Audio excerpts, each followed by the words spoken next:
Manhwa title, How to Get My Husband on My Side. 5 marriages. 0 luck in love. But what if her final husband, the one who should be her biggest enemy, ends up being her greatest love story? Some fates are meant to be broken, and this just might be one of them. The story begins with a marriage proposal. Or should I say, a one-way ticket to doom. Here's why. The moment Pope Borgia beamed and announced, "Ruby, I've found the perfect husband for you," she knew. This wasn't just a marriage proposal. This was her death sentence, gift-wrapped in holy approval. Her stomach twisted. She had a very bad feeling about this.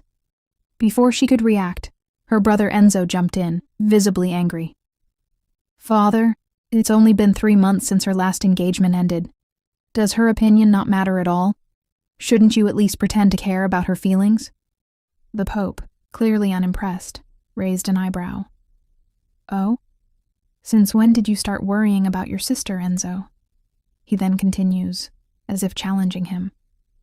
"If you're so concerned about her well-being, why don't you take up your own army and fight the barbarians in place of Britannia's knights?" Enzo, without hesitation, confidently declares, "Of course I can defeat them easily." But the Pope was already done with the conversation. "That's enough." His voice was final, and Enzo had no choice but to back down. Ruby, however, wasn't surprised by the proposal. She had expected it. Still, with a bright smile, because showing discomfort was not an option, she asked her father about the groom's identity. With great enthusiasm, the Pope described the man. "He's a hero of Britannia, the nephew of the king, a famous northern knight, and incredibly handsome. I'm sure you'll like him." Enzo, upon hearing this, immediately scowled. "Are you serious? That man has a terrible reputation among knights." But the Pope shot him a sharp look. "Did I ask you?" Enzo wisely shut his mouth. Meanwhile, Ruby, still smiling, thought to herself, "None of them realize that this handsome knight from the north is going to wipe out our entire family." Just as that grim thought settled in, someone called her name from behind. A gentle touch stroked her hair, but Ruby felt even worse. She already knew who it was, her eldest brother, Caesar, and she already knew what she had to do. Despite the nausea building up, Ruby put on her most cheerful smile and turned back to her father. "I'm so happy to assist you, father." Everyone laughed at her enthusiasm, except Enzo. At the same time, Caesar, ever the affectionate brother, but not all the time, kissed her forehead and praised Ruby. "You're such a good girl."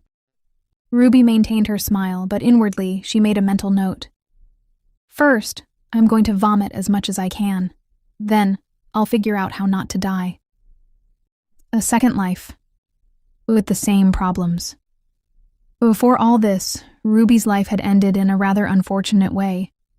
An untimely helicopter crash. She had thought, well, at least my exhausting life is over. But fate had other plans. Instead of peace, she found herself reincarnated during the brutal era as a character from a novel she once read. Even worse, the world she was thrown into was just as harsh as her previous one. Back in her room, Ruby was hunched over, vomiting. Again. If I had to be reincarnated in a novel, she thought bitterly, couldn't I at least have been born into a decent family? She had become an expert at silent vomiting, something she had mastered long ago, so at least she didn't have to worry about the maids noticing. But it still hurt. Unfortunately, this life shared another similarity with her past one, anorexia. Before becoming Rudbeckia de Borgia, she had been just an ordinary girl from South Korea, adopted into an upper-class Spanish family. It sounded glamorous. Prestigious schools, ballet, tennis, horseback riding, but she never truly fit in. She first realized she was different when a classmate made fun of her Asian appearance. Thinking they were just joking around, she laughed along, without realizing she was the target of the joke. As she grew older, the bullying only got worse, and her home life wasn't any better. Her parents kept up the perfect family act, but behind closed doors they both had affairs. Her second eldest brother was a drug addict and a playboy, and her only real support, her older sister, died at the young age of 21. She had believed her eldest brother was the only normal one, until she realized he was just as monstrous as their father. So she did what she had to do. She played the role of the perfect daughter, bright, cheerful, obedient. It became second nature. But the moment she displeased them, even slightly, there was hell to pay. And unfortunately, things weren't much different in this new life. At 16, she came across an online fantasy novel called Sodom and the Holy Grail. And now, she had become the story's villainess, Rudbeckia de Borgia. The novel followed a corrupt pope and his equally corrupt disciples, who twisted religious teachings to gain power. Naturally, the noble families of the north and righteous priests eventually banded together to overthrow them. In other words, the entire Borgia family was doomed. As the Pope's daughter, Ruby's fate was to be a political pawn, shuffled from one engagement to another, until her father finally settled on Isque Vanomerta as her husband. Isque was no ordinary knight. At 15, he became a holy knight. At 17, he won a gladiator tournament against demonic creatures, making him the youngest champion in history. Women admired him, but he rejected all marriage proposals, devoted to remain single. The women he only cares about are his sister and childhood friend Freya. Why? Because his mother, a princess who had fallen in love with Duke Omerta, died tragically, leaving scars on her children. Her death was a forbidden topic, so Ruby couldn't recall all the details either. But she did know one thing. Isca didn't marry her because he loved her. He married her because if he didn't, his beloved sister would be forced to marry Enzo instead. In other words, it was a sacrifice. The political arrangement came with an agreement. Britannia would send troops to help the church fight against the invading barbarians. But in the novel, Isca ultimately slaughtered Ruby's entire family. Why? Because she poisoned his sister. Now, Ruby knew the truth. She wasn't the real culprit. Caesar had ordered her to do it, but to the world, she was a ruthless villainess and a spy for the Pope. Having spent 3 years in this world, Ruby understood why Rudbeckia had turned out the way she did. She had been nothing more than a puppet, much like Ruby had been in her past life. Just then, Caesar walked into her room without warning. "Are you all right? You looked upset earlier," he said smoothly. Ruby forced a smile. "You know me so well." "What a joke." Caesar's gaze sharpened. "Are you happy about this marriage?" Ruby hesitated. If she told the truth, he would get angry. So instead, she sighed. "I'm just worried about being so far away from my family." Caesar tilted his head. "Why would you feel lonely? You'll have your husband." He spoke as if he really cares. Ruby stared at him. Then with a soft voice, she said, "I want to stay with you forever." Caesar patted her head, smiling. "The esteemed beauty of Romana wants to stay with me? I am honored." She forced another smile, but inwardly, Ruby knew better than anyone. Affection could turn into cruelty in an instant. No matter how much she had managed to stay in her family's good graces, she wasn't foolish enough to believe it would last. If it suited them, the people around her wouldn't hesitate to turn on her.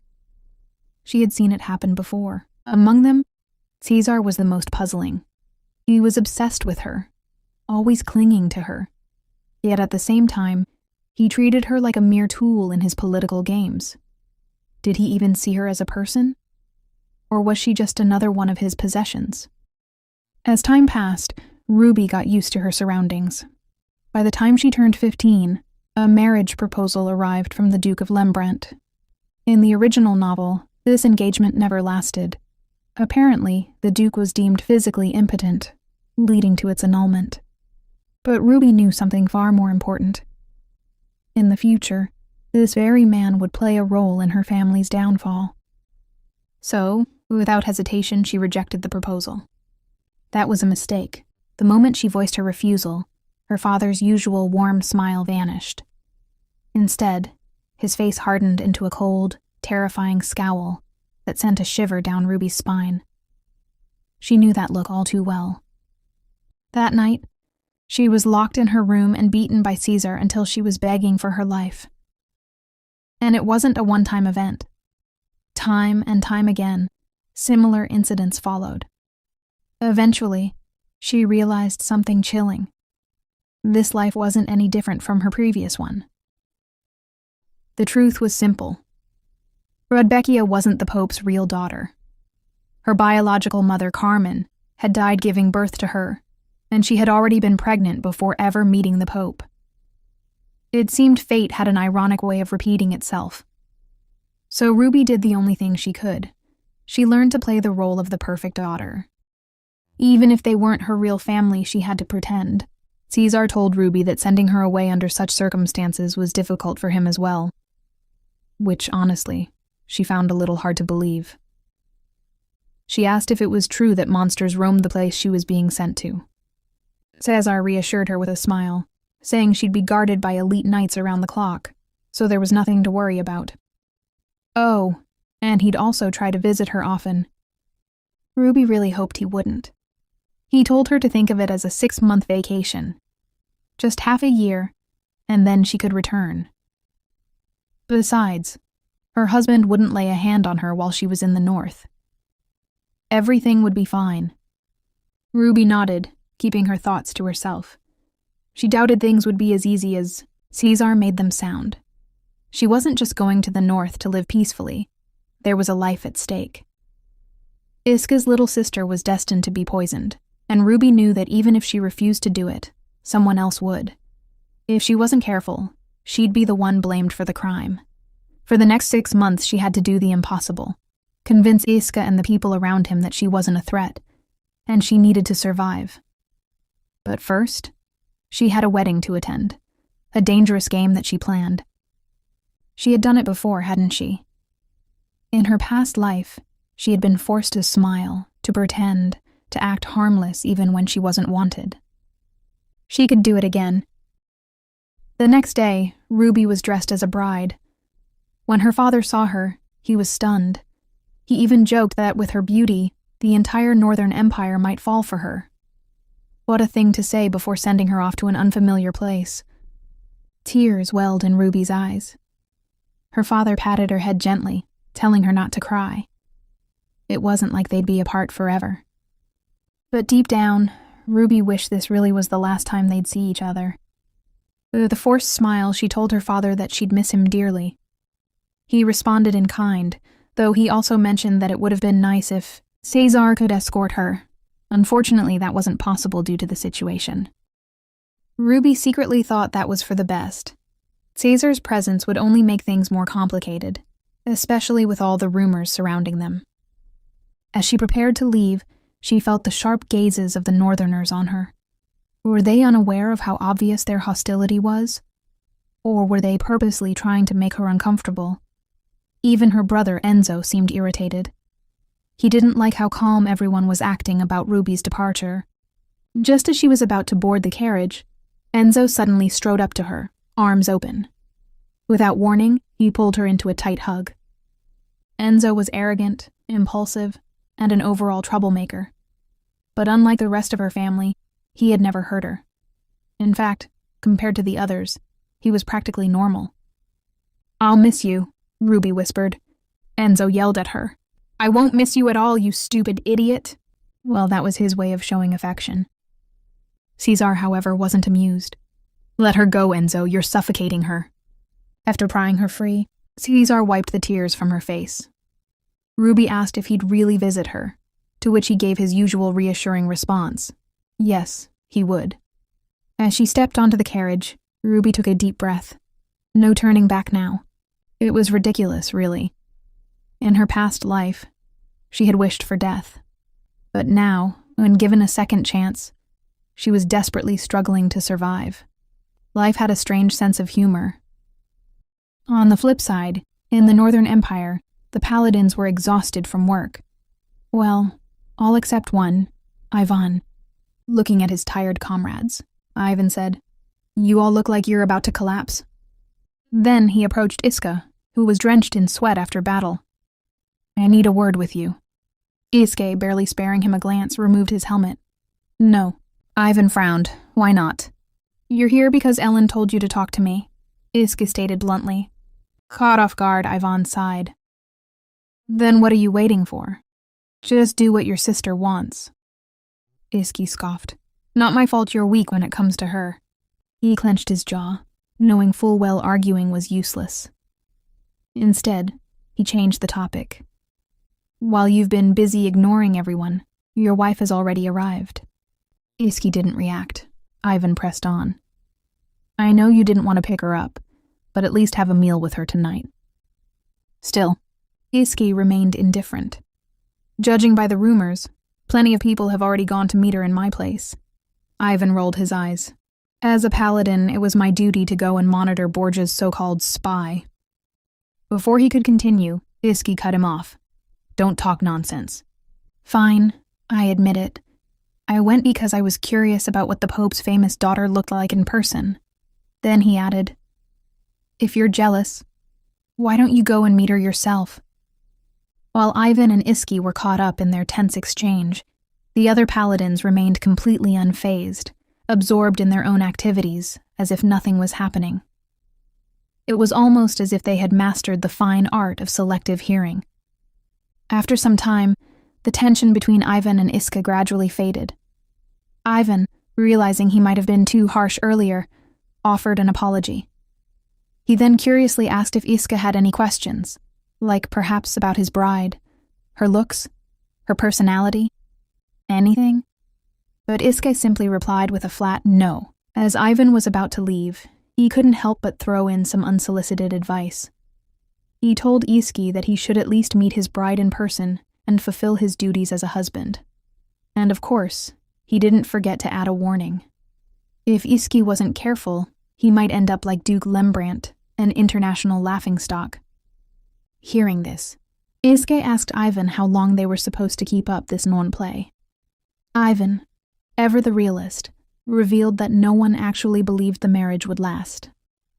With Iske's relentless workaholic tendencies and Rebecca's well-known stubbornness, the whole thing seemed doomed from the start. In fact, there were already people placing bets on how many weeks it would take for the marriage to fall apart. Despite all this, Ivan held back from suggesting that Iska should have just married Freya instead. He knew it would be pointless. Iska was too oblivious to even understand such things. Earlier, Ivan had been the one to greet Ruby upon her arrival and escort her to Omerta's castle. He had also picked up some details from Captain Evansta, who had overseen the wedding arrangements. Apparently, Ruby had suffered from seasickness during the voyage, but despite that, she had still looked absolutely stunning. Her bright smile and elegant demeanor were exactly as the rumors had described. However, Ivan added a cautious note. Something about Ruby felt off. There was unstable atmosphere around her, a subtle but undeniable air of unpredictability. Then, as if dropping the most shocking revelation of all, Ivan revealed that she was small. Iske, unimpressed, asked him what he meant. Ivan clarified, really, really small. This led Iska to ask the obvious question. Is she a dwarf? Ivan quickly denied it, but he couldn't shake the feeling that one intense glare from Iski could probably make her crumble into dust. Trying to be fair, Ivan reminded Iski that while he clearly despised this arranged marriage, Ruby had it just as bad. She had been dragged here against her will, essentially as a hostage. She must be terrified and completely alone. Iske, slightly annoyed, asked why Ivan was suddenly defending her. Ivan's response was simple. She wasn't just anyone. She was the Pope's daughter, the so-called Angel of Sistina. And now she was Iske's wife. Just then, a voice chimed in with a completely different take on the situation. Someone had apparently heard about the Borgia's infamous charm and, looking at Ivan suspiciously, asked if he had already fallen for Ruby after just one glance. Was he planning to betray the country now? Ivan immediately turned around, only to find a man named Lorenzo pointing his sword at him. Furious at the blatant disrespect, Ivan scolded Lorenzo for daring to draw his sword at his senior. Lorenzo, realizing he may have gotten a bit too carried away, awkwardly backed down. Then, Lorenzo explained his peculiar request. Once Iske eventually divorced that Borgia girl, he hoped Iske would consider marrying his sister instead. But until then, Lorenzo asked him to pretend like he didn't even know she existed. Iske was left completely speechless. Meanwhile, Ivan, unable to hold back his irritation, smacked Lorenzo on the head and demanded a proper explanation. Rubbing his sore head, Lorenzo apologized and clarified that he simply wanted Iske to stay far away from his sister for now. He even went as far as calling Ruby a witch, worried that she might somehow harm his sister. He warned Lorenzo to watch his words, but Lorenzo doubled down. He revealed that when Freya returned from Omerta, she locked herself in her room and cried. To make matters worse, when Rudbeckia arrived at the castle, Freya had tea with Ellen, making the whole situation even more unbearable for Freya. Ivan took a moment to reflect. He understood why Lorenzo's sister would be emotional after coming face to face with the wife of the man she liked. On the other hand, Iske, seemingly done with the conversation, started to leave. Ivan quickly asked where he was going. Iske's response? "It's my day off." This instantly infuriated Ivan. If Iske could casually declare an entire day off whenever he felt like it, then why couldn't he? The unfairness of it all made Ivan fume. The other paladins? They remained just as they had been before, completely unbothered, acting as if they hadn't heard a single word. At Omerta, Ellen welcomed Ruby and mentioned hearing about her seasickness. Ruby admitted that it was her first time traveling such a long distance. The conversation then took a relatable turn. Ruby revealed that she hadn't left the Southern Empire much, and Ellen admitted the same about Arendelle. As they talked, Ruby found herself mesmerized by Ellen's beauty. Internally, she thought it was practically a crime for such a stunning woman to die. Ellen checked in on Ruby, saying she had asked the chef to make the food lighter to avoid any discomfort. Ruby, outwardly grateful, thanked her for the consideration. But inwardly, she knew it didn't matter. No matter what she ate, she would end up throwing it all up anyway. During their conversation, Ellen casually mentioned a rather unsettling fact. Every summer, a monstrous spider-like creature called an arachnid appeared. She also informed Ruby that her brother might return late, and that their father wouldn't be back until the end of the month due to land-related affairs. Apologizing for the situation, Ellen assured Ruby that this wasn't how she intended to welcome her. Ruby, however, reassured her that she didn't mind, and urged Ellen not to feel guilty. Then, Ellen made an unexpected promise. Since their mother's passing, she had been in charge of managing the household, but now she would change things according to Ruby's preference. She even told her that if she ever felt uncomfortable, she could order anything through the maids. Ruby, feeling overwhelmed by Ellen's kindness, awkwardly smiled and expressed her gratitude. She admitted that she wasn't used to this place yet, and was afraid of causing trouble due to her inexperience. Ellen, watching her closely, reassured her that as the mistress of the house, no one would dare to think badly of her. Shyly, Ruby made a small request. She asked Ellen to call her by her name instead. Before she could even finish speaking, Ellen immediately agreed, catching Ruby off guard. In a moment of excitement, Ruby impulsively grabbed Ellen's hand but quickly let go, apologizing. Ellen remained expressionless, reassured her that it was fine. Taking the opportunity, Ruby asked if she could call Ellen by her name as well. Ellen, unfazed, agreed once again, suggesting that addressing each other by name would help them grow closer. Then, with a sigh, Ellen made a passing remark. Being too modest could lead to misunderstandings. Ruby, startled, wondered if this was a warning. Was Ellen telling her to drop the act? But Ruby's goal was never to win people over. Her only priority was to seem as harmless as possible. She replied that she was used to being misunderstood and promised to do her best not to cause trouble. Ellen simply remained silent. Shortly after, she guided Ruby to her room, leaving her surprised by its beauty. Ellen revealed that she had personally decorated it, and Ruby, delighted, mentioned that she had always wanted a room with an ocean view. Noticing Ruby's exhaustion, Ellen gently suggests she get some rest. Ruby agrees, ready to collapse into bed. As Ellen turns to leave, the head maid shoots her a cold glare, which doesn't go unnoticed. Ruby, however, is too tired to think much of it, at least for now. Snuggling under the covers, Ruby suddenly starts sneezing. The chilly northern air is no joke.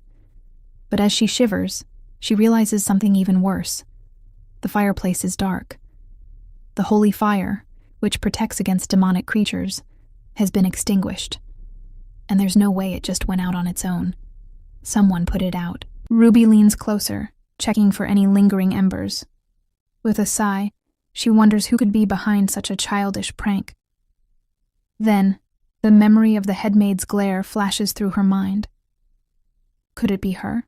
Before she can think further, a strange sound makes her freeze. Slowly turning her head toward the balcony, her breath catches. There's a demonic creature standing there. Terror grips her.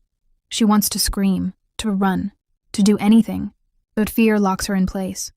A maid, who accidentally walks into Ruby's room, becomes shocked in an instant. Her eyes widening in horror at the monstrous figure. She lets out a piercing scream, calling for help. Suddenly, Ellen bursts in, shouting Ruby's name. Overwhelmed, Ruby squeezes her eyes shut. And then, swish! A blade slices through the air. When she opens her eyes again, the monster is dead, split clean in two. Standing before her, sword still dripping, is none other than Iske. But instead of asking if she's okay, he glares at her. Did you extinguish the fire? Ruby blinks. Huh? His gaze sharpens. Were you looking for attention? Or trying to create an excuse to break off the engagement? Ruby is stunned. Sure, she knew he didn't like her. But to think he believed she'd do something this reckless? Did he really see her as that desperate? Ellen quickly steps in, urging Iske not to jump to conclusions.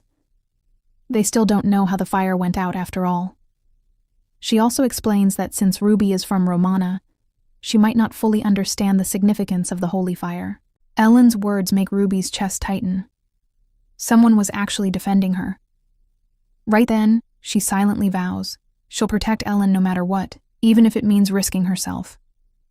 Turning to Ellen, Ruby grips her hand. When I woke up, the fire was already out, she insists.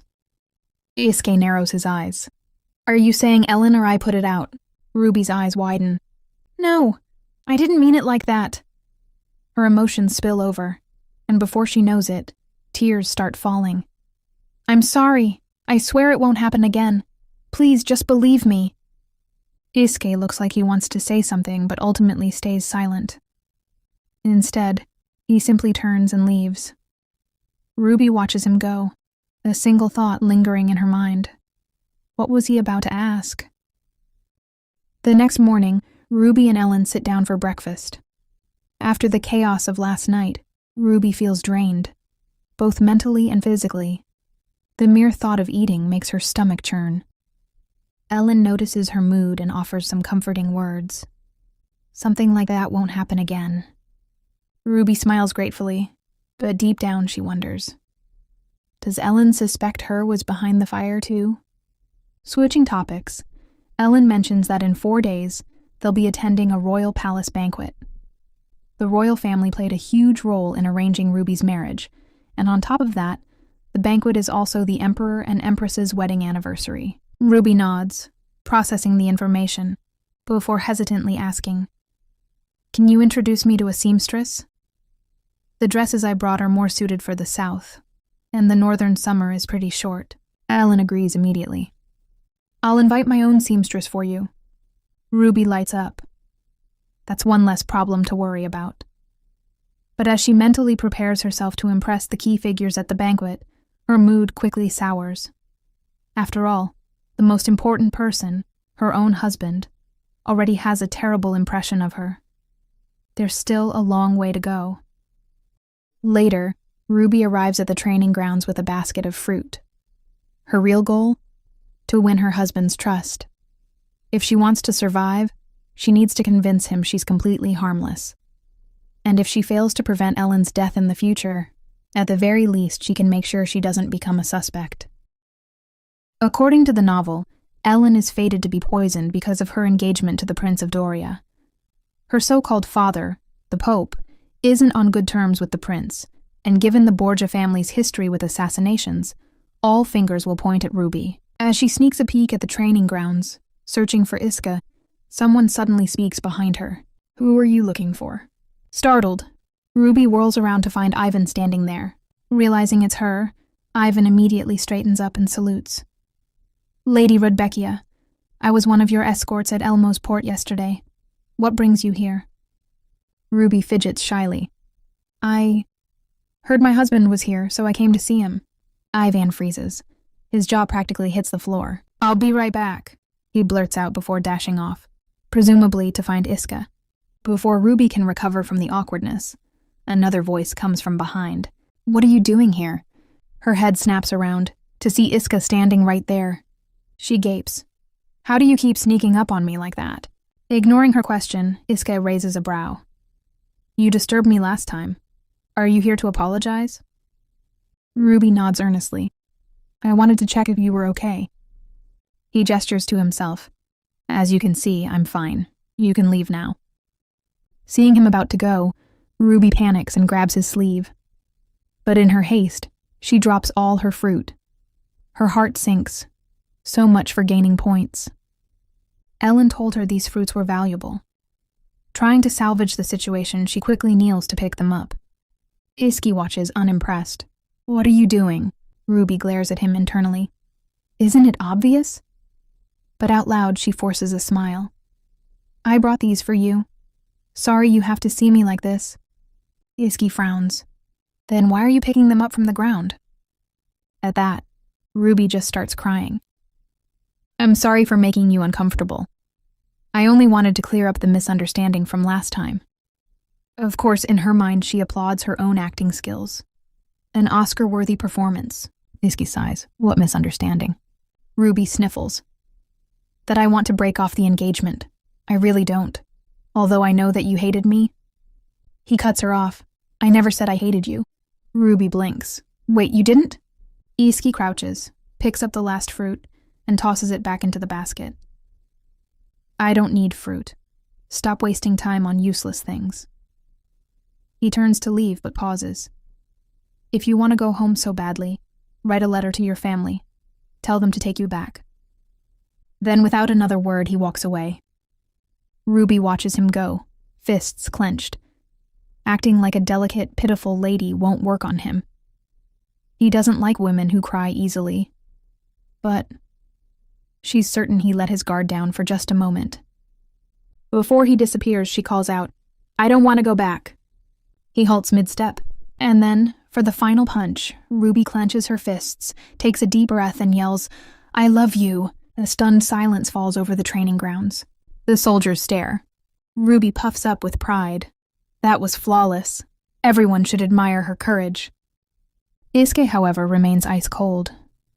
His sharp gaze cuts through her like a blade, and she inwardly shivers. If looks could kill, she'd be 6 feet under. She quickly follows up. "I know I'm not special to you. I don't expect you to care about me. But yesterday, you saved me. No one's ever done that before." She makes a silent vow. She won't burden him with her feelings. But as long as he doesn't hate her, she'll become his biggest fan. The soldiers cheer for her bravery. "Iske?" He ignores her and walks off without a word. Ruby pouts. Heartless man. Still, she decides, it's enough progress for today. After a few days, Ruby is finally ready for the grand royal banquet. Dressed elegantly, she looks absolutely stunning. But there's one small issue. She hasn't seen Iska since their last encounter. Not even a glimpse. She sighs, reminding herself that Ellen did mention paladins tend to be busier in the summer. Apparently, they have a lot of preparations to handle. Well, at least that explains why he's been missing in action. As she makes her way downstairs, Ellen catches sight of her and immediately notices that Ruby is all set for the big event. Ruby, on the other hand, can't help but think about how Ellen, a literal goddess, almost ended up marrying someone like her brother, Enzo. A true tragedy that was thankfully avoided. But at least Ellen is keeping her promise to call her by name, which Ruby appreciates. When Ellen asks if she's ready, Ruby confidently replies that she is. Then she notices someone standing next to Ellen. Curious, she asks who it is, and Ellen introduces her old friend, Freya van Furiana. The moment Freya greets Ruby with a wink, Ruby's mind goes blank. Wait. Freya? Their childhood friend? She never expected to see her here. But what's even more shocking is how the entire mansion seems to adore Freya. Meanwhile, all Ruby has ever received from them were cold, judgmental glares. The contrast is painfully obvious. Ruby politely returns the greeting, saying it's a pleasure to meet her. Freya then turns to Ellen with a teasing remark, questioning why she never told her that Ruby was so lovely. Ellen, slightly amused, argues that Freya is making it sound like she described Ruby negatively. However, Ruby catches a discreetly cold stare from Freya. Huh? Did she do something wrong? Is there something off with her gown? She has no idea what that was about. Ellen then informs Ruby that her brother will be arriving late to the banquet. Ruby, unfazed, tells her that it's fine. After all, she has already learned that he isn't the most considerate person. At this point, she doesn't expect much from him anyway. Upon arriving at the Angorban Royal Palace, memories of past banquets in Romana flood Ruby's mind.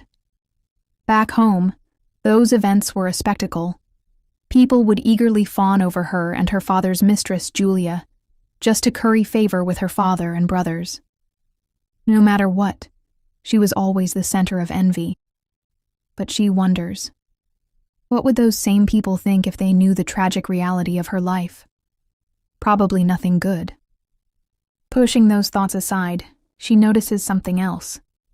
Why does she keep finding herself surrounded by goddess-like women? Standing next to them makes her feel like a tiny child, not the best confidence boost. As she moves through the banquet, some guests greet her politely, asking about her father's health. Others, however, take a more gossipy approach, whispering about her relationship with Iske. After all, she is his wife. They even inquire about Cardinal Valentino's visit to Arundel, questions she has absolutely no answers for. She's starting to feel like a walking rumor magnet. Suddenly, Ellen grumbles under her breath, almost swearing. Ruby is caught off guard. Did she just hear that right? Before she can process it, Freya spots Iske, standing with his paladin. Ruby's eyes widen. Wait, wasn't he supposed to arrive late? Then why is he here now? Did he lie to avoid confronting her? The thought makes her uneasy. Trying to act natural, she nervously waves at him. But instead of acknowledging her, Iske straight up ignores her. Ouch. Even in front of all these people? Freya immediately calls him out, criticizing him for his blatant disregard. Meanwhile, Ellen, ever the realist, comments that there's not much Ruby can do about it, even if he treats her this way. Ruby clenches her fists. Fine. If everyone already knows how terribly he treats her, then she has nothing to lose. Instead of backing down, she strides right up to Iske and stands firmly beside him. She's not letting him go this time.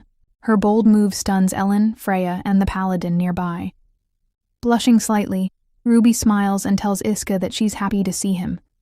She even compliments him, saying he looks great. Internally, she's fuming, but on the outside, she maintains her signature fangirl act. Iske, however, remains cold. He barely turns his head and responds that she doesn't seem too concerned about maintaining a dignified image. Oof. Public humiliation continues. Keeping her composure, Ruby apologizes for interrupting him, explaining that she simply couldn't help but react upon seeing him. His response? A reminder that she had promised not to bother him. Ruby feels a bit triumphant. He actually remembered. So, he does listen to her. Feeling cheeky, she thanks him and reassures him that she will never bother him again. In fact, from now on, she'll only admire him from afar. Then, she turns to leave. But before she can take a step, Iske suddenly grabs her shoulder. He's not letting her go just yet. Narrowing his eyes, he asks what she just said. Ruby, nervous, repeats that she'll admire him from a distance and make sure he never notices her presence.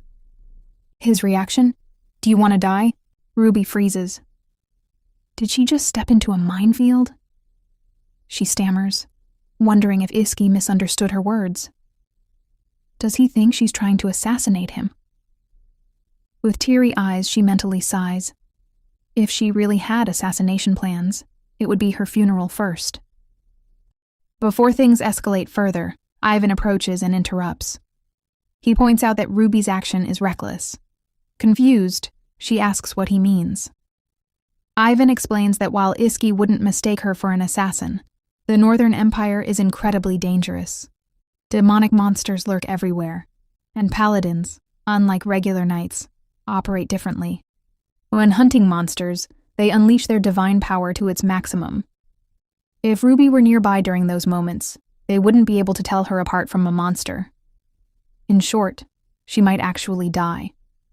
Realizing the gravity of the situation, Ruby nods, admitting that she truly had no idea. She apologizes, explaining that she lacks knowledge about the northern country since she's from the south. Seeing her anxious state, Ivan starts panicking and urges her not to speak harshly about herself. Meanwhile, Ellen shifts the conversation back to Iske, informing him that he should have notified them if he had any changes to his schedule earlier. Freya, on the other hand, playfully commented that he should appreciate having beautiful ladies waiting for him. Her remark earns an awkward silence from everyone. Ruby, however, notes that Iski's presence has completely disrupted the banquet. He really is narrow-minded. But strangely enough, she finds his reaction this time interesting. Unlike before, he didn't just ignore her and leave. That's progress? Just then, the King of Britannia and the Queen make their entrance. Spotting Ruby, they approach her. Ruby immediately bows in greeting.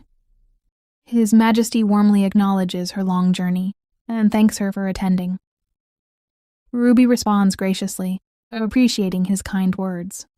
Then he turns to Iske and casually remarks how rare it is for his nephew to attend a banquet like this. With a knowing smile, he suggests that marriage has made him more mature. Iske, clearly unimpressed, fires back that he must take after his father. After all, like father, like son. The king agrees, but can't help but comment on Iske's refusal to embrace happiness, choosing instead to live like a depressed bachelor. He openly admits that the days he once longed for are long gone. Instead, he has resigned himself to his fate as a depressed husband. As he makes this gloomy declaration, his sharp gaze lands on Ruby, who finds herself more frustrated than anything. His temper is almost as bad as Caesar's. To make matters worse, the snickering of the nobles around them only adds salt to the wound. But Ruby? She does what she does best, puts on a clueless, starry-eyed smile, playing the part of the devoted fool whose husband publicly ignores her. The king, however, is far from amused. Iske's behavior has pushed his patience to the limit, and just as he's about to say something, the queen steps in, gently urging him to calm down. She even expresses concern that his anger might frighten Ruby. At that moment, Ruby's attention is caught by a shy little girl peeking out from behind the queen. Oh? Who is this little cutie? The queen, noticing her daughter's timid behavior, lightly scolds her and encourages her to introduce herself properly. The little girl hesitates, but eventually musters up the courage to welcome Ruby to the palace. Instantly, Ruby is charmed. Adorable. She warmly thanks Princess Ariane for her kind words, feeling an odd sense of peace just from looking at her. But just as Ruby starts to admire Ariane's bashful nature, the little princess quickly hides behind her mother again. Seeing this in person, Ruby finally understands why Ariane had such a minor role in the novel. The queen, once a slave from the eastern region, was deeply loved by King Fëanor. Yet, even his love couldn't protect her and Ariane from the prejudices of Britannian nobility. Ariane's unique features, symbols of her Eastern heritage, left her isolated, much like how Ruby had been treated all her life. Though Ruby rarely pitied anyone, seeing Ariane felt like looking into a mirror. Later at dinner, Ruby sits with the other guests. Before long, Freya returns, and Ellen immediately asks where she had been. With a sigh, Freya replies that she went to fetch Iski, but predictably, he completely ignored her. Shocking. Changing the subject, Freya suddenly asks Ruby if she enjoys horseback riding. Ruby tilts her head. Why the sudden interest? She casually replies that while she can't ride very well, she does enjoy it. A harmless little lie, because in her first life, she had actually mastered all sorts of sports, including horseback riding. Just then, a noblewoman chimes in, gushing about how no one can match Ellen and Freya when it comes to riding. She credits their skill to none other than Iske, who personally trained them. Then, with an all-too-sly smile, the woman suggests that Ruby should ask Iske to teach her as well. Freya, however, steps in before Ruby can respond, clarifying that Iske only trained them when they were kids. Ruby takes a moment to process what's happening. Oh. She realizes the noblewoman is clearly enjoying this whole situation, watching her closely, probably eager to see her reaction. But Ruby, ever the seasoned actress, refuses to take the bait. Instead, she simply smiles and says she wouldn't dare waste Iske's precious time on something as trivial as horseback riding. Cue absolute silence. The other noblewomen stare at her in shock, their fans pausing midair. A different noblewoman clears her throat and smoothly shifts the conversation, mentioning that summer is ending soon. Then, as if by accident, she brings up the upcoming gladiator games, wondering if Iske will participate this year. Another woman immediately chimes in, confidently stating that Iske will join, because he always does. But then comes the real question. Who will be this year's Flower of Glory? At that, Ruby's mood instantly darkens. The gladiator games. Oh no, she had almost forgotten. The gladiator games in Arendelle only happen once every 3 years, making them the grandest and most ancient competition on the continent. Countless warriors and spectators gather, eager to witness brutal battles against ferocious beasts. It's a terrifying yet prestigious event, open only to the aristocracy. To prevent unnecessary bloodshed, a special committee oversees the matches. And unfortunately for Ruby, Caesar is one of those committee members, which means, after the event, Caesar will come looking for her. Fantastic. Just what she definitely not needed. Sometime later, Ruby wanders through the halls, nursing a headache. Drinking on an empty stomach? Terrible idea. And now, with so many people around, she can't even throw up in peace. As if the night couldn't get any worse, she suddenly bumps into a man, Lorenzo. Flustered, Ruby quickly apologizes, but Lorenzo simply tilts his head, studying her before introducing himself as Freya's younger brother. Ruby blinks. Oh, that explains the resemblance. Lorenzo, ever the gentleman, offers to escort her back to the banquet hall. But Ruby waves him off, saying she just needed some fresh air.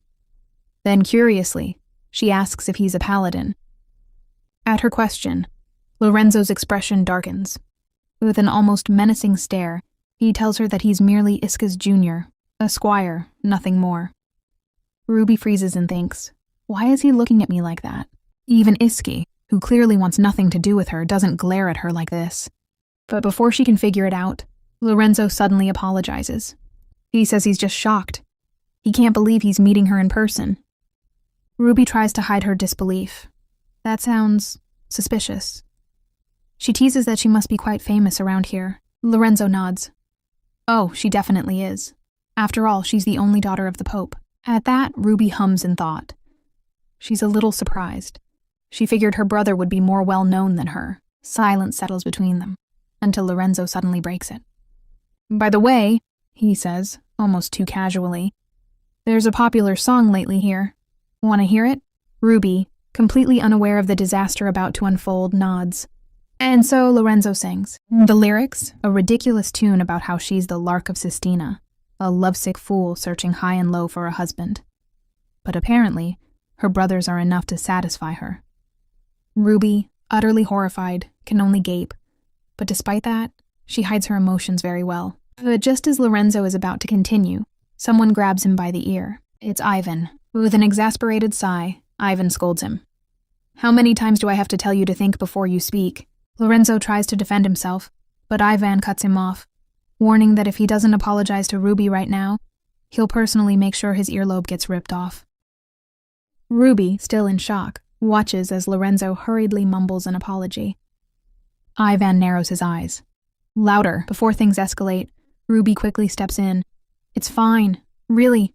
Just let him go. With that, Ivan finally releases him, and Lorenzo sprints away, looking more like a rat than a noble. Ivan sighs. Turning to Ruby, he reassures her that no one had ever heard that ridiculous song before. Ruby forces a smile, but her eyes sting with unshed tears. It's fine, she murmurs. It's not my first time hearing rumors about myself. Ivan, seeing her distress, gently tells her not to take the gossip to heart. But Ruby's thoughts are elsewhere. What if Iski believes those rumors?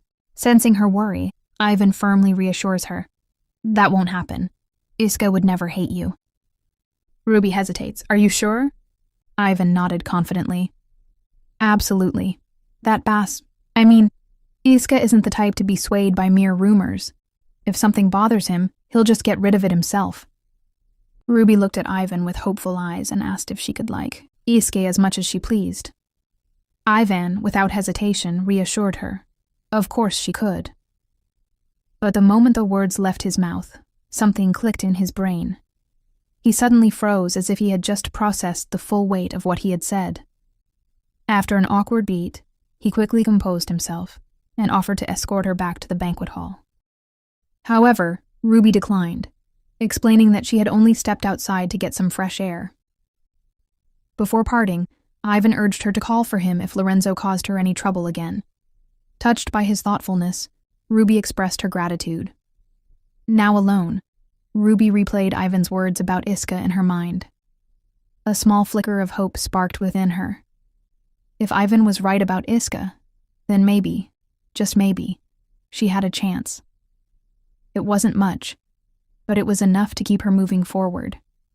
If she kept trying, could she actually win her husband over? The thought made her heart beat just a little faster. As she wandered further outside, her thoughts shifted to Freya's brother. Honestly, what was up with him? His excessive hostile attitude toward her was a bit much. And all of this, just because of some silly rumor? Suspicious. The more she thought about it, the more she wondered, could Freya be pulling the strings behind all of this?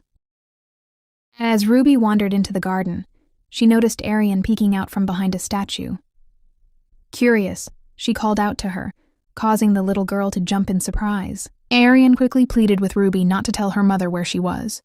Ruby reassured her that she wouldn't snitch, and then asked if she had been working on something just now. Instead of answering, Arian shrank back behind the statue. Ruby couldn't help but think that this child was overly cautious. Wanting to give her space, she told Arian she'd leave so she wouldn't bother her. But just as she was about to walk away, Arian suddenly warned her not to go alone. That, of course, piqued Ruby's curiosity.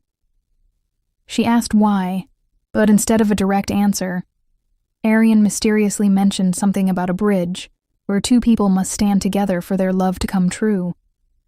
Ruby's mind immediately went to the bridge she had been about to cross. Wait, was that what Arian was talking about? She hadn't expected to find a pond like this in the garden. Amused, Ruby asked if couples really fell in love just by crossing the bridge together. Arian, however, simply shrugged and admitted she wasn't sure. But according to her nanny, a fairy lived in the pond, granting love to those who stepped onto the bridge as a pair. Ruby found Arian's innocent belief adorable. With a smile, she shifted the topic and asked what the little girl was making. Arian, holding up a bouquet, eagerly asked if it looked pretty. Of course it's pretty, Ruby assured her before asking who the lucky recipient was. Arian, looking thoughtful for a moment, suddenly said she'd give it to Ruby, but only if Ruby let her touch her hair.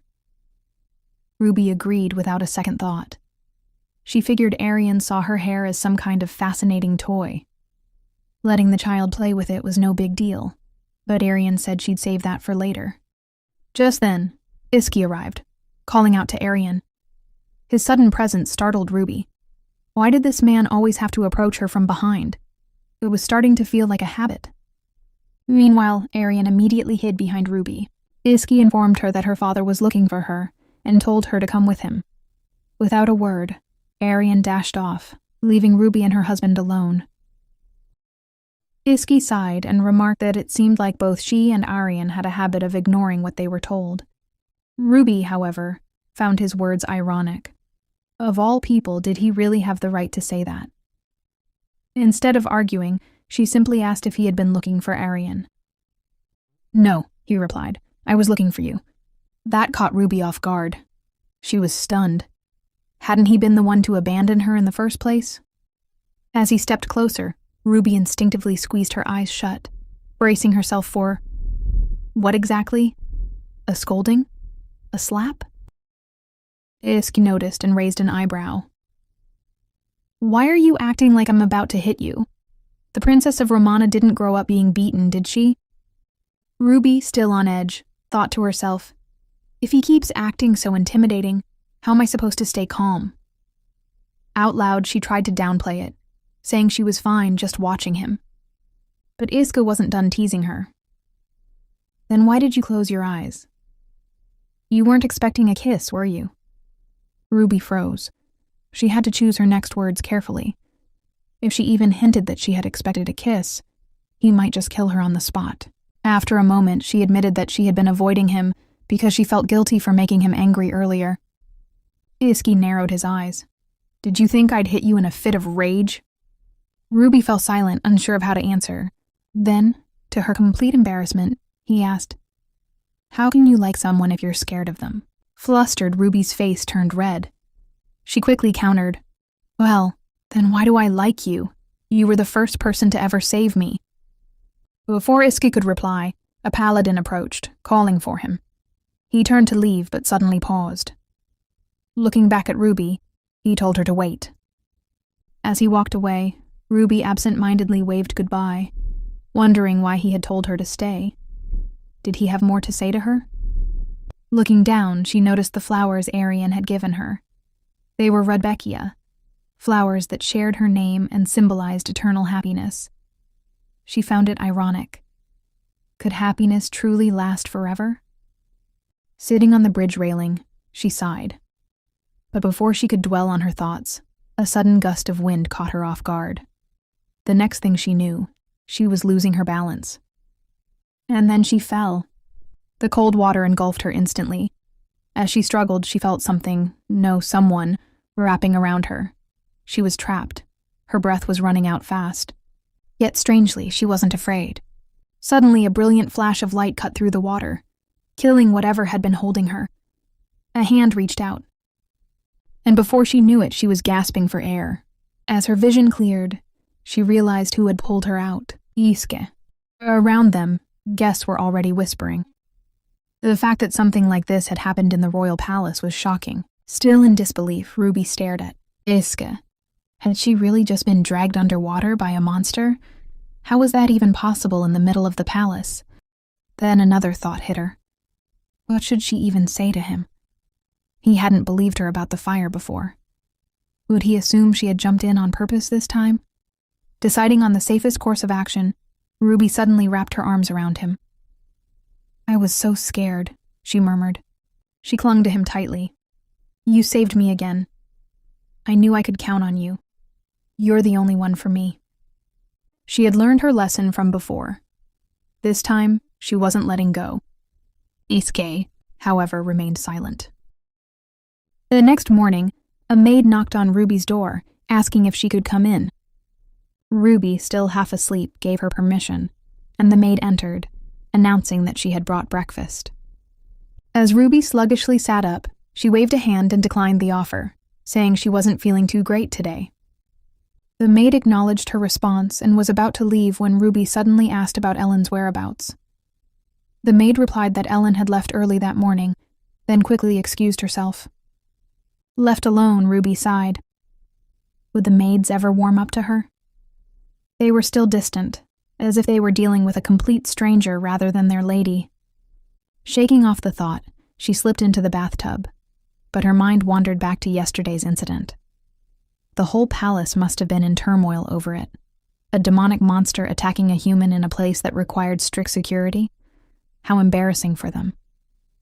The center of Arendelle was supposed to be a place where magic had no place, yet strange things kept happening, just like on the first night she arrived in the north.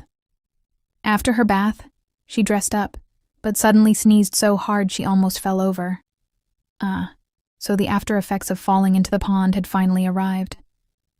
That burning, prickling sensation spread all over her body, almost like she was being poked with tiny needles.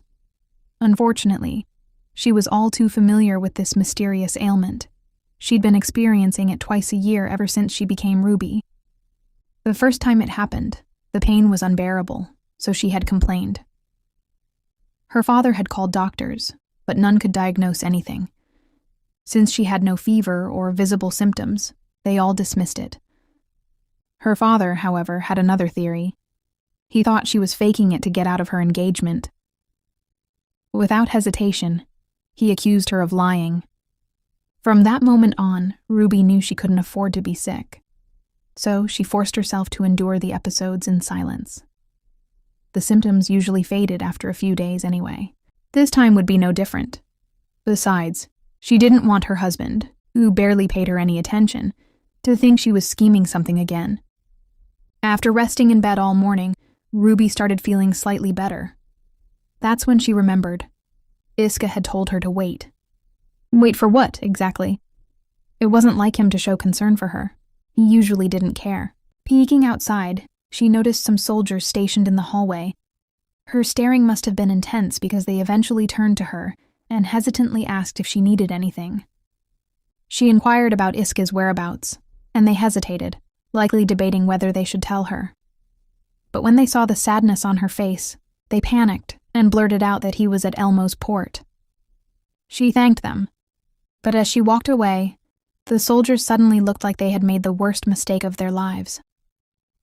They were already imagining what would happen if Iska found out they'd spilled the beans. Upon reaching Elmo's port, Ruby cautiously peeked through a window, expecting to find Iska in an important meeting. But what did she see instead? A drinking party. Wait, weren't these people supposed to be paladins? She was starting to wonder if she had the wrong group. Also, does she look like stalking him? She tried to locate her husband, but as soon as she spotted him, she instinctively crouched down to avoid being seen. That's when someone suddenly spoke out to her from behind. Her heart nearly exploded. Had she been caught? She turned around in horror, only to find a paladin knight crouching beside her. Wait a minute. She recognized him. He was the one who had been searching for Iska near the pond. Sensing her fear, the man quickly apologized if he had scared her, explaining that he simply followed because she seemed to be hiding. Ruby observed him closely. Unlike Lorenzo, he didn't seem hostile. The man then asked if she was all right, and Ruby nodded, thanking him for his concern. He smiled, relieved, and Ruby immediately thought, wow, this guy has the personality of a gentle puppy. Then he introduced himself as Iska's squire, Endymion. When Ruby asked how long he had been serving under Iska, he admitted it hadn't been that long. Apparently he had gotten lucky. His position had opened up because another junior had caused an incident. Curious, Ruby asked what kind of incident. With a sigh, Endymion revealed that the previous junior had dared to sing an obscene song in front of Iske. At that moment, everything clicked. Lorenzo. It had to be Lorenzo. That was exactly the kind of nonsense he would pull. Endymion then asked why she was hiding. Without missing a beat, Ruby replied, "Because I missed my husband." The knight chuckled. "Ah, I see. Well, he's notably the nicest only when admired from afar." Ruby burst out laughing. He then remarked that her husband was relatively nice to her and would probably be disappointed if Iska heard that she came without greeting him. Ruby highly doubted that. That cold-hearted man? Disappointed? Not a chance. She voiced her skepticism, but Endymion disagreed. Maybe Endymion took a beating from my husband, which resulted him for having a few loose screws, Ruby thought to herself. But in reality, she merely responds, Does it seem that way? Yes, he's not the type to beg a woman to wait for him, like he did last time to you. Endymion reply then continues, but please don't tell him that I told you this. Ruby's gut feeling might be right about Endymion. Poor guy. Suddenly, a familiar voice cut in. Next time, I suggest you both lie down flat on your stomach if you're going to hide. Both Ruby and Endymion froze. It was her husband, and he did not look pleased. Ivan soon joined them, greeting Ruby cheerfully. He then casually mentioned that they suspected Endymion had been cursing them from behind. Ruby wondered if Endymion had a habit of doing that. Endymion then exits from the scene. She greeted Ivan, and he immediately asked if she was all right. He was worried she might still be shaken from the pond incident. Then he asked if she had come to see Iska, the ferocious fellow beside him. Iski shot him a glare. Ruby quickly clarified that she didn't mean to disturb anyone.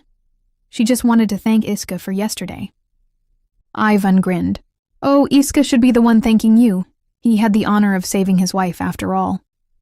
Iski, however, coldly dismissed the idea.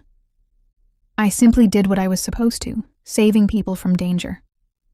Ruby nodded, but with a sad voice said, Of course, you had to save me.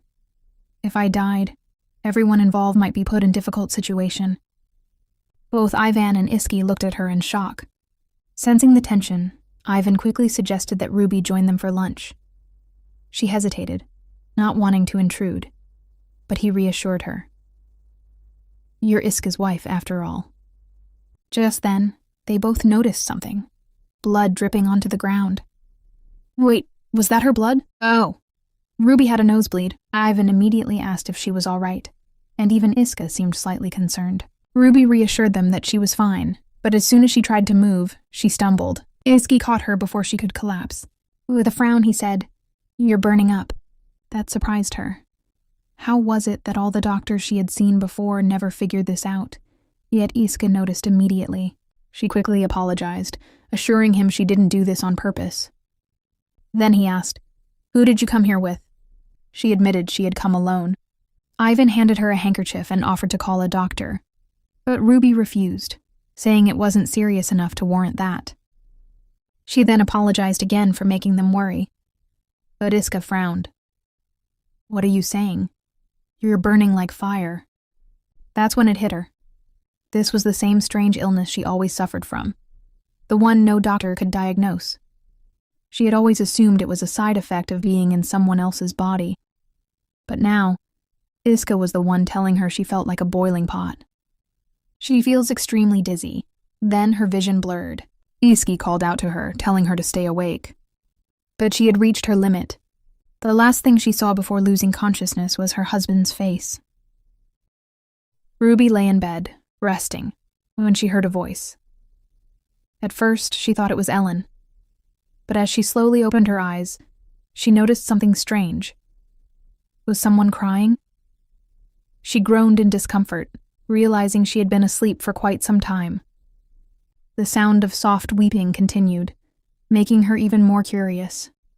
Who could it be? Pushing herself out of bed, she followed the voice, assuming it must be Ellen and fearing something bad had happened. But when she opened the door, she was met with an unexpected sight. 2 men were standing there, and to her surprise, they were talking about her. Her first thought was that one of them might be a doctor. But then why was he staring at her so intently? Before she could dwell on it, the man asked if she was feeling better. She nodded, but quickly mentioned that she had heard someone crying. Iske, standing nearby, furrowed his brows and asked for clarification. Ruby explained that she distinctly heard someone weeping, which was why she got up to check. She had assumed it was Ellen, but now she wasn't so sure. However, the room fell into silence as the men exchanged glances. Then, Iska calmly informed her that no one had been crying. Ruby was stunned. What? That didn't make any sense. She was certain she had heard it. Why had the crying stopped so suddenly? Annoyed, she insisted she wasn't lying. She truly did hear someone. Instead of doubting her, Iska reassured her that no one was accusing her of making things up. His unexpected response left Ruby momentarily speechless. Was he actually believing her this time? That was new. Before she could process it further, Iska dismissed the doctor, then, without warning, scooped Ruby up into his arms and carried her back inside the room. Ruby blinked in disbelief. What was this man up to now? Did he think she was some kind of lightweight cargo or sack of potatoes? She huffed, but still commented that he was carrying her just like a prince carrying his princess. Still, Iska, as dry as ever, merely replied that she must still have a fever. Ignoring his remark, Ruby hesitated before asking, "Did I have a nosebleed earlier?" Her memory of the past few days was hazy, and she wasn't sure if it was real or a dream. Iska confirmed that she did, but then casually dropped a bombshell. That was 3 days ago. Ruby nearly choked on air. 3 days? Had she really been unconscious that long? As Iska carried her inside, she sighed and softly apologized for being a bother, asking him not to hate her. She truly had believed Ellen was crying. Iska, still carrying her effortlessly, reassured her. Ellen isn't someone who cries easily. That was true. Ruby nodded in agreement, acknowledging that Ellen was much stronger than she was in that regard. But she wasn't completely hopeless. With newfound confidence, she declared, "But besides crying, there's something else I'm really good at." Iska raised an eyebrow. "And what's that?" But after he voiced the question, he changed his mind and let it go. Ruby smirked to herself. The thing she was best at? Acting. A brief silence hung between them before Iska hesitated again, as if he had something to say. Ruby, sensing his reluctance, pressed him on it, but he suddenly dismissed the thought and turned to leave. "We'll talk later," he said before exiting the room. Ruby sat up instantly, fuming. Ugh, he was being wishy-washy again. Why couldn't he just say what was on his mind for once? On the other hand, outside her room, Iska walked a few steps away, only to pause and bang his head against the wall in frustration. Ruby remained bedridden for another 2 days. By the time she finally woke up again, her strange symptoms had subsided, leaving behind only an ordinary fever. The doctor advised her to eat properly and not skip meals, warning that she could easily faint again if she wasn't careful. Reflecting on everything, Ruby concluded that her annual mysterious symptoms must have overlapped with the fever this time. Falling into the pond had probably worsened her condition, which explained the unexpected nosebleed, and why Iska had been able to sense her fever so clearly. Now all she had to do was recover. And maybe, just maybe, figure out what Iska had been trying to say before. Even though Ruby was feeling better, something still felt off. And to make things worse, she couldn't even skip meals to be alone with her thoughts, because she was practically under house arrest in her own room. Ellen had been keeping her company during every single meal, making it impossible for Ruby to sneak away or secretly throw up. The fever might be gone, but everyone around her was still acting as if she were made of glass. Then, Ellen casually brought up how shocked everyone was when they heard Ruby had fainted. That made Ruby flinch, guilt creeping in. She felt bad for worrying them again and quickly apologized, admitting that she should have been more careful with her health. But Ellen waved it off and took the blame instead, saying she should have been more attentive. She even mentioned that she had never seen Iska so flustered before. Ruby had to agree. She never imagined that man could look anything but composed. Honestly, she thought he'd stay stone-faced even if she collapsed right in front of him. Seeing Ruby back to normal, Ellen sighed in relief and invited her to join them for horseback riding this weekend. Ruby's face lit up as she accepted the offer and thanked Ellen. But in her head, she immediately wondered, did she sound too excited just now? Still, this event wasn't just about fun. Hosted every summer by Freya and Ellen, the horseback riding gathering was a golden opportunity to make an impression on Britannia's high society. And Ruby had every intention of making sure they wouldn't forget her. Later, as a maid helped her dress, she asked if her outfit was suitable. Ruby, feeling uncertain, turned to the maid for advice. However, the maid hesitated, insisting that it wasn't her place to decide what was better. Ruby, amused, suggested that the maid pick something for herself too. The maid was startled and asked why. Ruby simply smiled and said it was a token of appreciation for taking care of her while she was sick. Of course, deep down, Ruby knew that was far from the truth. The maid had actually neglected her. But who said she couldn't play the generous lady when it suited her? She also mentioned that she didn't need all these accessories anyway. After all, they were from that annoying Caesar. With a playful wink, she told the maid that since they didn't want people thinking she was playing favorites, this little gift could be their secret.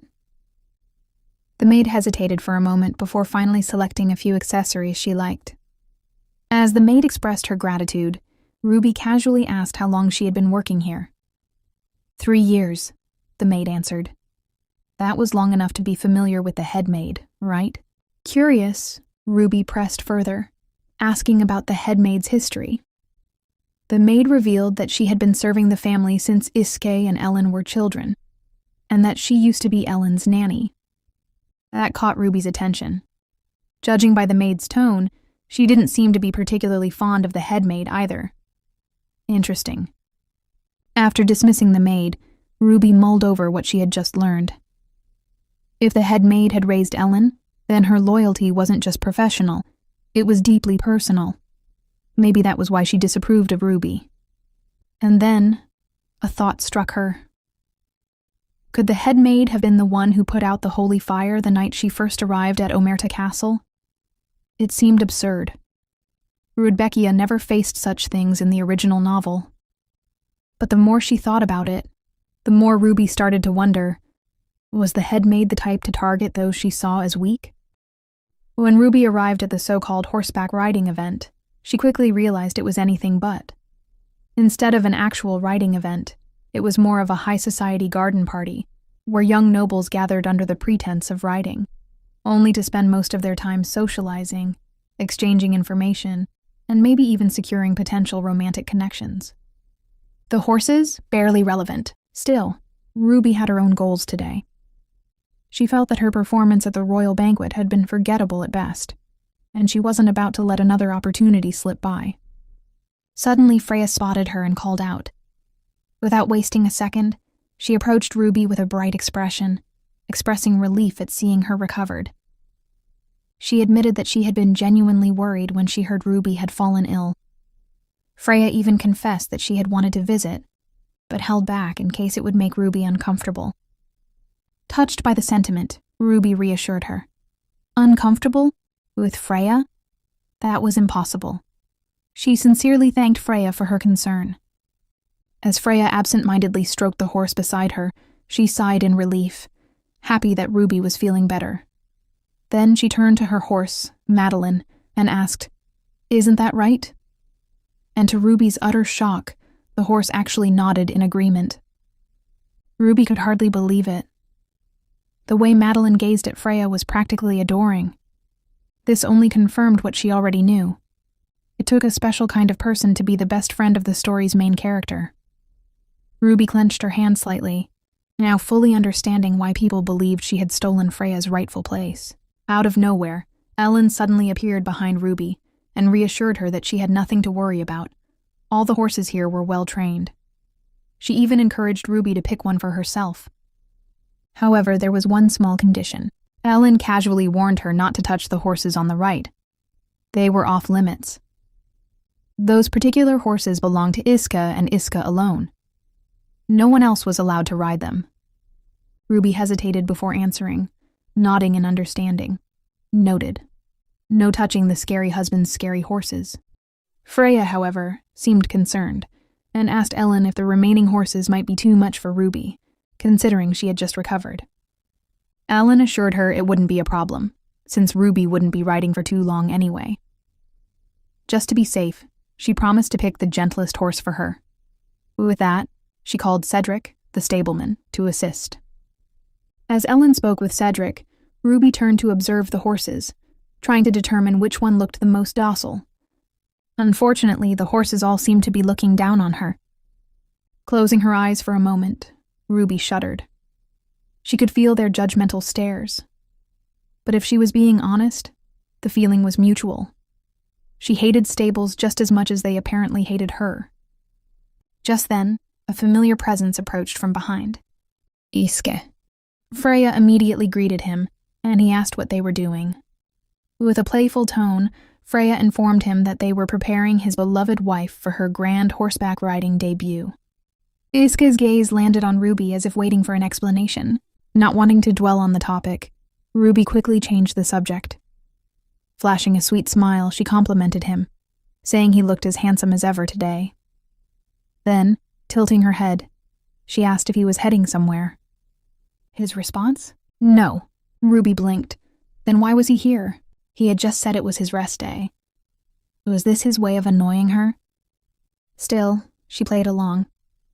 She explained that she was about to choose a horse for the riding event and casually asked if he wanted to join her. Iske declined, claiming he was busy. Busy? Busy with what? Just a second ago, he clearly stated he wasn't going anywhere. Ruby narrowed her eyes, silently fuming. Was he trying to provoke her? Still, she took a deep breath and moved on. Instead, she innocently asked whether she could pick any horse. Iske, however, didn't answer immediately. Instead, he raised an eyebrow and coolly questioned if she even knew what to look for when selecting a horse. Ruby admits that she doesn't have the best judgment when it comes to these things. And let out an internal sigh, then reasons that's exactly why she was pretending to be in love with him in the first place. She thought dryly. Noticing something, Iske and Ellen briefly exchanged glances. Then, Ellen spoke up, reminding her brother that the doctor had already given Ruby permission to ride. Iske didn't respond. Taking matters into her own hands, Ellen decided for him. Since he was already here, she suggested that he personally pick a horse for Ruby and escort her to the meeting place. She and Freya would go on ahead. Before Ruby could even react, the two women left. Ruby stood frozen in place. What just happened? Did they seriously just abandon her here, alone, with her husband?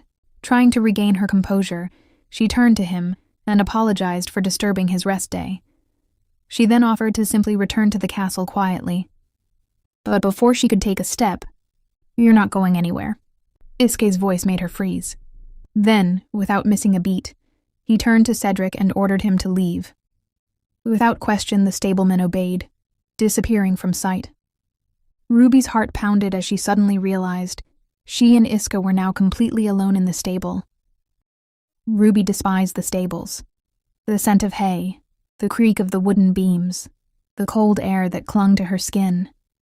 It all dragged her back to a place she never wanted to return to. A place where fear consumed her, where she was powerless. Even now, standing in the present, she felt the weight of the past pressing down on her. But she couldn't let it break her. Not again. She forced herself to stay still, to breathe. Then, Iske's voice cut through the suffocating silence. "You have an interesting expression." His words made her flinch. But before she could react, he continued, dismissing the very thing he had pointed out. "Not that it matters. Come here." Ruby hesitated. Her body knew fear before her mind could process it. But she stepped forward, unwilling to let herself crumble. Iske then asked for one of those. His words were vague, but her gaze landed on the only thing nearby, a whip. Her fingers trembled as she reached for it. The moment she held it, her pulse pounded against her skin, her breath coming uneven. He took note of her reaction but said nothing. Instead, he explained, "This horse is simple-minded. This is the best way to tame it." His words barely reached her. The past was too loud. She could see it, feel it, the terror, the helplessness. Her body remembered before she even had the chance to fight it off. She told herself to endure, to breathe, to remind herself that she had already survived this once. She had no choice but to survive it again. But the fear didn't listen. Her vision blurred, her knees buckled, the world tilted. She hit the ground. Iske's voice came sharp, questioning. "What are you doing?" Ruby gasped, her voice breaking. I've committed an unforgivable sin." The words left her lips in a whisper, trembling with something raw and unspoken. "It's all my fault. I was ungrateful, presumptuous." She couldn't stop. The fear controlled her, and she was helpless against it. Iski said nothing at first, his gaze unreadable. Then, in a tone far too even, he murmured, "People of Romana feed whips to their horses as snacks." The absurdity of the statement didn't reach her. Her mind was still trapped elsewhere. Then he moved. She saw his hand reaching for the whip and recoiled instinctively, her breath hitching into a sharp hiccup. But instead of using it, Iska clenched it tightly before throwing it aside. The sound of it hitting the ground echoed in the silence.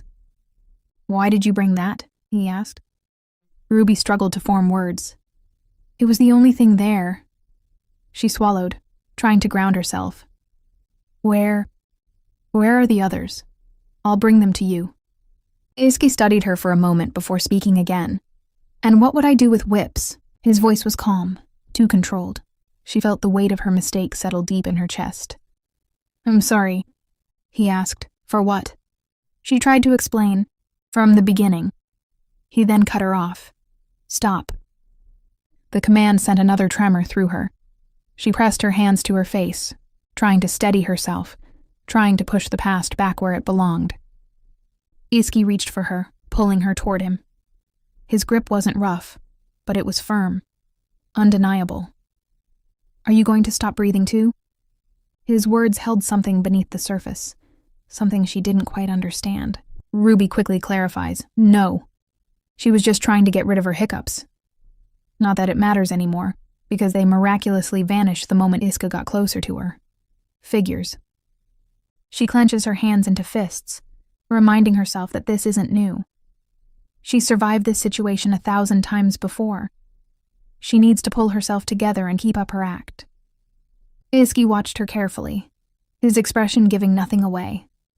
Then, after a moment, he said, "You're not in a state to attend a gathering." Ruby lifted her head. She had to keep moving forward. If she stopped, she would sink. "I thought it'd be nice to meet new people." He exhaled sharply. "Why would you want to acquaint yourself with them?" He didn't understand, or maybe he didn't want to. Instead of pushing further, he held out an apple. She blinked, uncertain. "What?" Iska answers her unspoken question. His horses are picky eaters, so she needs to bribe them with treats. It takes a second, but Ruby finally connects the dots. Oh. So when he originally asked for one of those, he had meant an apple, not a whip. Couldn't he have just said that from the start? Internally, she wants to scream, but outwardly she keeps her thoughts to herself. So much stress over nothing. Deciding to just go with it, she nervously asks if she's allowed to ride his horses. Iski, surprisingly, says yes. Something in her chest loosened. She turned to the horse, reaching out carefully, offering the apple. "Will you be kind to me?" She wasn't sure who she was asking. Iski watched her, his gaze unreadable. Then, after a beat, he asked, "Do you like that horse?" She nodded. "He's perfect." Iski called for Cedric. The stableman arrived, waiting for orders. "Which horse should I prepare for Lady Ruby?" Cedric asked. But before anyone can act, Iska drops a bombshell. There's no need to prepare a separate horse. Ruby will ride with him. Both Cedric and Ruby freeze in shock. Wait, what? Ruby hesitantly asks if he's sure about that. Riding together to the meeting place? With him? Iski, as usual, has the final word. He confirms it's fine and tells her to stop questioning his decisions. She hesitated, then said, "You said you were busy." His reply was quiet. "My mind was busy." Ruby stares at him. What kind of excuse is that? Ruby and Iska rode together on horseback, and she couldn't help but reflect on how much things had changed. Not too long ago, Iska wouldn't even spare her a glance. Yet here they were, riding side by side. Progress. But was it enough? Ruby felt the need to push even harder. If she wanted to keep even the tiniest bit of his interest, she couldn't afford to slow down now. Meanwhile, the noble onlookers gawked at the sight, their whispers spreading like wildfire. Ah yes, fuel the gossip mill, you nosy bunch.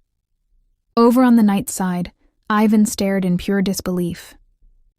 He nudged a fellow knight, asking if he was the only one seeing this bizarre scene unfold. The other knight, equally stunned, suggested that maybe they were both hallucinating. Nope, it's very real, bro. You're not Delulu Ivan. Ruby suddenly shivered. A chilling sensation ran down her spine as she sensed something menacing. She didn't even need to look. Everyone's expressions made it painfully obvious. Iska acting like this? Completely out of character. Finally, they arrived at the meeting place. The reaction? Shock. Complete and utter shock. Ellen, clearly taken aback, remarked that this was very unlike her brother. Meanwhile, Freya stayed silent, observing. Iske, unfazed, responded to Ellen, saying it was his responsibility to clean up after her. Ellen, unimpressed, shot back. Could he stop blaming everything on her already? Iske calmly clarified that he wasn't blaming her, but Ellen wasn't convinced. She glared at him and demanded to know exactly what he expected her to do. Then she flipped the argument on him, pointing out that he was the one who had gone against his own stance. Her brother, cool as ever, simply asked if he really had, and what exactly she could have done about it. Ellen, exasperated, told him to cut the condescending attitude. At the very least, she knew how to be grateful. Surprisingly, he agreed. Like their father, he acknowledged that Ellen was the only one in the family with a conscience. Ruby, caught in the crossfire, grew increasingly anxious. Did Iska's foul mood rub off on Ellen? Why were they suddenly bickering like this? She felt like an unwilling participant in a family feud. From her seat, Freya had apparently had enough. She got up, stepped between the siblings, and declared that they both needed to stop. She turned to Iske, reminding him that this was neither the time nor the place to get worked up. Instead, she suggested he go enjoy the event with Ruby. Before anyone could respond, Ruby, who was still very much on the horse, finally spoke up. Wait, she's been dangling up there this whole time? Did they expect her to gracefully jump down all on her own? She wasn't that skilled. He silently stared at her before reaching out, grabbing her hand, and effortlessly pulling her down. Ruby, startled by his sudden action, quickly tried to smooth things over. She gently asked him not to argue with his sister. Iske listened in silence. She then added that he shouldn't get mad on her behalf. After all, she'd hate for his handsome face to be ruined. Freya, watching this interaction with an unreadable expression, said nothing. Iske, on the other hand, let out a small sigh and simply stated that he wasn't angry. Ruby turned to Ellen next, asking if she was upset. Ellen flatly denied it, which only made Ruby think, so deadpan runs in the family. Then, with a bright smile, Ruby thanked Iska for the on-drop-off and asked for his permission to write about today in her journal. Would it be a daily love note or a death note reminder? Who knows? Iske, ever nonchalant, told her to do whatever she wanted. Seeing his easygoing response, Ruby felt strangely happy. But internally, she admitted, it was exhausting having to act all the time. The ladies at the table then invited Ruby to sit with them. As she took her seat, her eyes landed on the handle of her teacup and froze. A turtle. Of all the possible designs, why did it have to be a turtle? Steeling herself, Ruby picked up the cup, determined to take a sip despite the unease creeping up her spine. Before she could, Ellen spoke up, apologizing for her earlier lack of manners with Iske. She explained that this was just how they were as siblings, so Ruby shouldn't take it to heart. Freya then turned to Ellen and asked if Iske would be fine. Ellen, not in the mood for the topic, simply responded that it wasn't Freya's concern. Just then, Lady Consolacion, yes, the same woman who had oh so thoughtfully commented on Ruby's horseback riding skills before, decided to chime in. She inquired about Ruby's well-being, to which Ruby politely replied that she was fine. With an all-too-sweet smile, the lady expressed how utterly shocked she had been upon hearing about Ruby's collapse at the Poor Elmos. Oh, and she heard Ruby even had a nosebleed. Smirking, she seemed intent on making Ruby squirm. Ruby, however, wasn't about to give her the satisfaction. She confirmed the story, then sweetly thanked Lady Consolacion for her concern. Undeterred, the noblewoman pressed on. She remarked that Ruby hadn't eaten anything. Was she preoccupied with maintaining her figure? Or was the food simply not to her liking? Ruby, still smiling, responded that she simply had a small appetite. The lady sighed dramatically, remarking how unfortunate it was. Unlike where Ruby came from, she explained, Northerners valued their health and took care of themselves. It was important after all. They didn't want to become a burden to others. Ruby, sensing the insult wrapped in those words, didn't miss a beat. With a graceful nod, she thanked the lady for her heartfelt advice. Since she was so wise and kind, Ruby expressed her hope that she could continue seeking her guidance in the future. The lady, clearly not expecting that, blinked in surprise before stiffly agreeing. Meanwhile, Ellen pushed a plate of sponge cake toward Ruby, encouraging her to try it. Ruby wondered, was Ellen still upset? Freya, seeing the exchange, sighed and told Ellen to cheer up, noting that she and Iski actually had a good sibling relationship. Ellen, however, wasn't convinced. She retorted that Freya was probably talking about herself. After all, Freya and her brother Lorenzo got along well. Freya admitted that while Lorenzo was nice, he was also a bit of a troublemaker, which could be exhausting. That's why she personally preferred a reliable older brother. Turning to Ruby, Freya asked if she got along well with her own brothers. Ruby thought for a moment before answering. Like any siblings, they had their moments, but overall, they were pretty indulgent toward her, especially when she acted childish or immature. Ruby is really a good actress there. Freya sighed, clearly envious. Her situation was the complete opposite. She was the older sibling after all.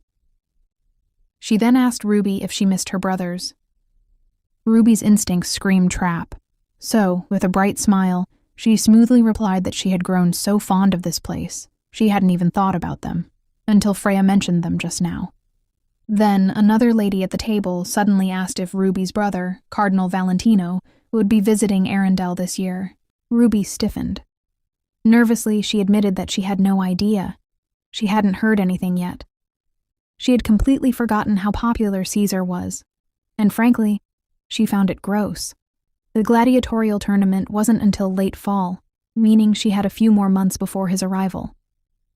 But the thought of having to deal with both Caesar and her husband? Yeah. They were both intensely overbearing. Just imagining the effort it would take to manage them made Ruby feel exhausted already. The future looked bleak. Afterwards, Freya and Ruby rode their horses together. Freya reassured Ruby not to take Lady Consolacion words too seriously. Curious, Ruby asked for more details, and Freya casually revealed that Lady Consolacion likely held some resentment toward her. After all, she had her eyes on Iski before Ruby entered the picture. Still, Freya insisted that Lady Consolacion wasn't a bad person once you got to know her. Ruby, ever the graceful one, assured Freya that she never thought poorly of the lady. She even admitted that it was no surprise Iska had admirers. How could he not, when he was such an incredible man? At that, Freya remarked that Ruby was growing sweeter by the day. Then, out of nowhere, Freya confessed that she originally assumed Ruby would be difficult and high maintenance. Stunned, Ruby demanded to know why. Freya shrugged and explained that it was only natural to think so. After all, Ruby was the princess of Romana. Hearing that, Ruby silently agreed. If the original Rudbeckia were here instead of her, she probably would have been just as fussy, but only because of her tragic circumstances. Ruby couldn't help but feel sympathy for the real Rudbeckia. If life had been kinder, maybe she wouldn't have made such desperate choices. Just as Ruby was lost in thought, a strange feeling washed over her. Instinctively, she asked Freya if they were still on a safe path. Freya reassured her, saying there was no real danger as long as they didn't stray too far into the woods. She even added, with a teasing smile, that Ruby had been far too modest earlier. Her riding skills were actually quite impressive. Ruby humbly credited the horse, claiming it was just well trained. Freya wasn't convinced. Instead, She playfully suggested a riding match. Surprised, Ruby asked for details. Freya pointed ahead, explaining that if Ruby rode straight, she'd reach a crossroads. If she took the right path, she would loop back to the opposite side of their starting point. The first one there would win. Realizing this was a perfect chance to bond with Freya, Ruby eagerly agreed. With a grin, Freya offered her a head start, since she was more familiar with the path. Grateful, Ruby thanked her and spurred her horse forward, dashing off toward the crossroads. Looks like things are about to get interesting. Friendly race or the beginning of some unexpected chaos. As Ruby rides her horse, she takes in the breathtaking scenery around her. The open space, the wind rushing past. It's been so long since she's felt this free. No prying eyes watching her, no need to constantly be on guard. For once, she can simply enjoy the ride. Feeling refreshed, Ruby decides to make the most of this rare moment. Why not show off a little? Just as she's about to demonstrate her riding skills, she glances back to check on Freya, only to realize Freya is nowhere to be seen. Wait, did Freya get lost? Before she can even process that thought, something happens. A dark aura surges from the ground, wrapping around her leg like a snake and yanking her down. Ruby struggles to break free, but the shadowy force is relentless. One powerful strike knocks her out cold. By the time she regains consciousness, night has fallen. Blinking groggily, Ruby tries to figure out where she is. The forest around her is eerily silent until she hears rustling behind her. Heart pounding, she slowly turns her head. A strange creature emerges from the bushes. At first glance, it looks like a raccoon, but Ruby hesitates. Could it be a rabbit? No, it's way too big for that. Just as she's trying to make sense of it, the creature opens its mouth, revealing a horrifying sight. Bones, lots of them. And judging by their shape, they might even be human. Ruby clamps her hand over her mouth to stop herself from screaming.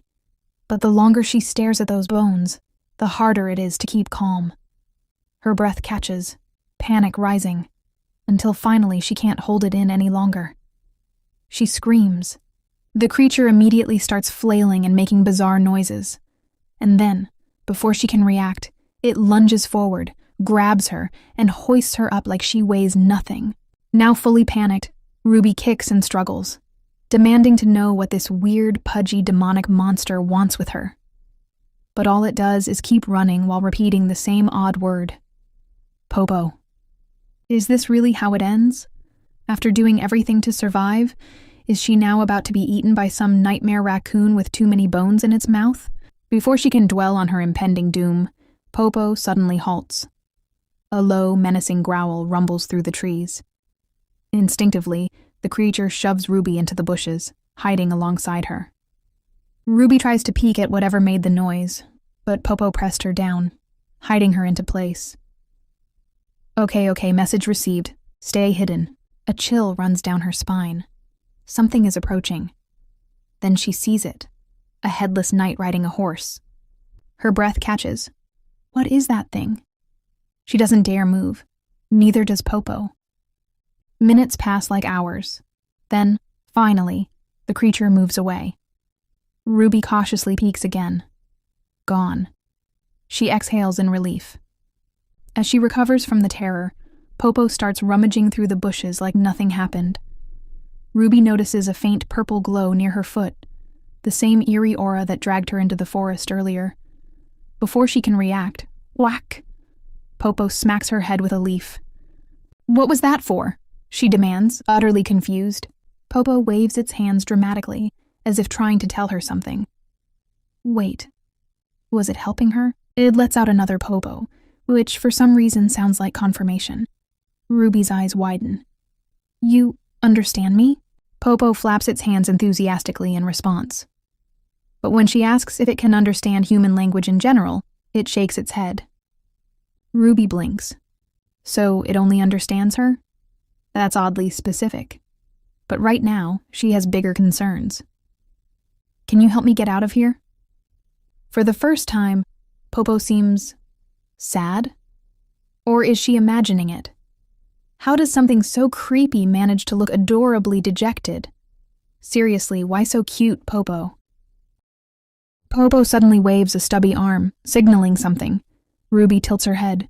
You want me to hop on your back? The moment she climbs on, she can't help but squish its ears.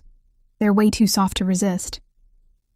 But before she can fully enjoy the fluffiness, Popo suddenly leaps into the air. Ruby lets out a blood-curdling scream. So much for a peaceful ride home. The knights were scouring the forest for Ruby, calling out her name in hopes of finding her. Endymion, or Andy for short, kept shouting, his voice laced with urgency, when suddenly the bushes rustled behind him. He flinched. Who or what was hiding in there? Turning around cautiously, he spotted a figure leaping from the underbrush. Stepping closer, he blinked in shock. Lady Rudbeckia? She was right there. Relief washed over him as he told her it was a miracle she was safe. But at that moment, Iski stiffened. Andy quickly signaled to the others that Ruby had been found, and the knights rushed over, bombarding her with concerned questions. However, Ruby, trembling like a leaf, could only think that this situation somehow felt even worse than facing that demonic beast earlier. Andy, ever the gentleman, reached out and plucked a leaf from Ruby's disheveled hair, only to pause in alarm. There was blood on it. He immediately asked if she was really all right, but before she could answer, Ivan strode forward, cutting him off. "Step aside," Ivan ordered, leaving no room for argument. He then told Ruby to come with him. As she followed, she reassured herself. "It's fine. I got back on my own after all. Nothing bad will happen." Unfortunately, fate had other plans. Iske, watching her every move, coldly remarked, "It seems like you're always itching to stir up trouble one way or another." Ruby's breath hitched. Her legs gave out beneath her. Was he going to kill her? Desperately avoiding his gaze, she bit her lip. He, however, wasn't in the mood for silence. "Get up," he ordered. Andy, sensing the tension, stepped in. "Sir, she's clearly hurt." But Iski shut him down immediately. Turning back to Ruby, he continued in a voice sharp as a blade. "I already told you, you don't need to pull these kinds of stunts to get attention." Ruby flinched. That wasn't what she was trying to do at all. She quickly apologized, explaining that she truly had no choice in the matter. Iski glared at her for a long moment, before, to everyone's surprise, suddenly lifting her into his arms. "Forget it. We'll talk later, after your wounds are treated." Without waiting for a response, he barked out orders for the knights to leave the forest too. While they rode back together, Ruby stole a glance at Iski. "He said he'd tend to my wounds." She wasn't sure what he was thinking right now, but oddly enough, sitting close to him like this made her feel warm. After they returned, Ruby woke up in her chamber, only to find Iski sitting beside her. Blinking drowsily, she mumbled an apology, saying she must have dozed off on the way back. "That's not important," Iska replied, his tone unreadable. "Tell me what happened." Ruby hesitated. "He's actually asking for my side of the story." She explained how Freya had suggested a horse riding match, giving her a head start. But as she followed the path Freya had directed her to, something lunged from the bushes and grabbed her ankle. She tried to fight it off, but everything went black after she hit her head from the fall. She briefly considered mentioning the Popo monster but decided against it. Iski listened silently before dropping a bombshell. "Freya claims you ran off into the forest on your own, despite her warning you not to." Ruby froze. "What? Are you saying she lied?" Isk asked, his gaze unwavering. Ruby couldn't answer. Why would Freya lie? Was she trying to avoid responsibility? Or was this intentional? She and Freya had been getting along fine until now, so why? Before she could make sense of it, Iska spoke again. "Go back." Ruby blinked. "Huh?" "I'm telling you to return to Romana," he clarified. "I'll let you go. No conditions." Her heart stopped. She knew their marriage would end eventually.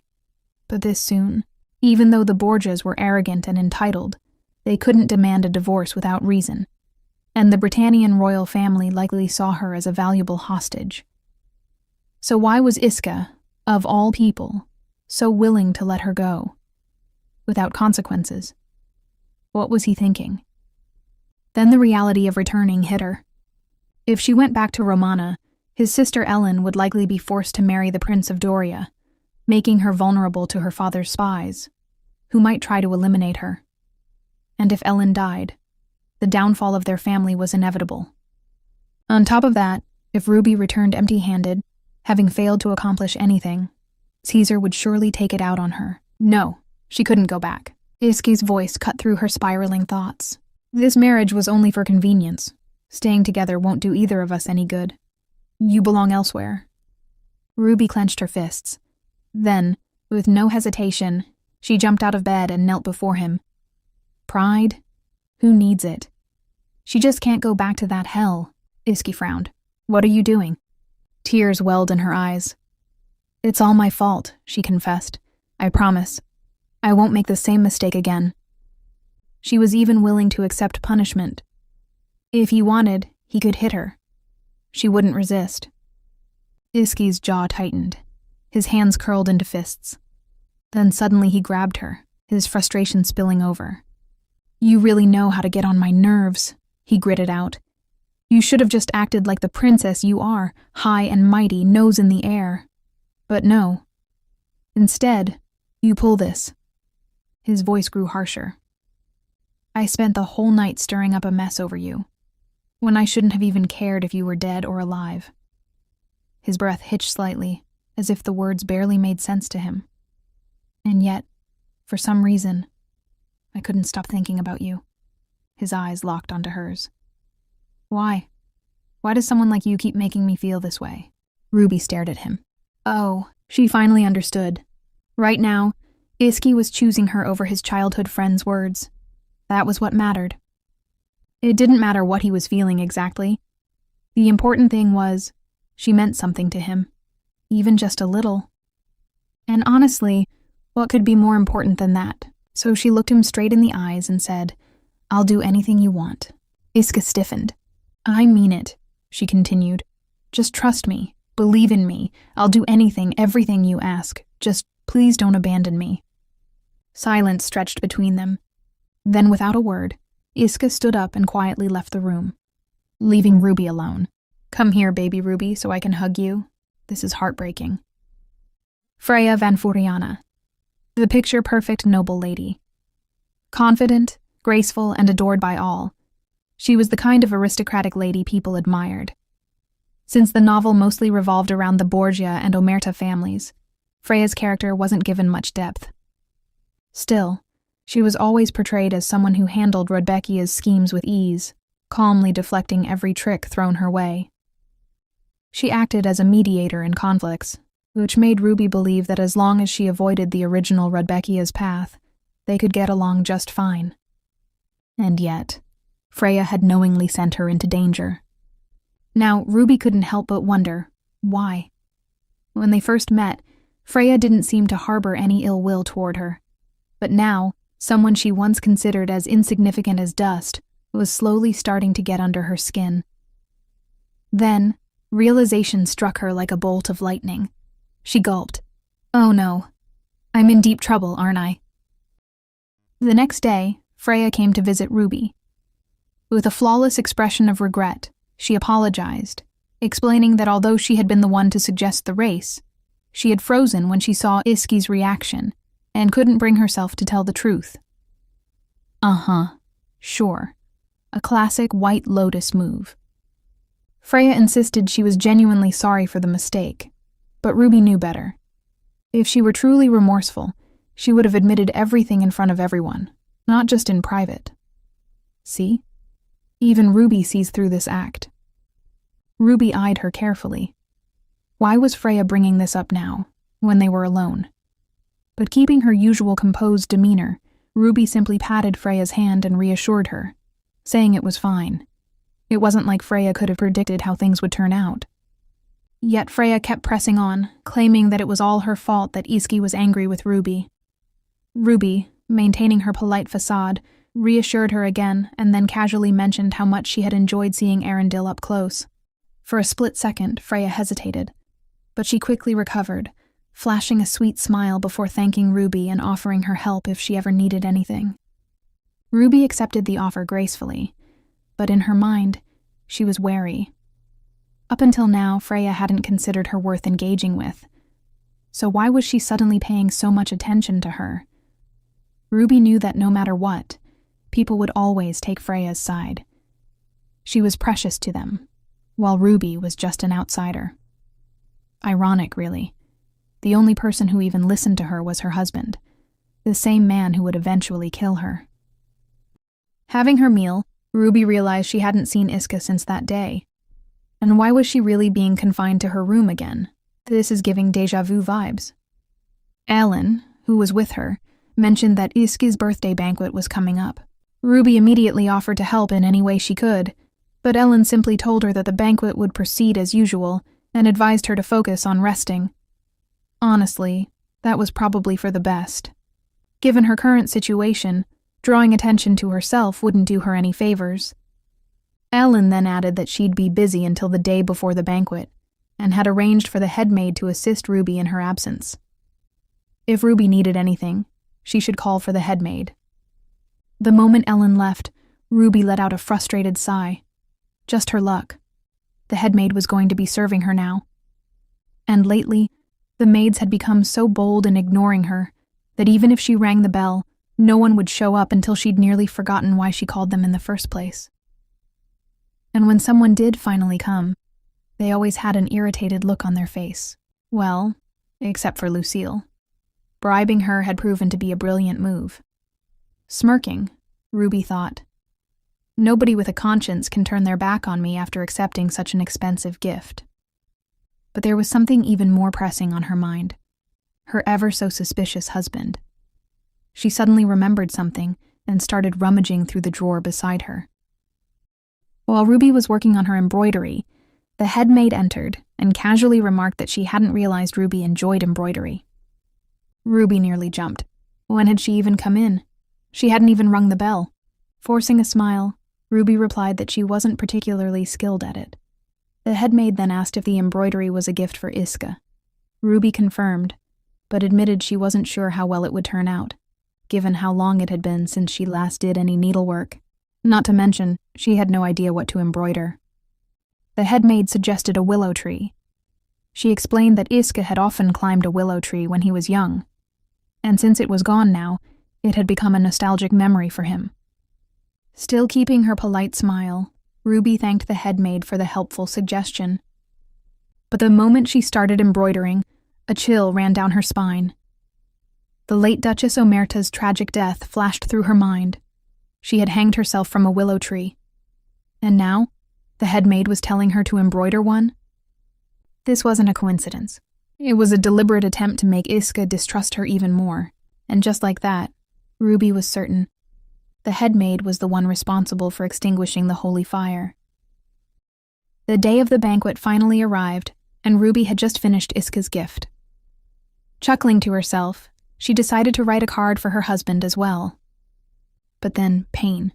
A sharp, twisting pain shot through her stomach, making her wince. She stiffened. Why now of all times? Her hands trembled as she reached for the bell. Even Mother Nature seemed to be against her today. Just her luck. The headmaid arrives and she asks Ruby if something is wrong. Ruby, groaning in pain, is too busy wondering why the headmaid is here instead of Lucille.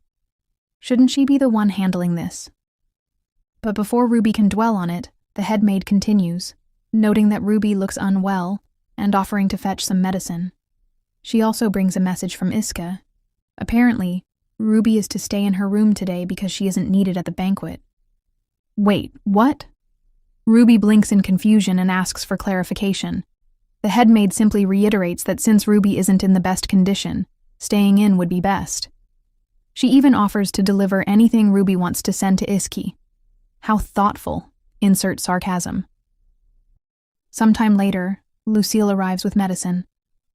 As she hands it to Ruby, the latter requests that she call Ellen. However, Lucille informs her that Ellen is currently out and won't be back until after the banquet. Once Lucille leaves, Ruby replays the headmaid's words in her head, her irritation growing. How dare that woman say that to her? Did she really think Ruby would be foolish enough to entrust Iska's present to her? Clutching the gift tightly, Ruby reassures herself that no matter how upset Iska is, there's no way he truly wants her absent from his birthday banquet. Right? But doubt starts creeping in. What if Iska really doesn't want her there?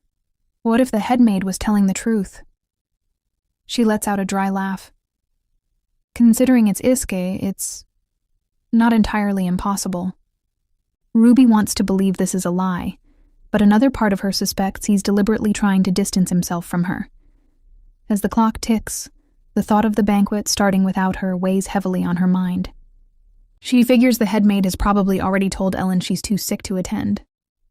Staring at the bell, she knows she can't just sit here and do nothing. Lucille returns and asks if she needs anything. Without hesitation, Ruby asks for her help. She wants to go to the banquet. Lucille hesitates, concerned about Ruby's condition, but Ruby insists that she only needs help getting dressed. Then, in a last-ditch effort, she takes off a ring and offers it as a bribe. She thinks to herself that she's been cooped up in this room for days. She just needs a little breather, and then she'll come right back. Lucille eyes the ring for a moment before finally giving in. With her assistance, Ruby gets ready. A few moments later, Ruby is fully dressed and ready to leave. Before she goes, the maid warns her to return as soon as possible. Ruby nods. Finally, she's free. Upon arriving at the banquet hall, she decides to sneak in, quickly hand over Iska's gift, and slip out. She can't believe she's going through all this trouble for something so simple. But just as she's about to enter, a sudden thunderstorm breaks out. Ruby stops in her tracks, staring at the pouring rain. Of course, because her luck wasn't bad enough already. Muttering to herself, she trudges through the corridor, feeling as if even the heavens have turned against her. And just to make things worse, her carefully prepared gift is now completely soaked. Then, from inside the banquet hall, she hears laughter. Curious, she peeks inside and sees people chatting happily. She stares at the wet, ruined gift in her hands and lets out a bitter sigh. Must be nice to be in there, having fun. Meanwhile, here she is, soaking wet and miserable, all because of that husband of hers. But before she can stew in her misfortune for too long, she suddenly hears a familiar voice. Looking up, she sees Freya talking with him. Her heart sinks. The sight of them, comfortably surrounded by others, makes her feel out of place, unwanted, like she doesn't belong here at all. Silently, she shuts the door. Maybe she should just go back. Showing up like this, dripping wet and pathetic, would only lead to more humiliation. What's the point? As she turns to leave, she glances at her ruined gift. Compared to whatever Freya must have given to him, this thing probably looks like a joke. She lets out a dry chuckle at her own foolishness. Then she sneezes. When she looks up, the rain has stopped. Where is she? Before she can make sense of her surroundings, she suddenly collides with someone.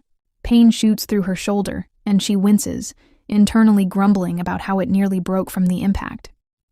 She doesn't even have the energy to care about who she just bumped into. She's really not in the mood for this.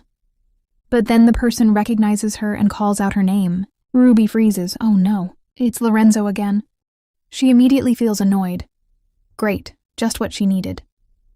Lorenzo, seemingly concerned, asks if she's all right. Ruby, however, is having none of it.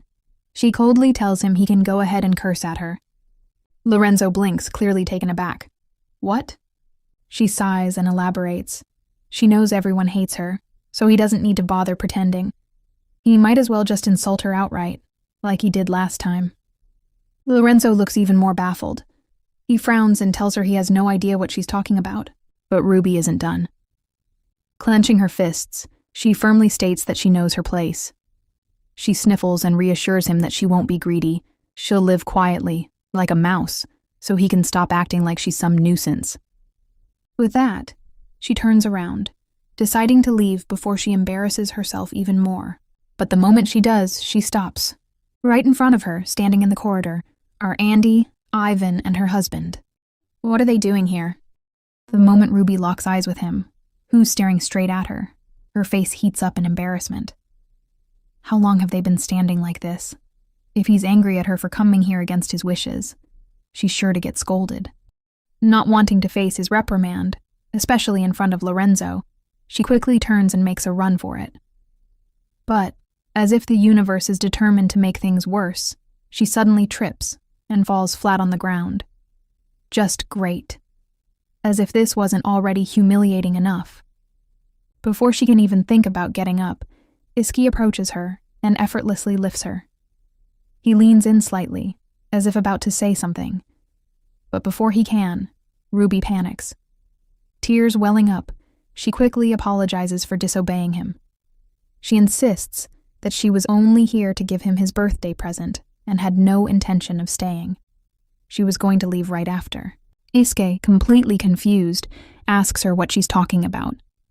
Ruby blinks, just as puzzled, before carefully explaining. She knows he didn't want her at his banquet, but she just wanted to give him a gift. That's the only reason she came. At that, Iske's expression darkens slightly. "Who told you that?" he asks. Ruby freezes. That's not the reaction she expected. Suddenly, her mind pieces things together, and her eyes widen in realization. The headmaid, that wicked woman, tricked her. A wave of hope washes over her, and she hesitantly smiles. "So, does that mean you don't want to cut ties with me?" she asks cautiously. Then bracing herself, she adds, "And does this mean you'll accept my gift?" Internally, she's relieved. There's still a chance. But her optimism is short-lived. Just as she thinks things might be okay, she notices something. Isk's sad expression. He looks like he wants to say something, but then, at the last moment, he presses his lips together and stops himself. Ruby doesn't know why, but the sight unsettles her. Meanwhile, behind them, Ivan suddenly explodes at Lorenzo. "Didn't I warn you not to run your mouth?" he yells. Ruby, curious, turns to look. She sees Lorenzo flinching as Ivan scolds him like an angry older brother. "I didn't do anything this time," Lorenzo protests, looking completely innocent. Ruby stifles a laugh. She didn't expect this, but honestly, watching Lorenzo get scolded like this is extremely satisfying. Iske, noticing her amusement, remains silent for a moment before turning to Ivan. "What song?" he suddenly asks. The entire area seems to freeze. Iske narrows his eyes. I asked, "What song?" Ruby's mind immediately flashes back to something Andy once told her. How he was chosen as Iske's squire because the one before him got into huge trouble for singing an obscene song in front of him. Ruby clenches her hands. Oh, so that's why everyone just went silent. As much as she'd love to watch Lorenzo suffer the consequences of his loose lips, she absolutely does not want to hear that song again. And more importantly, she really doesn't want Iske to know about it either. Right then, she suddenly sneezes. Iske immediately turns to her. "Are you okay?" he asks. Ruby blinks. Then, without missing a beat, she gives him a sweet smile. "Oh, you're so thoughtful and caring." Iske immediately averts his gaze. Ruby, sensing an opportunity, pushes her luck. "So, does this mean you're not angry anymore?" she asks. Then, testing the waters further, she adds, "And you don't hate me, right?" Iske doesn't respond. Instead, he helps her up and simply says, "Let's go inside." Ruby stares at him in shock. Like this, she's still a complete mess, she thought. But before she can argue further, they step into the banquet hall. Almost immediately, Ellen spots them and rushes over. "Why is Ruby here?" Ellen asks. Then turning to Iske, she demands, "What happened?" Iske, not in the mood for explanation, simply says, "We'll talk later. For now, take Ruby to get changed and come back together." Without further questions, Ellen takes Ruby away to freshen up. As Ruby change, Ellen casually mentions something she expected. Apparently, the headmaid told her that Ruby was too sick to attend the banquet. "I didn't question it," Ellen adds, "since you did seem unwell the last time I saw you." Ruby hesitates before explaining, "Actually, I was told that my presence wasn't required at the banquet." Ellen, in the middle of checking Ruby's temperature, suddenly stops. Slowly, she lifts her hand away, her expression unreadable. "Who told you that?" she asks. Ruby looks away, unwilling to answer. Ellen's gaze narrows. Oh, she definitely knows something. Finally, she lets out a sigh and says, I'll get you some medicine for your discomfort. After arriving late to the banquet, Ellen urges Ruby to eat, reminding her that she must be starving after skipping meals all day. Ruby sighs internally. Why does Ellen always insist on feeding her? She's really fine. Well, mostly. Before Ruby can say anything, Freya approaches and asks if something is wrong since Iski seems to be in a bad mood. Ellen, looking just as puzzled, admits she's not sure but decides to check on him herself. Before leaving, she asks Freya to keep Ruby company in the meantime. That request makes Ruby scoff in her head. Does everyone think she's a child who needs a babysitter the moment she's left alone? While Ellen heads off, Freya turns to Ruby and asks how she's doing, mentioning she heard she was sick. Ruby gives a vague response, saying it's complicated but she's fine now. Freya, seemingly relieved, says she's glad to hear it. Then, with a curious expression, Freya brings up the little surprise Ruby gave everyone earlier. She directly asks if something happened between her and Iski. Ruby, maintaining her composure, calmly denies it. Nope, nothing happened. Not at all. But as the conversation continues, Ruby notices Freya's attention wandering elsewhere. She must have other social obligations. Not wanting to keep her, Ruby tells Freya she's free to go if she has something to attend to. As expected, Freya does have prior commitments and takes the offer. Before leaving, she reminds Ruby to call for help if she needs anything. Ruby simply smiles in response, though deep down, she knows there's no one she can really call for help anyway. Left alone, Ruby begins to question why Iska even had her come here. Was it just to humiliate her? Or worse? Was he planning to announce their divorce at his own birthday banquet? The thought makes her spiral into anxiety. She quickly snaps out of it, literally, by slapping herself lightly. Stop overthinking. Before she can fully calm down, someone calls out to her. Turning around, she finds herself face to face with Princess Arian. Bending down slightly, Ruby apologizes for arriving late, explaining that something unexpected came up. Curious, she asks the princess who she came with, and the little royal answers that she came with her nanny. The princess then casually mentions that the queen rarely attends these events. Internally, Ruby understands why. The Omerta siblings are of royal blood, while the queen, once a slave, probably feels out of place among them and the nobles. The difference in status must be suffocating. Just then, another voice chimes in. Someone had overheard that Ruby married a paladin. When she looks, she finds a little girl who excitedly claims that her brother is also a paladin. Ruby greets the child and asks if she happens to know her brother. The girl puffs up proudly and insists that her brother is very handsome and famous, so of course Ruby must know him. However, in the same breath, the girl casually complains that while her brother's face is tolerable, his personality is an entirely different matter. Now Ruby gets it. This girl must be talking about Ivan. The little girl continues, suddenly bringing up Iska. She boasts that he once gave her a shoulder ride. Ruby nearly chokes on air. Were they even talking about the same person? Then, the girl shifts the topic, recalling something Princess Arian had said earlier about touching Ruby's hair. Seeking confirmation, she asks if they really can. The princess quickly steps in, explaining that while they can, now isn't the best time due to the crowd. The girl, whose name is Leah, looks disappointed. She really wanted to do it now. Seeing Leah's sad expression, Ruby reassures her. It's fine. She can go ahead. That's all Leah needed to hear. In the next moment, both Leah and the princess happily start playing with Ruby's hair, braiding it with great enthusiasm. Their fun is short-lived, though. A deep voice cuts through the moment, questioning what they're doing. All three girls freeze. Turning around, they come face to face with Iske. Immediately, Leah and the princess instinctively hide behind Ruby. Not missing a beat, Ruby asked Iske if he just went somewhere. His response? A deadpan. Why would I leave? It's my banquet. Oh. So he's reminding her that he's the center of attention here? How typical. As if on cue, Ivan suddenly appears. He commented that he figured he'd find his sister causing mischief around Ruby. Ivan then turns to Leah, asking if she introduced herself properly. Leah sheepishly admits that she might have skipped the formalities, but did take the opportunity to gossip about him.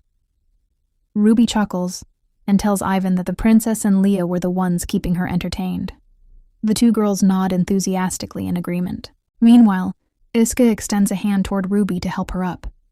She hesitates, questioning his motives. Was this just because it was his birthday? A momentary kindness? Pushing aside her doubts, she takes his hand. The moment she does, he unexpectedly pulls her close. Shocked, Ruby blurts out, "Can you do that again?" Iska stays silent, his face unreadable. Realizing what she just said, Ruby quickly apologizes, assuring him that she'll try not to be a bother. However, Iska continues staring at her, making Ruby wonder what's going on inside that head of his. Then, she suddenly remembers. She has a gift for him. Taking it out, she notices his eyes immediately fixating on it. Ah, so this was what he was waiting for. She explains that the gift got slightly damaged in the rain earlier. It's not much, but she stayed up all night making it for him. With a warm smile, she sincerely wishes him a happy birthday and thanks him for being born.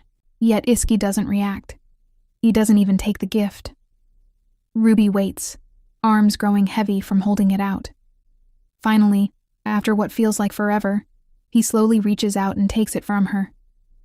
He notices a small note attached. Ruby quickly explains that she wrote him a letter of apology. But as he grips the gift tighter, Iski mutters, "You're so foolish." His expression hasn't changed. What's with that face? Did he not like the gift? Nervously, she asks if that's the case. Iski finally looks at her and answers, "I do." Surprised, Ruby asks again, "You mean it?" With the same unreadable expression, Iski replies, "I do." And just like that, Ruby feels a wave of relief wash over her. The weather took a sharp turn for the worse. Cold winds howled through the north, making Ruby shiver. She sighed, realizing this was just how things were up here. Catching even a glimpse of the sun before summer? Practically a miracle. Enter Duke Omerta, the father of Iske and Ellen. When he finally met Ruby, he politely excused his delay, hoping she wasn't upset. Ruby, ever composed, reassured him with a smile. She completely understood how busy he was, so it only made sense to meet when it was convenient for him. But as she watched him sip his tea, she couldn't help but notice something amusing. The Omerta siblings looked nothing like their father. Aside from their eyes, there was zero resemblance. Clearly, the late Duchess had passed down all the superior genes in the family. The Duke soon brought up the topic of Iska, asking if he had been treating Ruby well. He seemed concerned, probably because his son wasn't exactly experienced when it came to women. Ruby, however, immediately set his worries at ease. "Oh, Iska. He's been nothing but kind and considerate." That answer genuinely caught the Duke off guard. Ellen, never one to miss a chance to poke fun, casually pointed out that the Duke had even forgotten Iska's birthday. Unbothered, the Duke merely shrugged. This wasn't the first time, and honestly, no one should be surprised. Even Iska himself probably preferred it that way. Then came the real curveball. The Duke asked if she had visited the temple yet. Ruby froze. In most places, such a question might be a way to gauge if she was using her status as the Pope's daughter for political influence. But in the North, a temple visit after marriage wasn't just a custom. It was proof that a couple had, well, officially sealed the deal. In other words, the Duke was asking if she and Iski had been intimate. Ruby was completely thrown off. In the original novel, the real Ruby never once slept with Iski.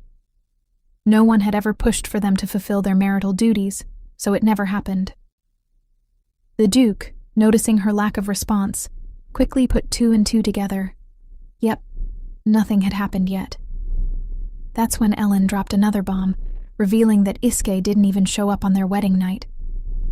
That was all it took for the Duke to shoot up from his chair, frustration clear on his face. "So much time has passed, and you're telling me you still haven't finalized your marriage?" he exclaimed. He sighed deeply, shaking his head as if he didn't know what to make of the situation. Ruby clenched her fists in irritation. Why was he acting like this was her fault? What was she supposed to do, drag Iske to bed? The Duke, however, wasn't angry at her personally. Instead, he reassured her that their marriage was important, not just for them, but for the North itself. But then he hit her with another question. How did things end up like this? Ruby understood why he was so invested.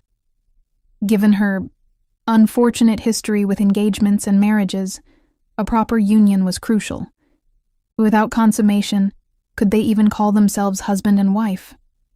And if this marriage ended like her previous ones, it would be an embarrassment to the proud Omerta household. The Duke likely supported this union not just for political reasons, but also to fix Iske. The man had been voluntarily abstinent for so long. After dealing with her, it would be easier for him to marry someone else later. Ruby was certain even the Duke didn't expect this marriage to last. She quickly gave him an answer, explaining that they had originally planned to visit the temple, but her poor health had forced them to cancel. However, she was feeling much better now and promised to go soon. That seemed to calm the Duke down. He nodded in approval but still advised her to consummate the marriage as soon as possible. Ruby smiled politely, thanking him for his concern. So this is where Iske got his caring nature from, huh? But in her mind, Ruby knew the truth. Once they spent the night together, divorce would become nearly impossible. Unlike her previous marriages, which were easily annulled, this one would be permanent. The Pope forbade divorce in Romana, and other countries that followed the same faith had similar rules. If her family ever wanted her back after consummation, they'd have to pay for it. Literally. So that's what the Duke is after. In the original novel, Ruby had returned to Romana after her marriage was voided, and Ellen was poisoned. But if getting an annulment became harder, Ellen's life might be spared. That meant she could stay there, safe from that hellish place. This situation was ideal. The Duke wanted her to be with his son, and Ruby had every reason to go along with it. There was just one problem. How was she supposed to convince that cold, brooding jerk of a husband to actually sleep with her? Later that day, Ruby made her way to the training hall, where Andy greeted her warmly. Seeing his cheerful face, she raised an eyebrow. "Something wrong?" she asked. Andy shook his head. "Nah, I'm just happy to see you." Ruby blinked. He must be bored out of his mind. He asked Ruby if she was there to see Iske. Ruby nodded and handed him a piece of fruit from her basket. Andy accepted it happily, just as someone approached them from behind. Ruby, always polite, offered the newcomer some fruit too, despite being nervous. To their shock, the stranger casually took an apple, took a bite, and walked away without a word. Ruby and Andy exchanged wide-eyed glances. "Who was that?" she whispered. "Oh, that?" Andy said, still looking amused. "That's my older brother." Ruby stared at the retreating figure. Wow. Intimidating. She commented on his imposing aura, but Andy reassured her that he was harmless. Then, he directed her attention to Iske, who was training hard in the distance. Ruby's breath hitched. Good heavens. The man was gorgeous. Facing off against 10 knights at once, his movements were sharp, powerful, and utterly mesmerizing. When he defeated them all without breaking a sweat, Ruby couldn't help but admire him out loud. The moment the words left her mouth, Iske froze. Ruby and Endymion immediately started clapping and cheering for him, only to be met with a sharp glare. The excitement drained from their faces instantly. Abort mission. He's scary again. Just then, Ivan stormed over, scolding Andy for slacking off while everyone else was busy training. Noticing Ruby, Ivan greeted her and made a comment about her early visit. Ruby explained that Andy had been keeping her company. Ivan, however, frowned and warned her not to call Andy sir. He was just a squire, after all. Andy quickly jumped in, suggesting that Ruby just call him by name instead. That did not sit well with Ivan. He accused Andy of flirting with Lady Rudbeckia, causing the squire to panic.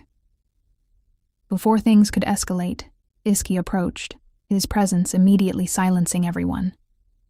He turned to Ruby and asked what all the commotion was about. Ruby, seizing the chance to butter him up, gushed, "That was incredible! I think I just fell in love with you all over again." Ivan, meanwhile, was busy dragging Andy away. Ruby smiled at Iska and assured him she hadn't meant to interrupt his training. He simply replied, "I suppose you noticed." Then, without another word, he grabbed an apple from the basket and took a bite. Wait a minute. Hadn't he just refused an apple before? As she watched him covered in sweat, she instinctively reached out to wipe his brow. But before she could, Iska turned to her with a frown. "What are you doing?" "I was just going to wipe off your sweat," she replied. He stared at her. "That's not sanitary." Ruby huffed. "I washed my hands just a while ago." Iski muttered, "That's not what I meant." Ruby sighed. "Why is he always mad at me?" "I don't know. Maybe that's just his normal face, Ruby." Iski suddenly commented that Ruby seemed a bit uneasy. Ruby, caught off guard, asked if he was talking to her. He glanced around and replied that he didn't see anyone else here. Ruby, ever quick-witted, joked about a cupid possibly being with them. Iska paused mid-motion while rummaging through a fruit basket, then shot her a look, probably questioning her entire thought process. With mild curiosity, he remarked that he'd love to see what went on inside her head. Ruby instantly flinched. Okay, maybe that joke was a little too corny. Trying to steer the conversation elsewhere, she told him that his father seemed upset and asked what they should do. Iski, now intrigued, asked what exactly his father had said. Ruby hesitated slightly before spilling the truth. The Duke was angry because they did not do the deed yet. Iski blinked. Ruby, realizing he genuinely didn't get it, sighed and asked what newlyweds typically do on their first night together. The fact that Iski seemed completely clueless stunned her. Wait, was he innocent? A secret celibate? Ruby blushed hard. Determined to spell it out, she finally explained that newlyweds usually sleep together. And, well, do what married couples do. After briefly agreeing, he abruptly turned away, his face turning slightly red. Did she need to draw him a diagram? Just how innocent was this man? Iska then reassured her that she didn't need to worry about his father's demands. Easy for him to say. He wasn't the one whose life was at stake. Just as Ruby was about to protest, Iska interrupted, questioning why she was so hung up on this. He never imagined she would want to do something like that with him. Ruby, now exasperated, reminded him that she was his wife, and it was only natural. Then, gathering her courage, she stood up. She was dead serious. She didn't want to go back home. As long as she could stay by his side, that was enough. But if he found someone else he wanted to marry, she wouldn't be able to stop him. Still, she hoped it would be his own choice, not something forced upon him. Iski remained silent for a moment, before finally asking if there was another reason she was so desperate to avoid going back to Romana. Ruby flinched, frowning slightly.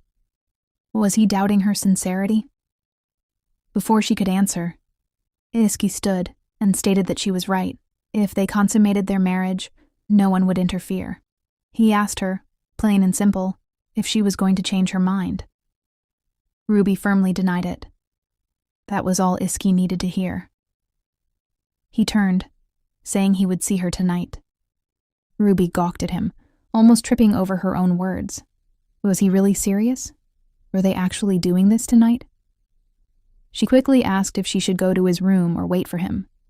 Iski, clearly exasperated, told her to stop talking nonsense and just go back to the mansion and take a nap. That night, Ruby sat on her bed, nerves eating her alive. She recalled how her older brother had always been certain that her husband wouldn't lay a finger on her, probably why he allowed the marriage in the first place. But if she and Iski actually consummated their relationship, there would be no turning back. She imagined the look on Caesar's face once he found out, Priceless. As she anxiously waited, her thoughts wandered. What if Iski changed his mind at the last second? What if he didn't come? For a brief moment, she even thought about Popo, hoping she'd see him again someday. But there was no time for that. She needed divine intervention. Hands clasped, she prayed. Please let this night go well. And while she was at it, could she get a version of her husband who wasn't so emotionally distant? Right on cue, Iski arrived. He glanced at her, raising an eyebrow. Are you already sleeping? And what's with that seductive pose, sir? Ruby bolted upright. Iski casually mentioned that he wasn't very experienced with, well, this. Ruby's eyes widened in shock. He really showed up. He really meant it. Then, he asked one last time if she was absolutely sure about this. There would be no going back after tonight. Ruby fell silent, mulling over how her husband was the main character in this world, the one with power and control, while she was just struggling to survive. But at this moment, she wanted this. Smiling, she told him she was fine with everything as long as she could be with him. At that, he began to untie his robe. Ruby's face turned bright red. Okay. This was happening. As he approached her, he noticed she was trembling. With a worried look, he asked if she was scared. Ruby flinched. She quickly denied it, saying she was just nervous. Unfazed, he told her to relax. It was his first time too. Then he moved to undress her, touches her lips, and said, You can stop biting your lips. That's what I should be doing. Ruby blushed hard. He's definitely not innocent. At all. Iski continues, but then he suddenly noticed something. A large scar on her back. His expression darkened. Ruby immediately knew what he had seen, and wished he hadn't. She explained a bit awkwardly that she got hurt as a child while playing. Iska, clearly not convinced, questioned how a simple game could leave such a scar. Ruby elaborated. Her cousin, quite the troublemaker, had been messing around with a whip while they were pretending to be in a circus. He remained silent for a moment before quietly sliding her clothes back on. Ruby hesitated. Was something wrong? Why wasn't he saying anything? Was he disgusted? Panic flared in her mind. If that was the case, what was she supposed to do now? This was her one chance. Before she could stop herself, she suddenly tackled him, pushing him down onto the bed. Iske, taken aback, demanded to know what she was doing. Ruby, struggling for words, simply said she was trying to make him lie down. A tense silence filled the room before he asked if she had more scars. Was she hurt elsewhere? Ruby's heart pounded. He stopped because of the scars. He cared. She had a few more on the back of her thighs. But should she tell him? What if he got mad, thinking she was lying? Before she could answer, Iski sighed and pushed her away. Never mind. It's not important. He got up and lay on the other side of the bed. He didn't leave. That was new, but he was probably mad. She suddenly felt the urge to explain herself, to apologize. She told him she didn't mean to hide it from him. Iska asked what she meant by that. Ruby, flustered, admitted she was too embarrassed to tell him she was a troublemaker as a child. She promised she wouldn't lie again. Iske let out a sigh, then grabbed her hand. Stop talking about that. I told you it's not like that. His voice was calm yet firm. He pulled her closer to him. Lying beside him, Ruby found herself looking into his eyes. He stared back. Her breath hitched. Iski, noticing, asked why she always stopped breathing around him. Ruby, embarrassed, muttered that she didn't want him to think she was a liar. If I really thought you were a liar, he replied, then continues, you wouldn't be here beside me. Then, in a more casual tone, he added, I just think another night would be better. Another night? She wonders why did he trust her so much. Hesitantly, she asked if he hated her. Iske looked at her, confused. Is that something that caused you anxiety too? His vague answer frustrated her. She sat up and asked if she should leave since he was staying here. But before she could move, Iski pulled her into an embrace. I don't want you to leave. Ruby hesitated. Then, can I sleep with you? Iske simply answered, yeah. Time passed, but Ruby still couldn't sleep. She turned to face him, her gaze lingering on his sleeping face. So unfairly handsome, even in slumber. Gently, she lifted his hand, tracing its shape with her eyes. This was the very hand destined to take her life one day. She let out a quiet sigh. He held all the power in the world, and he knew it. He could do anything to her without consequence. Yet he hesitated. If he were like Caesar, like her ruthless family, like everyone else who had ever controlled her like a puppet, then perhaps she wouldn't be feeling this confusing, unfamiliar pull toward him. Maybe then it wouldn't be so hard to resist. A dream. No, a nightmare. Ruby stood at a distance, watching as everything burned. Flames roared around her, swallowing the world whole. And then a familiar voice came from behind. Why did you do it? Iske's tone was cold, his presence even colder. Ruby turned slightly, her expression unreadable. Do I have to explain everything to you? But he wasn't in the mood for games. His gaze darkened as he told her not to make ridiculous excuses. She had other choices. A slow, bitter smile crept onto Ruby's lips. That's true. I could have told you everything. I could have betrayed my family. But I didn't. Her voice was eerily calm as she confessed. It was my brother Caesar who orchestrated all of this. All because of a lousy marriage offer, he killed Ellen. A short, dry laugh escaped her. Strange, isn't it? He only asked me to stop the marriage. But I went further. She took a step closer, and then another. Her next words cut like a blade. I killed Ellen. Iski's entire body tensed, his hands curling into fists. His voice came out strained, barely keeping his anger in check. Why? Ruby turned away slightly, as if searching for an answer herself. I don't know, she admitted. I never had anything against her. Iske inhaled sharply, his patience thinning. Then, did you steal the Holy Grail? A smirk tugged at Ruby's lips.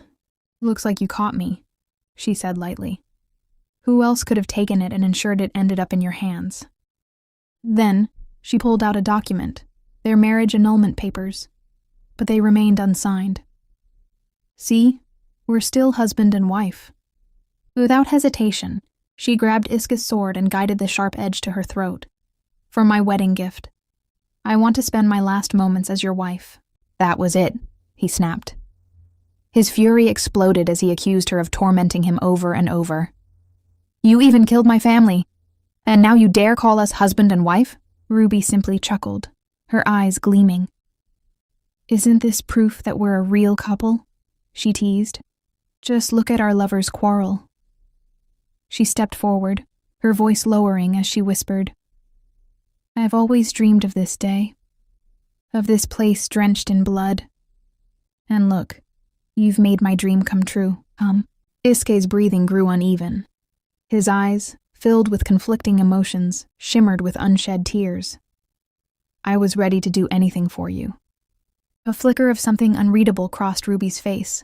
I should have tested you, she murmured. I should have seen if you were really on my side, before I died. She let out a quiet breath and closed her eyes. This is my last wish. From someone who's already beyond saving. So stop hesitating. I love you. And then, Ruby's eyes snapped open. Her heart pounded as she sat up in bed. A dream. Just a dream. Beside her, Iske was awake, watching her closely. His voice was calm, steady. Did you have a bad dream? Ruby's thoughts were still tangled in the nightmare. But more importantly, why was he still here? Trying to shake off the unease, she glanced at him. You're up early. Iske raised an eyebrow.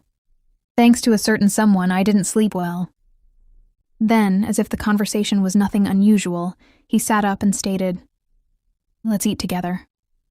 Ruby blinked. Excuse me? You heard me, he replied. From now on, we'll have lunch together. Then, after a short pause, he added, Come to the temple after that. If you have no other work, I have some free time today." As a maid helped her with her makeup, Ruby mulled over Iska's words. Since when was he the type to invite her to meals? Not that it mattered. Between the rich food and the lingering tension, she ended up throwing up everything. But more importantly, what was Iska planning? Was he taking her to the temple to comfort her? That didn't sound like him. If anything, it made more sense that he was using this as an opportunity to send a message to the hidden spies of Borgia among the priests of Arendelle.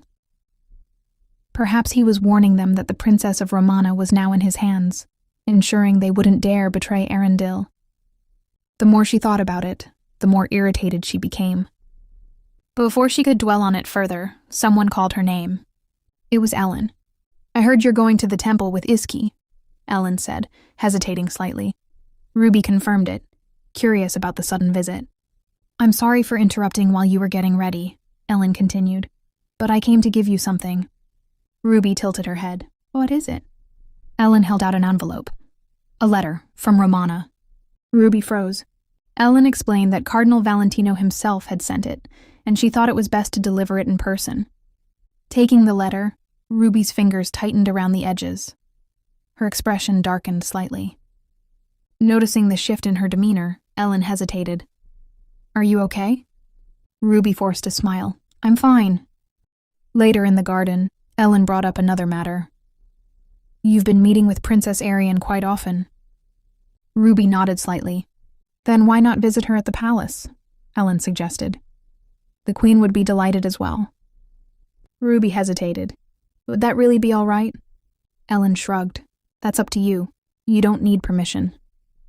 Then, almost as an afterthought, she added, "If you want, I can go with you." Ruby looked at her for a moment before asking, "You mean that?" Ellen confirmed it without hesitation. But after a brief moment of consideration, Ruby realized something. While she would love to have Ellen with her, the Queen might feel uncomfortable. For now, she decided to focus on the temple visit. Technically, she wasn't going to the temple for a ceremonial visit to announce she had consummated her marriage with Iski. But after last night's events, it would be awkward not to show up at all. Steeling herself, she clenched her fists in determination. Next time, she would make sure there was progress. Now, regarding the temple itself, the clergymen of Arendelle were more devout than those in Romana, but they weren't exactly known for kindness. Instead, they were more interested in interrogating heretics than preaching about mercy. Meanwhile, the Knights of the Holy Order, the same order Iska belonged to, served as both temple guardians and an elite combat unit secretly working for the king. If the royal family ever clashed with the temple, it was unclear whose side they would ultimately take. Inside the temple, Ruby unexpectedly ran into Freya. "I heard you were visiting today," Freya remarked casually. Ruby frowned slightly. Had Iska told her? Instead of answering, she simply asked, "What brings you here?" Freya smiled. "My uncle is the archbishop. I stopped by to see him." Ruby suddenly noticed Lorenzo and a few knights glaring at her with obvious disdain. Before she could react, Freya turned toward them and casually reminded Lorenzo to mind his manners. But just then, someone approached Ruby from behind, and in an instant, all the knights shot up in fear. Ruby blinked in confusion. What was with this reaction? Then, to her surprise, Iska's voice broke through the tension. "You're late." Ruby turned to him, wide-eyed. Was he actually waiting for her? She hesitated before asking, and Iski casually replied that he had just arrived. If he only just got here, then why did he say she was late? Is this man having mood swings or what? Deciding to brush it off, she beamed and held up a beautifully woven laurel crown. "I made this for you. Do you like it?" "Oh, and I made one for Ellen, too." Iski eyed the laurel before muttering, "You're so childish." But instead of outright rejecting it, he took her hand, only to notice the small injuries on her fingers. His brows furrowed. "You hurt yourself." "Huh?" Ruby looked down, only now realizing the cuts. "Oh, I didn't even notice. I was too focused." Freya, who had been watching the scene unfold, frowned. However, she quickly masked her irritation and playfully patted Iska's arm. How could you speak to your beautiful wife like that? Iska gave her an unimpressed look. Why are you here? I came to meet my uncle, of course. But I also brought Lorenzo. He has something to say to Lady Ruby.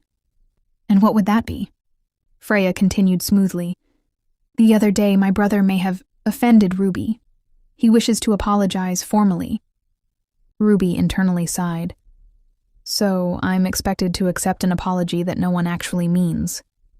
Instead of immediately responding, she turned to Freya and asked, Offended? What exactly do you mean by that? Freya's smile twitched slightly before she regained her composure. Oh, Ruby, you're so generous. There's no need to hide your feelings. I can only imagine how upset you must have been to hear those harsh words from Lorenzo. Ruby blinked. I wasn't upset at all. Freya visibly stiffened. But before she could recover, Lorenzo finally stepped forward, awkwardly lowering his head. My behavior was inexcusable. I apologize. Iska's cold voice cut through the air. Lorenzo! The man flinched before quickly ducking behind Freya like a frightened child. Ruby barely held back a laugh. Iski ignored him and turned to Ruby, leaning in slightly. Are you all right? The sudden proximity caught her off guard. Yeah? His eyes narrowed. Then why are you sweating? You don't have a fever. Freya quickly interjected. Oh, she was in the garden earlier, wasn't she? Perhaps the chilly wind got to her.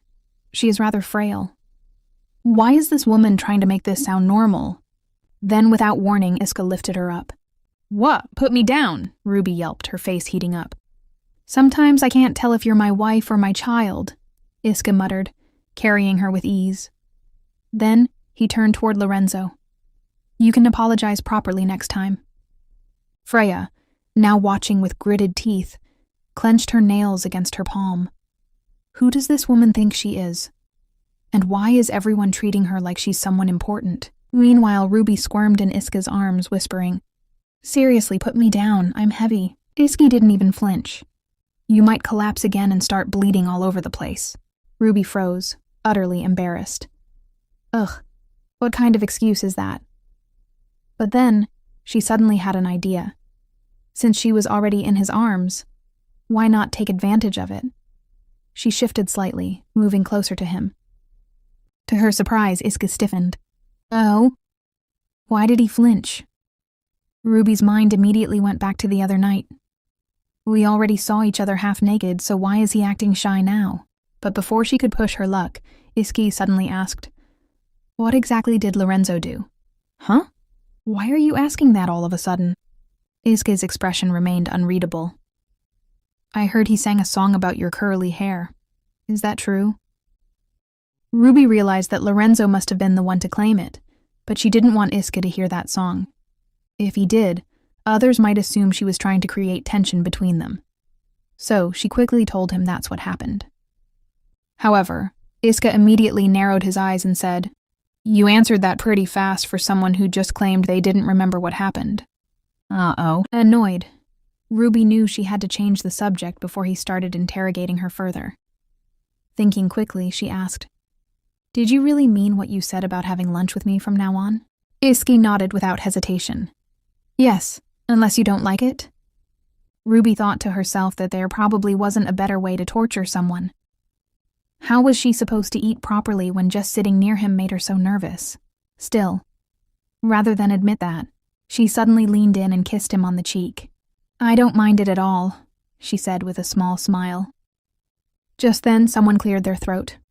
Ruby stiffened, suddenly embarrassed for some reason. Slowly, she turned to see the priest of the temple standing there. Oh no. What would people say if they saw the daughter of the Pope kissing her husband in public? And inside a sacred temple, no less. Ruby internally groaned.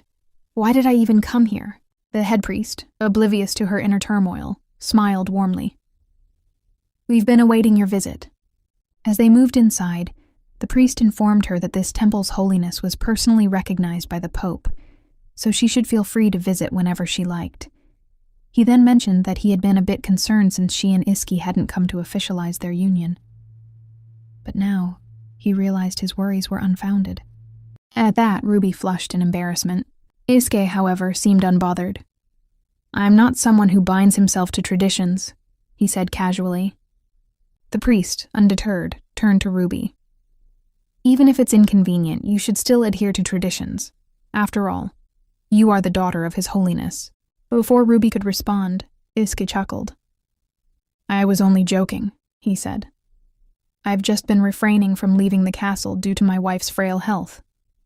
The priest didn't look convinced, but said nothing. Isuke then added, "We should return another time to discuss that matter you mentioned before." Again, the priest remained silent. Ruby glanced between them, sensing some underlying tension. Are they on bad terms? She then noticed the junior priests nearby, who were also staring at Isuke with disapproval. Oh, they don't like him either. No surprise there. He was the king's nephew and prioritized the country over the temple. That probably didn't sit well with them. The priest then turned to Ruby and reassured her that she would face no obstacles in her religious faith while she was there. He also mentioned that they planned to hold a charity event to mark the upcoming festival of St. Agnes, and asked if she would grace them with her presence. Before Ruby could answer, Isuke suddenly spoke up. "Can I come as well?" The priest hesitated before replying, "Of course."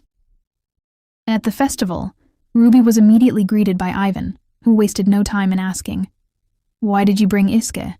I was hoping you'd come alone." Isuke, standing right there, raised a brow. "I can hear you, you know." Ruby sighed and glanced at Isuke. It suddenly hit her. He had way more friends than she thought.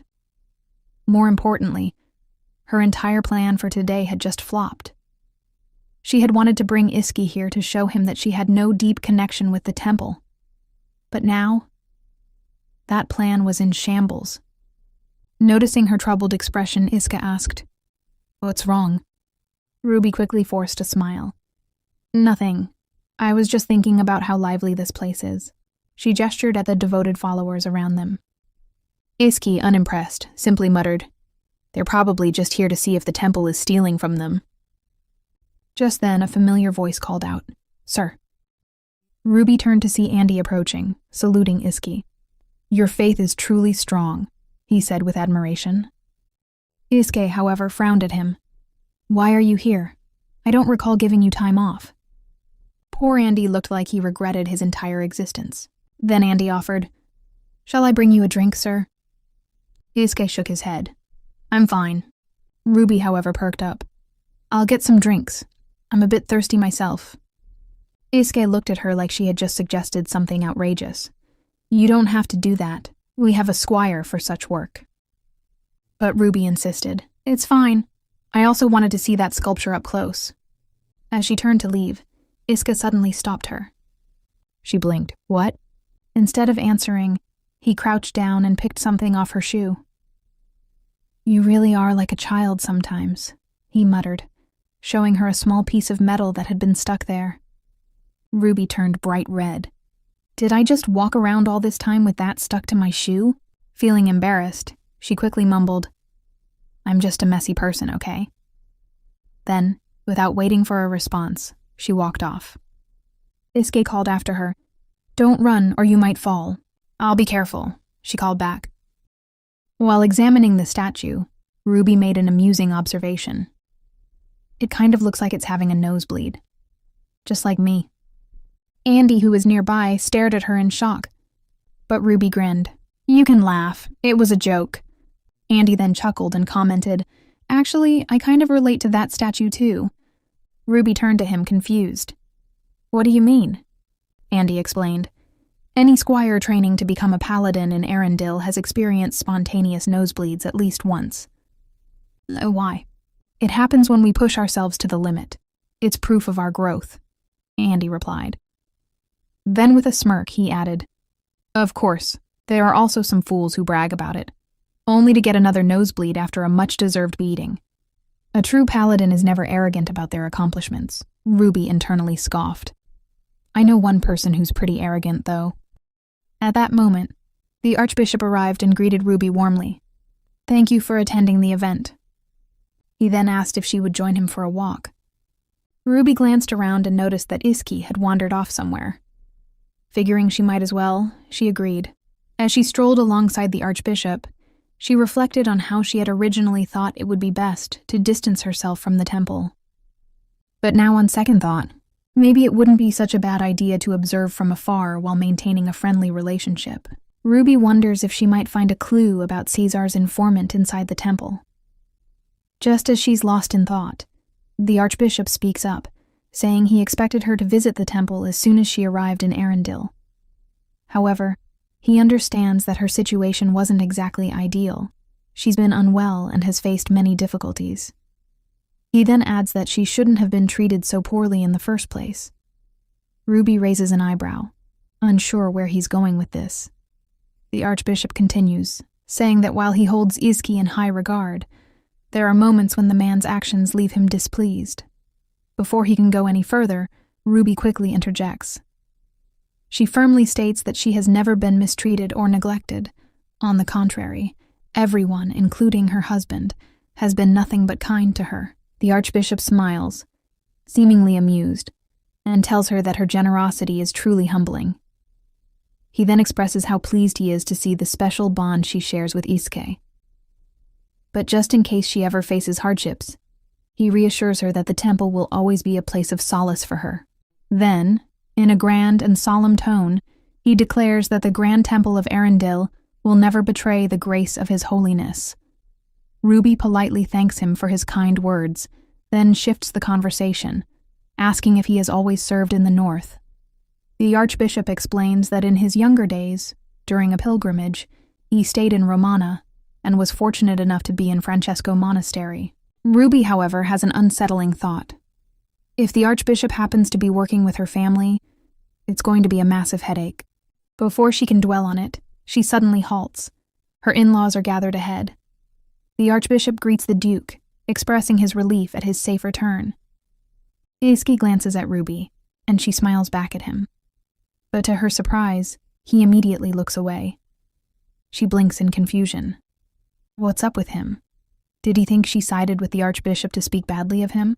Before she can figure it out, Ellen steps in, linking arms with her and casually saying that she shouldn't mind the men. They're always like this when they see each other. Then Freya joins the conversation, joking that the Duke should be enjoying the paintings instead of bullying Iske. She playfully suggests placing bids on the paintings and gifting them to the Duke. Ellen, however, advises her to leave it be, saying they already have more than enough dust-covered art pieces lying around. As they talk, Freya suddenly turns to Ruby and asks if she likes paintings. Ruby nods, though she admits she doesn't have the best eye for art. Freya then encourages her to participate in the bidding and get a painting for the Duke, since he appreciates art. Ruby considers the suggestion. It's a great idea. But knowing the Duke, he probably wouldn't like anything she picked, unless it came from Freya. Besides, she's technically penniless.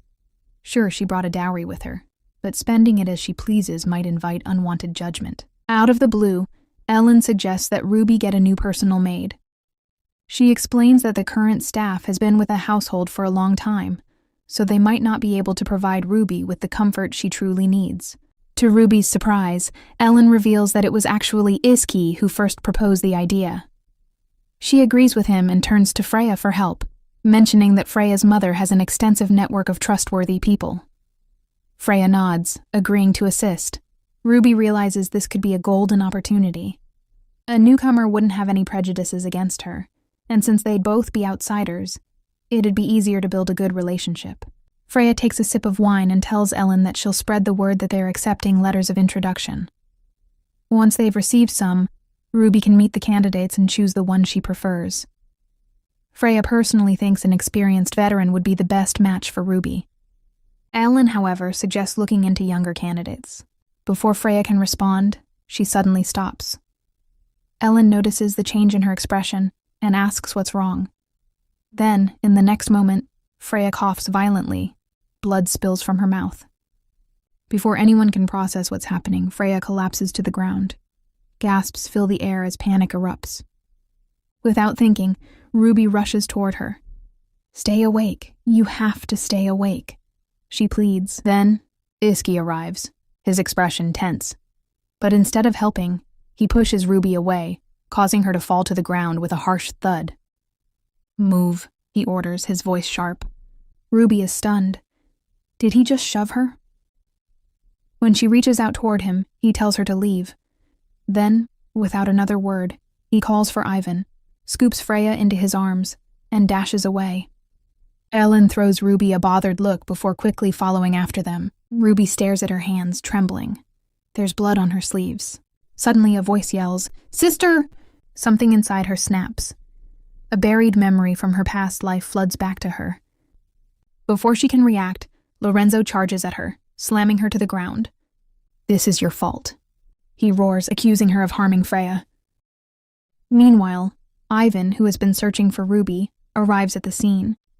His eyes widen when he sees Lorenzo on top of her. For a moment, Ivan freezes. Then, smack, Lorenzo's head snaps to the side as he's struck, instantly losing consciousness. The one who landed the hit? None other than the Marquis, Lorenzo and Freya's father. With a practiced grace, the Marquis bows slightly. "My apologies for my son's rudeness," he says. But his words lack sincerity, and Ruby can tell. Then without warning, boom! A powerful lightning strike crashes down on the temple, sending a tremor through the ground. And as if that weren't enough, monsters suddenly appear, launching an attack on the knights. Ruby shivers as fear grips her. Then Ivan rushes toward her. "We need to get out of here, now," he urges. But Ruby doesn't respond. She's still in shock. Ivan notices the blood on her sleeve, and, without hesitation, apologizes for his rudeness before tearing off the fabric to check for a wound. "Everyone in Section B, evacuate at once," he orders his knights. With Ivan's help, Ruby manages to make her way out of the temple safely. Unfortunately, Freya survived. Yes, she pulled through, though her life was hanging by a thread. If she had been even a minute late in getting treatment, things could have ended very differently. To make matters worse, the person who served the wine mysteriously vanished, leaving no immediate clues about who was behind the poisoning. Talk about frustrating. The Duke approaches Ruby, his gaze sharp as he asks whether she has any idea where the poison might have come from. Ruby immediately catches on to his real intention. He's testing her response. She calmly states that she believes Freya was the true target all along. After all, both she and Ellen drank from the same wine, yet only Freya collapsed. That's when the Duke drops a bombshell. The so-called poison wasn't poison at all. It was a melted mystical crystal. Ruby's mind races. Mystical crystals are made from a blend of magic stones and Holy Spirit stones, requiring strict procedures and Vatican approval to even be used. In other words, her father's approval. The Duke then explains that according to the Archbishop, all the mystical crystals stored in the temple have been accounted for. His pointed gaze makes it clear. He wants to know if Ruby understands what this implies. Oh, she understands all right. It means everyone thinks she's at the center of this entire mess. Given the Borgia family's infamous history with assassination plots, and the fact that she herself is a Borgia, suspicion naturally falls on her. And to top it all off, the Archbishop is Freya's uncle. There's no way she's escaping the suspicion. But then, the Duke does something unexpected. He firmly declares that as head of the family, he won't allow Ruby to be blamed or cornered like a criminal. She's a part of House Omerta. Ruby is caught off guard. She had expected accusations, not reassurance. The Duke continues, stating that while he doesn't believe she's capable of such an act, he does want her to be honest if she knows anything about it. Overwhelmed, Ruby lowers her head.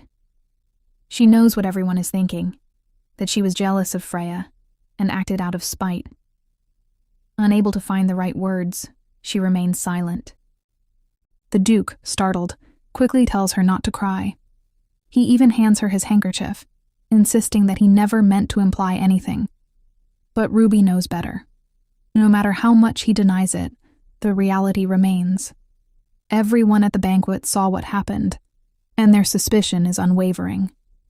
As the Pope's daughter, she could have easily gotten her hands on a mystical crystal. Before leaving, the Duke makes one final declaration. Any slanderous accusations against Ruby will be considered a direct insult to House Omerta. He tells her not to worry, but Ruby isn't comforted. It doesn't matter what he says. No one else will take his words seriously. To them, she's just a foreigner who doesn't belong. Later, as Ruby lies in bed, she starts forming different theories about what happened. Theory number 1. A deranged individual with a grudge against the temple or Freya's family might be responsible.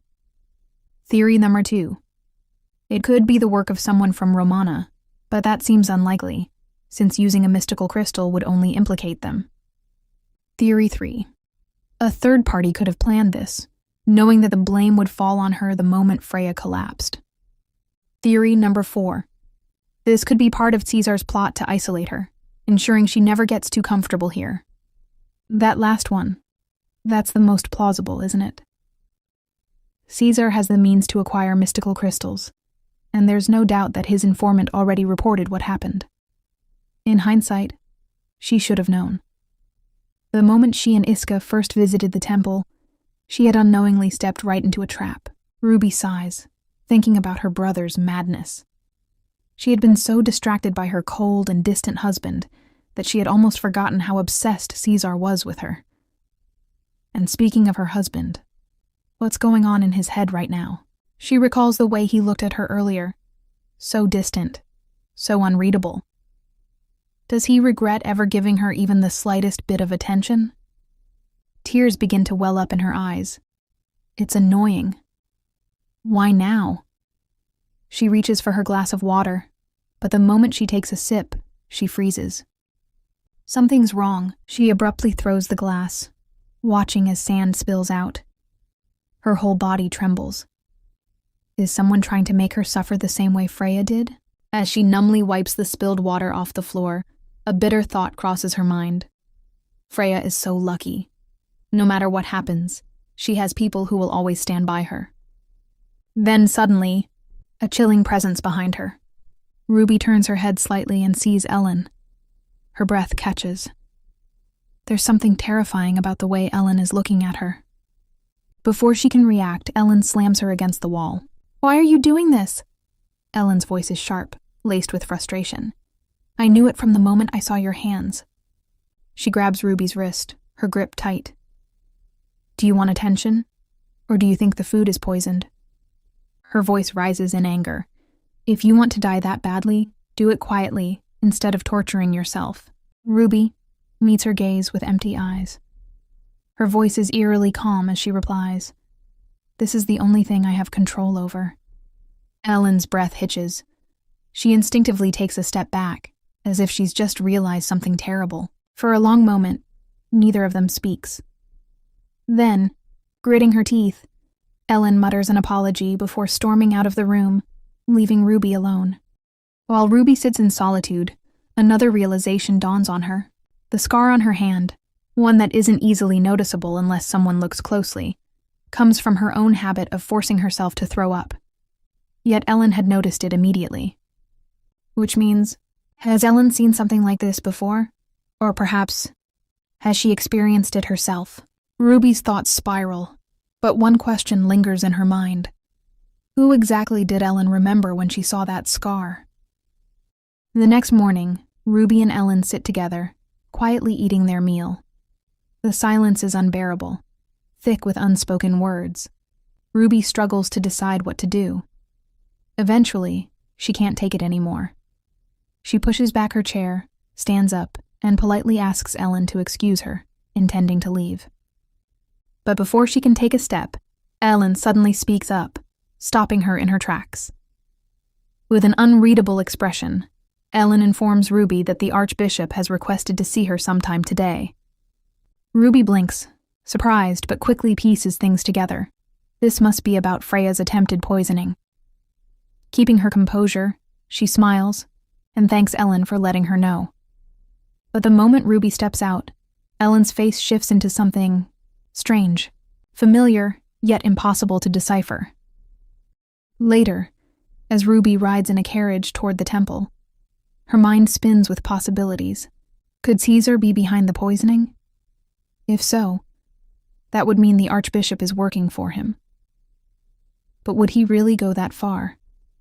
Even if it meant endangering his precious niece? The carriage stops, and Ruby arrives at the temple, but her thoughts drift elsewhere. Izzy hasn't visited her since the incident. If he truly suspects her, why hasn't he confronted her himself? Frustrated, she decides to sneak a peek at the training grounds, but instead of her husband, she finds Lorenzo and Andy. Instinctively, she hides. Andy, looking concerned, asks Lorenzo if his sister is doing any better. Lorenzo mutters that this whole situation is more complicated than it seems. Andy presses further. If Lorenzo is so worried about his sister, why isn't he at home taking care of her? And why is he sneaking around when he's supposed to be on probation? Annoyed, Lorenzo snaps back, asking if Andy would just sit still and do nothing if his own sister was vomiting blood and dying. Andy's expression hardens. He firmly states that no, he wouldn't stay silent. But unlike some people, he also wouldn't lose his mind and start accusing the wrong person. Lorenzo scoffs, laughing bitterly at the thought of Ruby being innocent. He sneers, saying he doesn't care if she's the Pope's daughter. Her whole family is rotten. Andy warns him to watch his mouth, reminding him that Ruby is the future Duchess of Omerta. That sets Lorenzo off. His face twists in disgust as he grinds his teeth. He practically spits out the words, "How dare she pretend to be Omerta's future Duchess when she's already stained with filthy Borgia blood?" He goes even further, insinuating that she's been involved in unspeakable things with her own brother. Andy has heard enough. In a flash, he grabs Lorenzo by the collar, furious. How could he say something so vile? But Lorenzo just smirks darkly. He can't wait to meet Ruby again, he says. Because when he does, he'll peel that thick skin of hers right off her face. Hidden nearby, Ruby trembles, horrified. Her breath catches in her throat. She can't listen anymore. Without thinking, she turns and dashes away, leaving the temple behind. She runs and runs, her vision blurring, until exhaustion finally catches up with her. She staggers, gasping for breath, and sinks to the ground. What now? Where can she go? Is there even a place for her in this world? Her body aches, her heart aches, everything hurts. As if summoned by her thoughts, Iska's face flashes in her mind. He was kind to her. But why? What held him back? Why did he believe her? Why did he protect her? Why did he fill her with the foolish hope that maybe, just maybe, he was different from everyone else? A rustling sound pulls her from her thoughts. She stiffens. Then, to her shock, Popo emerges from the bushes. "Popo?" she whispers, startled. He flaps his little hands in response. Ruby's heart clenches. "It's dangerous for you here," she tells him. "The temple is nearby. Did you come looking for me?" Popo flaps his hands again, as if confirming it. Ruby feels a lump in her throat. Tears prick her eyes. Even now, after everything, someone came for her. But as blood trickles from her nose, she realizes something. Everyone would be happier if she just disappeared. Popo suddenly lifts her up, taking her by surprise. Her eyes widen. "Popo, are you trying to take me with you?" she asks hesitantly. He nods.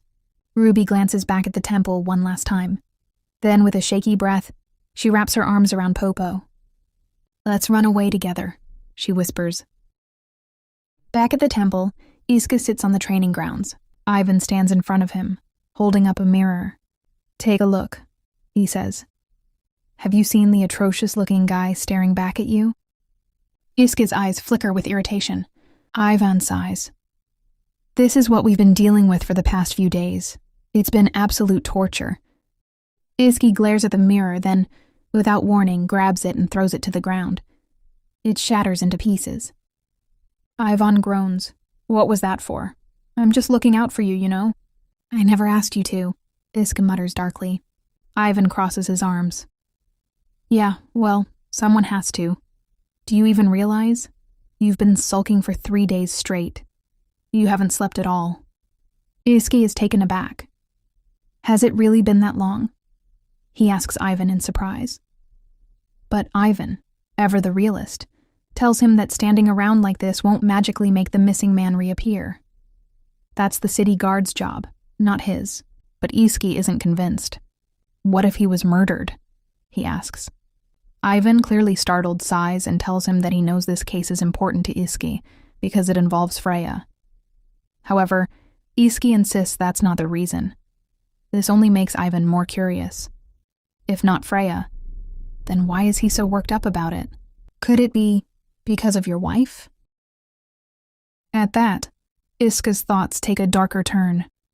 He recalls how the faint fragments of that day refuse to fade, especially Ruby's lifeless, hopeless eyes.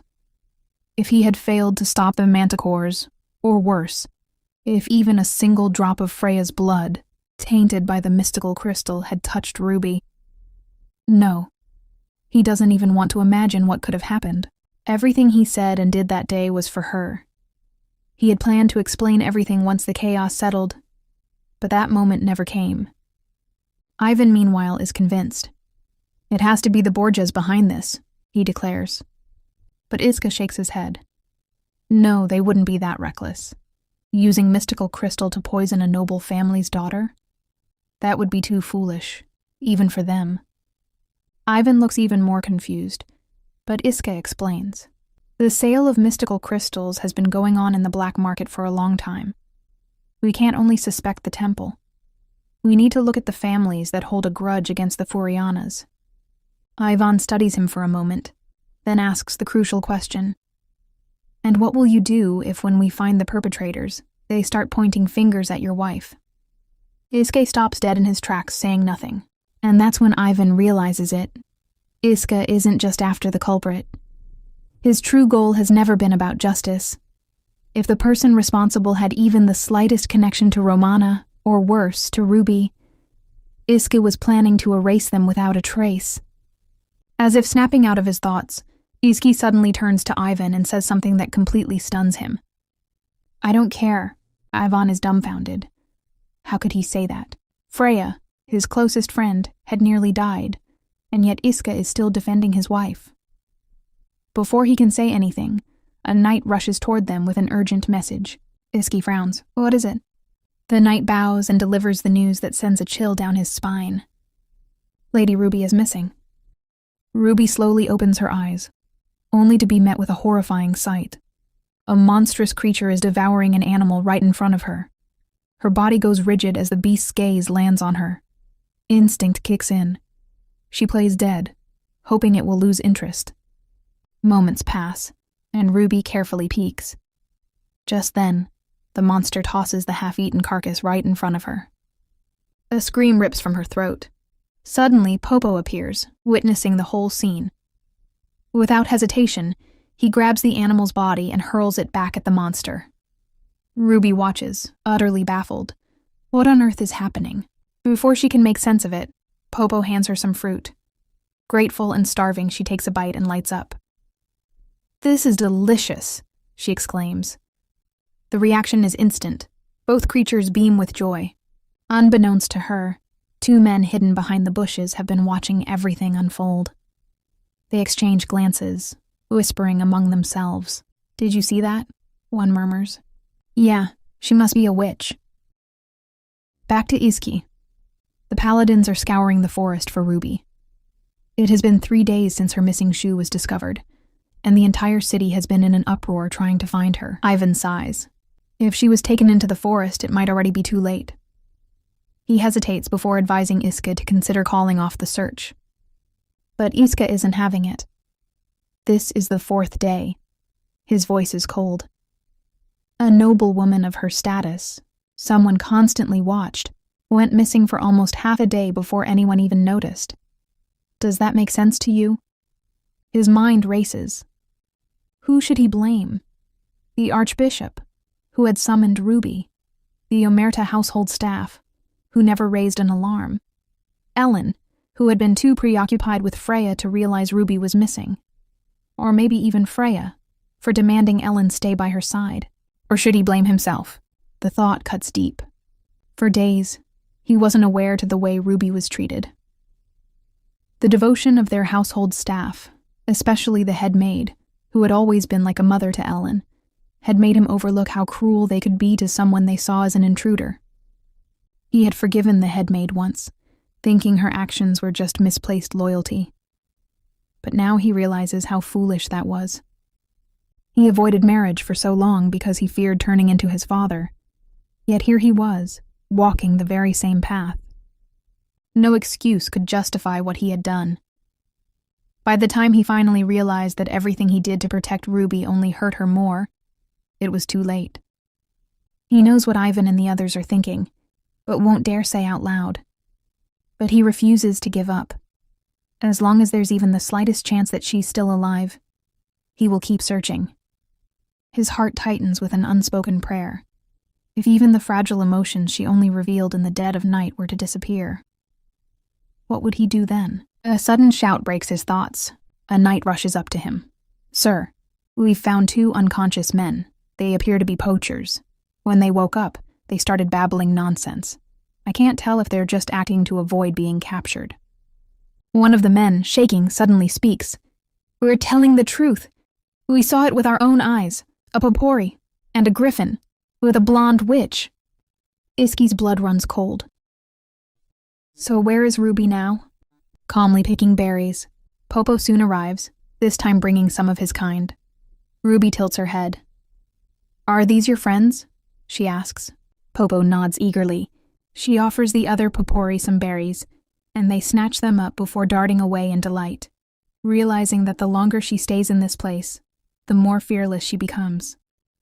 Ever since she arrived, Popo and Griffin have never left her side. And it isn't just them. Other creatures often draw near, watching her with curiosity, as if she's some kind of rare spectacle. Was this something the original Ruby could do? Or did her reincarnation into this body trigger it? Either way, one thing is certain. The monsters seem to like her. After some time, she turns to Griffin and Popo. "We should head back. Looks like it's going to rain." A single thought crosses Ruby's mind. What is he doing right now? She highly doubts he would personally search for her. Most likely a quick search was ordered for appearance's sake, before he called it off. A sudden thought popped into Ruby's mind. Did he even know she was missing? The more she thought about it, the more annoyed she became. Was she really expecting him to care? Ugh, wishful thinking at its finest. Before she could dwell on it further, Popo unexpectedly stretched her face. Startled, Ruby asked what he was doing, only for him to grin and tell her to do the same. She hesitated, but mimicked his expression, and to her surprise, Popo looked absolutely delighted. Feeling a bit playful, she asked, "Should I just live here forever with you? It's not like anyone's waiting for me to return anyway." Without hesitation, Popo wrapped his arms around her, giving her a warm, comforting hug. But the moment of peace didn't last long. Raindrops started to fall, and Ruby quickly told Popo they should head back before the weather got worse. As she made her way toward the cave, her thoughts wandered. She had always believed that running away was never an option. Even if she managed to escape with a fortune, she'd only become an easy target.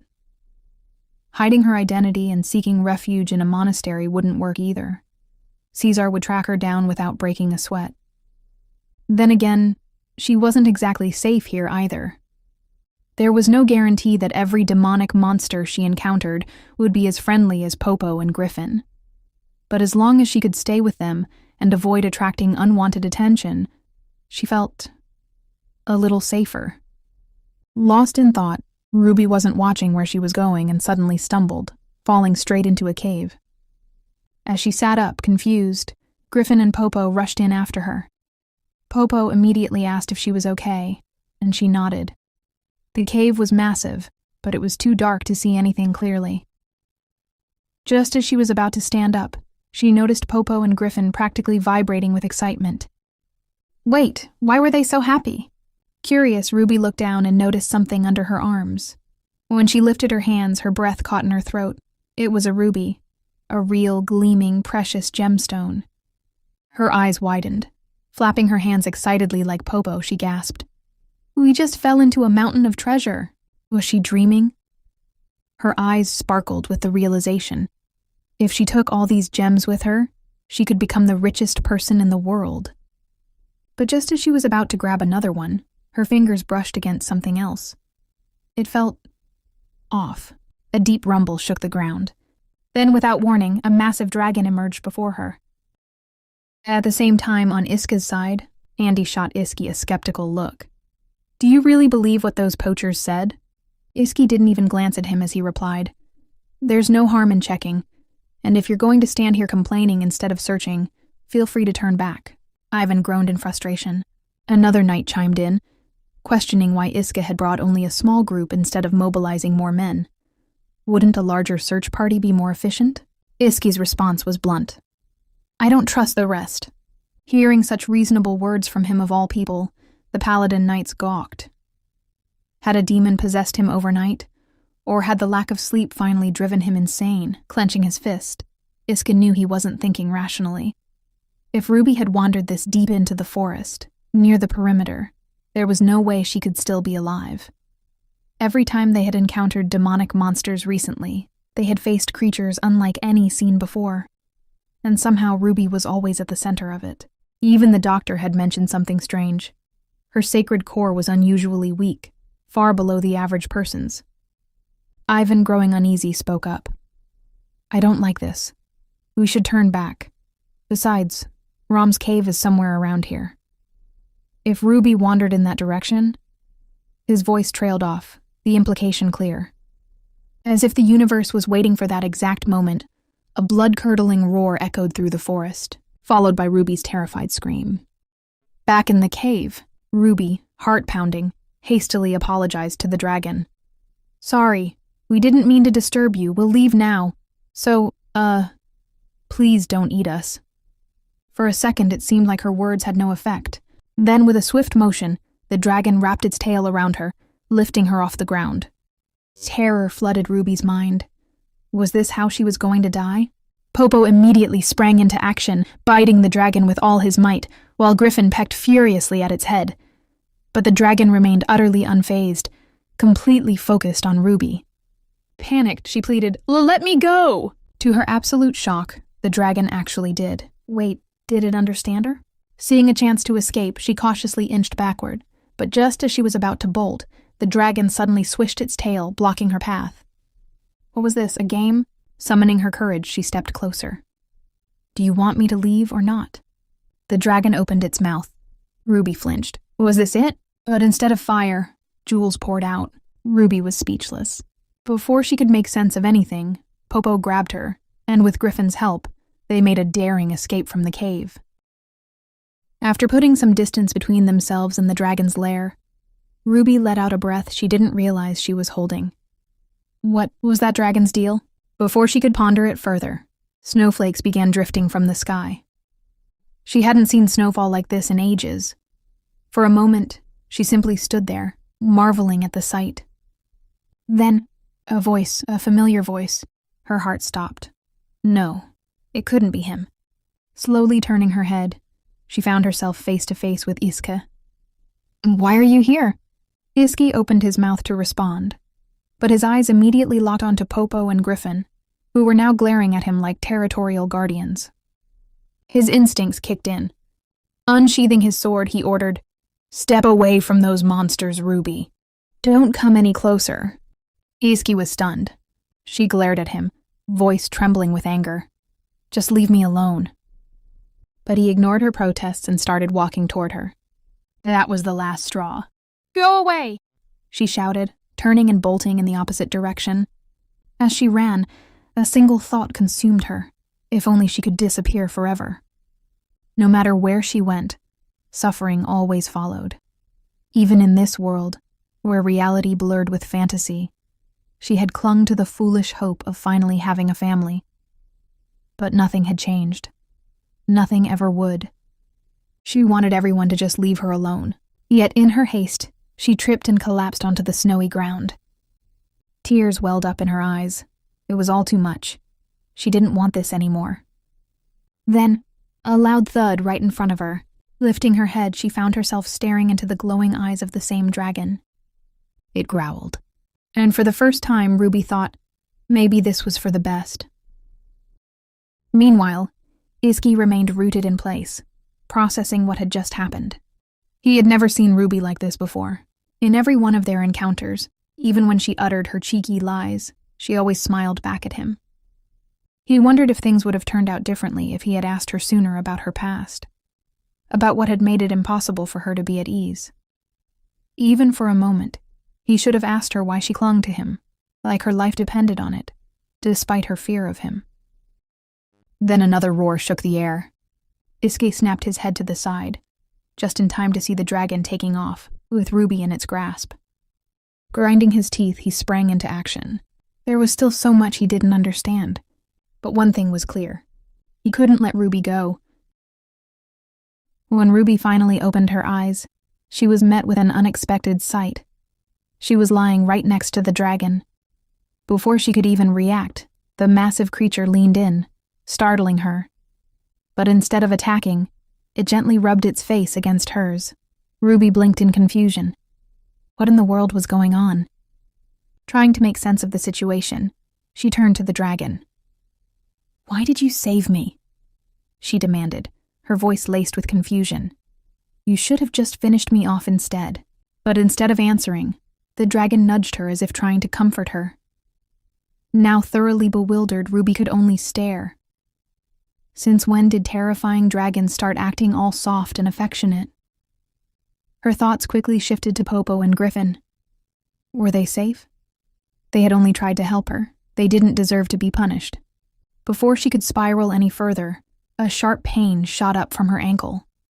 Wincing, she finally noticed the injury. She must have twisted it during her fall earlier. Just then, the dragon tossed something toward her. A mushroom? Ruby stared at it, then at the dragon. "Are you giving this to me for my injury?" she asked hesitantly. The dragon nodded. Now that was unexpected. Touched by the gesture, Ruby couldn't help but smile. She reached out and hugged the massive beast. "You're really strange, you know that," she murmured. But then, a thought struck her. Or maybe I'm the strange one. Is this really the best place you could think of to hide? Ruby stiffened. That voice, that terrifyingly familiar voice. She turned her head slowly, and there he was, Iske. His piercing gaze sent chills down her spine as he stepped closer. Before she could react, the dragon let out a deafening roar. Iske, unfazed, drew his sword. "How dare you bare your teeth at me?" he growled. "After kidnapping my wife?" Uh-oh.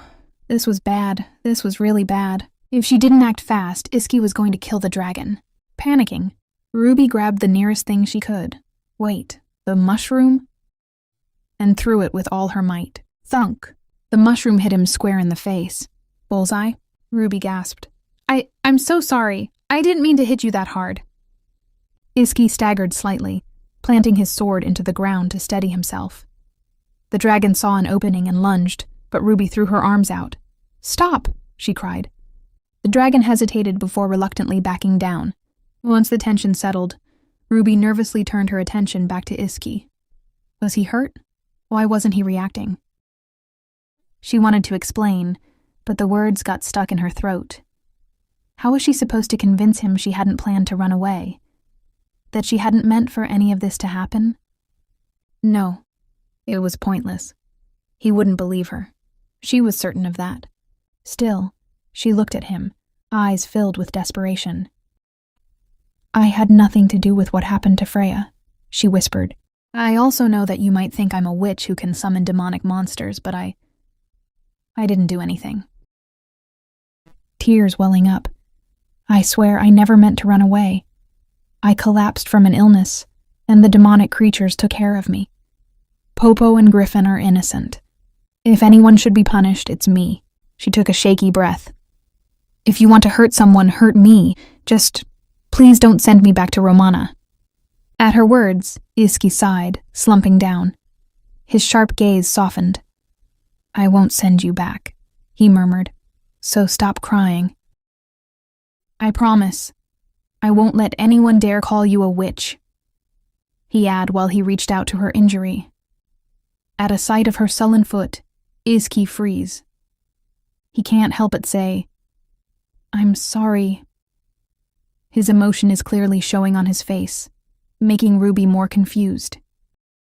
Ruby stared at him, completely caught off guard. Why was he saying this? He had always seemed so irritated by her, like he couldn't stand to be around her. Before she could make sense of it, he extended a hand toward her. "Let's go back together." Ruby hesitated. She glanced at the dragon, half expecting it to react, but the creature remained calm. Swallowing her doubts, she slowly reached out and took Iska's hand, only for him to suddenly pull her into an embrace. The awkward warmth of his hold melted something inside her, breaking through the emotional wall she had built around herself.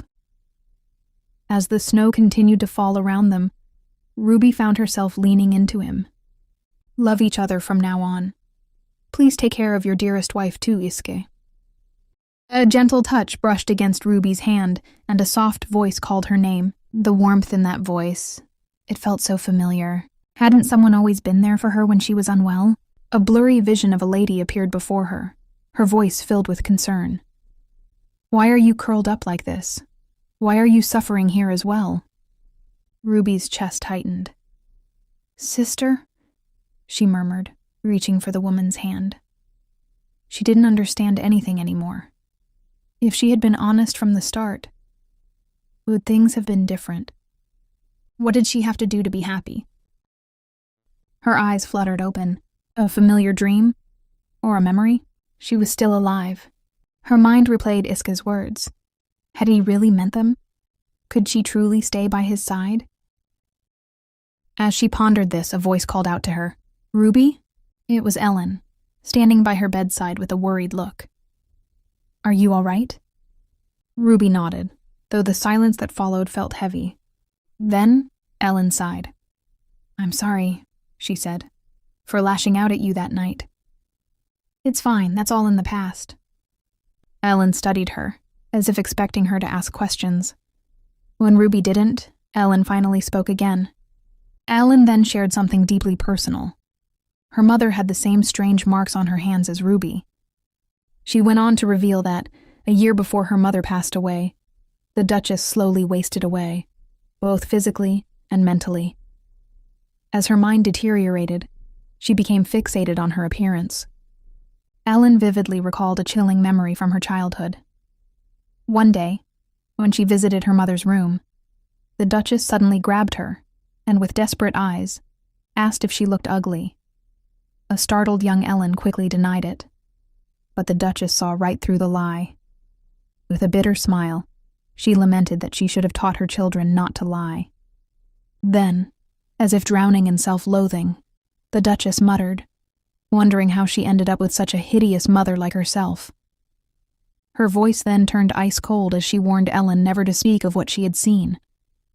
If she did, the Duchess threatened to end her own life right in front of everyone. Back in the present, Ellen told Ruby that very few people knew about her mother's condition, only herself and a small group of trusted servants. Hearing this, Ruby was suddenly reminded of her sister, the only person who had ever been kind to her. The Duchess's descent into despair mirrored her sister's fate in her past life. Then Ellen hesitated before asking, "Did you have an older sister?" Ruby stiffened. "Why?" But Ellen quickly dismissed it. Never mind. Had she been talking in her sleep? Shaking off the thought, Ellen brought up something else. The frost dragon awakened from its slumber and caused havoc in Arendelle. But don't worry, we were prepared for it. The frost dragon. Wasn't she the one who had awakened it? Ellen continued, explaining that Ruby had been found unconscious near the frost forest. The civil militia had discovered her, and now Iska was discussing the rewards for those who had brought her back. Ruby's head spun from all the revelations. What was truly going on? One thing was for sure. She was far from understanding the full picture. Iski stood before the king, listening as the ruler observed how oddly sentimental he'd been acting lately. Normally, Iski wouldn't meddle in diplomatic matters, much less go out of his way to shield someone like Ruby. By now, she should have been sent back to Romana. So what was holding him back? The king found it amusing. He was the one who arranged this marriage, yet here he was questioning Iski's intentions. The irony wasn't lost on Iski either, but even he couldn't put into words what exactly was bothering him. Then, as if twisting the knife further, the king mentioned the commotion he had stirred up over the past 4 days. "She's the Pope's daughter," Iski said flatly, hoping that would be reason enough. But the king just gave him a pointed look. "She's also your wife." That single sentence hit harder than Iski cared to admit. The king wasn't unappreciative of his efforts, but he warned him. If this was just misplaced responsibility, he needed to let Ruby go. Acting on fleeting emotions would only bring regret. Then came the unexpected part. The king remarked that at times, Iska took after his mother more than Ellen did. Iska then met with the captain of the Holy Order of Longinus Barons, who expressed his relief that Ruby was safe. Iska gave a respectful bow in response, but the captain didn't miss the exhaustion weighing on his shoulders. "You should be celebrating," he remarked with an amused grin. "After all that trouble, one would think you'd be dancing with joy." Iski remained quiet for a moment before suddenly asking, "Has your wife ever run away from home?" The unexpected question caught the captain off guard. Then he let out a chuckle, recalling the one time his wife had stormed off to her parents' house after a fight. Slowly, realization dawned on him. "Wait, is that what's bothering you?" He leaned in, now fully invested. "Did she say she never wanted to see you again?" "No," Iski admitted, his expression unreadable. "But I think I would have preferred if she had." At that, the captain outright laughed. "Now, this is a surprise. Iski, of all people, reflecting on his actions? I suppose we have your wife to thank for that." Iska scowled slightly, but the captain wasn't done. "Tell me, do you glare at her the same way you glare at everyone else? I don't know how to treat her," Iska muttered. The captain sighed dramatically and stood. "Well, no wonder she ran away.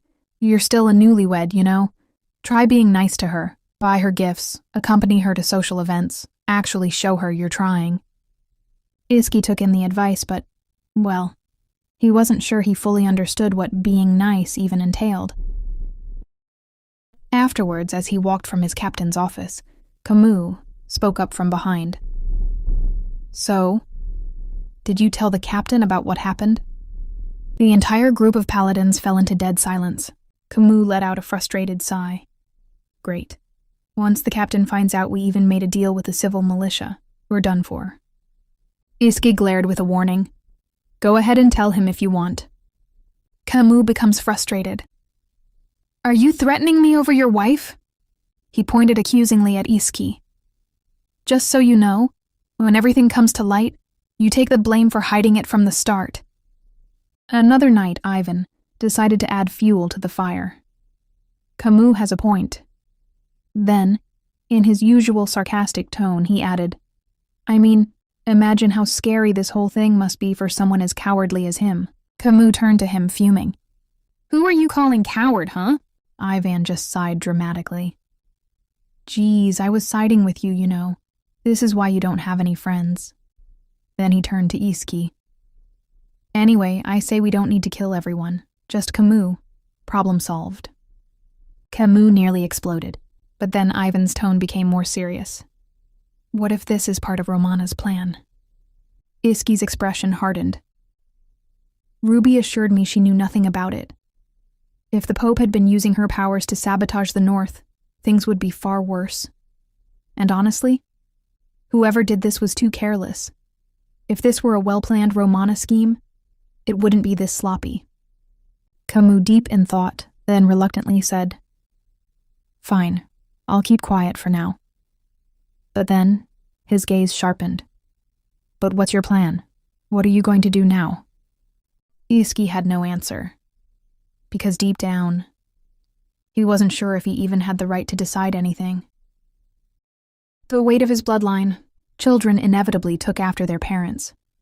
And Iska had long feared that his blood was tainted by the same destructive love that had consumed his mother and father. His mother, the Princess of Britannia, the Duchess of Omerta, had lived a life of admiration and power. But in the end, she let herself drown in despair. One day, unable to bear it any longer, she took her own life. And the first person to find her hanging from that oak tree was Iska. His parents' love had been like wildfire, burning so brightly that when the flames finally died down, all that remained was regret. He had never understood them, never wanted to. But even now their legacy clung to him like a curse. That fear had made him reject every marriage offer that came his way. He had always assumed Ruby would return to Romana, and he would continue his solitary life as before. But now, he was lying to his fellow knights, threatening people, protecting her at all costs. Why? Why couldn't he just let her go? Was this just compassion? Responsibility? A fleeting sense of duty? Or was it something else? Something deeper that he had been refusing to acknowledge? And more importantly, did he even deserve to hold on to her? At first he had thought Ruby was provoking him, trying to push him toward annulling the marriage. But even if he wasn't an expert in love, he knew one thing for certain. What he saw in her eyes wasn't love. It was fear. A fear so deep, so raw, that it made his blood boil. What had she been through? And who had done this to her? How had her own brother allowed this to happen? Why had no one stopped it? He had avoided these questions for too long, believing it would be better not to dig into the past. But ignoring it wasn't an option anymore. Because whether he liked it or not, Ruby was now a part of his life, and Iski was sure that he couldn't ever let her go now. The scene took a sharp turn to chaos. Seething with fury, he had one unfortunate man by the throat, while the other servants groveled for mercy. But mercy? That wasn't on Iska's agenda. With ice-cold detachment, he pointed out that since they had all agreed to their despicable actions, it wouldn't be fair to punish just one. His voice, dripping with menace, warned them to start praying, because if his wife didn't wake up, not a single one of them would leave this place alive. Iski sat beside the unconscious Ruby, his mind a whirlwind of anger and frustration. If only she had been more selfish. Like everyone else. Maybe she wouldn't be suffering like this. The weight of her selflessness crushed him, making him furious at everything. The situation, the culprits, and most of all, himself. Meanwhile, far away in a secluded monastery, a crow swooped in with a message for Caesar. It was about Ruby. A cloaked man approached, noticing Caesar's intense expression. He reported that the search for Ruby had taken 4 days, but reassured him that she was back, safe and sound. Caesar's lips curled into a wicked smile. Every performance needs a little drama, he mused. The cloaked man, intrigued, found it amusing that someone as obedient as Ruby had managed to stir up so much trouble. He even joked that eavesdroppers must have had quite the shock. But at the mere mention of him, Caesar's usual indifference shattered. His fist clenched. To him, his brother-in-law was nothing more than a tool, useful when needed, disposable when not. But this time, things were different. Despite objections, their father had sent Ruby away, and Iski had married her to stop his own sister from being exiled. Caesar could barely stomach it. The very thought that him, a mere paladin, had dared to marry Ruby filled him with rage. At first, he assumed Iska would treat it as a temporary arrangement, something meaningless. But now, the idea that Iska had found Ruby, touched her hand, held her close, made Caesar's blood boil. It disgusted him to the point where he wanted to grab Iska's wrist and slice it clean off. Still, as much as he wanted to act, the situation didn't allow for impulsive decisions. Bitterly, he acknowledged that fulfilling his role as Ruby's brother would have to wait. The cloaked man, sensing the shift in Caesar's mood, grinned. So, does that mean I can do whatever I want? Caesar's answer was as cold as ice. Hasn't it always been that way? His eyes darkened as he ordered the man to leave no detail unchecked. Not even the smallest one. At least, not until he arrived himself. Whatever schemes lurked behind Caesar's calculating gaze, one thing was certain. This was far from over. The pieces were moving. The game had only just begun, and when he finally made his move, neither Iski nor Ruby would see it coming. When a doctor had come to check on Ruby, he informed her that her fever had finally gone down, but warned her not to overdo it. If she wanted to recover quickly, skipping meals was a big no-no, and she needed to take a walk at least once a day. After being stuck in bed for 10 days, Ruby could only nod absent-mindedly. The doctor, noticing her distracted state, asked if she was even listening. Ruby nodded again, but in truth, her mind was elsewhere. She realized that aside from those who had been at Frost Forest, no one knew what had truly happened there. During tea time, Leah suddenly asked if there were dragons in Romana too. Ruby hesitated, unsure how to respond, but before she could say anything, she felt a presence behind her. Turning around, she found herself face to face with Ivan and Iska. It was the first time she had seen Iska since that day, and she wasn't sure how to act around him. Ivan greeted her with his usual warmth, saying he was relieved to see her getting better. Ruby thanked him for his kind words and apologized for the trouble she had caused. Internally, she braced herself, thinking they might want to avoid her after everything that had happened. And then, of course, just when she least expected it, Ruby suddenly lost her balance and stumbled straight into Iska's arms. Caught off guard, she quickly straightened herself, her face burning with embarrassment. Why now, of all times? Right after they met. Iski, on the other hand, remained calm and simply told her she needed more rest. But Ruby assured him she was just happy to see him. In a moment of honesty, she admitted that she had been afraid no one would want to see her anymore because of all the chaos she had caused. Leah, ever the little mischief maker, casually invited Iska and Ivan to join them for cake. But Ivan, ever the gentleman, gently reminded her to mind her manners when guests were around. Not missing a beat, Leah shot back that Ivan had no right to lecture her when he used bad language all the time. Ivan, caught red-handed, looked utterly mortified. He leaned in and muttered under his breath. Why did she always have to embarrass him in front of Ellen? Ruby couldn't help but chuckle at their playful banter, but just as she was enjoying the light-hearted moment, Isk suddenly leaned closer. His voice was soft, but his words carried weight. He assured her that the Ruby was safe with him. Ruby blinked in surprise, her heart skipping a beat. Flashback. As Ruby and Iski were leaving the cave, the massive frost dragon suddenly lowered its head toward them. But to her surprise, the dragon didn't seem hostile at all. Instead, it leaned in close. So close that she could reach out and touch it. Hesitantly, she placed her hand against its cold, smooth scales, half expecting it to pull away. But instead, the dragon let out a low rumble and, as if offering a farewell gift, dropped a gleaming ruby-colored jewel into her hands.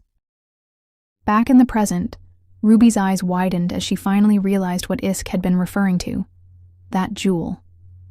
She thanked him and casually mentioned that she would leave it in his care. Without hesitation, Iska agreed.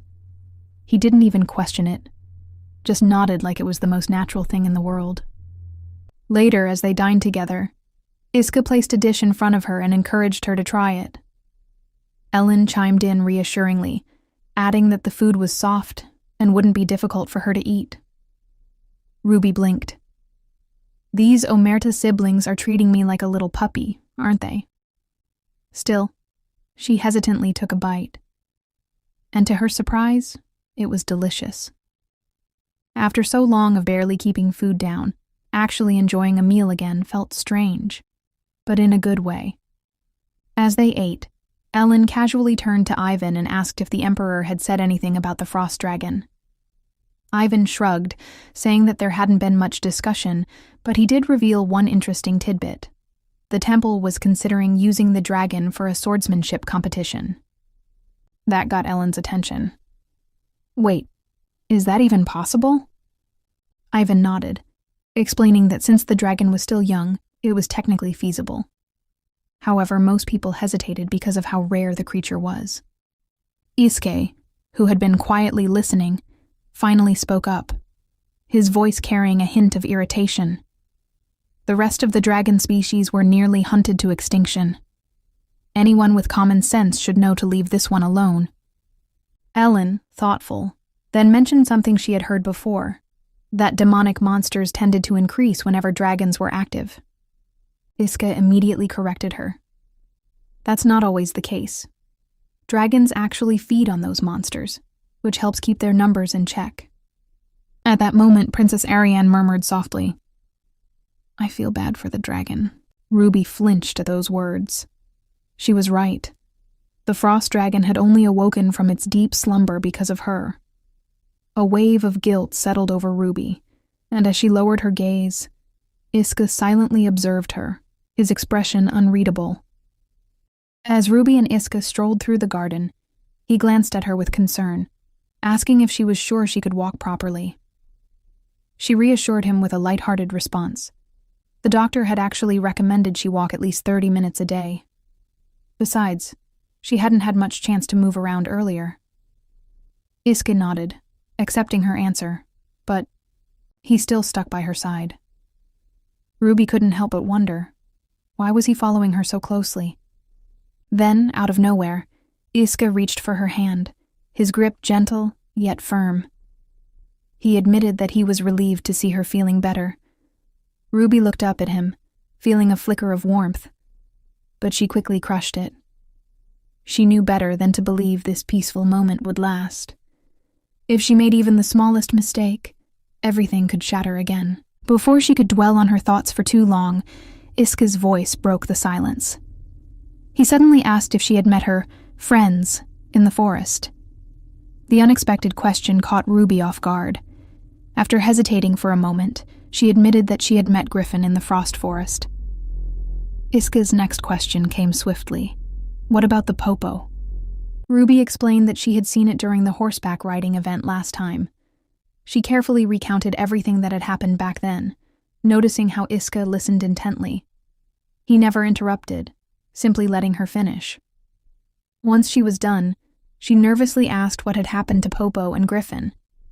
To her surprise, Isuke answered calmly, assuring her that nothing had happened to them. They had been let go. But before Ruby could breathe a sigh of relief, he hit her with another question. Had she run into anyone near the temple? That was a tricky one. Ruby's mind raced. She couldn't possibly tell him about those men she had encountered there. So, she simply shook her head. Isuke sighed, as if drawing a conclusion from her silence. That means you didn't run away from home, he muttered. You were abducted.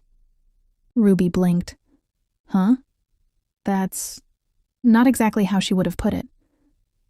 But before she could argue, Isuke suddenly reached for her hand again. In one smooth motion, he pulled her onto his lap, catching her completely off guard. He looked at her with genuine curiosity. Did you meet any other creatures in the frost forest, besides your new friends? It didn't seem like he was interrogating her. He was just interested. Ruby decided to answer truthfully. She told him that she had encountered several young magical beasts, including a frost dragon. Isuke listened carefully before explaining that while demonic monsters were generally dangerous, those resembling common animals were different from the truly monstrous ones. The monstrous ones, he added, usually had terrible tempers, and the same applied to undead creatures. Ruby thought back to the forest. She recalled seeing terrifying demonic monsters, ones that felt vastly different from Popo and the others. Her mind drifted back to the first night, when the holy fire had gone out. There had been something there. Then what about the creature I saw that night? She wondered aloud. Isuke didn't hesitate. That was a specter, an undead monster, he said. But don't worry. They're too unintelligent to be a real threat, just like the demonic beast you saw in the palace pond. That wasn't exactly reassuring, but Ruby nodded anyway. Still, she couldn't shake the uneasy feeling in her chest. Then, What should I do? She asked hesitantly. Iski studied her for a moment before answering. You're different, he said plainly. I've never met anyone with your abilities before. That wasn't what she expected to hear. For now, he continued, it's best to keep this a secret. Avoid interacting with other demonic monsters, just in case. Your current companion might be harmless, but we can't be sure if others will feel the same way about you, or if they'll want something else entirely. Ruby stiffened. His words weren't harsh, but they unsettled her. Wasn't he supposed to call her a witch? Accuse her of scheming with her family? Instead, he was calmly telling her to be careful. Noticing her reaction, Iska tilted his head. What's wrong? Ruby quickly shook her head. It's nothing. Of course, it wasn't nothing. She was shocked. She had spent so long expecting hostility that his kindness left her completely unprepared. She sighed, wondering if her strange connection to these creatures had something to do with her being from another world. But before she could overthink it, Iska spoke again. Are you planning on telling your family about this? Startled, Ruby immediately shook her head. No, I don't want to. Iska nodded. Then I'll keep your secret. Ruby blinked. Just like that? My colleagues are trustworthy, he assured her. They'll keep it as well. For some reason, his confidence unsettled her. What did he mean by that? Why was he so sure she had nothing to worry about? Why was he so intent on making her feel safe? And just when she thought the conversation was over, Iska suddenly brought up something strange. He mentioned overhearing something from Ivan and Andy. Something about Lorenzo. Ruby's stomach dropped. Lorenzo? Why was he bringing him up now? Then the scene shifted to a flashback. At one point, Ivan had tried to tell Iska something about Lorenzo's misdeeds. But before he could, one of the knights had interrupted, announcing that he had found Lady Ruby's shoes. Later, when Iska found Ruby and they were on their way back to the capital, Ivan had noticed bruises on Andy's face. Curious, he had asked what happened. Andy wasn't the type to get into fights. Andy's answer? He had gotten into a fight with Lorenzo after Lorenzo said something offensive about Lady Ruby, and Iska had overheard it. Back in the present, Ruby's expression turned fearful. What exactly did he say? She asked, her voice barely above a whisper. Iski immediately sensed her distress. He gently reassured her, telling her not to worry about it. Forget it, he said firmly. You don't need to concern yourself with what happened with Freya. The authorities will handle it. His words should have been comforting, but instead, they left Ruby with even more questions. Why was he acting like he was on her side? Late one night, Iska finally confronted Lorenzo head-on. His voice was as cold as ice as he demanded to know what Lorenzo had done to stir up so much trouble. Then, narrowing his eyes, Iska bluntly pointed out the contempt and arrogance Lorenzo had been showing toward his wife. Oh, and instead of making excuses, why not say it in your own words? Lorenzo, looking utterly horrified, stammered that he had no idea what Iske was talking about. Unfortunately for him, Iske wasn't in the mood for lies. Without warning, he delivered a punch straight to Lorenzo's head, leaving him dazed. Then, in a low, dangerous voice, Iska issued a final warning. Mark my words. If you ever go near my wife again, I will kill you. When morning comes, Ruby noticed the servants busily renovating the garden. What on earth was going on? As she stood there trying to make sense of the scene, the Duke observed it too and let out a sarcastic remark.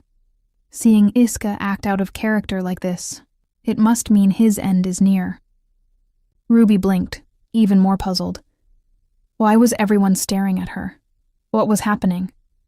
She certainly hadn't asked Isk to do anything. But then, her mind flashed back to that peaceful walk she had with Iska in the garden. During that stroll, Iska had casually asked if she liked the northern leaves. Ruby had replied that they were quite different from the ones in the south.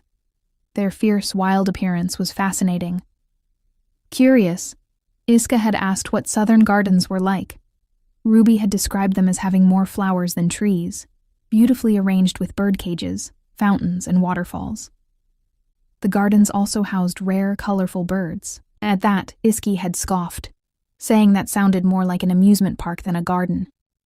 But Ruby had reassured him that, despite their playful charm, southern gardens were truly breathtaking. She had also added that she found northern gardens equally impressive, with their untamed, forest-like atmosphere.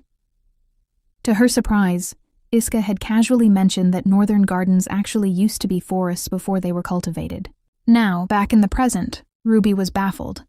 I only answered his question. How am I guilty of anything? Ellen noted that the garden had always been dull and lifeless, so the change wasn't necessarily a bad thing. The Duke, however, scoffed and cynically remarked that it wouldn't last.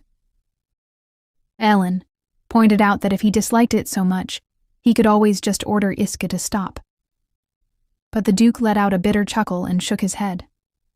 Sure, he could try, but Iski wouldn't listen to him anyway. His mind drifted to a particular moment in the past when Iska had warned him not to say anything to Ruby. Even now, if the Duke so much as hinted at disapproval, he was sure Iska would glare at him and start yelling. Ruby couldn't help but find the Duke's stance contradictory. He was uneasy about the changes Iska was making, yet he was still pressuring them to consummate their marriage. If he truly opposed all of this, why was he so adamant about them fulfilling their duties as husband and wife? The Duke then turned to Ruby and asked if she was feeling better. With a polite smile, she replied that she was, thanks to everyone's care. Hearing this, the Duke's expression turned serious. Then, we should focus on the most important matter now, he said, hinting that it was best to deal with it as soon as possible. It would, after all, help ease Ruby's burdens. For some reason, at that moment, Ruby felt a faint tingle in her heart. It was subtle, almost unnoticeable, but it left her with the strange sensation that both she and this place were changing. Just a little. After some time, Ellen introduced Ruby to a young maid named Ronya. She explained that one of her relatives had recommended Ronya, who, despite her youth, was said to be quite skilled. Ellen believed she would be a great help to Ruby. Ruby, relieved, smiled and thanked Ellen. At least Ronya wasn't someone sent by Freya.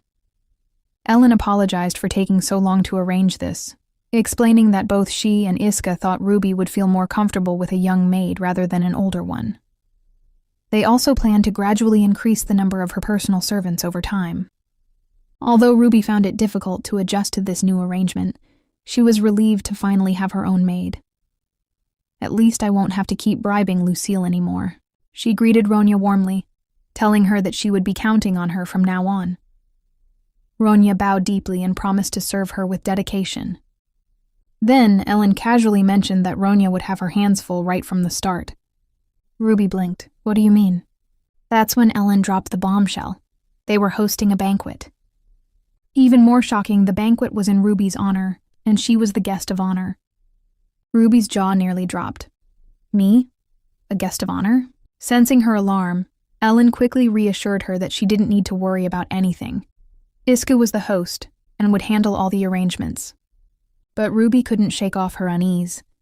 After the Freya incident, her reputation in Britannia's high society was probably in ruins. And now, Iski was planning a grand banquet for her? Why? Why was he so determined to do this? The following day, Ruby received a letter from Caesar. Yes, a letter that deserved to be burned.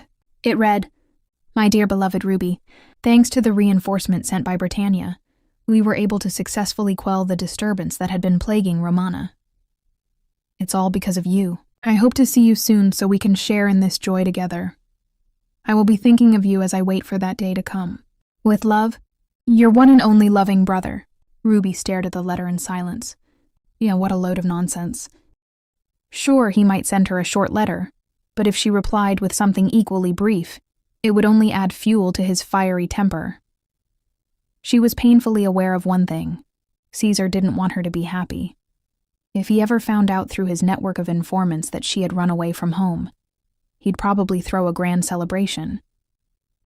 When Ruby met the Archbishop, he greeted her warmly, his face full of relief. He even confessed that he had fasted the entire time she was missing, spending sleepless nights praying for her safe return.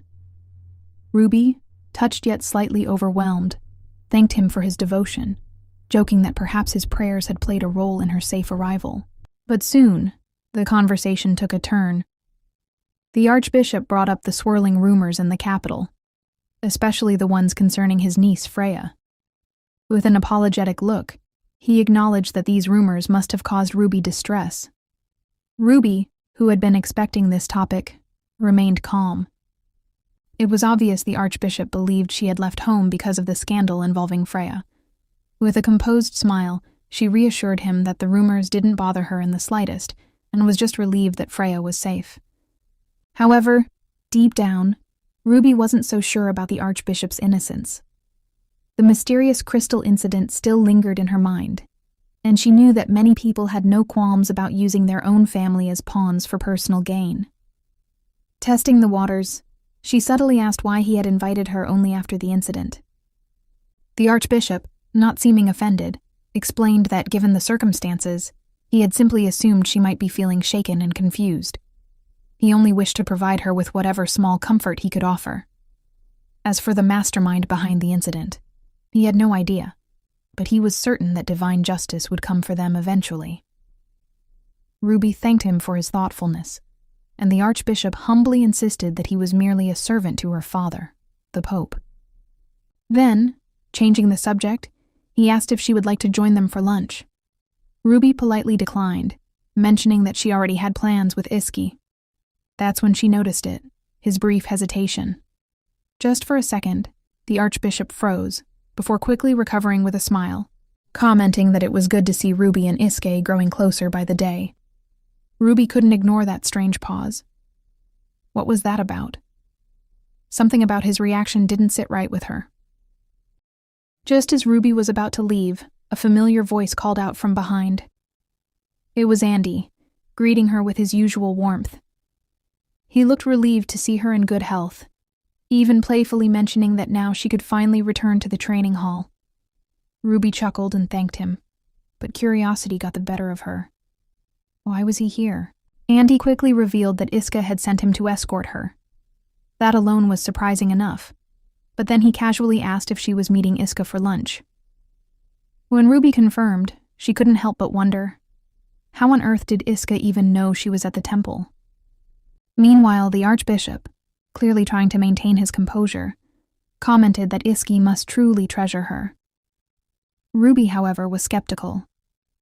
If Iski cherished her so much, then why had he been acting so distant lately? And more importantly, why was he suddenly sending escorts as if she were some fragile treasure?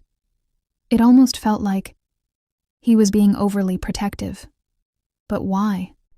Later, as Ruby sat down for lunch with Iska and his colleagues, she was momentarily stunned. The sheer number of delicious dishes spread before her was overwhelming. Did they always eat like this? She couldn't help but ask. Iske, ever the practical one, explained that they didn't always have the luxury of eating at the castle. Sometimes, they had to dine at taverns, and on busier days, they skipped meals altogether. As she hesitated before digging in, Iski took notice and asked if she had lost her appetite. Ruby flinched slightly. Why was he so observant? She quickly reassured him that she was fine, but he wasn't convinced. Teasingly, he asked if the Archbishop had fed her something good, which only annoyed her further. What did he take her for? Some bottomless pit that devoured whatever was offered to her? Unfazed by her irritation, Iska casually handed her a sausage, advising her to eat well. After all, she'd need a good diet to endure the North's harsh winters. Ruby sighed, but accepted the food, deciding to let his annoying remarks slide. Then, the conversation shifted to the upcoming banquet. Curious, Ruby asked what the occasion was.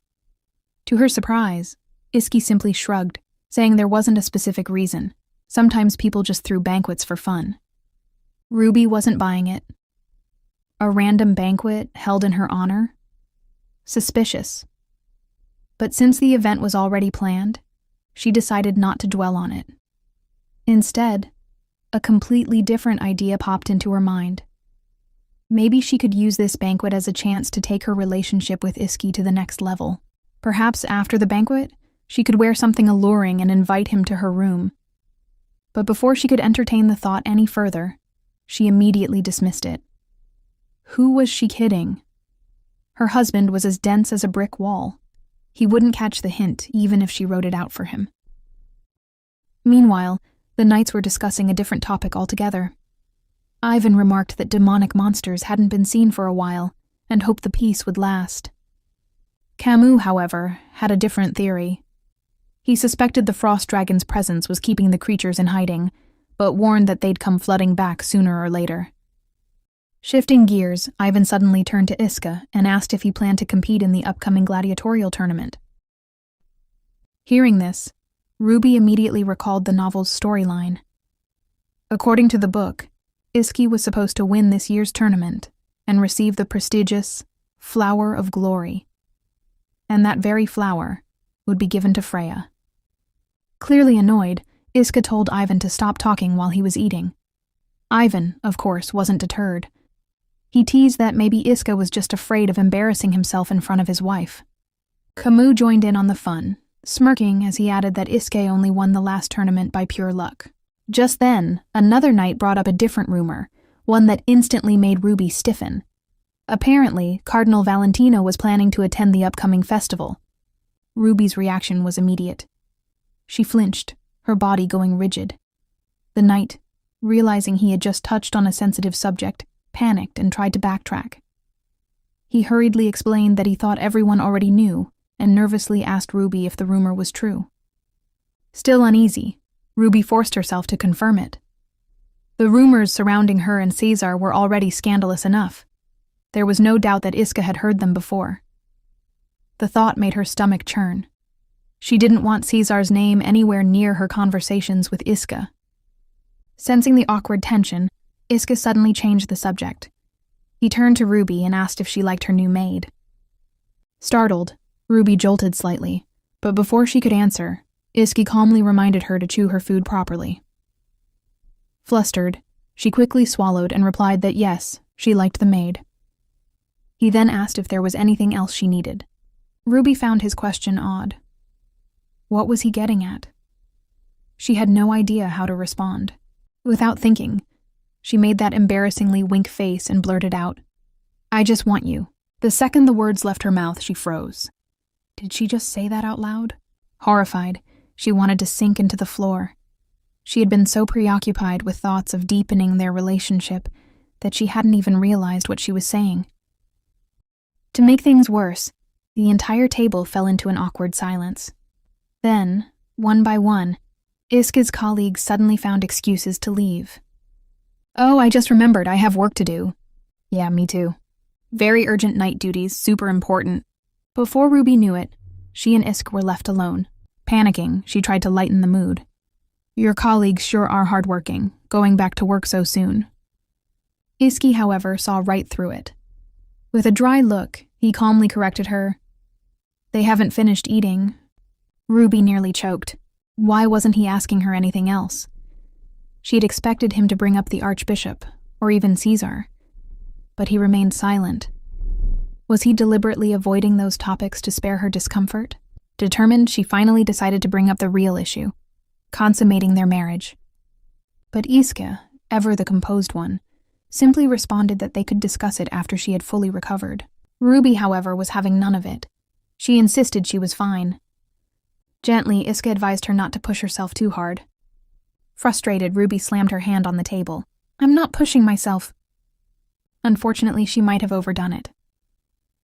The entire table rattled, and a glass of water spilled directly onto Iska's hand. Horrified, Ruby gasped and immediately apologized. Had she hurt him? Iske, completely unbothered, reassured her that it was just water. That's when Ruby noticed something. Wrapped around his hand was a familiar handkerchief. Her handkerchief. The very one she had gifted him. She had honestly thought he would have tossed it aside by now. Yet here it was, still in use. Feeling a mix of emotions, she blurted out, "Should I kiss it to make it feel better?" Iski, a little flustered, responded, "Please just eat your food." Back at the Omerta mansion, Ronya was carefully brushing Ruby's golden hair when she casually remarked that her locks were as fine as spider webs. Before Ruby could even react, utterly scandalized. How dare Ronya compare Lady Ruby's hair to something as dreadful as a spider web? Ronya, unfazed, explained that she actually meant it as a compliment, because spider webs shimmer beautifully in the light. But Lucille, as usual, seemed to see Ronya as a rival ever since her arrival. Perhaps she was worried about losing Ruby's bribes. Either way, Ronya was no pushover. Despite being new, she held her ground, even when the other maids, some of whom had worked there for years, tried to make her life difficult. Later, Ellen came to visit Ruby, and was momentarily stunned by how breathtaking she looked. With a sincere smile, she told Ruby that she looked absolutely lovely in her dress. Ruby, however, noticed something odd. The head maid stood quietly in the corner, completely indifferent. That was strange. Before, this woman would have shot daggers at Ruby just for wearing such an exquisite gown. Clearly something had changed. Ellen then informed Ruby that she'd be heading to the banquet hall first. She made sure to tell Ruby to seek help if she felt even slightly unwell. Ruby nodded, appreciating the concern. Ever since their heart-to-heart a few days ago, Ellen had been much warmer toward her. It was unexpected, but Ruby couldn't deny that it made her happy. As Ruby walked down the corridor, a wave of nervousness crept over her. This was the first time a banquet was being held in her honor. What if she messed up? What if no one paid attention to her? Or worse, what if Iski refused to dance with her? Before her worries could spiral, her eyes landed on Iska, who was sitting nearby. But what was he wearing? That uniform looked unusually revealing. Ruby blinked in surprise. Was he seriously planning to attend the banquet dressed like that? Not that she was complaining. He looked really good. Even with such an odd choice of outfit, he still managed to be unfairly attractive. Iska casually explained that he had just rushed back from a secret mission and hadn't had time to change. When Ruby asked if this was his usual mission attire, he nodded. His regular armor was far too heavy and conspicuous, so this outfit was more practical for times when he wasn't slaying demonic creatures. Ruby couldn't help but admire the design, internally applauding whoever created it. Truly, they had done a great service to humanity. Then, out of nowhere, Iska extended his hand and apologized for his attire. But more importantly, he said he couldn't possibly let her walk into the banquet alone. Ruby was taken aback. Did he rush back just for her? Forgetting her previous anxieties, she smiled and took his hand. When they stepped into the banquet hall, all eyes turned to them, more specifically, to Iska's scandalously revealing outfit. The guests were clearly surprised, but no one dared to complain. After all, the man had just returned from a mission.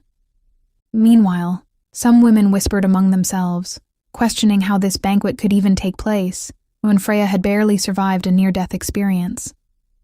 Ruby, however, chose to ignore these background characters. Moments later, Ivan and Ellen approached them. Ivan, ever the troublemaker, commented that while he understood Iska had been in a rush, he really should have changed first. He was distracting too many women. Ruby then noticed something curious. Ellen and Ivan were holding hands. Ellen quickly clarified that Ivan was simply escorting her, but the way she said it almost felt like an excuse. Before Ruby could dwell on it, Freya suddenly appeared, greeting her warmly. Ruby was surprised by her presence, and immediately asked if she was feeling better. Freya reassured her that she was perfectly fine, and even expressed her relief that they had both made it through the recent ordeal. Soon after, Freya's mother made her grand entrance. She greeted Iska and then turned her attention to Ruby. With a sly smile, she asked if Ruby was the lady she had heard so many rumors about. Ruby's heart sank. Something about the Marchioness's tone reminded her of her own mother from her past life. Noticing Ruby's distress, Iska gently asked if she was all right, pointing out that she was trembling. Snapping back to reality, Ruby reassured him that she was just nervous. Meanwhile, The Marchioness stepped closer, formally introducing herself. With a scrutinizing gaze, she complimented Ruby, saying that women from the south were as beautiful as nymphs, and judging by Ruby's appearance, the rumors seemed true. Just as she began to steer the conversation toward recent events, Iska abruptly cut her off, casually suggesting that she move along if she had nothing important to say. The Marchioness, momentarily taken aback, quickly composed herself and apologized for any unintended offense before excusing herself. As she turned to leave, Freya called out, asking if she was going already. The Marchioness glanced back sharply and, with a hint of condescension, asked if Freya's eyesight was failing her. She then pointed out how messy and unkempt Freya's hair was. Both Freya and Ruby immediately became self-conscious, with Ruby instinctively checking her own hair.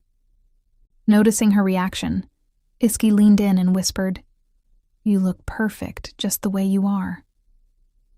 Ruby, caught off guard, felt warmth rise to her cheeks. She wasn't even the target of the Marchioness's remark, yet it had stirred up old insecurities from her past life. In an attempt to shake off the discomfort, she suddenly asked Iska if he would like to dance. Before Iska could answer, Ellen jumped in with a teasing remark. Surely Iska had forgotten how to dance after all these years. Ivan quickly followed up, warning Ruby that if she danced with Iska, she'd likely be embarrassed in front of the entire crowd. The situation wasn't looking good. Then, completely disregarding their comments, Iska took Ruby's hand. With an unreadable expression, he simply stated that the banquet hosts were supposed to open the dance. Ruby stared at him in disbelief. Was he serious? Did he really intend to dance in front of everyone, while still dressed like that? But before she could protest, he led her to the center of the hall. As the music began, Ruby found herself momentarily distracted by Iska's exposed chest. So much for her plan to seduce him. It felt like she was the one being seduced instead. "You're beautiful," Iska whispered, his voice carrying over the melody. Ruby's breath hitched. His gaze locked onto hers, and for a moment, time itself seemed to slow. With each step, his movements became more confident, syncing perfectly with hers as if they had been dancing together for years. Ruby was amazed. Despite claiming he wasn't good at this, he was keeping up surprisingly well. As the music swelled, she spun gracefully around him, her gown flowing like a river. The sight left Iski momentarily stunned. His usual composed expression faltered as awe flickered in his eyes. Something shifted between them, an unspoken connection growing stronger with every movement. As the final notes of the song played, Iski caught Ruby's hand and dipped her effortlessly. Their faces were mere inches apart, their breaths mingling as they held each other's gaze. For a moment, the world around them faded. Then, the hall erupted in applause. The guests were thrilled by their performance, except for a select few who seemed displeased. But that was a problem for another time. Flashback. As Freya stepped into her brother Lorenzo's room, her eyes immediately widened in shock. Bruises marred his face, and she gasped, unable to hide her concern. "Who did this to you?" she demanded. Lorenzo, clearly wanting to downplay the situation, tried to brush it off. "It's nothing. Don't tell Mother and Father," he insisted. But Freya wasn't buying it. With a sigh, Lorenzo finally admitted the truth. It was Iske. Not only had Iske hit him, but he had also issued a warning. "Stay away from my wife." The weight of those words hung in the air, making Freya's expression darken. Back to Ruby. She turned to Iski with a teasing smile. "So, did you enjoy the dance?" she asked. His response? A completely deadpan remark. "Life must be hard for the ladies of the South." Huh? That was not the answer she expected. Blinking in confusion, she tried again. "Are you thirsty?" Before Iski could even open his mouth, Andy swooped in like a true savior, drinks in hand. He cheerfully offered them to the pair while showering them with praise. "That dance was absolutely fantastic. I never thought I'd live to see Sir Iski dancing with my own eyes." He even admitted, rather dramatically, that witnessing it sent shivers down his spine. I told you to shut up, he muttered. Ruby could only shake her head, watching the playful dynamic between Andy and her husband. Honestly, these two were something else. As their conversation continued, Iski's attention suddenly shifted. He spotted the Duke standing nearby, watching them from a short distance. Without hesitation, he turned to Ruby and Andy. "Wait here," he instructed before striding toward the old man. The moment he reached the Duke, the tension became almost palpable. The two men wasted no time, bickering in public like it was a well-rehearsed play. The surrounding nobles didn't even bother hiding their amusement. Ruby, however, chose to ignore them completely. No way was she getting involved in whatever drama those two had going on. Andy, still loyally by her side, took the opportunity to compliment her again. "You danced like an absolute fairy," he declared, as if she had just floated across the ballroom on gossamer wings. Ruby, on the other hand, wasn't so sure. She admitted that she might have gone a little overboard, but Andy firmly disagreed. "Even Sir Iski looked mesmerized," he revealed with a knowing grin. Now that made Ruby pause. Him? Mesmerized? That man was impossible to read, though she had caught a certain mysterious look from him earlier. Was it admiration? Suspicion? Something else entirely? She wasn't sure, and honestly, she wasn't about to let her guard down just yet. Despite everything, she was grateful. Everyone around her was treating her as if nothing had happened. Or was that the whole point? Was she being used as some kind of secret weapon? With that thought lingering in her mind, she schooled her expression, determined not to let anyone see through her. Ivan and Ellen joined the group, both looking rather entertained. With a teasing grin, Ivan wasted no time throwing a playful jab. "I have to say, I'm absolutely shocked. Iska actually danced without stepping on your feet," he remarked, clearly enjoying himself. Ellen, on the other hand, was genuinely impressed. "Ruby, your dancing was fabulous. I'd love to learn it from you," she admitted.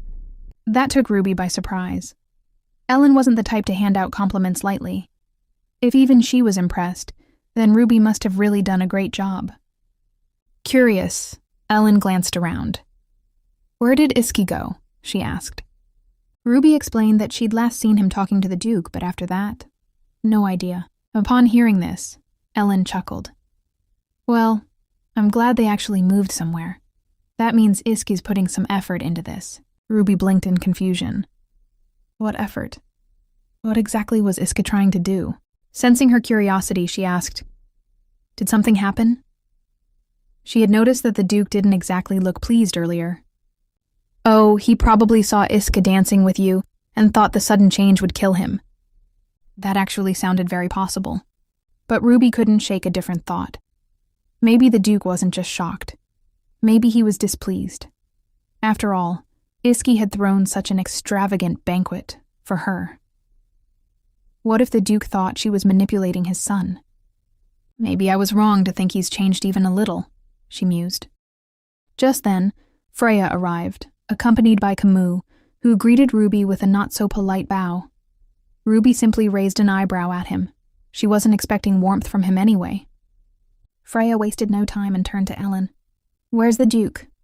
Ellen, without missing a beat, replied, "Still caught up in another petty quarrel with Iska." Freya let out a sigh, but shifted her focus. Scanning the room, she suddenly mentioned, "I haven't seen Andy since that incident." At the mere mention of his name, Andy, who had been standing nearby, froze. His entire body tensed as if someone had just called him out for a crime. Without a word, he hastily made his exit, clearly uncomfortable. Freya watched him go and sighed. "He still feels awkward around me, even though he really doesn't need to." "You know Andy's naturally shy." Freya nodded, but still looked a bit troubled. "I think it got even worse after he fought with my brother."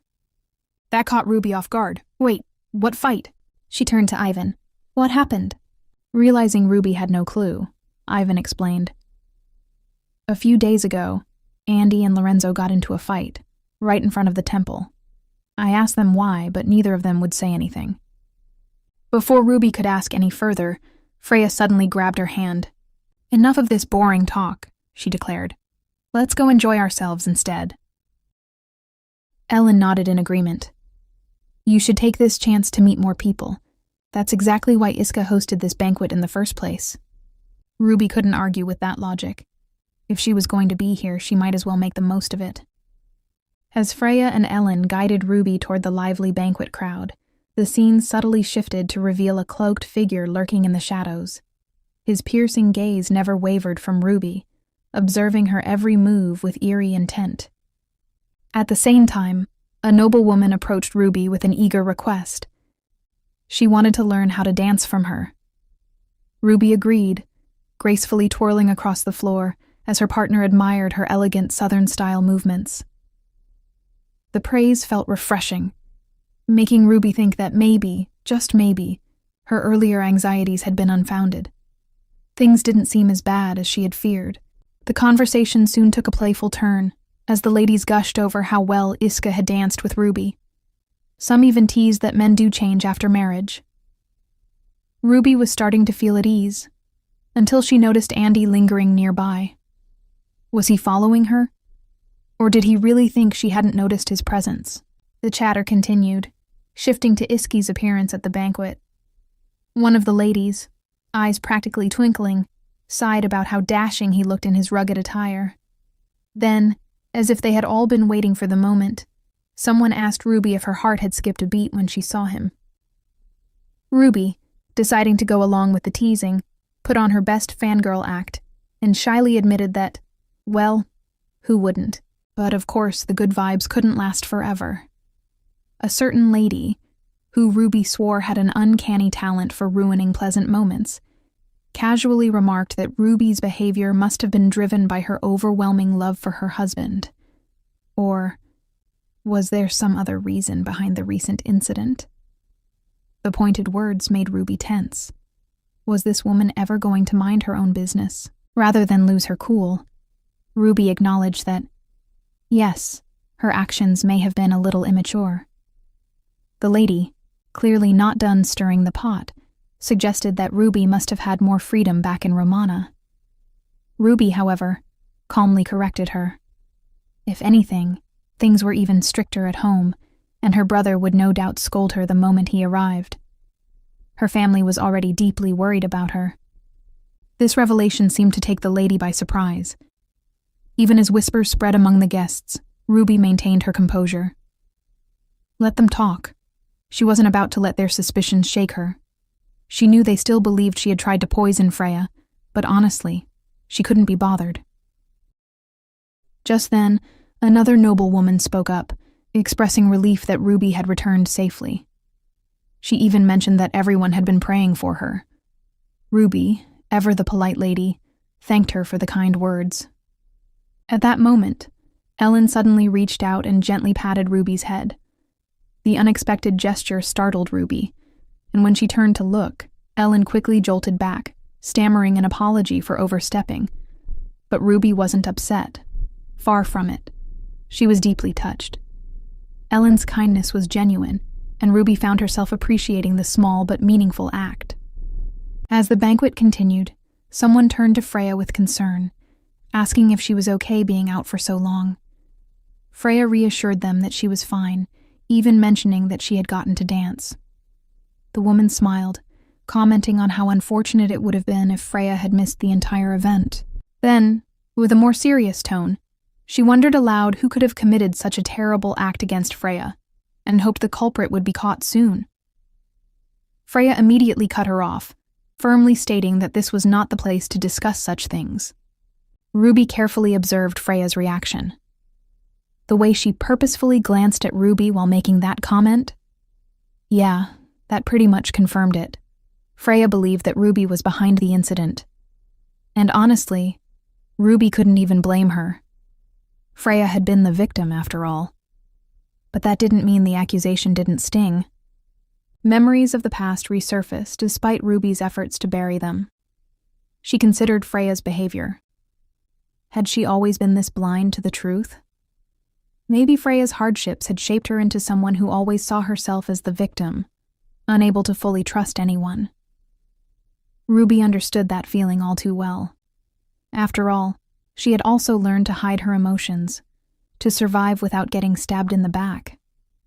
Excusing herself from the group, Ruby announced that she needed to wash her hands. Ellen gave her a knowing look, but Ruby reassured her. No, she wasn't going to throw up this time. Alone in the washroom, Ruby stared at her reflection, her mind buzzing. If something like the horseback incident happened again, both Iska and Ellen would grow tired of her. Worse, Iska already knew about her connection to the demonic monsters. If another accusation surfaced, would he even hesitate to believe it? Impatience gnawed at her. What did Iska truly think of her? Was it mere curiosity? Sympathy? Or something more? She wasn't sure yet, but one thing was clear. He had made an effort to find her. He hadn't harmed any of her demonic monster companions. And in his own way, he was taking care of her. With all this in mind, Ruby made a decision. If she wanted to secure her place in this marriage, she needed to act. Tonight, she would make her move. After tonight, there would be no turning back. Ruby then overheard a group of ladies gossiping about her. They speculated that Iski was only pretending to care for her due to pressure from Romana.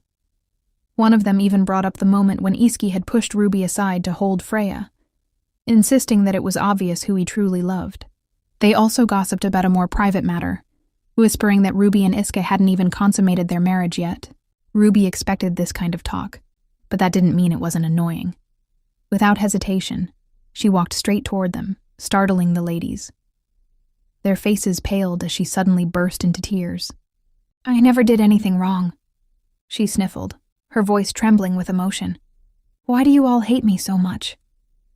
The ladies, now panicking, rushed to assure her that they hadn't meant any harm.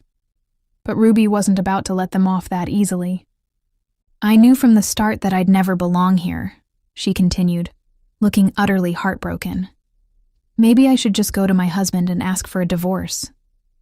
That way, I won't be a burden to any of you anymore." Pure horror flashed across their faces. No, that's not what we meant," they cried, desperately trying to backtrack. Tears streamed down their cheeks as they pleaded for her forgiveness, insisting that they had misunderstood her. Ruby, inwardly amused, decided to wrap up her little performance. "Do you really mean that?" she asked sweetly. The ladies nodded frantically. Wiping away her fake tears, Ruby flashed them a reassuring smile. "Then I won't ask for a divorce." The sighs of relief were almost comical. While the situation had ended in her favor, Ruby couldn't help but envy their carefree existence. They would never understand what it was like to walk on eggshells, constantly fearing the next disaster. Later, as she wandered through a corridor, she noticed a crowd gathering to watch the fireworks. Just as she moved forward, a cloaked figure approached her from behind, calling her name. Andy searched anxiously for Ruby, his worry deepening until he finally spotted her kneeling on the ground.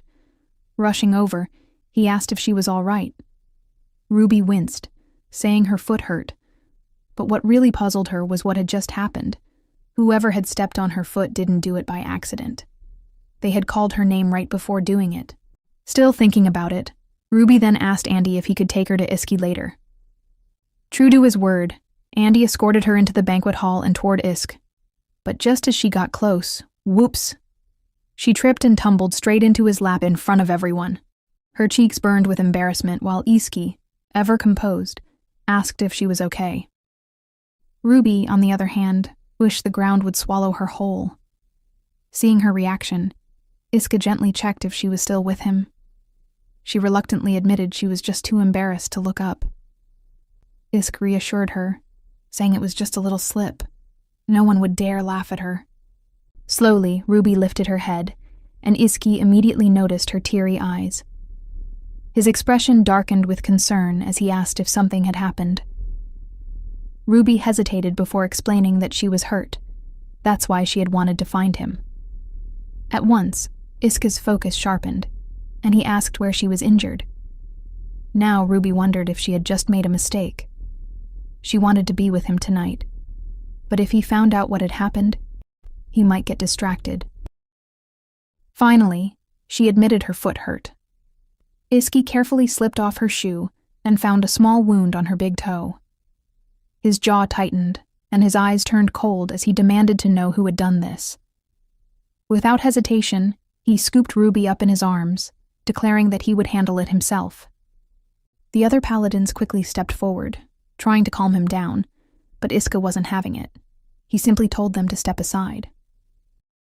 As for Andy, who immediately apologized, Iska dismisses him, adding that his apology is not necessary, because this was inevitable. Their enemies were bound to make a move and just waiting for a perfect time to strike. Watching this unfold, Ruby was reminded just how terrifying Iski could be when enraged. And then Freya made the mistake of trying to intervene. Iski didn't even look at her. He just told her to get lost. Well, that was one way to end a conversation.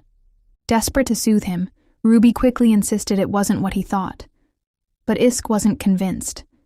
If it wasn't an attack, then why was her foot like this? Had someone threatened her? And why had she only come to him after getting hurt?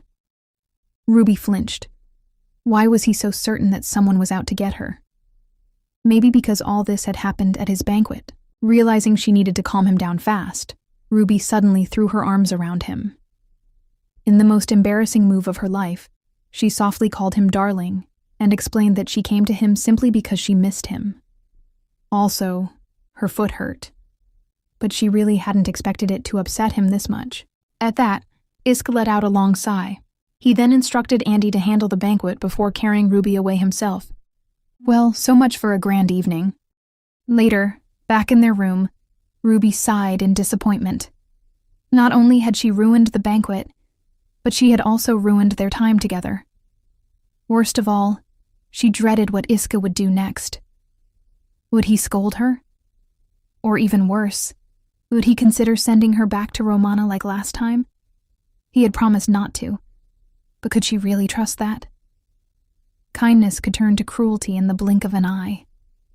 Her thoughts were abruptly interrupted when her gaze landed on a turtle statue nearby. She flinched at the sight of it, and Iska, who never missed a thing, immediately noticed. The moment the maid finished dressing Ruby's wound, he told her to take the statue with her. The maid, perhaps sensing the tension, quickly agreed. Once they were alone, Iska turned to Ruby. "Did you see who hurt you?" Ruby shook her head. "I swear I'm not making it up." "I know," Iska replied without hesitation. "I never doubted you." Then, after a brief pause, he added that she probably wouldn't be able to return to the banquet with her injured foot. Ruby bit her lip, guilt washing over her. "I'm sorry for ruining the banquet you prepared." Iska fell silent, his expression unreadable. Ruby felt her heart sink. Why did he look so deep in thought? "Are you angry?" she asked hesitantly. His answer came quietly. "No." But then he looked at her and asked something unexpected. "Are you sad about missing the banquet?" Ruby softly shook her head. "It's nothing. I'm just happy to have time alone with you." At those words, she realized the evening hadn't gone as planned, but she wasn't ready to give up just yet. Gathering her courage, she murmured, "I'd like to stay with you tonight." The moment she said that, Iski suddenly stood up. Ruby panicked and quickly added, I understand if you're busy." But he cut her off. "Let's go for a walk first." Wait, you mean together?" Iski raised an eyebrow. "You really think I'd let you walk around alone when you're hurt?" Outside, he led her through a newly designed garden, and Ruby couldn't help but smile. The sight was breathtaking. "I tried to make it resemble the gardens in Romana," Iske admitted, sounding almost hesitant. "But I don't know if I succeeded." Ruby turned to him in amazement. "Are you kidding? It's magnificent. It's like the Hanging Gardens of Babylon." Iski blinked. "The what?" "Oh, right. People here probably wouldn't know that story." Ruby quickly explained. "It's a legend about a king who built a garden to comfort his wife when she was homesick. I read about it in a novel." And suddenly she felt very awkward. Was Iska's intention the same? Had he done this to make her feel at home? Ruby wasn't sure. But in the end, she smiled warmly and thanked him. It really does make me happy. Isuke, upon hearing that, simply replied, I'm glad you like it. As they sat together, Isuke curiously asked Ruby why people in Romana had called her the Lark of Sistina. Ruby explained that it all started when she sang at Caesar's birthday celebration. After that, people gave her grand titles like the Lark of Sistina and the Angel of Sistina, but in reality, those names only reflected how others saw her, as nothing more than a pretty little puppet meant to obediently follow her family's wishes. Then, out of the blue, Isuke asked if turtles had some sort of negative meaning in the South. He had noticed how tense she got around that turtle figurine earlier. Ruby visibly flinched at the mention of it but brushed it off, saying she was simply the only one afraid of them. Of course, Isuke wasn't convinced. Gently, he pressed further, mentioning that he had noticed her reaction and wondered if there was a deeper reason behind it. Ruby hesitated, but then recalled what had happened 3 years ago, back when the Borgias were discussing her potential marriage to the Duke of Lembrant. She had fiercely opposed the idea, knowing the Duke would eventually contribute to her family's down-to-day. At the time, she thought she was protecting them. Looking back now, she realized how naive that was. Still, feeling guilty for going against them, she had later gone to apologize to Caesar, assuming he was just following their father's orders. But when she stepped into his room, she froze in horror. Caesar was holding her beloved pet pigeon, the very first gift of affection she had ever received in this world. Heart-pounding, she demanded to know what he was doing, but before she could move, the maids quickly restrained her. Caesar, calm as ever, simply placed the pigeon into an aquarium, and with an icy voice, he declared that this was her punishment for defying him. She could only watch helplessly as her tiny friend, the one who used to fly into her arms, was gone forever, all because she had resisted him. Ever since then, both real turtles and even turtle figurines reminded her of that cruel moment. She avoided them whenever she could, but there was no way she could tell Isuke all this. Instead, she just gave a vague excuse, saying she had once been bitten by a turtle. Isuke listened carefully before replying, If you had just told me, I'd have had all of them removed for you. Ruby blinked in surprise. What? He went on to explain that she didn't need to impress anyone here. If she didn't like something, she didn't have to tolerate it. Simple as that. Ruby let out a small, amused smile. That was a strange thought. Still, she promised to try and follow his advice. Then, as if realizing he had been worrying too much, she apologized for troubling him. But Isuke wasn't having any of it. Oh, and while we're at it, cut it out with all these apologies too, okay? Wow, someone was extra naggy today. Shaking his head, Isuke then shifted the conversation. Tell me about your family. Ruby was caught off guard. Why do you want to know? He casually explained that since he would be meeting her brother soon, it only made sense to learn more about her family beforehand. Well, that wasn't unreasonable. But Ruby had her reasons for wanting to avoid the topic. Talking about her family never led to anything good. In the past, her previous husbands often brought up nasty rumors about her relationship with her older brother. Rumors that always ended up being used against her. And honestly, she suspected Caesar was the one who spread them in the first place, ensuring that no matter who she married, no one would ever get close to her.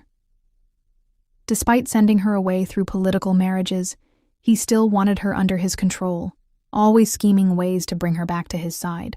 Keeping her tone light, Ruby simply told Isuke that people might see her brother as the next pope, though he wasn't exactly pious. What he had really wanted was to become a knight, not a cleric. Isuke then asked, Do you miss your family?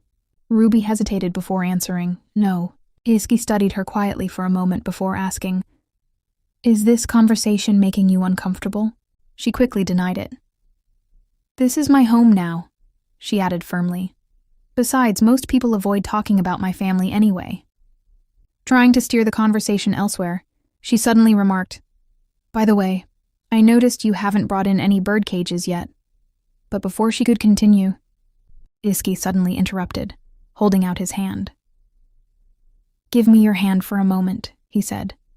Ruby obliged without thinking, only to feel something cool clasp around her wrist. Startled, she glanced down. He had fastened a bracelet on her. Before she could ask, Iski explained that it was meant to help improve her health. That wasn't all. He then handed her a key. Confused, Ruby asked what it was for, and he casually revealed, "It's the key to my jewelry safe. Take whatever you like whenever you want." Ruby's eyes widened as she stammered, I can't possibly accept something like this." But Iska simply shrugged, reminding her of her own words. This was her home now, wasn't it? That meant she was part of the family. Their jewelry safe wasn't just any collection of accessories.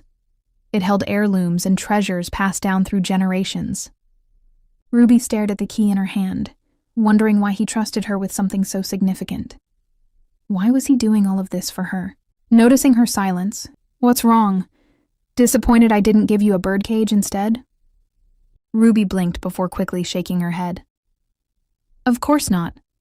I'm really grateful for everything you've done for me." And then, with a small smile, she admitted, "I really like you."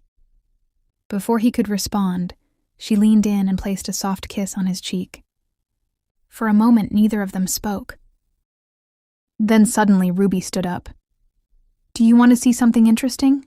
she asked excitedly. Before waiting for an answer, she started to move away. Iski immediately frowned. "Don't run." But Ruby just waved him off. "I feel much better now." That is, until she tripped. Thankfully, Iska caught her before she hit the ground. His arms wrapped around her, pulling her close to steady her. "Are you all right?" he asked, concern evident in his voice. Ruby, cheeks burning, quickly nodded. "I'm fine." Iske, however, wasn't convinced. Raising a skeptical brow, he muttered, "You don't seem fine." Then, with a teasing grin, he added, "Tell me, did you dance like that for the frost dragon too?" Ruby's eyes widened in shock. What? Why would I ever do something like that?" Iski chuckled, clearly enjoying her reaction. "Well, that would certainly explain why the dragon kidnapped you. My wife seems to have many hidden talents." Ruby couldn't deny it. Iska's world had a certain charm to it. The lush garden, the warm evening air, the way his playful smile tugged at her heart. It made her realize something. This time, she was the one being enchanted. But then, as if suddenly aware of his own words, Iska cleared his throat. "You should get some rest," he said, his tone shifting back to normal. Then, noticing the dirt on her dress, he added, "I'll have the maids prepare a bath for you." Wait, this was her chance. Just as he was about to leave, Ruby suddenly hugged to stop him. "I felt scared," Ruby whispers. Iski then asked with a chilly voice, "Did the new maid frighten you?" She quickly denied it. "No, Ronya didn't do anything wrong. It's just, being alone in such a vast place this late at night feels unsettling. I just wanted to be near you a little longer." His gaze softened. Without another word, he scooped her up in his arms and carried her out of the garden.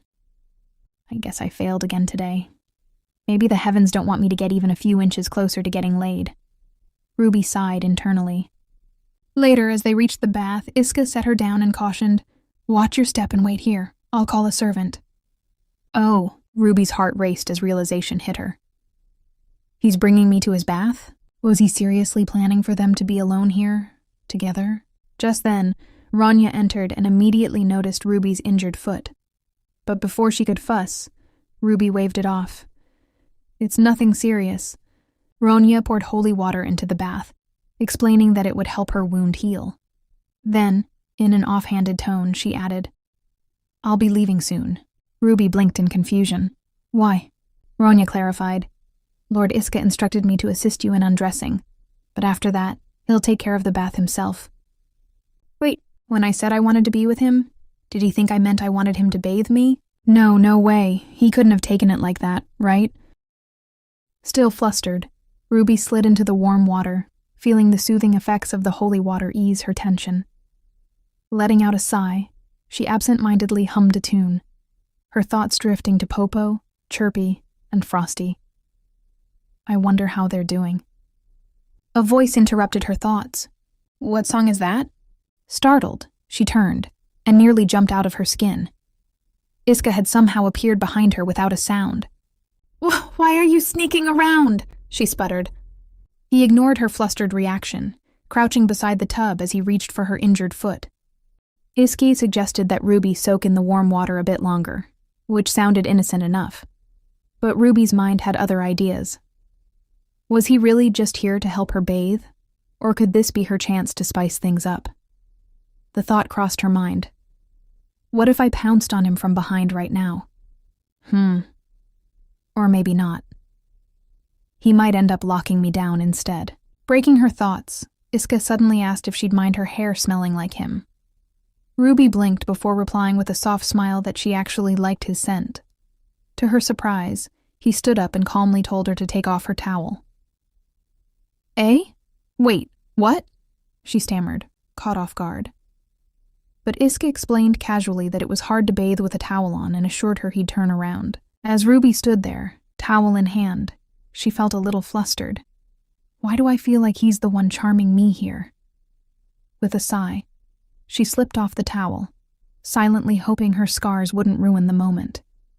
Finally, she called out to let him know she was ready. Iski asked if he should start with her hair, and Ruby gave a small nod. He began running his hands gently through her hair, his fingers stroking with a care that caught her off guard. But when he accidentally tugged a strand too hard, Ruby winced. Are you okay? He asked quickly, looking genuinely concerned. She reassured him and suggested he use some shampoo to make things easier.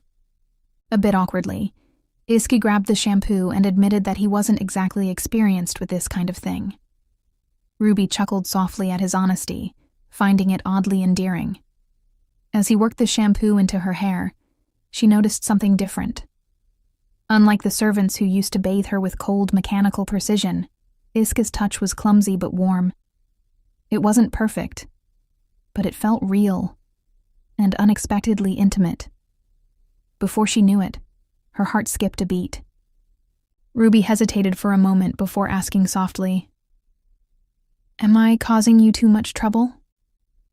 Iske gave her a reassuring look and replied that it wasn't a problem at all. In fact, he added casually, he'd prefer if she kept calling him the way she did earlier.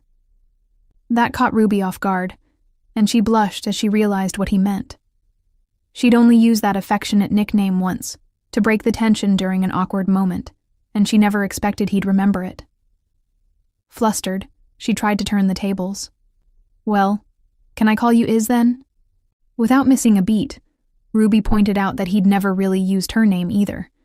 But before she could press him further, Iska suddenly changed the subject. Why is your hair so thin? He asked, tilting his head in curiosity. Goodness, now he's dodging the topic, Ruby thought, mildly exasperated. She shook it off and asked what he and the others had been discussing earlier. Iski casually explained that they were planning to eliminate the frost dragon, then quickly added, Just kidding. Before she could react, he gently but firmly announced that he'd finished washing her hair and would move on to washing her hands. As his fingers brushed over her skin, Ruby felt heat rise to her cheeks. Iski noticed her reaction and admitted in a quiet voice that gentleness wasn't exactly his strength. Let me know if I'm being too rough, he added. Then, without waiting for a reply, he moved on to washing her leg. Man, how is he so focused right now? Ruby thought, watching him in disbelief. Wait, is this just his natural skill? Or am I reading too much into this? Suddenly, a spark of courage surged through Ruby. With a playful tone, she invited him to join her in the bath, even offering to return the favor. Iski's head shot up, and he gave her a long, serious look. Do you really think I'm that insensitive? He asked flatly. Ruby quickly clarified that she only wanted to repay his kindness, but Iski wasn't buying it. Without a word, he began rising to leave, calmly telling her she could finish up on her own. But before he could step away, Ruby acted on pure instinct. She shot out of the bath, grabbed his hand, and hugged it tightly. He froze, staring at her with wide eyes. "What are you doing?" he asked, his voice flustered. Ruby's voice came out barely above a whisper. "Please, stay. I just want to be close to you." Iski hesitated, his gaze softening. He gently told her to let go, promising he wouldn't leave. But Ruby wasn't convinced. She could tell he'd slip away the moment she released him. Before she could respond, she lost her balance, and they both stumbled backward, right into the bath. Water splashed everywhere as they landed. "Are you okay?" Ruby asked quickly, looking at him with concern. Iski gritted his teeth, avoiding her gaze. His face was flushed, and he looked more flustered than ever. Without warning, he scooped Ruby up in his arms and carried her out of the bath. Ruby's heart pounded in her chest as panic washed over her. Is he mad? Is he going to punish me? Bracing herself, she waited anxiously for what would come next. Ruby's body tensed as memories of past abuse flooded her mind. Bracing herself for punishment, she convinced herself that she deserved it. She had been foolish to let her guard down. But instead of scolding her or walking away, Iski did something unexpected. Gently, he turned her around and began towel drying her damp hair. Stunned, Ruby stammered, I thought you were angry." Iska remained calm as ever. "I have no reason to be upset with you," he replied softly. Relief and disbelief swirled in Ruby's chest. She didn't understand why he treated her with such consistent kindness. It didn't make sense to her. Just then, Iska's gaze landed on the faint scars trailing down the backs of her legs. Ruby panicked. Pulling away quickly, she mumbled something about how it was embarrassing and blamed it on being a troublemaker as a child. Deep down, however, she was terrified. What if he saw through her fragile mask? What if he discovered the truth about her life in Romana, the humiliation, the pain hidden beneath her graceful demeanor?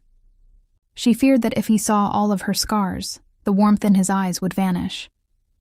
Maybe he'd look at her with pity or disgust, and that was something she wasn't sure she could handle. No matter how hard she tried to protect Iska and Ellen from Romana's dark influence, she felt powerless, trapped by her past.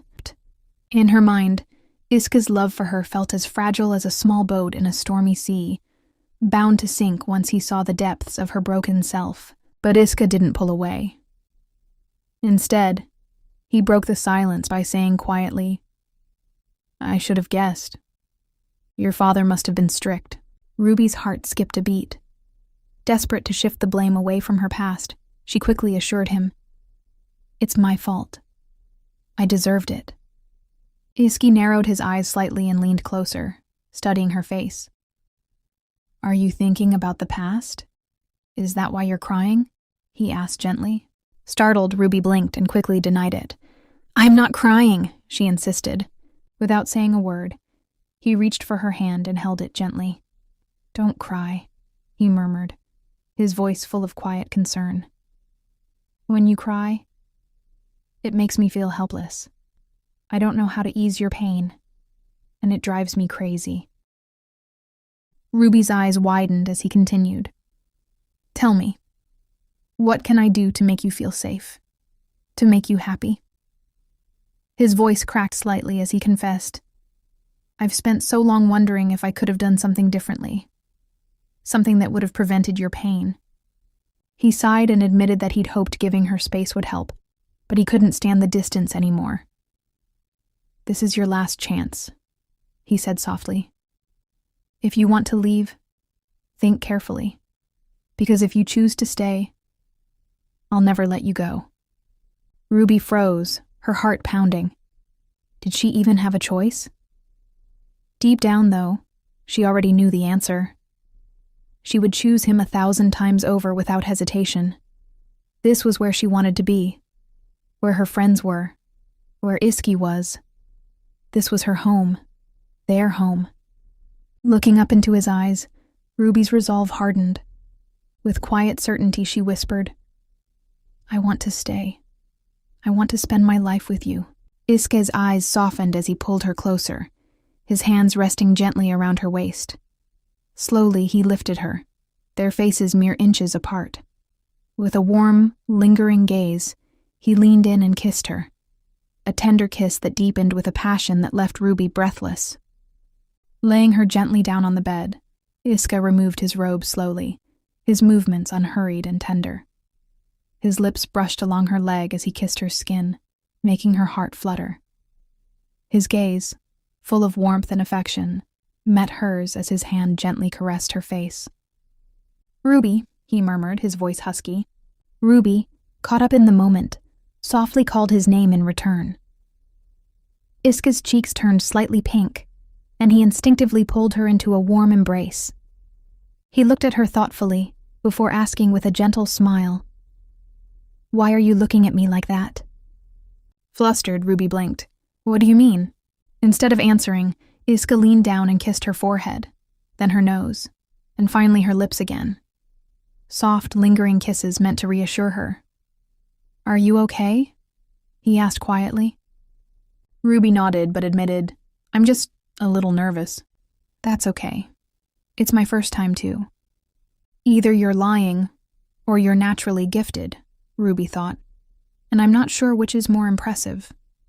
As they shared their first intimate moment, Ruby couldn't help but remark how strange it felt. Iski softly agreed. "Yeah, it feels strange to me too." His gaze was filled with both confusion and deep affection, as though he was slowly realizing how much he'd fallen for her. In that moment, it was clear. He wasn't just captivated. He was completely ensnared by the bond they shared and everything they had been through together. At last, Iski whispered the words that had been on his heart for so long. "I love you." Ruby's eyes glistened as she smiled and whispered back, "I love you too." She wasn't sure what had led Iska to such deep emotions tonight, but something in her heart told her that from the very first moment their eyes met, this night was destined to be either their greatest blessing or their heaviest curse. "Now tell me," Ruby thought, almost as if praying in her heart, "tell me you will remember me, so I can remember this moment for eternity, even if you ever leave me someday, even if it's only in my dreams." The greenhouse was built just the way Ruby wanted, and now she was proudly showing it off to Ellen. As they strolled inside, Ellen's eyes widened in surprise. "This is a Southern-style garden, isn't it?" she asked. Ruby's eyes lit up. "Yes, isn't it lovely?" She looked around, practically glowing with excitement. Then she turned to Ellen. "What kind of flowers do you like?" Ellen looked a bit caught off guard, but Ruby was already brimming with energy. "Let me make you a flower crown," she said cheerfully. Ellen said after thinking, "Lilies." Ruby's excitement soared even higher. "Perfect, I'll make it so pretty." Ellen blushed and quietly thanked her sister-in-law. As Ruby got busy weaving the crown, Ellen changed the subject. "By the way, you've been getting a lot of invitations lately, haven't you?" "All addressed to me," Ruby replied with a bright smile. "We should thank everyone, right?" But deep inside, she was a bit uneasy. If we actually hosted an event here, it might turn into chaos, she thought. Ever since Iski's grand party, letters had been flooding in. Tea parties, casual chats, all sorts of social excuses. Clearly people were seeing Ruby in a different light now. And why wouldn't they? Iski had made things official. Their wedding had taken place, witnessed by knights and blessed by the archbishop. The cathedral bells had rung proudly. But Ruby noticed something. The archbishop didn't look pleased. Back then, his anxious eyes stuck in her memory, though the moment had been beautiful. As she picked more lilies, her thoughts wandered to something Iski had said. There's no need to return to Romana anymore. She was truly content here. Ellen joined in helping her with the flowers, too, saying gently, "You don't have to reply to every single letter, you know." Across from her, Ellen sighed and shook her head. "Just thinking about all those social events is exhausting. Your body needs rest, too. You don't have to rush into managing the mansion, either." Ruby's eyes widened. "But if I suddenly take over, won't that make people uncomfortable?" Ellen's expression instantly turned cold, eerily similar to Iski's when he was angry. Who would dare be uncomfortable with the lady of this house? Ruby flinched. I just meant, if anyone is, they'll be out the door, Ellen said firmly. Ruby clutched the flower crown tighter, silently grateful. Thank you. But it's not that simple with the maids, especially the head maid. That woman already gave her the cold shoulder from day one. And once she starts overseeing the household, yikes, things might get frostier. Still, Ruby wasn't here to stir drama. So Ruby simply said she didn't want to be a bother to anyone. After all, she'd never dealt with house matters before, unless counting dust bunnies as experience counted. Ellen nodded in understanding. I'll help you, step by step. She paused for a moment. You know, the head maid. She's been with me since I was a child. Ellen's eyes softened with the memory. A few years before my mother passed away, the head maid was the one holding the household together, she said. Ruby sat back down, curious. So your mother was like me? Ellen's expression grew pained. Yes. She had the same way of eating, the same scars on her hand. She stared into the distance. One day, my mother suddenly became obsessed with appearances, living lavishly. Then just as suddenly, she stopped everything. Stayed in her room and cried all day. Ruby didn't interrupt. Even without saying much, she could tell Ellen carried a deep hurt. She wondered what caused that change, but Ellen simply shook her head. I don't know. After she passed, my father and brother were never the same. Then came the heartbreaking part. When I was little, I saw my parents fight, over and over. I never knew why. And after that, my brother became a holy knight. Back then, he used to wish our mom would turn into a ghoul, just so he could see her again. He'd probably miss her too, even if he can't show it. After that vulnerable moment, she turned to Ruby. Let's keep this between us, okay? Ruby nodded eagerly. Of course, my lips are sealed. Just then, an attendant arrived, cutting through the peaceful atmosphere. Milady, you have visitors. Ruby blinked, confused. Visitors for me? Ellen stood up, concerned. Who is it? The man scratched his head awkwardly. People from Longinus, my lady. Ruby's stomach twisted. Could it be about her secret? She stood up quickly. I'll go meet them. Ellen wasn't convinced. Are you sure you're okay going alone? Should I come with you? Ruby waved her off with a small smile. No need. You have your own meeting, right? They're probably just here on business. Still, Ellen wasn't totally reassured. Then at least bring them here instead. The trio took in the beautiful surroundings, and Ivan couldn't help but marvel aloud. This is truly a wonderful sight. Ruby was already seated at the tea table, waiting for them with a welcoming smile. It's lovely to see you all. Should I make flower wreaths for everyone? She offered brightly. Ivan instantly lit up. What? For real? That would be such an honor. But not for long. Grimacing, Ivan turned to the one who'd nudged him and cleared his throat. Actually, we're here with a favor to ask. Sorry for dropping in like this. Ruby was curious but remained calm and gracious. Please, go ahead. Feel free to ask anything. The three sat down at the table, all eyes on Ivan to explain, but he fumbled with his words. So, the thing is? Camus' patience snapped. He slammed the table. At this rate, the sun will set. Ivan shot him a glare. You fool. Don't raise your voice in front of Lady Ruby. You're embarrassing us. Ruby, glue gun in hand, froze mid-motion, sensing something serious was coming. He straightened himself. Lady Ruby, are you familiar with frost wolves? Ruby tilted her head thoughtfully. Only from illustrations, I believe. Then I'll get straight to the point. Camus jumped in. Can you speak to them? The image of a chilling, magical wolf flashed in Ruby's mind. Frost wolves weren't ordinary creatures. They left behind magic stones when they died, and afterward their bodies were no different from normal wolves. Extremely rare and shrouded in mystery. But, asking Ruby to communicate with them? Her face went blank. Something had to be wrong. Ivan explained further. Normally, frost wolves never leave the forest.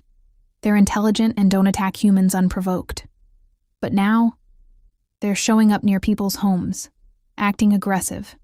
No casualties yet, but we don't know how long that'll last. He hesitated before continuing. There's an old legend. If someone kills a frost wolf before the Jubilee event, they'll be cursed, driven to madness or haunted by revenge. And this year is the year of Jubilee. We'll be holding the sword-fighting event.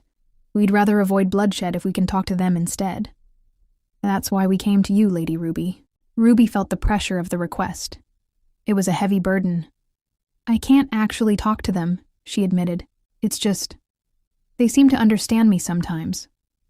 She also remembered Iski's warning. Avoid magical beasts for now. His words echoed in her mind. I'm not even sure I could understand the wolves if I tried, Ruby added with a gentle smile. Ivan gave a sheepish laugh. We were worried that might be the case too. But still, Lady Ruby, you're special. That's why we had hope. Ruby paused. Is my husband coming too? Ivan scratched his head, clearly unsure how to respond.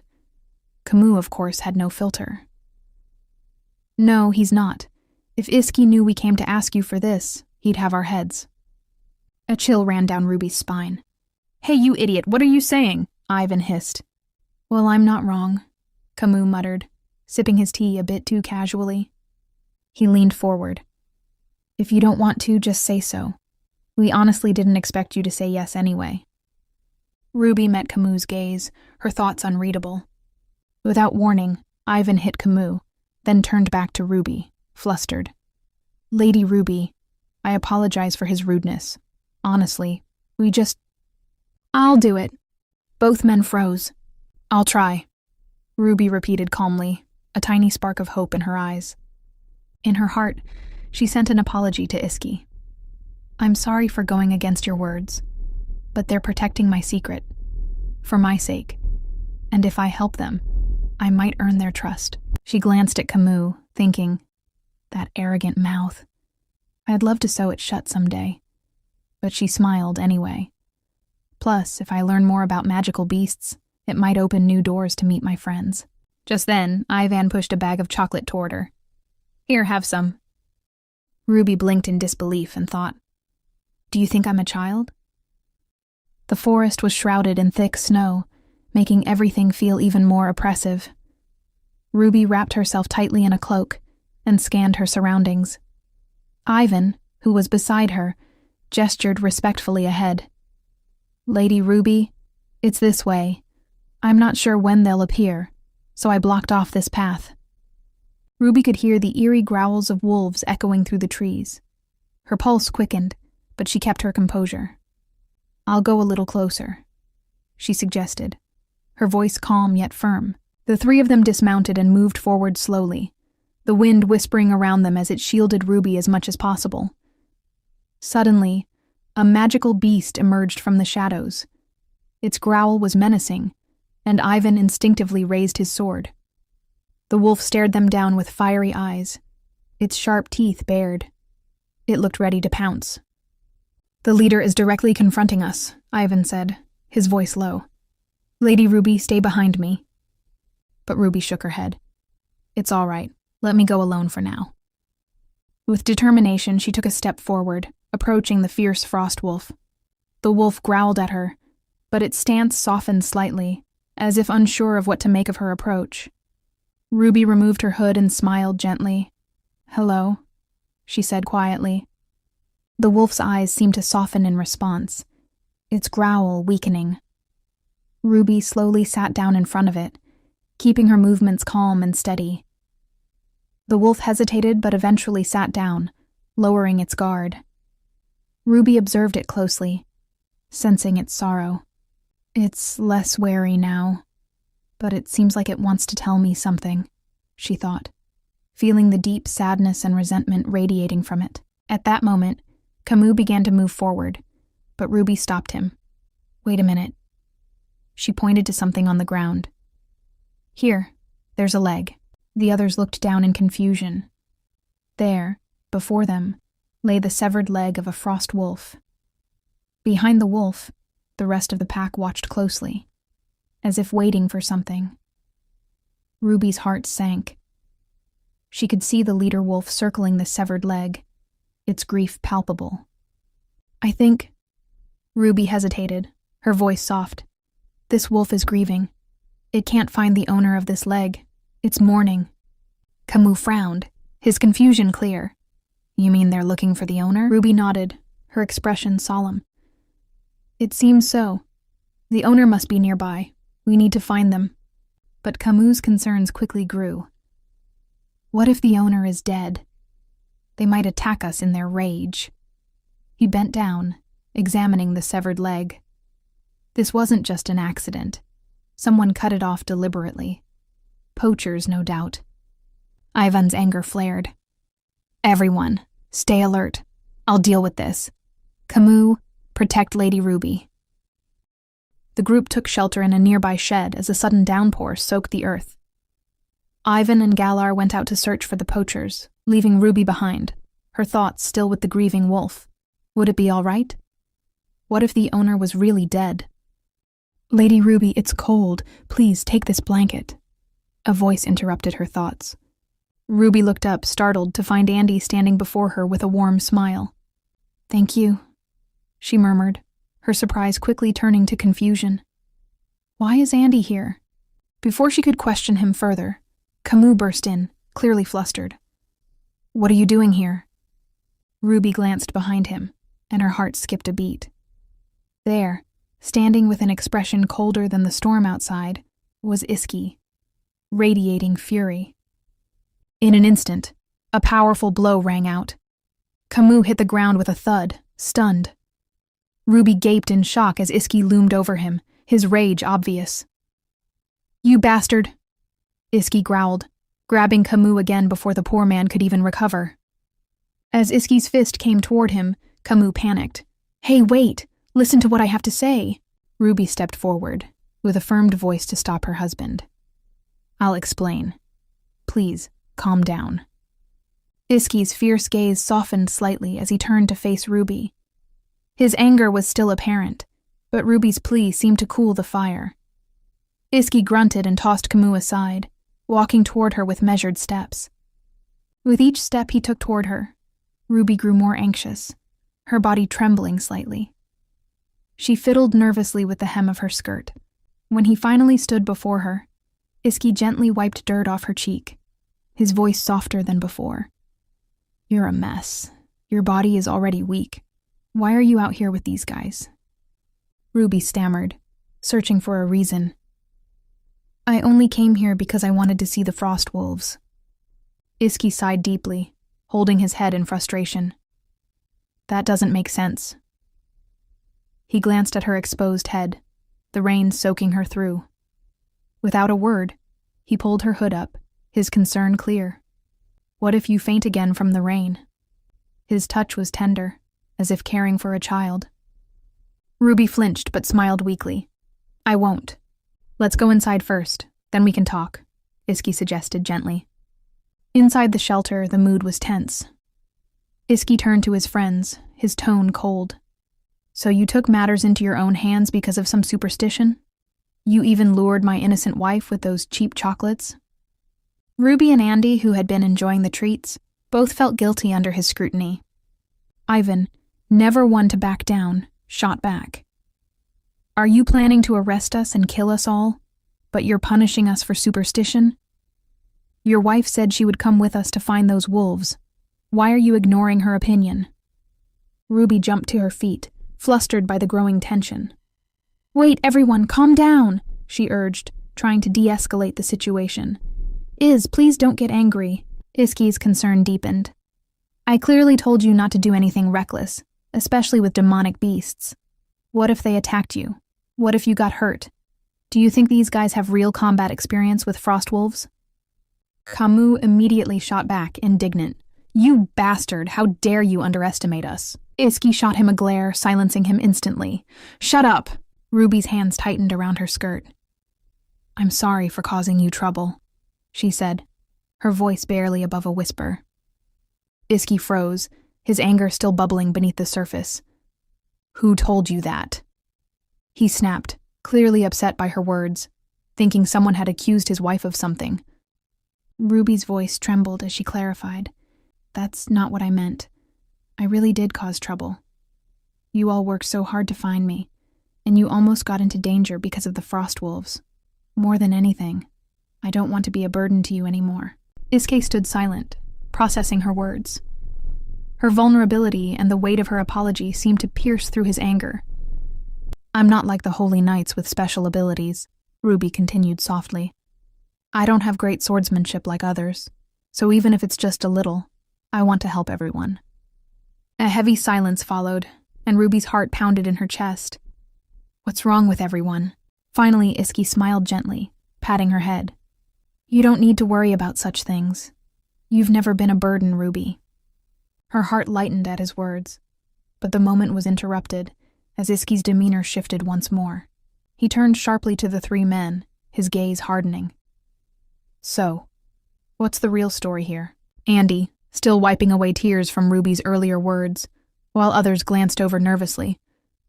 The wolf was panting heavily, bound by iron chains, its mouth muzzled.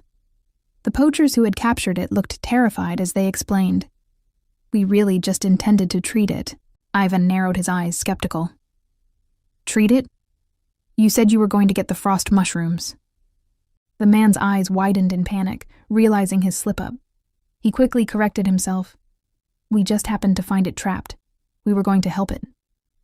Ivan wasn't fooled. He grabbed the man by the hair. Be honest. If you wanted to treat it, why didn't you just let it go? Why bring it here? The poacher flinched, guilt written all over his face. Ivan's rage escalated as he pointed to the illegal items around them.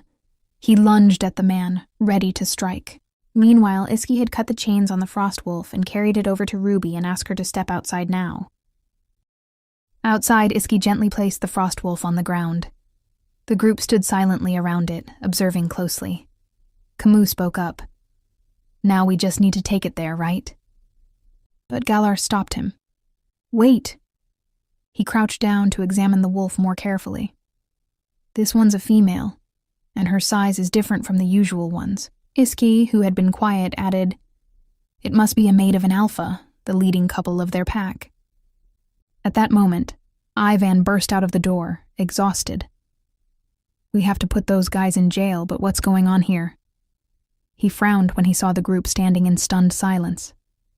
Is it too heavy to carry?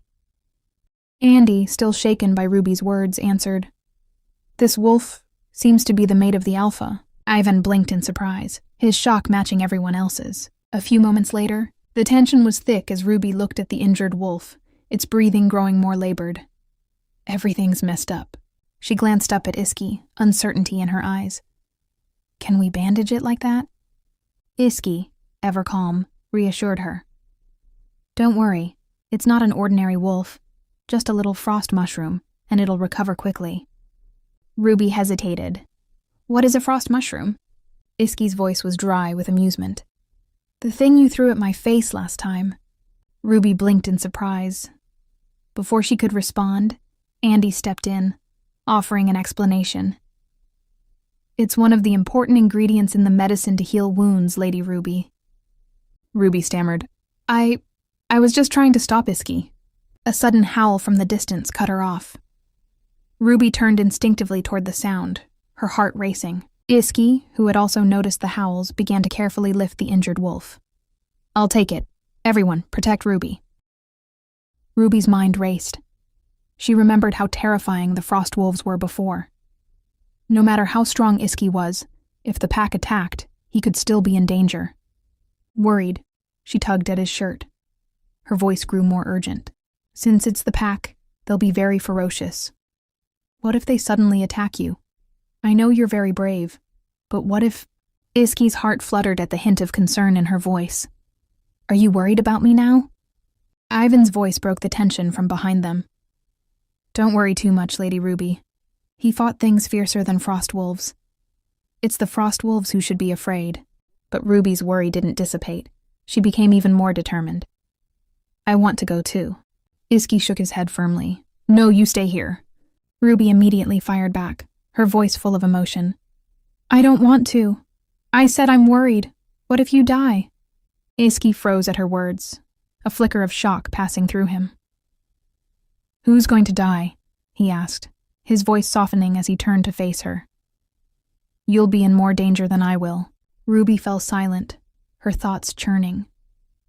She glanced at the growling wolf in Iski's arms. Then, she reached out and began to soothe it. It's okay, Ruby murmured gently, her hand stroking the wolf's fur. We'll take you home now. You don't have to be afraid anymore. Iski stood still, watching her in disbelief. The others around them, too, were wide-eyed, witnessing Ruby's calm and natural ability with the demonic beast. But Iski, coldly turning away, avoided her gaze. No, he said firmly, refusing to relent. Ruby stared at him, frustrated but determined. But you just saw my ability. She pressed on, using her ultimate move. I just want to be by your side. Her eyes sparkled with sincerity as she pleaded with him. Iski sighed and slightly blushed. You're so stubborn, he muttered, as if he is in his wits' end. The forest grew darker, and the growls of the frost wolves became increasingly menacing. Ruby flinched, feeling a surge of fear. It's angry, she thought. I feel like I should kneel and apologize. It must be the alpha. Iski's jaw clenched as he glared at the alpha wolf, while Ruby stood frozen by his side. However, much to Ruby's surprise, Iski simply placed the female wolf gently on the ground. Let's leave it here and go, he said calmly. Ruby peered cautiously at the scene. The alpha wolf, eyes still filled with hostility, didn't back away. Instead, it approached the injured female, nudging her gently with its nose. The growl it gave was soft, a signal of recognition.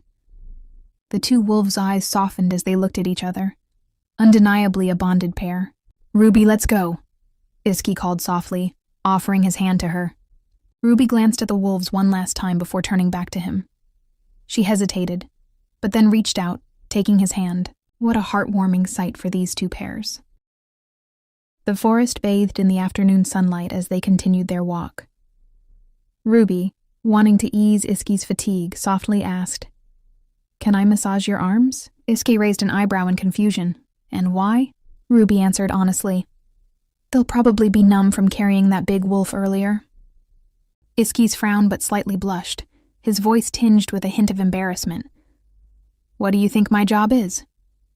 After a while, they reached their horses and found Camus waiting for them, having prepared the steeds. Iski looked around, his brow furrowed. All right, where are the others? Camus replied, They've already taken the poachers to jail. Iski looked puzzled. Then why aren't you with them? I have to go now, too, Camus explained. Before leaving, he turned to Ruby with a grateful look. Lady Ruby, he said, drawing her attention. Ruby looked up in surprise. What is it? If you hadn't accompanied us, today's matter might not have been resolved so smoothly. We received a lot of help from you. Thank you. Camus bowed deeply to her. I'll see you next time, my lady. Ruby's face flushed at the unexpected praise, and she smiled brightly, albeit a bit startled. Yes, see you next time. Iski, noticing her bright smile, remarked with a playful tone, You seem happy. Ruby beamed and shrugged lightly. It's just because I was able to help a little. Iski proudly looked at her. If it weren't for you, everything would have been a nightmare. Those wolves would have been on the verge of frenzy by now. Ruby's smile softened as she glanced up at him. Well then, I'll help everyone again next time. Iski didn't object, his happiness clear in his eyes as he gazed at her. A moment later, though, he casually asked, Next time? What next time? Ruby froze for a moment, caught off guard. Another next time? Of course, because there might be something else you need help with. Iski's expression shifted as he realized what she meant. You just want to see your little friends again, don't you? Ruby's face flushed, and she quickly defended herself. That's not it. Without warning, Iski grasped her hand tightly. Whatever the reason, I don't want you to leave my side. You like chocolate so much that you'll do anything anyone tells you. Ruby awkwardly tried to explain. I told you, I came here just in case you were here. I'm always thinking about you. Iski paused, his hand gently caressing her cheek. Is that so? He smiled warmly, then playfully pinched her cheek. So, you were so eager to see me that you ended up in such a mess. Ruby, feeling embarrassed, quickly sought an explanation. It's just because of the rain, she muttered, rubbing her cheek against his hand. So you don't like it? How could I?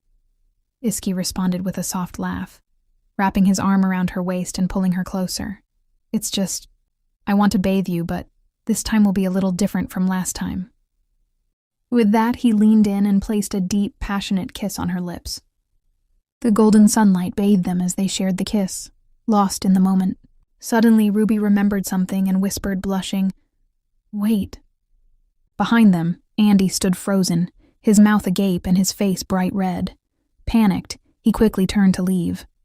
I'm so sorry. I'll be going now. Ruby and Iski exchanged a glance before bursting into laughter. Iski lifted her up in his arms, grinning as he said, Let's go home. Iski reserved this gentle sweetness only for her, and Ruby, smiling radiantly, blushed as she replied, Yes. Under the setting sun, the two rode back to the mansion side by side. On the other hand, in a distant church, Pietro sat, muttering to the heavens in frustration. Why is everything so messed up? The plan has failed. Since when has their relationship progressed to this level? I should have broken her legs. At that moment, someone approached him. A voice called out, So it was you who helped them consummate their marriage. Informing the master must have put you in a difficult situation. Pietro's eyes narrowed as he turned to face the newcomer, who was none other than the archbishop. The result isn't good for the excellent spy of Romana like you either, Pietro replied coolly. At the Omerta castle, inside a cozy room, Iski sat next to Ruby, watching her sleep peacefully. His hand gently brushed her rosy cheeks, a soft expression on his face. Suddenly Ruby woke up, causing Iski to jolt. Did I wake you? He asked. Ruby shakes her head quickly. Not at all, she replied, though she soon asked, Are you leaving already? Iski nodded. I have to go now. I need to be back before it gets too late. Ruby felt a pang of sadness at his words. I see, she said softly. Iski studied Ruby for a moment before gently urging her. Go back to sleep. You still look tired. Ruby sat up in a fluster, shaking her head. No, I'm awake. In a spontaneous moment, she hugged him tightly and whispered, I just don't want to be apart from you. It would be amazing if I could go with you. This caught Iski off guard, his face turning a little red. He then kissed her cheek, teasing, Even if you came with me, you would only just wanted to see your monster friends. Ruby quickly shook her head. Shh, that's not what I meant. Iski raised an eyebrow, still teasing. While I'm gone, I'm sure your friends will come looking for you. You won't just run after them, will you? Or be lured by chocolate again. Ruby, now flustered, shouted, I won't run after them. Then, remembering something, she added, Oh, and this afternoon, I planned a tea party with Ellen in the water garden you made for me. Hearing this, Iski seemed reassured, then added that he really wanted to get to know Ruby even more. He encouraged her to say anything she likes and dislikes. Ruby blushed at the thought, realizing she knew a lot about Iski, but only from the novel. So she couldn't claim to truly understand him just yet. Suddenly, Iski pulled Ruby into a tight hug, whining, I don't want to leave you. Ruby, with a smile, said, Then go quickly and come back to me. Iski smiled back. I'll be back as soon as I can. Ruby cheerfully replied, Yes, have a safe trip, Iz. This was the first time Ruby had truly been able to enjoy such peaceful moments. But as she thought about it, a small fear crept in. Could she truly savor this happiness? She wished she could freeze this moment forever, even if it was just a fleeting dream. Later that day, Ronya the maid found a beautiful earring and suggested it would be perfect for the party. Lucille disagreed, thinking her choice is better. Why are you so stubborn? Ronya argued, defending her choice. Before they could continue, an attendant entered and informed Ruby that her father-in-law wished to speak with her. As soon as the Duke entered her room, He immediately asked, "Are you going somewhere?" Ruby explained, "I'm just having a tea party with a few people, including Ellen." The Duke nodded in approval, pleased that his daughter was clearly looking after Ruby well. Though Duke Omerta had come to inform Ruby about his meeting at the palace, he stopped by to see her first, after hearing that Iski had given Ruby the Omerta vault key. Ruby, caught off guard, wondered if the Duke would ask for it back. However, to her surprise, the Duke only asked a few questions about what Iski had told her. Ruby laughed nervously, answering, "He entrusted it and told me to keep it safe." The truth, however, was that he had given it to her to use as she wished. After a brief pause, the Duke told her, "If you need anything, feel free to take it from the vault." Then, his gaze shifted to the bracelet on Ruby's wrist. He seemed relieved and said, "I'm glad you have the bracelet. I was worried about Iski's tendency to act on his own, but it's good that he didn't use it for something frivolous. It's a family heirloom, after all." Ruby was surprised, asking, "A family heirloom? Iski told me the bracelet was for my health." He explained, "It was crafted by our ancestor from a dragon's heart." Ruby's eyes widened in astonishment. A dragon's heart? Her heart skipped a beat. Could this be why the Duke seemed dissatisfied at the last banquet? As she processed this, the Duke apologized to her. "I heard the banquet was for you, so I made time to come by. My son acted foolishly, and I apologize on his behalf. It's okay. You don't need to worry about it. Honestly, it's better if I return the bracelet." He stopped her. "That bracelet belongs to you now. You are the mistress of this mansion." He then asked Ruby how she was adjusting to life there, noting that the place had once been barren and dull. Ruby smiled and replied, "Actually, it's more interesting than Romana." The Duke had expected Ruby to miss her homeland, especially since she was the Pope's daughter, and asked if she'd been visiting the temple often. He added, "I know I said some unpleasant things before, but the Arendelle Temple is always ready to help you." Ruby, sensing a test, hesitated before responding, "To be honest, just listening to hymns makes me sleepy. Would you rather I be more pious?" Duke Omerta then clarified, "I just wanted to make sure the Pope doesn't think we're intentionally confining you." Ruby waved her hand dismissively. "It's not like that. My father knows I like it here." The Duke's surprise led him to ask if her happiness stemmed from the place or his son. Ruby, without hesitation, declared her love for Iski, calling it destiny. Full-on fangirl mode activated. He ultimately accepted her sincerity, attributing his concerns to his age and worries for her safety. A wise and ultimately accepting father figure. He then departed. The tea party kicks off with Princess Ariane all excited while serving Princess Leah, at that moment. The kids playfully swap roles, and it's all too cute. While everyone's chatting about this and that, someone wonders if Ruby often visits the garden. The children have created a secret hideout there. Honestly, it's just as glamorous as they say. The guests gossip about the garden being a gift from Iski to Ruby, leaving her a little flustered. But Ellen, being the supportive friend and sister-in-law, encourages Ruby to take some pride in it. Honestly, who wouldn't? It's a dream garden. Out of nowhere, Freya casually mentions that people tend to do strange things just before they die, making a cryptic reference to Iski's health. Talk about a mood killer, right? Just as things start to feel tense, Ivan steps in, lightening the mood with some playful sibling banter with Leah. Naturally, Ariane has to leave since it's getting late, leaving Leah a little down. So, Ellen and the other guests escort Ariane out, and Ruby's left alone for a bit. Ruby was busy thinking when she noticed that the children had left something behind, and thought to herself, "I'll return this next time." Just as she was about to settle back, Freya appeared by her side, praising the item. "How cute. I used to play with dolls when I was little, but none of them had jewelry this dazzling." Ruby was caught off guard that Freya was still lingering around. Freya then turned to compliment the garden. "This place is wonderful. Did Iski design it himself?" Ruby nodded, but Freya didn't stop there. She looked Ruby right in the eyes and asked, "You must be very satisfied with all this, right?" Ruby froze at the question. It wasn't exactly a simple question to answer, and Ruby wondered where it was all leading. Freya sneered before continuing, "I can tell you're very loved by Iski.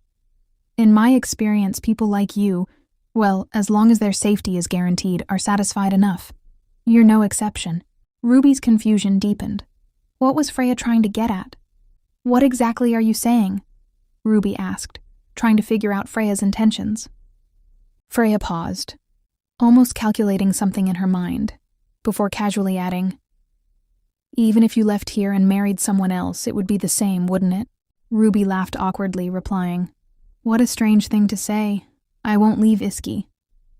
Freya then smirked. "Do you really not understand, or are you just pretending?" Freya went straight to the point. "Iski is the beloved nephew of His Majesty. He's carrying noble blood from the Britannia royal family. Compare that to a princess with mixed blood. Do you get it now? Iski is likely to be the future ruler to the throne, and his partner will play a major role in that. What will the North think if he's with someone like you? Will we continue suffering under the intervention of the corrupt believers, or will we rise beyond their grasp and make them cower before us?" Freya continued, "I just don't want you to end up hurt. First love can be a dangerous thing, especially when you're not in control. You're just a pretty face to dance around, and a man like Iski, well, if he loses his mind over you, it would be a shame. But don't worry. This will all pass." Ruby knew people could change, having seen it firsthand, but why was Freya so focused on this? "It sounds like you know a lot about my husband," Ruby remarked. Freya quickly replied, "Does that bother you?" Ruby laughed it off. "Not at all. I just find it fascinating. But Iski's never mentioned you before." Freya seemed a bit embarrassed, but then laughed. "Well, maybe he doesn't want you to think I'm his mistress. He cares about me, but it's nothing really. I'm not into childish emotional games, and neither is he." Ruby had to bite back a smile. Freya was trying so hard to appear nonchalant about something clearly bothering her. "Iski and I share a lot of things, especially our love for the North," Freya said with a soft sigh. "But he'll never give his heart to something as fleeting as first love. Eventually, he'll realize who he should choose." Ruby's mind raced. Freya is implying that she was the one who deserved to be Iski's queen, the future ruler, not Ruby. It was clear now that Freya wasn't hiding her true intentions at all. Why beat around the bush so much if she really thought she had a claim on him? Ruby had had enough of the veiled jabs and twisted logic. It was time to call Freya out. She fixed her gaze on her and calmly said, "You know, Lady Freya, none of what you're saying really adds up. You're telling me I should be content even if I'm not with Iski, just because my safety's supposedly secured? That I'll be happy as long as I'm protected?" Her tone turned sharp, edged with sarcasm. "But why would I be hurt by him? Or even see you as some kind of romantic threat?" Eyes locked with Freya's. "Now that I think about it, maybe you're the one who's actually afraid of being left behind by Iski." Freya flips her hair, clearly agitated. "Oh, Ruby, stop pretending to be so innocent. You know isn't been the only one being so nice to you lately. Ellen already pointed it out, so why pretend you don't see it? It's surprising, really. I hate people who act like they're too clever for their own good." The tension in the air was palpable. Just then, Freya suddenly spilled her tea all over herself. Ruby stared, completely flustered. Before she could react, Ivan and others walked back in, searching for Leah's hairpin. When he saw Freya drenched, everyone was taken aback. "What happened? Are you all right?" Ellen and the others quickly surrounded Freya, who hesitated before responding. "I'm fine. It seems like Ruby misunderstood me." Ellen raised an eyebrow. "What do you mean, Freya? Can you explain this?" Ruby could hardly believe what was happening. She had become the villain in everyone's eyes, while Freya was now the victim. Was it really possible that Ruby was being painted as the jealous, scheming woman who was harassing her husband's friend again? Ellen looked at Ruby, her eyes wide with disbelief and desperation. Please say something. Her expression seemed to plead, but Ruby could only look back with quiet devastation. Her silence spoke volumes, and Ellen's eyes welled up as if she was watching something precious fall apart. Meanwhile, little Leah clutched her dress and asked innocently, "Did everyone get upset because of my hairpin?" Ivan gently shook his head and replied softly, "No, that's not it." Then, more firmly, "Lady Ruby wouldn't act like this without a reason. I believe she deserves to be heard." Yet Ruby stood still, stunned by the accusing stares. It felt like the room had decided. She was guilty. Ellen's voice trembled. "Ruby, please," still hoping her friend would clear the air. But right on cue, Freya stepped in with her perfect timing. She gave a soft, heartbroken sigh, brushing her soaked sleeve with a dramatic touch. She must have been really startled. "I don't want things to escalate any more than this." Then Ruby's composure finally cracked. A sob escaped her lips as she cried out, "It wasn't me. I didn't do anything." Her voice echoed like a final plea. Just like always, she was once again left in a situation where no one truly believed her. One of the guests, confused and anxious, spoke up. "So, are you saying Lady Freya set this up? That doesn't seem real?" But Freya, already ahead of them, continued her performance. She lowered her eyes and whispered shakily, "Lady Ruby got angry because of something I said. I must have deserved it. It's only fair if I face the consequences." Seeing Freya tremble, Ellen rushed to her side protectively. "Come, let's get you cleaned up," she said, carefully supporting her. But before stepping away, she turned to Ruby, this time with a distant, cold look. "Let's end the party for now." And with that, the party dissolved into whispers and doubt. To Ruby, it became painfully obvious. No matter what she said or how much truth she held, she'd always be the outsider. In the eyes of these people, she wasn't family, just a guest they'd quickly forget once the lights dimmed. Ruby wandered off, lost in her thoughts. Could this be it? Am I really going to be abandoned like this too? She couldn't help but feel like she was the one to blame, thinking, maybe it's time to accept this. I'm such a fool. Just then, Ronya spotted her. But Ronya froze, noticing the sadness on Ruby's face. Her worry grew, and she asked, "Are you all right? You look so down, my lady." Ruby, overwhelmed by a wave of frustration and pain, pulled Ronya into a hug. Unable to hold it in any longer, she burst into tears, sobbing like a child. Ronya, caught off guard, couldn't help but tear up as well. In that moment, the two of them held each other, crying together, finding comfort in the shared pain. The scene shifts to Iski in the middle of a battle, cutting down a monster with ease.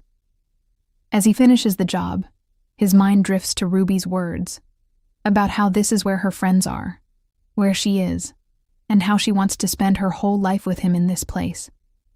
Camus, taking a break while the others rest, turns to Iski and asks why he's still working.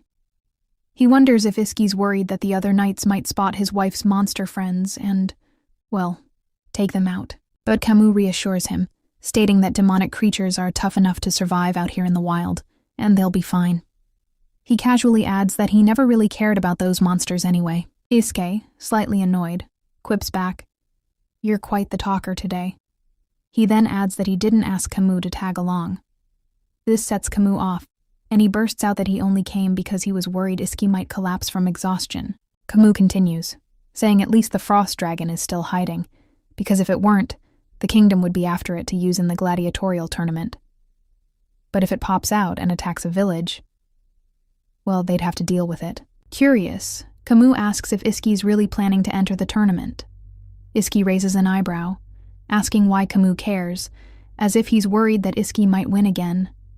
Camus dismisses it, calling it nonsense, and points out that if Iski's so worried about keeping monsters alive, why would he join a tournament where he'd have to kill them? Just then, Galler suddenly appears, looking concerned. He too questions Iski, wondering if Ruby understands the creature's cries, and if she'd be okay seeing him hunting them down. What if the monsters do something unpredictable when they see her? Iski responds, saying that's exactly why he needs to enter the tournament. They don't yet understand Ruby's connection with the demonic monsters, or if they all react to her the same way. But they can't keep her out of the stands either, especially with Cardinal Valentino overseeing the event. As Iski takes down another monster trying to ambush him, he adds that he needs to be there to protect Ruby from any potential threats and put the monsters down without unnecessary suffering. Camus, not fully convinced, asks what Iski will do if he loses. Iski grins, confident, and reassures him that he won't lose. He's going to win, and he'll make his uncle proud. With a smile on his face, he declares he has every right to do as he pleases. Then, with a casual air, he tells Camus to call it a day and head back. Camus, watching Iski with an eye roll, thinks to himself, "What a puffed-up jerk." Ruby sits alone in her room as one of her maids brings her food on a tray. She assumes Ellen must have instructed the maid to serve her since she skipped dinner earlier. Ruby knows she'll likely throw up the food but eats it anyway. She feels so down that she can't even bring herself to blame Freya.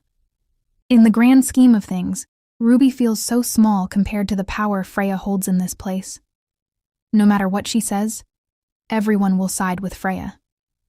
Ruby knows that Freya is the female lead, not her, and so Iski's feelings for her won't matter either. Part of Ruby's heart aches. Even though she's aware of everything more than anyone else, she regrets allowing herself to believe for even a moment that she could fit in. Ruby calls for the two maids and tells them to take the evening off, as she wants to walk through the greenhouse alone.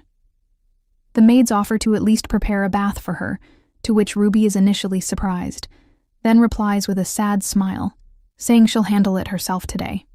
The maids exchange looks, clearly shocked, but they dutifully agree. As Ruby walks through the greenhouse, a burning sensation in her chest starts to rise. She puts a hand to her heart, wondering if it's because she hasn't thrown up in a while. She's been trying so hard to hold it all together. Looking around, Ruby recalls how she always wanted to sit on a boat here with Ellen. As she sits down on the ground, she wonders what Ellen thinks of her now. She suspects that Ellen probably regrets getting close to her, thinking about how she had finally found comfort with Ellen and Ivan. Ruby hugs her knees to her chest, burying her head in them, feeling pathetic. She chastises herself for hoping for something she doesn't deserve. Her thoughts turn to Freya's words, that Iski would lose all reason because of his first love. Ruby wonders if it was just a fleeting fancy. She remembers the romantic moments she shared with Iski recently, and how he told her he loved her. Ruby knows this too, but she also wonders if Iski would even care about her anymore if she shows enough regret for what happened. Suddenly, the headmaid appears, calling out to her. "There you are, Lady Rudbeckia." Ruby looks up and sees it's the headmaid. The headmaid explains that Ellen had asked her to check if Ruby finished her meal. Ruby is taken aback, thinking the headmaid could have easily asked Ronya or Lucille, her two maids. The headmaid continues, saying that she's been with Ellen since she was a baby, and that Ellen confides in her a lot. Ruby listens in silence, starting to guess that Ellen must have shared her secret about her eating disorder. Ruby knows Ellen depends on the headmaid even more than her own mother.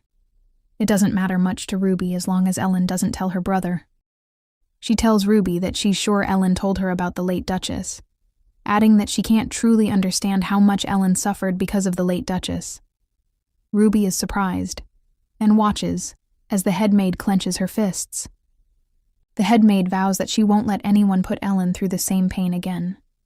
Ruby, stunned again, wonders why the headmaid would say this, especially since she was likely in the Duchess's inner circle. She starts to realize how deeply the headmaid cares for Ellen.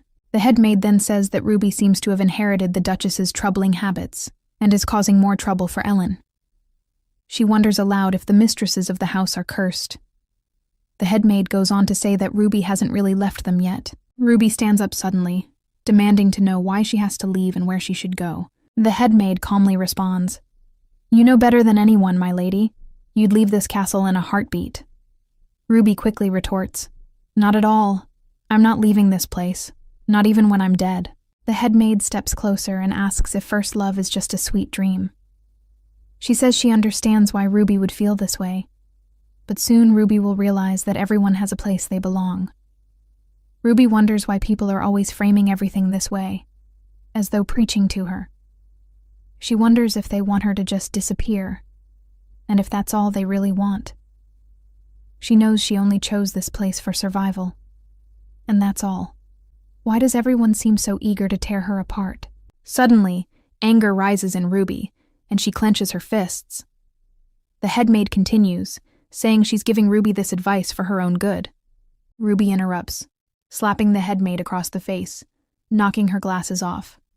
The headmaid stumbles back, questioning Ruby, but Ruby cuts her off, asking if this is what the headmaid wanted, to provoke her. The headmaid sneers. After all that time pretending to be weak, you finally show your true colors. She threatens to tell Ellen, but Ruby interrupts once more, telling her to go ahead. It won't change anything. She warns the headmaid that she's just the headmaid, but Ruby is the daughter of Romana's pope, which causes the headmaid to flinch. Ruby adds that she should be thankful she's not having her tongue pulled out, and that she's letting her off the hook for Ellen's sake.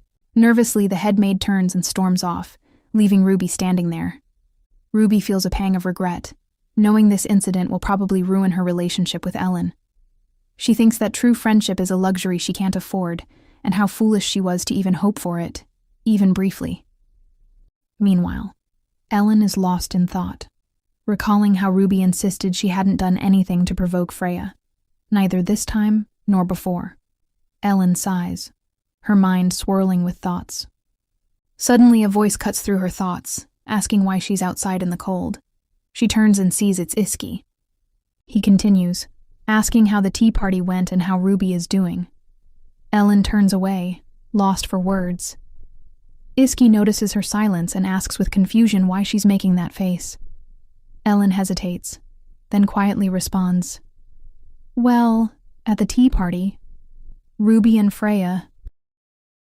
Fast forward when Iski is in the greenhouse, frantically searching for Ruby. He's calling out her name, but something doesn't feel right. He couldn't find her anywhere.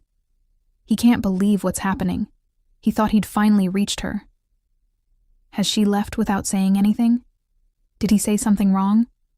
Is that why she's trying to push him away again? The thought scares him more than he's willing to admit. Out of the blue, he hears a splash and freezes, turning around. There, in front of him, is Ruby. He exhales in relief and asks, "What are you doing here?" Ruby, startled, gasps and calls out his name. She admits he startled her and exclaims, "You're back!" Iski teases her, asking if she was playing hide-and-seek. Ruby confirms it, laughing about how he found her. He asks her what reward he gets for finding her, to which Ruby, a little confused, asks what he meant. With a playful glint in his eyes, Iski grabs her hand and asks if he deserves a reward for finding her. Ruby pauses for a moment before asking, "What if my lips are the reward?" Iski blushes and chuckles softly, then leans in, saying, "That'll do." Ruby rises on her tiptoes and kisses him. As they kiss, Ruby can't help but wonder if anyone has told him something, or if he's testing her. When they pull away, Ruby's heart sinks at the thought that this might be their last kiss. She feels a pang of sadness. Suddenly, she notices Iski flinching as he sees tears in her eyes. Concerned, he asks, "What's wrong?" Ruby hesitates but then replies, "You already heard everything, didn't you?" Iski flinches at her words. Ruby continues, "I know you won't believe me no matter what I say, but the truth is, I never did anything. Not then, not now." She adds, "I'm not lying about any of this, but I'm sure this incident has made you lose trust in me. It's all my fault." Iski protests, telling her it's not true, and asks her to look at him. Ruby, still lost in regret, says, "I was wrong to hope for something I don't deserve." Before she can say more, Iski interrupts her, asking, "Do you really not want to see me anymore?" Ruby is caught off guard by the question. She shakes her head quickly and tells him, "I keep causing trouble, and I thought you'd try to send me away again." Iski presses her for an explanation. Ruby, with sadness in her eyes, explains, "You told me you hated me and found me irritating. That's why I've tried so hard not to do anything you wouldn't approve of. So it's all my fault." Iski pulls Ruby closer, his voice gentle but firm as he reassures her, "It's not your fault, Ruby." He pauses, gathering his thoughts before explaining, "At the time, I thought sending you back to Romana was the best way to keep you safe. I thought it would be less painful for you to leave before you became too attached to this place. I didn't want to see you suffer more than necessary." He sighs, his voice tinged with regret. "That's why I said things I never meant. It was my mistake." His words hang in the air, heavy with the weight of his confession. Ruby, however, shakes her head and responds quietly, "I know you have feelings for someone else. You don't need to make excuses. I'm fine. You can go to Freya." Her words shock Iski, leaving him speechless. He gently takes her hand and lifts it, his gaze locked on hers. "It wasn't Freya who worried me," he says, his voice full of emotion. "The person I was worried about was always you." He places her hand over his heart, his voice steady, yet full of vulnerability. "I had to push you away because of the dangers. Once you were exposed to the blood with mystical crystals, the demonic monsters would have come after you. I thought it was the only way to protect you." Tears well up in Ruby's eyes as she listens. But before she can respond, Iski pulls her into a tight embrace, holding her close. "I know this all sounds like a pathetic excuse," he whispers, his words heavy with regret. "But I'm sorry, Ruby. I shouldn't have done that, no matter what my reasons were. I'm sorry for hurting you." Ruby's body trembles in his arms, her heart breaking further with every word. She clenches her hands into fists, her tears falling freely now. "It wasn't me," she sobs, the pain spilling out as she cries. "I didn't do anything." Iski pulls her even closer, his arms tightening around her as he reassures her. "I know, Ruby, I know." In her grief, Ruby starts to hit him, her hands striking his chest as she vents all the pain she carried. "What did I ever do?" she cries, her voice raw with emotion. "Why does everyone keep blaming me?" Iski stands still, letting her hit him, feeling every blow as if it were his own punishment. His heart aches, knowing the truth in Ruby's eyes and the warmth in her embrace. He thinks to himself, the dread creeping into his chest. What would I do if she leaves me? How could I live without her? Because deep down, Iski knows something he's never said aloud. Ruby is the one who makes him long for something he feels he doesn't deserve. She's the one who's kept him grounded, and he fears losing her more than anything. While Ruby and Iski sit by the fireplace, the warmth of the room contrasts with the nervous tension lingering between them. Iski hands Ruby a cup of tea, his usual calm demeanor masking the weight of the conversation still hanging in the air. Ruby hesitantly takes a sip of the tea, her gaze flicking to Iski before she nervously calls out to him. Are you okay?" Ruby asks quietly, guilt and concern lacing her voice as she remembers her earlier outburst. Iski smiles softly, reassuring her. "I barely felt it." He reaches for her hand, lifting it gently and kissing it. "In fact, I was more worried about you. I thought your hand might bruise." He starts to stroke the back of her hand, his touch gentle and comforting. Ruby's face turns crimson at the intimacy of the gesture, and she quickly pulls her hand back, trying to change the subject. "What are you drinking?"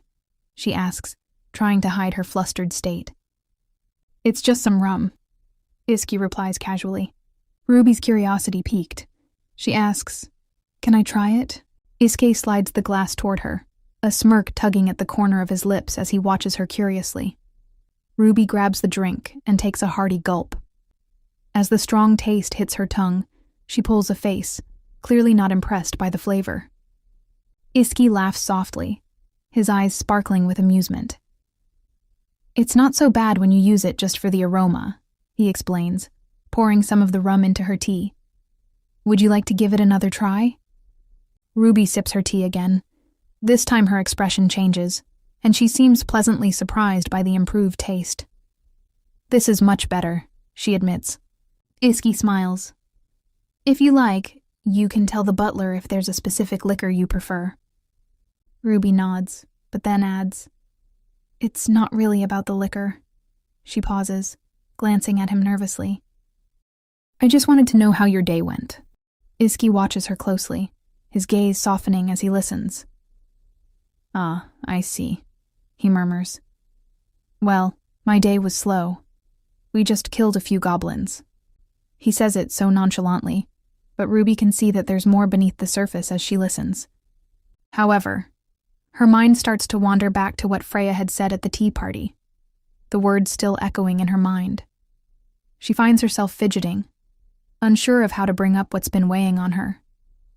Suddenly, Iski asks, "Is there anything else you'd like to say?" Ruby blinks, caught off guard by the question. "What do you mean?" she asks, her voice barely above a whisper. "You've been staring at me for some time now." His voice light but with a hint of curiosity. "Is there anything you want to tell me?"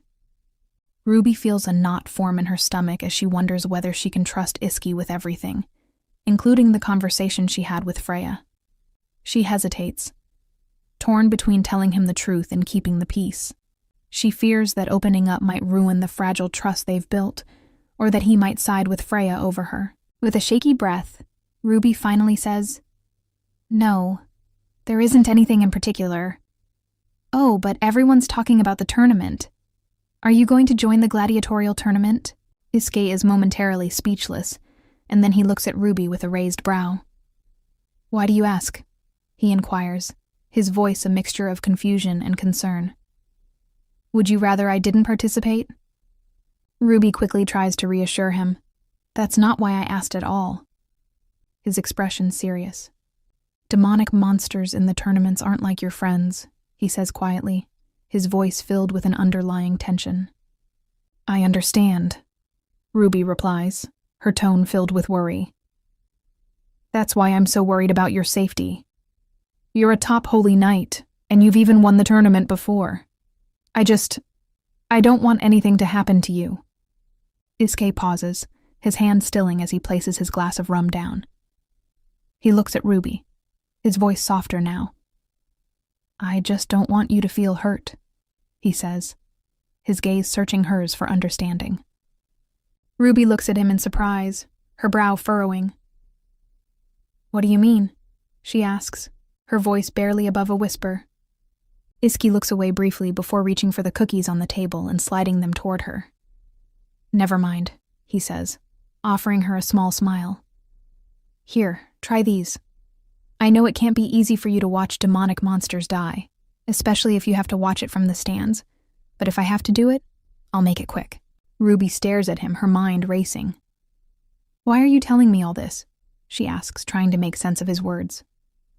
Iske gives her a quiet, understanding look.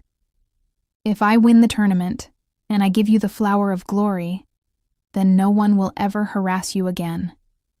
His eyes soften as he looks at her, his voice almost a whisper. "I'm doing this for you, Ruby." Ruby's heart skips a beat, her face flushing as she processes his words. Iski is risking his life for something like that? She realizes now why he tried so hard to keep her away from demonic monsters, why he was so furious when others took her to face the frost wolves. As Ruby pours her heart out to Iski, a mixture of emotions stirs within her. She's been carrying these insecurities and doubts for so long, and now, sitting with Iski, she's vulnerable, revealing the hurt caused by others' words. Her voice trembles as she tells him about the tea party, about Lady Freya's humiliating actions, and the reason behind her slap to the headmaid. Her mind races as she thinks of all the things she's never shared with him, all the reasons she's been so anxious, so eager to check for his approval. "I'm sorry for causing so much trouble," Ruby says softly, her voice barely above a whisper. Iski stops her gently, his grip on her hand firm and reassuring. "Wait, just hold on," he says. "You don't have to rush. Take your time. Tell me everything from the beginning." His words calm her, but she can still feel the weight of the emotions in the air. Ruby hesitates, the anxiety rising within her.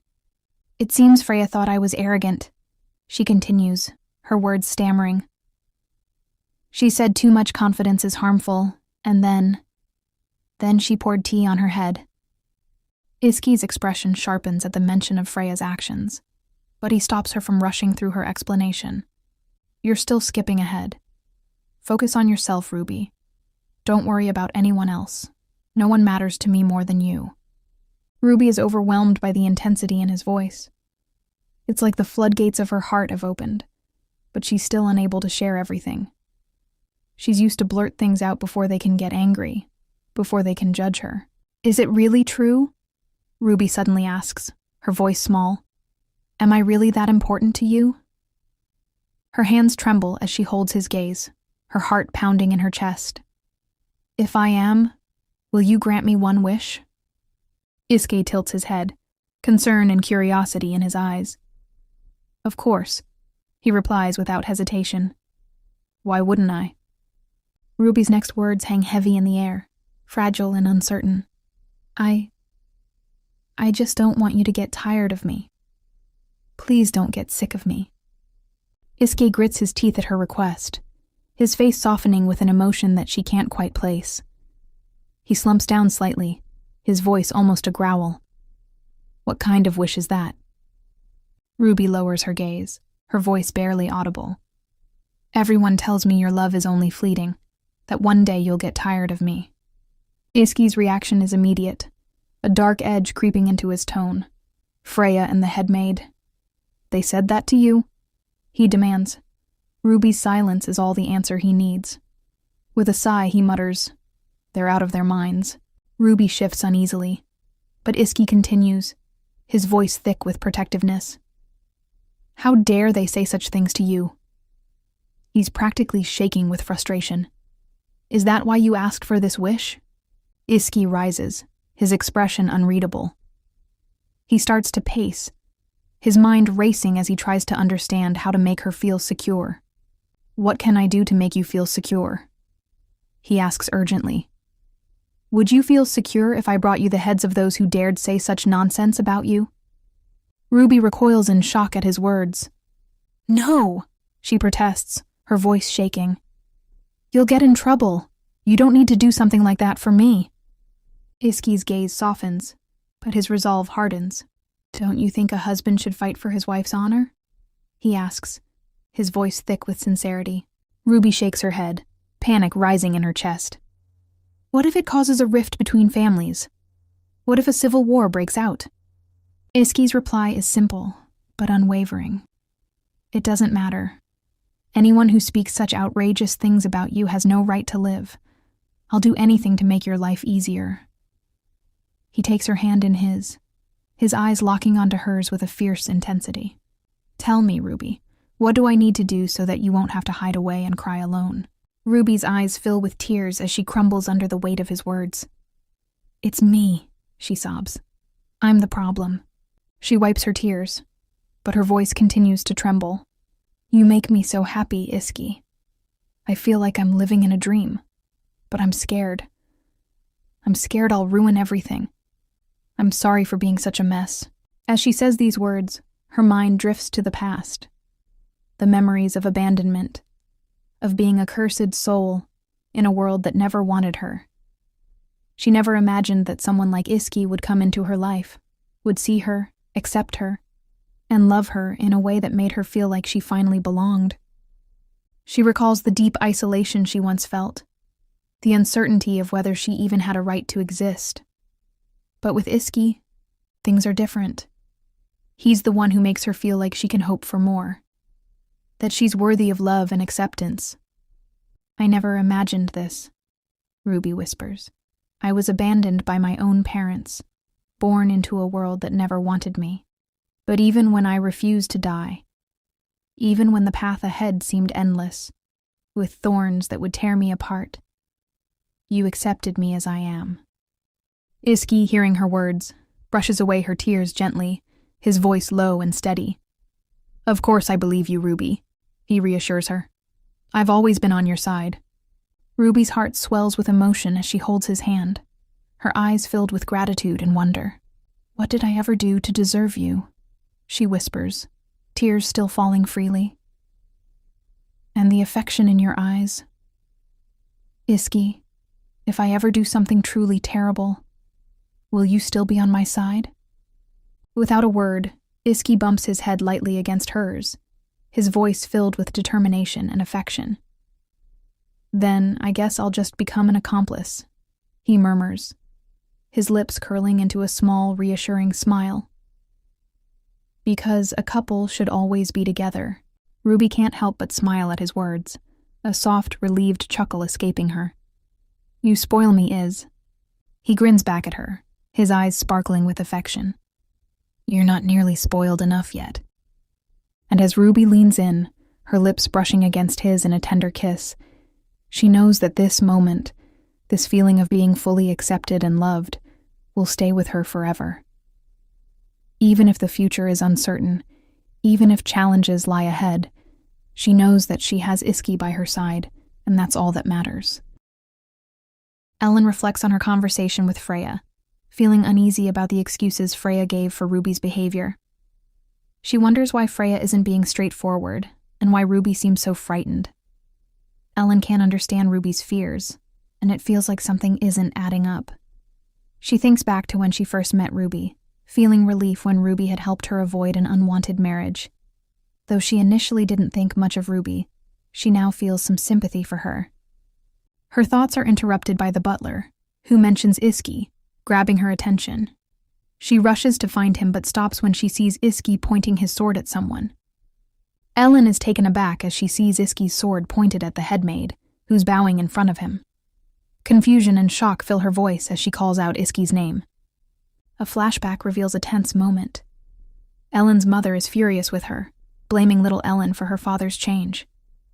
The headmaid tries to calm the situation, asking Ellen's mother to stop shouting, but the words that come next are a painful blow.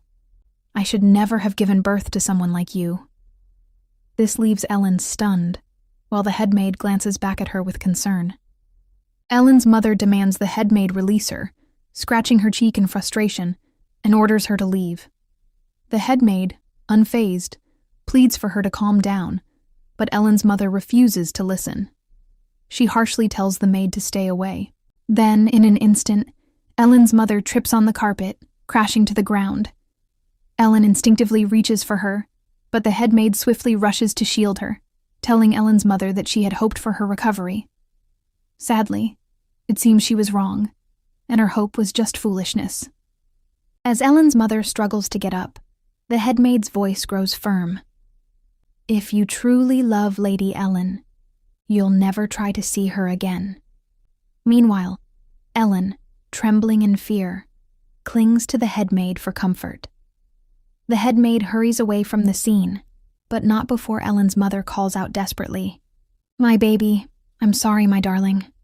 Once outside, the headmaid slams the door behind her and reassures Ellen, gently patting her to calm her down.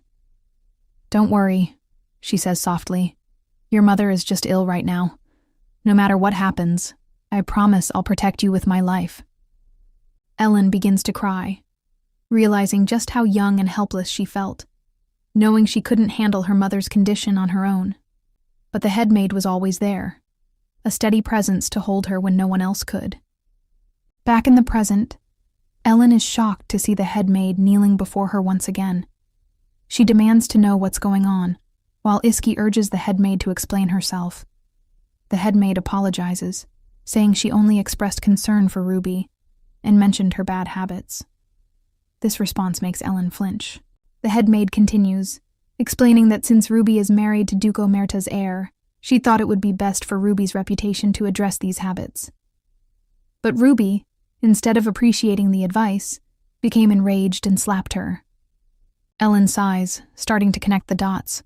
She realizes that Ruby's erratic behavior couldn't be a coincidence. Could Ruby have been hiding her true nature all along? Iski then turns to the headmaid, questioning whether she's implying that Ruby lied to him. He also asks if she never ever threatened Ruby to leave or spouted nonsense about first love. Ellen, now curious, turns to the headmaid for confirmation. The head maid, flustered, insists, I wouldn't dare, my lady. Please believe me, I didn't mean it like that. It becomes clear that Ellen believed the relationship between Ruby and the head maid had simply started off on the wrong foot. She had given Martha a stern warning, but trusted her to look after Ruby when she ran away from home. Ellen had hoped the head maid would treat Ruby kindly, no matter their personal differences. In fact, she even told Martha about the similarities between Ruby and her own mother, hoping to encourage understanding. Iski, gripping his sword tightly, demands a clear answer from the head maid, asking if she admits to what was said. He declares that the lies are more than enough to end this conversation. Suddenly, the butler interrupts, apologizing for the disruption, but informing Iski that the man beside him has something important to say. The man introduces himself as the new gardener in charge of the glass house, and mentions that he visited for an inspection the night before. A flashback shows the gardener preparing the glass house by lighting candles when he overheard the head maid speaking to Ruby. The head maid was suggesting to Ruby that there might be a curse affecting the lady of the house. The gardener, startled, wondered why the head maid would say such a thing, given her sharp tongue and tendency to speak harshly. Back in the present, the gardener speaks up, revealing that he overheard everything. He states that the head maid had suggested the late Duchess and Lady Rebecca were cursed, and that Ruby was using her position to manipulate Iski's affections. Ellen, now visibly upset, turns to the head maid, demanding to know what she was thinking. The gardener then hands over a pair of glasses he found in the garden after the head maid, and Ruby left, adding that he felt it was crucial for Iski and Ellen to hear the truth. He insists that the head maid wasn't acting out of concern for Ruby, but rather making harmful remarks. The head maid shouts in denial, pointing at the gardener, claiming it is he who is lying, not her. Iske, disgusted, declares that he can't believe such a shameless person has managed to stay in House Omerta for so long. Ellen, overwhelmed with guilt, starts to blame herself. She believes it was her fault for saying things she shouldn't have, even with the best of intentions. She realizes that the head maid wouldn't have behaved this way if she hadn't said anything about Ruby in the first place. Determined not to let the head maid bear the consequences of her mistake, Ellen decides to take responsibility. She turns to the maids and butler, telling them to return to their posts, which startles them. However, Iski stops them, firmly stating that no one leaves. He wants them to witness what happens when someone disrespects the lady of House Omerta. Ellen quickly stands up, urging her brother to listen to her. She insists that this matter concerns Ruby and their mother, and it's not something the others should overhear. Ellen then calls for the head butler, who immediately understands and rushes to clear the room, escorting all the maids and servants out, except for the head maid. Once everyone is gone, Iski turns to Ellen, his voice filled with suspicion. He tells her that it's clear this matter isn't for anyone else to hear, but somehow the head maid seems to know everything. He questions if that's why the head maid dared to speak out of turn. Ellen, her posture drooping, quietly assures him that it's not the reason. Iski's eyes harden, and he responds, "Then that's even more reason to get rid of her." Without hesitation, he raises his sword, swinging it to slice off the head maid's head. But Ellen steps in front of her, trembling, making Iski flinch in shock. With desperation in her voice, she pleads, "Please, Iski, don't do this. You know the head maid means more to me than just a nanny." She adds, her voice barely a whisper, "I'll get to the bottom of this. Please, just trust me." After a tense moment, Iski lowers his sword. He then turns to Ellen, asking what will happen with Ruby, and if she's implying that she's just a wife to him. He warns that failing to properly handle the situation will only lead to more problems in the future. "Haven't you learned that yet?" he asks. Ellen, her voice shaking but determined, retorts, "I know, okay? What about you then? Do you have any idea why Martha means so much to me? What my life was like before Mother passed away? What do you know of any of that?" In a painful flashback, we see the truth. Ellen's mother had genuinely tried to kill her on multiple occasions. One scene reveals her mother choking Ellen, squeezing her neck, and accusing her of betraying her trust. "I really trusted you," her mother spits. "But it looks like you ratted me out." Ellen coughs, calling for help as her mother screams at her, blaming her for the distance between her and her husband. Back in the present, Ellen faces Iski and explains, I loved our mother. I tried to understand her, but no matter how hard I tried, it never made sense. Every time she tried to kill me, the only person who ever rushed to protect me was Martha. Iske, his expression softening, confesses, I knew Mother was suffering from a mental illness, but I never knew she was dangerous to you. He asks Ellen, his voice tinged with regret, why she never told him. He would have tried to help if she had. Ellen grits her teeth, her fists clenched as she responds, How was I supposed to bring it up? I'd have to tell everyone about Mother's condition before I could even ask for help. What if she'd tried to kill herself after the word got out? What if nothing would have changed even if I did tell you? She continues, her voice breaking. The family was strict about the heir. Father barely let us meet. I knew that. You were always busy training to be the heir, and even Mother understood that, which is why she only asked for you on certain days.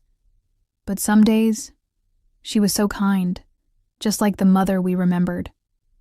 Other days, she was more terrifying than any monster. Tears start to fall as Ellen cries. What was I supposed to do? Who was there to help me? Except for Martha, who always kept me safe. That's why I can't let you kill her. Suddenly, Ellen dashes away with the head maid, and Iski is left standing there, haunted by a memory from his childhood. He recalls asking Ellen about a scar on her cheek, wondering if someone had hurt her. Ellen had reassured him, saying it was just a scratch from playing with their mother, telling him it was nothing to worry about. The memory shatters Iski, and with a frustrated shout, he throws his sword to the ground, his voice filled with frustration and sorrow. Back to Ellen and the head maid. Ellen, her voice strained with emotion, asks why the head maid did it. The head maid flinches at the question, and then quietly responds, I just didn't want you to feel hurt again, my lady. Ellen, full of pain, questions how the head maid could say that she did it for her. She adds, If you were really concerned about me and Ruby, you can never say something like that again, about my deceased mother. The head maid is taken aback, her face filled with shock, as Ellen turns to look at her. Ellen's eyes are filled with tears as she asks, How could you lie to me? The head maid, unable to bear the sight of Ellen crying, drops to the ground, overwhelmed with guilt. It's all my fault, she says, choking on her words. I'm to blame for everything. Ellen clenches her fist, her voice firm but pained as she orders, Leave now. The head maid tries to beg, promising to do anything for her, but Ellen interrupts, tossing a suitcase in front of her and coldly saying, You will never set foot in House Omerta again. The head maid cries out, pleading with Ellen to reconsider, begging for another chance like the last time. Please, she begs, if you give me another chance, I swear I'll do anything for you. But Ellen doesn't listen. She flicks the head maid's hand off her sleeve, her eyes hardening as she walks away. As Ellen leaves the room, the head maid shouts her name, but Ellen doesn't turn around, not once. Outside the room, Ellen's thoughts spiral. She recalls how Iski would have killed the head maid in front of everyone, and as tears fill her eyes, she remembers all the times the head maid had been there for her. She realizes that she doesn't want the head maid to die. Despite everything, Ellen knows that this is the best thing for everyone, even if it hurts. Afterwards, Ellen watches the head maid leave House Omerta while standing by the window when Iski enters the room quietly. Sitting on the couch, his expression unreadable as he says, It never occurred to me. I had no idea that's what you had to go through. Ellen responds quietly, We were too young at the time. Iski then asks if, despite everything, she'd mind telling him what she knew about their mother. Ellen begins to speak, revealing a painful memory. Mother had a condition. She'd throw up anything she ate. She normally didn't eat much, but sometimes she'd have these unusually large meals. One day I was worried, so I went to her room. I saw her forcing herself to throw up everything she had just eaten. She pauses, her voice trembling with the weight of the memory. She grabbed me violently and told me that if I ever spoke of it, she'd kill me in front of everyone. Iske sighs deeply, his face filled with sorrow and disbelief. He looks at Ellen, confused. Why didn't you tell me about this after she passed away? Ellen's voice is quiet but resolute. It was already in the past. I didn't want consolation for something that had already happened. Bringing it up wasn't going to change anything. Iski falls silent, unable to respond, as the heavy truth hangs in the air between them. Ellen makes it clear that while she doesn't hate their mother now that she's grown up, the first memory she has of her mother is the exhaustion and hopelessness that drained the life from her eyes. Iski asks if their father knows, to which Ellen replies, "I couldn't say. I hardly saw him back then." She adds that one thing is certain. If someone really tries, they can hide things from their spouse, no matter how close the relationship may seem, just like right now. Her brother is confused. So Ellen explains that she's talking about Ruby and how she has an eating disorder, similar to their mother's. Iski checks with Ellen, asking if Ruby's condition has improved. Ellen responds that Ruby wouldn't be eating at all if they weren't forcing her to. He asks if Ruby's skipping meals due to mild depression and stomach issues. Ellen agrees with him, adding that there are faint tooth marks on Ruby's hand. Their mother had the exact same scars. She explains that only those who frequently make themselves vomit have marks like that, though she wasn't entirely sure when she first noticed it on Ruby. Iske, stunned by this information, begins to understand why Ruby hasn't gained weight. Ellen then begs Iski not to talk to Ruby about it, as it's not something that can be fixed overnight. She mentions that Ruby had asked her to keep it a secret from him, though she ended up telling him everything. Iski then asks why the head maid knows about this, and Ellen admits it's her fault. She trusted Martha to take care of Ruby, knowing what their mother went through. Iski thinks to himself how foolish he was. In the past, Iski's father told him his mother was ill, and that he, as the heir to House Omerta, couldn't be around her. The Duke reassured him that her health would improve soon. He resented his father for this, believing that if it weren't for him, he might have been able to spend more time with their mother, and maybe even saved her life. He blamed his father, thinking that the Duke was just too blinded by his emotions. Iski didn't want to become like his father, which is why he turned down every marriage proposal. However, one step forward in life left him shaken. On one hand, he feared following his father's path. On the other hand, he realized he didn't mind being blinded by emotions because Ruby had become the center of his world. Iske now realizes that Ruby's pain mirrors his mother, and he fears that whatever he does might end up repeating the same mistakes his father made. He sighs heavily, realizing that finding the root cause of Ruby's issues is just part of the puzzle.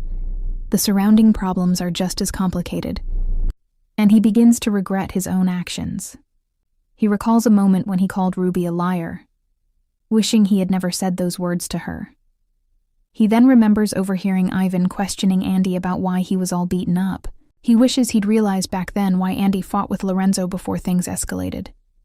If he had, he believes it could have made things a lot easier for Ruby than they are now.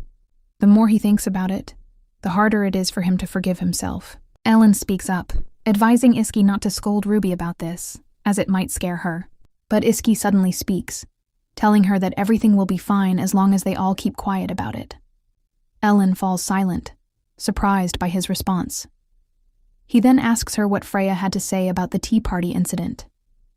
Ellen sighs and suggests that Iski should ask Freya himself, since she's his friend too. Iski shakes his head, correcting her that Freya is her friend, not his. He admits that he had given Freya the benefit of the doubt because she was Ellen's only friend, but now he questions who could have known that Freya was no better than a beast. Ellen looks slightly shocked and asks him why did he say that. Iske then reveals that Ruby told him everything, and that it was Freya who had poured tea on herself, causing Ellen to flinch. She admits that she did think something was odd about what Freya had said, but she insists that they can't just take Ruby's word for it. Ellen suggests that the three of them should sit down and talk it out. But Iski shut her up, frustrated, saying he barely managed to calm Ruby down. He questions Ellen if she seriously wants him to sit Ruby down with Freya, the person who hurt her. He sarcastically adds that Ruby would love to discuss everything with the culprit right there. He tells her to stop with the nonsense, and insists she delivers a message to Freya.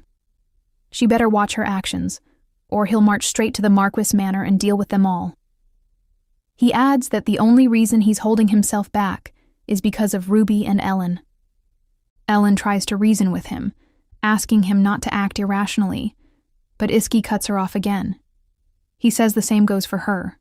Ruby is his wife, and she's family. He asks her if she's supposed to trust her family's words over anyone else's. Ellen, a bit taken aback, simply replies, "Sure, you're right." Iski, now clenching his fist, feels a storm of emotions. He's angry, confused, and disgusted by his own inability to see what was happening to Ruby. He believes it's his fault for not noticing, and it's theirs for treating Ruby this way. Suddenly, something clicks in his mind, and he turns to Ellen, asking if he can ask her a favor. Ellen, surprised, looks at him expectantly. Ellen stands outside Ruby's room, her mind drifting back to a memory. She recalls asking Iski what kind of favor he needed from her, to which he had responded, "When the gladiatorial tournament begins, our holy in-law will visit, but I'll be too busy participating in the matches. I'd like you to keep an eye on her for me." Ellen had been puzzled and questioned, "You want me to watch over Ruby?" Iski clarified that he meant everyone from Ruby's family who might approach her, especially Cardinal Valentino. As he prepared to leave, he paused and added that Ruby had mentioned wanting to apologize to her for hurting the nanny, even though it was the head maid who had been insolent to her. Ellen, listening to this, thought to herself that she was the one who should be apologizing to Ruby. Before leaving, he apologized to his sister, which made Ellen shudder. Confused, she asked him, "What's wrong with you? Why are you apologizing?" Iski simply replied, "I feel sorry about a lot of things, that's why we are—" His voice trailed off as he left. Back in the present, Ellen grips the door handle, her thoughts a mix of guilt and uncertainty. She wonders if she should apologize to Ruby for the harm she caused, but the truth is, she had hurt Ruby too many times to face her now. Her hesitation grows as doubts about Freya cloud her mind. She wonders if she's the only one in denial about what happened. What if she says something wrong because of her uncertainty? Just then, one of Ruby's maids calls out to Ellen, asking if she's there to see Ruby. Ellen hesitates, then replies, "No, I was just passing by," before quickly turning and walking away, leaving the maid confused. Inside Ruby's room, when the maid enters and notices Ruby sitting there, she couldn't help but say, "My goodness, I thought you were a fairy. You look so lovely, my lady." Ruby blushes at the compliment, thanking the maid. The maid continues, saying, "Lord Iski is so romantic, sending you so many gifts. He must love you very much." This makes Ruby blush even more. She suddenly jumps up, realizing she hasn't thanked him properly for the gifts. "I need to go see Iski," Ruby announces and heads out. Later, Ruby finds herself peeking into Iski's meeting, overhearing the knights talking.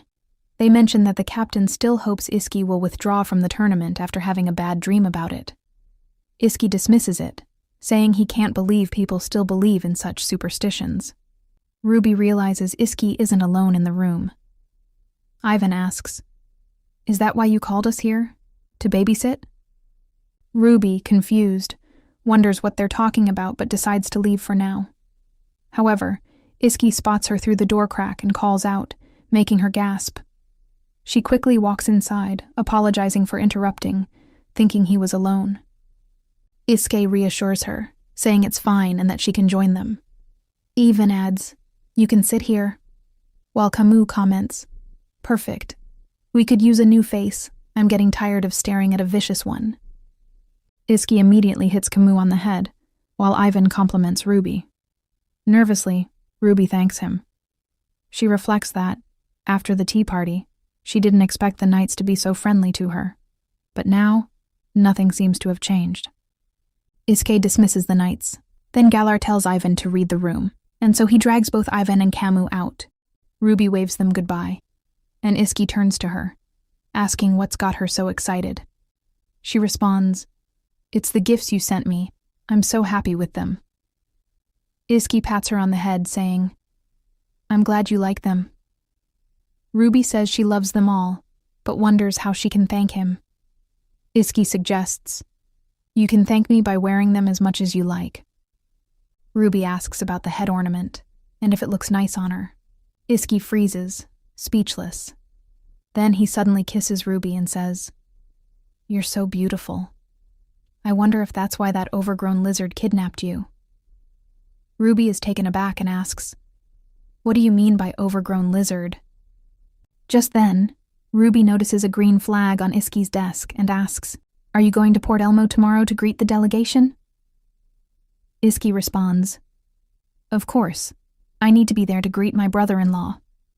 "Why? Do you want to come with me?"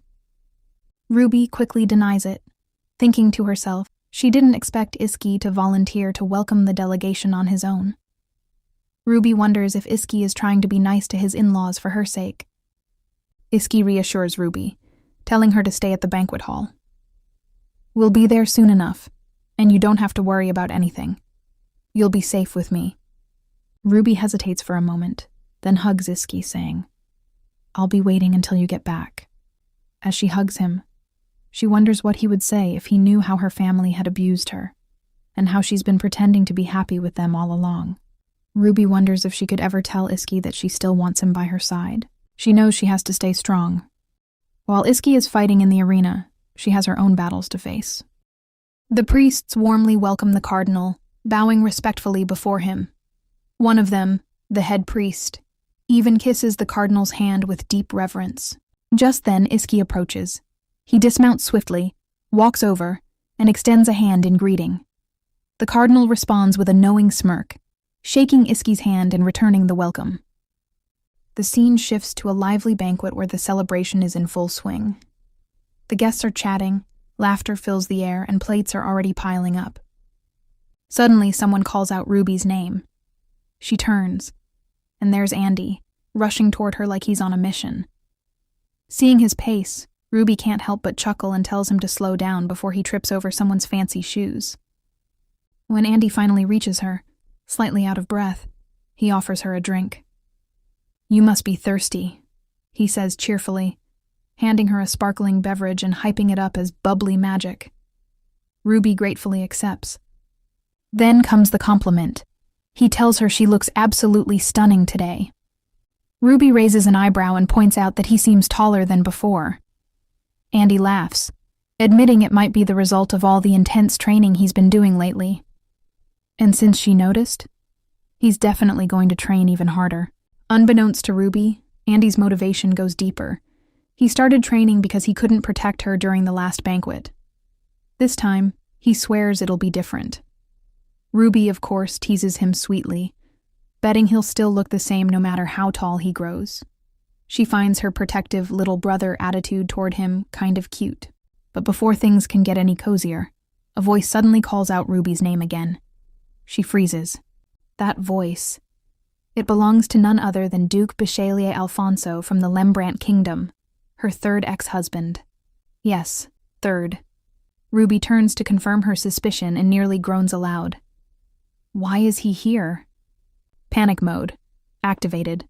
Ruby immediately bolts upstairs, tossing a polite, "You must have me confused with someone else," over her shoulder as she escapes. Classic evasive maneuvers. While sprinting up the stairs, she reflects on how bumping into an ex-husband is basically the same as running into an ex-boyfriend, except worse. Way worse. Especially when said ex later helped ruin her family's reputation after their annulment. All because of a certain delicate problem. Ruby's convinced Caesar is the one who spread those nasty rumors about Alfonso's lack of husbandly power. Now the entire world mocks him for it. Of course Alfonso holds a grudge. Who wouldn't? The real question is, how on earth is Ruby supposed to avoid him for the rest of the banquet without diving headfirst into the dessert table? Out of nowhere, Leah spots Ruby and calls out to her, causing Ruby to pause mid-step. With a beaming smile, Leah asks why Ruby looks extra gorgeous today. Ruby gives a humble thanks, tossing back a compliment of her own, saying Leah's way prettier. Leah waves that off and playfully accuses Ruby of lying. Then she asks if Ruby would like to visit Princess Arian with her, mentioning that Her Highness has been missing her. Ruby glances away and replies, "Sure, let me just stop by the powder room first." But as she turns back to Leah, she's caught off guard by the sight of Leah's teary eyes. Leah, clearly hurt, asks if Ruby hates her. and why she won't meet her gaze. Her voice cracks as she brings up her stupid brother and wonders if Ruby's avoiding her because of him. The tears are flowing now. Ruby quickly shakes her head and insists, "No, why would I hate you? Or Sir Ivan?" But inside, she's spiraling. Oh no. She thinks I hate Ivan because of what happened at that tea party with Freya. Then Leah asks if it's because of Freya again. That name hits Ruby like a surprise slap. Before Leah can even finish her sentence, someone else cuts in. It's him, Alfonso. Turning to face him, she greets him politely. "Your Grace. Long time no see. I never imagined I'd run into you here." Alfonso raises a brow and asks if that means she's happy to see him. Ever the charmer. Ruby plays along, smiling. "Of course I am. Will you be joining the gladiator tournament too?" Off to the side, Leah is watching all of this like she just got benched during recess. Alfonso replies that he won't be fighting, but his knight will be. The competition's tough this time, after all. Then he looks at Ruby with a warm smile and tells her she hasn't changed one bit. Ruby tilts her head. What do you mean? He reminds her that she used to avoid him back then too, that she never even gave him a chance to say goodbye. Ruby looks down, admitting quietly that she didn't really have a choice at the time. Alfonso nods. He understands, he says, and he's sure she had her reasons. Finally, Ruby gathers her courage and says, "Your Grace, I'm really sorry for what happened." Alfonso surprises her by brushing it off gently. "It's in the past," he says with a calm smile. "Honestly, I've come to enjoy the teasing about it." Ruby stares at him, realizing that, despite everything, Alfonso is still as affectionate as he was when they first met. But deep down, she knows. He's one of those who'll soon stand with the others against her family. Then Alfonso drops some unexpected news. He's newly engaged. He praises his fiancé, saying she's wonderful. Far more than he deserves. Ruby is taken aback, but sincerely congratulates him.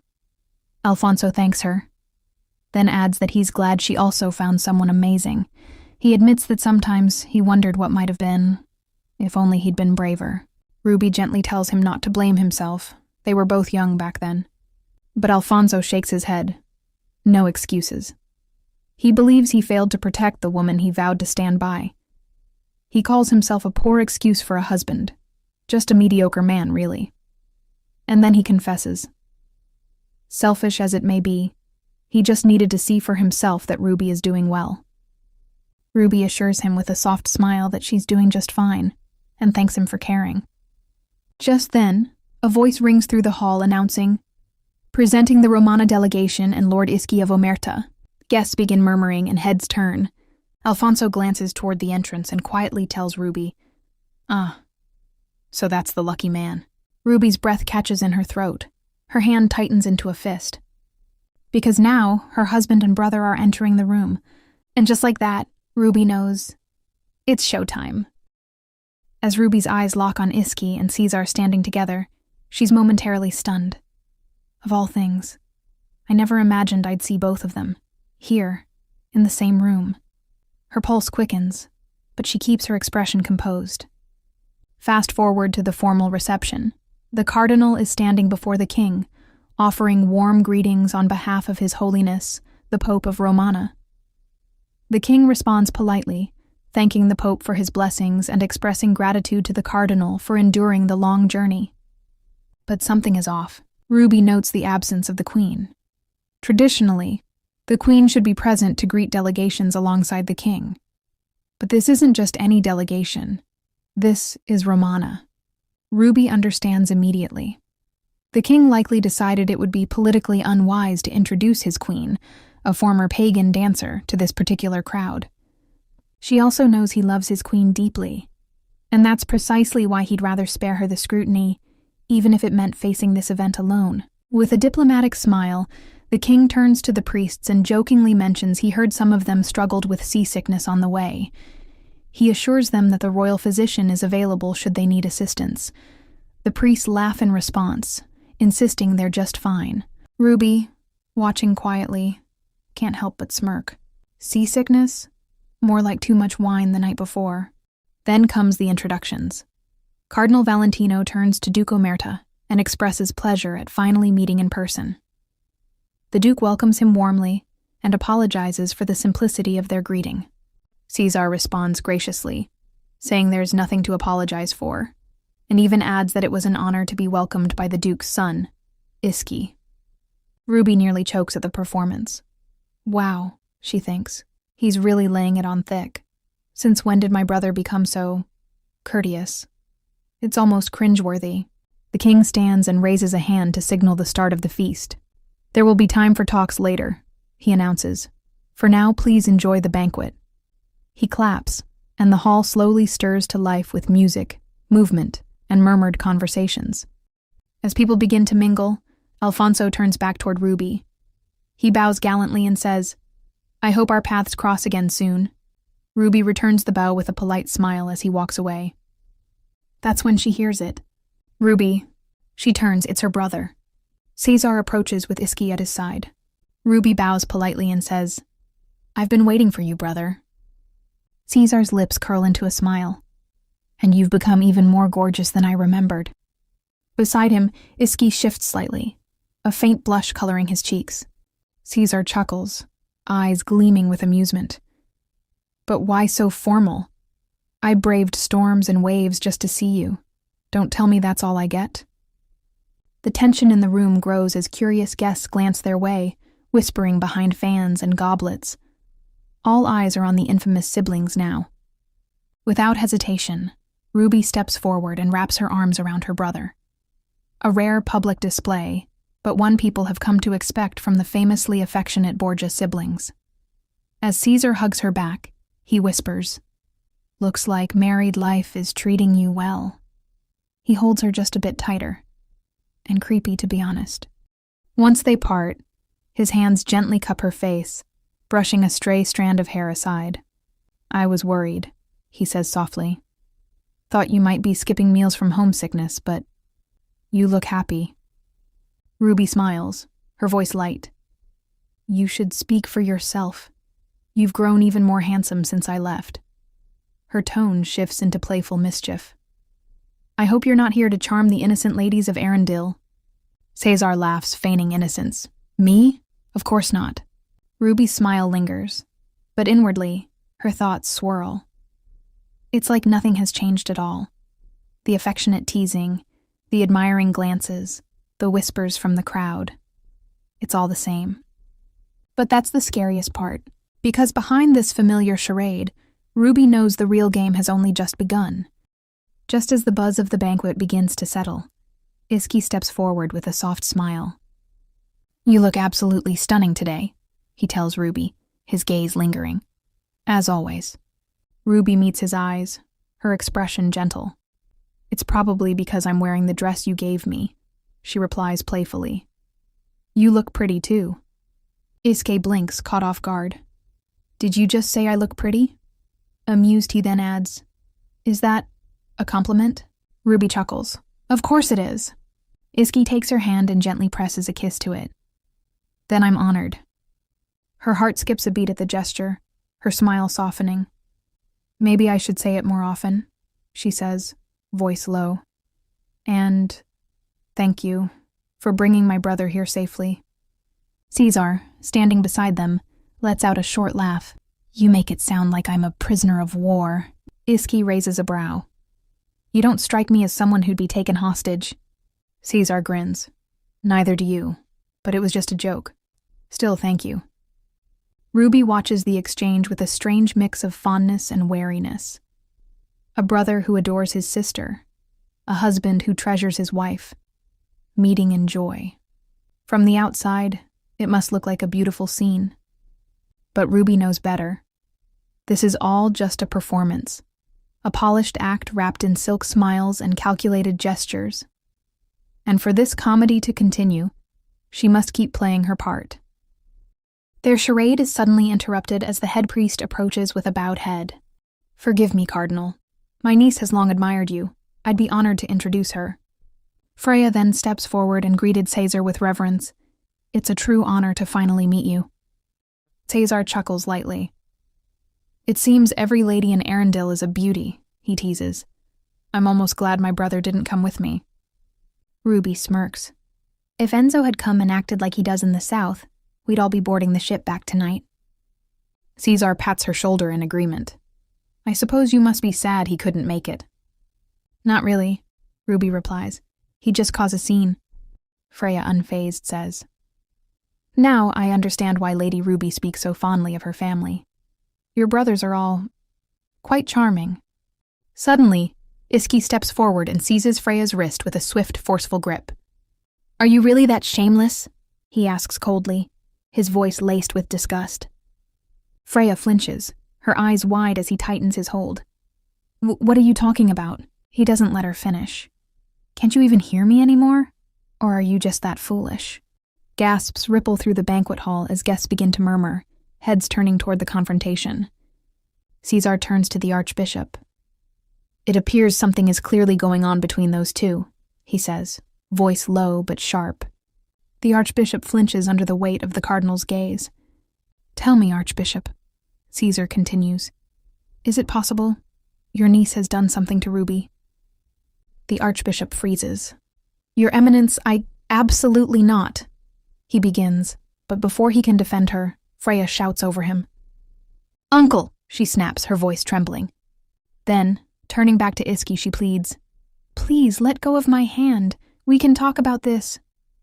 But Iski cuts her off again, his grip still firm. You don't seem to understand, he growls. This is your final warning. Never show yourself in front of me again. And don't even think about going near Ruby. Freya's breath catches. Shock ripples across her face as he finally releases her hand. She clutches it close, the fingers twitching from the pressure. Cesar speaks again, his tone calm but cold. It's clear that each person must know their place. Perhaps you should teach your niece how to behave, Archbishop. Freya then bows her head stiffly. Forgive me, she murmurs, voice shaking. I'm not feeling well. I must excuse myself. Eventually, she turns and rushes out of the hall. The Archbishop tried to clear up what he believed was a simple misunderstanding. But before he could even finish his sentence, Cesar cut him off, calmly calling him over. The Archbishop obediently stepped forward and bowed low. But instead of letting him speak, Cesar placed a firm hand on his back and muttered, almost too casually, that the Archbishop's way of handling things had been rubbing him the wrong way for quite a while now. Then, with a slow brush of his hand over the Archbishop's shoulder, Cesar added, almost like he was making small talk, that he had assumed the Archbishop's head still had some use. Or was that a mistake? The question hung in the air, and the Archbishop looked visibly in fear. But before he could stammer out a reply, Cesar straightened up and said he had to go catch up with his family. As a final touch, he patted the Archbishop's head gently, like you would to a child or maybe a dog, and added with a faint smile, That doesn't mean you're getting a second chance. And just like that, the man was dismissed. No yelling, but just subtle and unnerving authority. From the sidelines, Ruby had been watching everything unfold. It happened so fast, it almost didn't feel real. One moment the Archbishop stood tall. The next he was practically a shadow. Ruby couldn't help but reflect. Freya, who had always treated her with silent hostility, who'd cornered her again and again until she could barely breathe, was just brushed aside. Like she never mattered at all. It should have felt satisfying. But instead, all it did was reopen the scars Ruby had worked so hard to hide. It reminded her of how powerless she'd once been. Then suddenly, a wave of nausea hit her. She looked pale, uneasy. Iski noticed right away, and immediately pulled her into a hug, asking with concern if she was okay. Ruby managed a small smile, and assured him it was nothing. Just a sudden wave of nausea, that's all. Cesar, having overheard, stepped in with a rare note of gentleness. He said he was glad Ruby had a husband she could depend on, then turned to her and asked if she agreed. Before Ruby could say much, Cesar added with a sigh that he had planned to ask the Archbishop's niece for a dance, but sadly, his intended partner had already left. With a playful tone, he extended a hand to Ruby and asked if she would be willing to be her brother's first dance instead. Then, turning to Iski, he half joked, half persuaded, saying he hadn't seen his sister in ages, and surely her generous husband wouldn't mind sharing her for just one evening. "What do you say?" he asked. Iske, understanding the sentiment behind the request, gently touched Ruby and replied with a warm smile, "I'll be fine. Go ahead, I'll be watching you from here." And with that, the siblings took to the dance floor, side by side, while Iski quietly watched from afar. As the music played and they swayed across the dance floor, Ruby looked up at her brother, with a slightly sheepish grin. "It's been a while," she admitted. "I might accidentally step on your foot." Caesar chuckled, unfazed. "That's nothing new," he teased. "You practically trampled me when you first learned to dance. Don't tell me you've forgotten." Ruby's smile faltered for a split second. Of course she didn't remember. It wasn't her who had those memories. It was the real Ruby, the original. Still, before the silence could stretch, Caesar gave her a lopsided smirk and added, "You know, your husband's actually kind of adorable." Ruby blinked. From the edge of the ballroom, Iski continued watching them, a calm presence amid the lively crowd. Caesar clarified with a dry laugh. "I mean, your husband is practically clinging to you with his eyes, like he's scared someone might run off with you." Ruby laughed softly and asked again, "What are you talking about now?" "Well," Caesar leaned in with mock seriousness. "He even dressed you up so nicely tonight. Didn't strike me as the kind of man who'd rummage through dresses to find one that suits you. But hey, pleasant surprise." Then, with a more curious tone, he added, "Tell me, is this what people call first love?" Ruby gave her brother a look that was half confusion, half exasperation. "I have no idea what you're going on about, Caesar. There's no one in all of Romana or Arendelle quite like you. Why do you keep saying such strange things?" Her voice softened, but inside she's panicking. "You don't know how long I've waited for this day. Don't make me regret it." Caesar's playful smile turned thoughtful, and Ruby seized the moment to ask, "How's father? And Enzo?" "Oh, father?" Caesar shrugged. "He's preoccupied with his new lover. Julia's pregnant." "And Enzo?" Caesar continued. "That little storm joined the war, made a mess, got caught, and took a beating from father for it. Sound familiar?" Ruby laughed, shaking her head. "That sounds exactly like him." Caesar raised a brow. "Still can't believe father made him the chief commander of the Vatican troops. Honestly, it's a joke." But Ruby, trying to play along, smiled gently. "No one's more suited for the job than you, Caesar. But I wouldn't want you wandering into dangerous places." At that, Caesar leaned in again, voice lowered like a secret. "You know, Enzo may be a handful, but you caused your share of chaos too." That made Ruby break into a nervous sweat. "But," he added with a grin, "we'll talk about that in private later." And with no warning, Caesar lifted Ruby right off the ground mid-spin, twirling her high in the air like they were children again. "For now," he said with a laugh, "let's take a look around this pigsty." Ruby beamed, caught between laughter and nostalgia as he spun her through the air. All eyes turned to them on the dance floor, including Iski's, who silently watched his wife and her brother share this rare, joyful moment. Well, the show is really very convincing to others.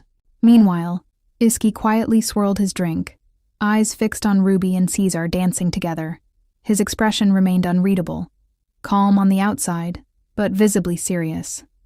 That's when Ivan casually strolled over with a smirk on his face. "For someone with such a fierce reputation," Ivan remarked, "you're surprisingly chill." The two men both watching Caesar with cautious curiosity, and oddly enough, they both agreed. Caesar was not what they expected. Iske finally turned to him and asked, "What are you so pleased about?" Ivan cleared his throat with mock formality. "I just danced with a beautiful lady. Well, it was Ellen, actually." There was a short silence before Ivan's tone shifted, More curious now. Still doesn't make sense why you asked us for that favor, though. Then, squinting a little, Ivan tilted his head. Did someone plant weird thoughts in your head or something? But before Iski could answer, Ivan waved it off. Never mind. Forget I said anything. With a quick glance at his friend's stoic expression, Ivan couldn't help but chuckle. You know, you should stop looking so serious. You're giving off major I spy on my wife from the bushes energy. That earned a sharper look from Iski. I'm just saying, Ivan added, hands raised in defense. If you keep hovering like this, even your angel of a wife might start getting tired of you. The jab hit harder than expected. Iski frowned, clearly not amused, but he didn't argue. Instead, he sighed, long and deep, and wondered quietly if maybe he was overthinking things. As he returned his gaze to the dance floor, Iski began to notice something he hadn't before. Ruby's joy. The way her face lit up around her brother.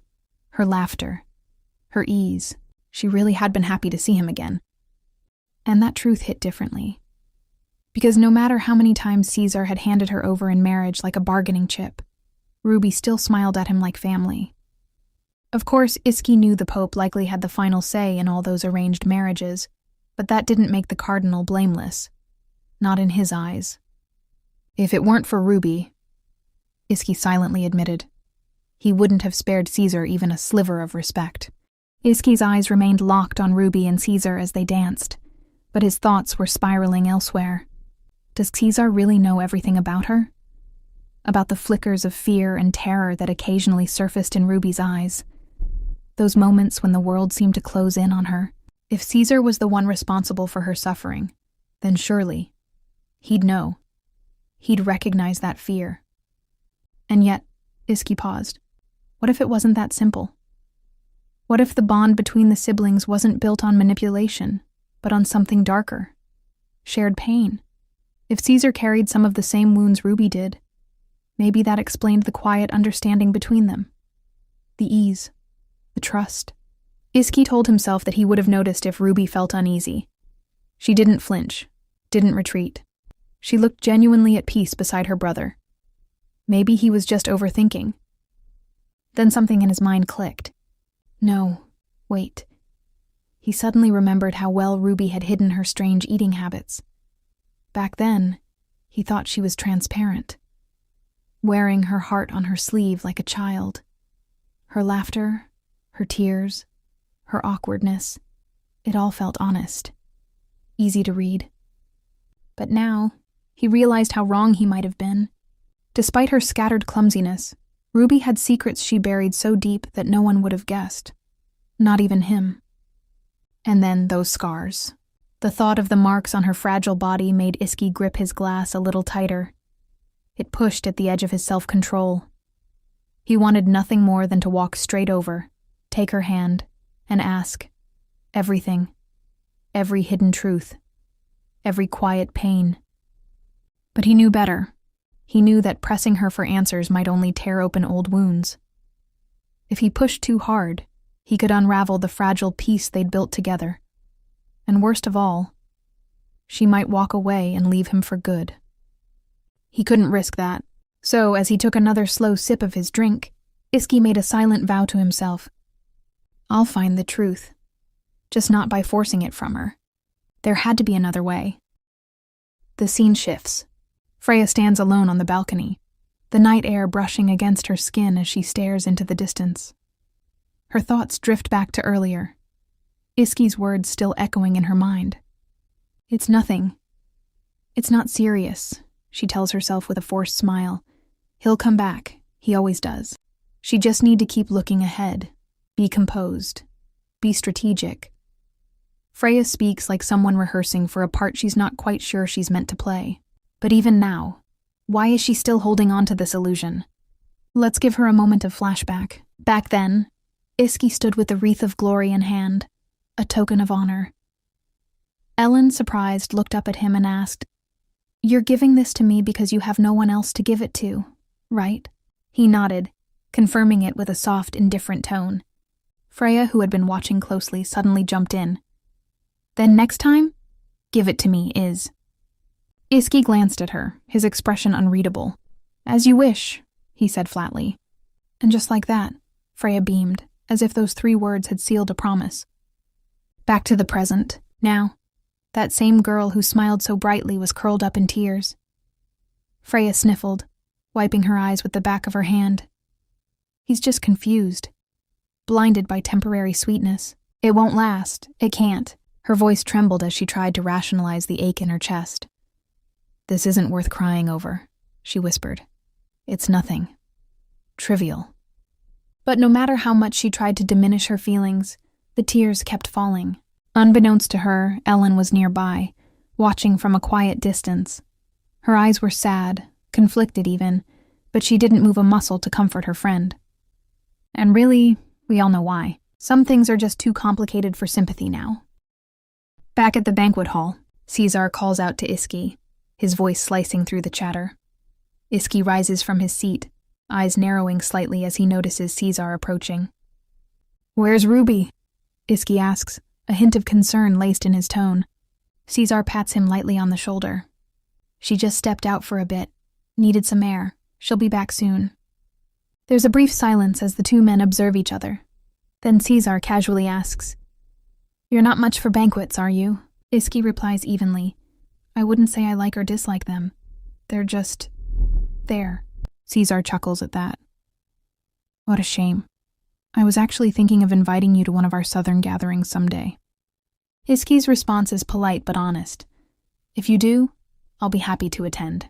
That earns a louder laugh from Caesar, who nudges him with a grin. That because Ruby would be happy if you came? Iski doesn't answer, but the faint flicker in his eyes says enough. Then Caesar's tone shifts. There's something I'd like to discuss with you, privately. Too noisy in here, shall we? Iski nods. Lead the way. But just as they're about to leave, something catches Iski's eye. His gaze sharpens. He's staring at the food. Suddenly tense, Iski raises his hand and calls an attendant over. Replace all of these dishes, he orders firmly. Serve them on different platters. The attendant blinks in confusion and tries to ask if he heard correctly. Iski cuts him off with a look sharp enough to slice through steel. Do you need me to repeat myself? No, my lord, the attendant stammers. I'll take care of it right away. He scurries off, clearly rattled. As he does, Caesar turns back, watching the scene unfold with quiet amusement. And he's smiling, but not the kind of smile you really like to know the meaning behind. The 2 then sit beside one another, the distant murmur of the banquet now a dull hum. The glow from the lantern flickers gently as Caesar swirls the drink in his hand, breaking the silence with a calm voice. I have many reasons to be grateful to you, he begins. And I'm not being cynical. I truly mean it. You're sensitive enough to notice Ruby's feelings, and to care for her. Iski narrows his gaze slightly, unsure where this is going. What exactly do you mean by that? Caesar exhales slowly, his fingers still circling the rim of his glass. I had hoped I wouldn't need to bring this up, but... He pauses. Ruby suffers greatly from a broken heart. A silence falls between them. Then Iski speaks quietly. Can you tell me more? Caesar nods. My father... He dotes on her now, but that wasn't always the case. When Ruby was a child, it took him a long time to even accept her as part of the family. Iski's expression hardens. I've heard whispers before, how her birth stirred controversy across Romana, but I never knew that the Pope had denied his daughter's existence. Caesar looks away briefly. Her name wasn't even added to our family tree until she was 4, and even then, she was treated like an outsider, like some distant relative no one wanted to claim. He stirs his drink again. I was just a boy. I had no power to protect her. That is something I'll regret for the rest of my life. A heavy silence fills the space again. Then Iski quietly asks, Did something happen back then? Instead of answering, Caesar leans forward. Before I explain, tell me, what were you doing when you were 13? The question catches Iski off guard. His eyes darken as a memory stirs. His mother hanging from the tree, his young voice trembling, begging her to come down. His fists clench in an instant. Caesar notices the shift and softens his tone. Forgive me. That may have been a sensitive question. At that age, I was being dragged around by my ambitious father, learning how to read the faces of men while hiding my own. He continues, voice lower now. Ruby was raised in a monastery on our lands, an orphan in every sense but name. My father and I visited once, unannounced. What we saw, how she was treated, it broke something in me.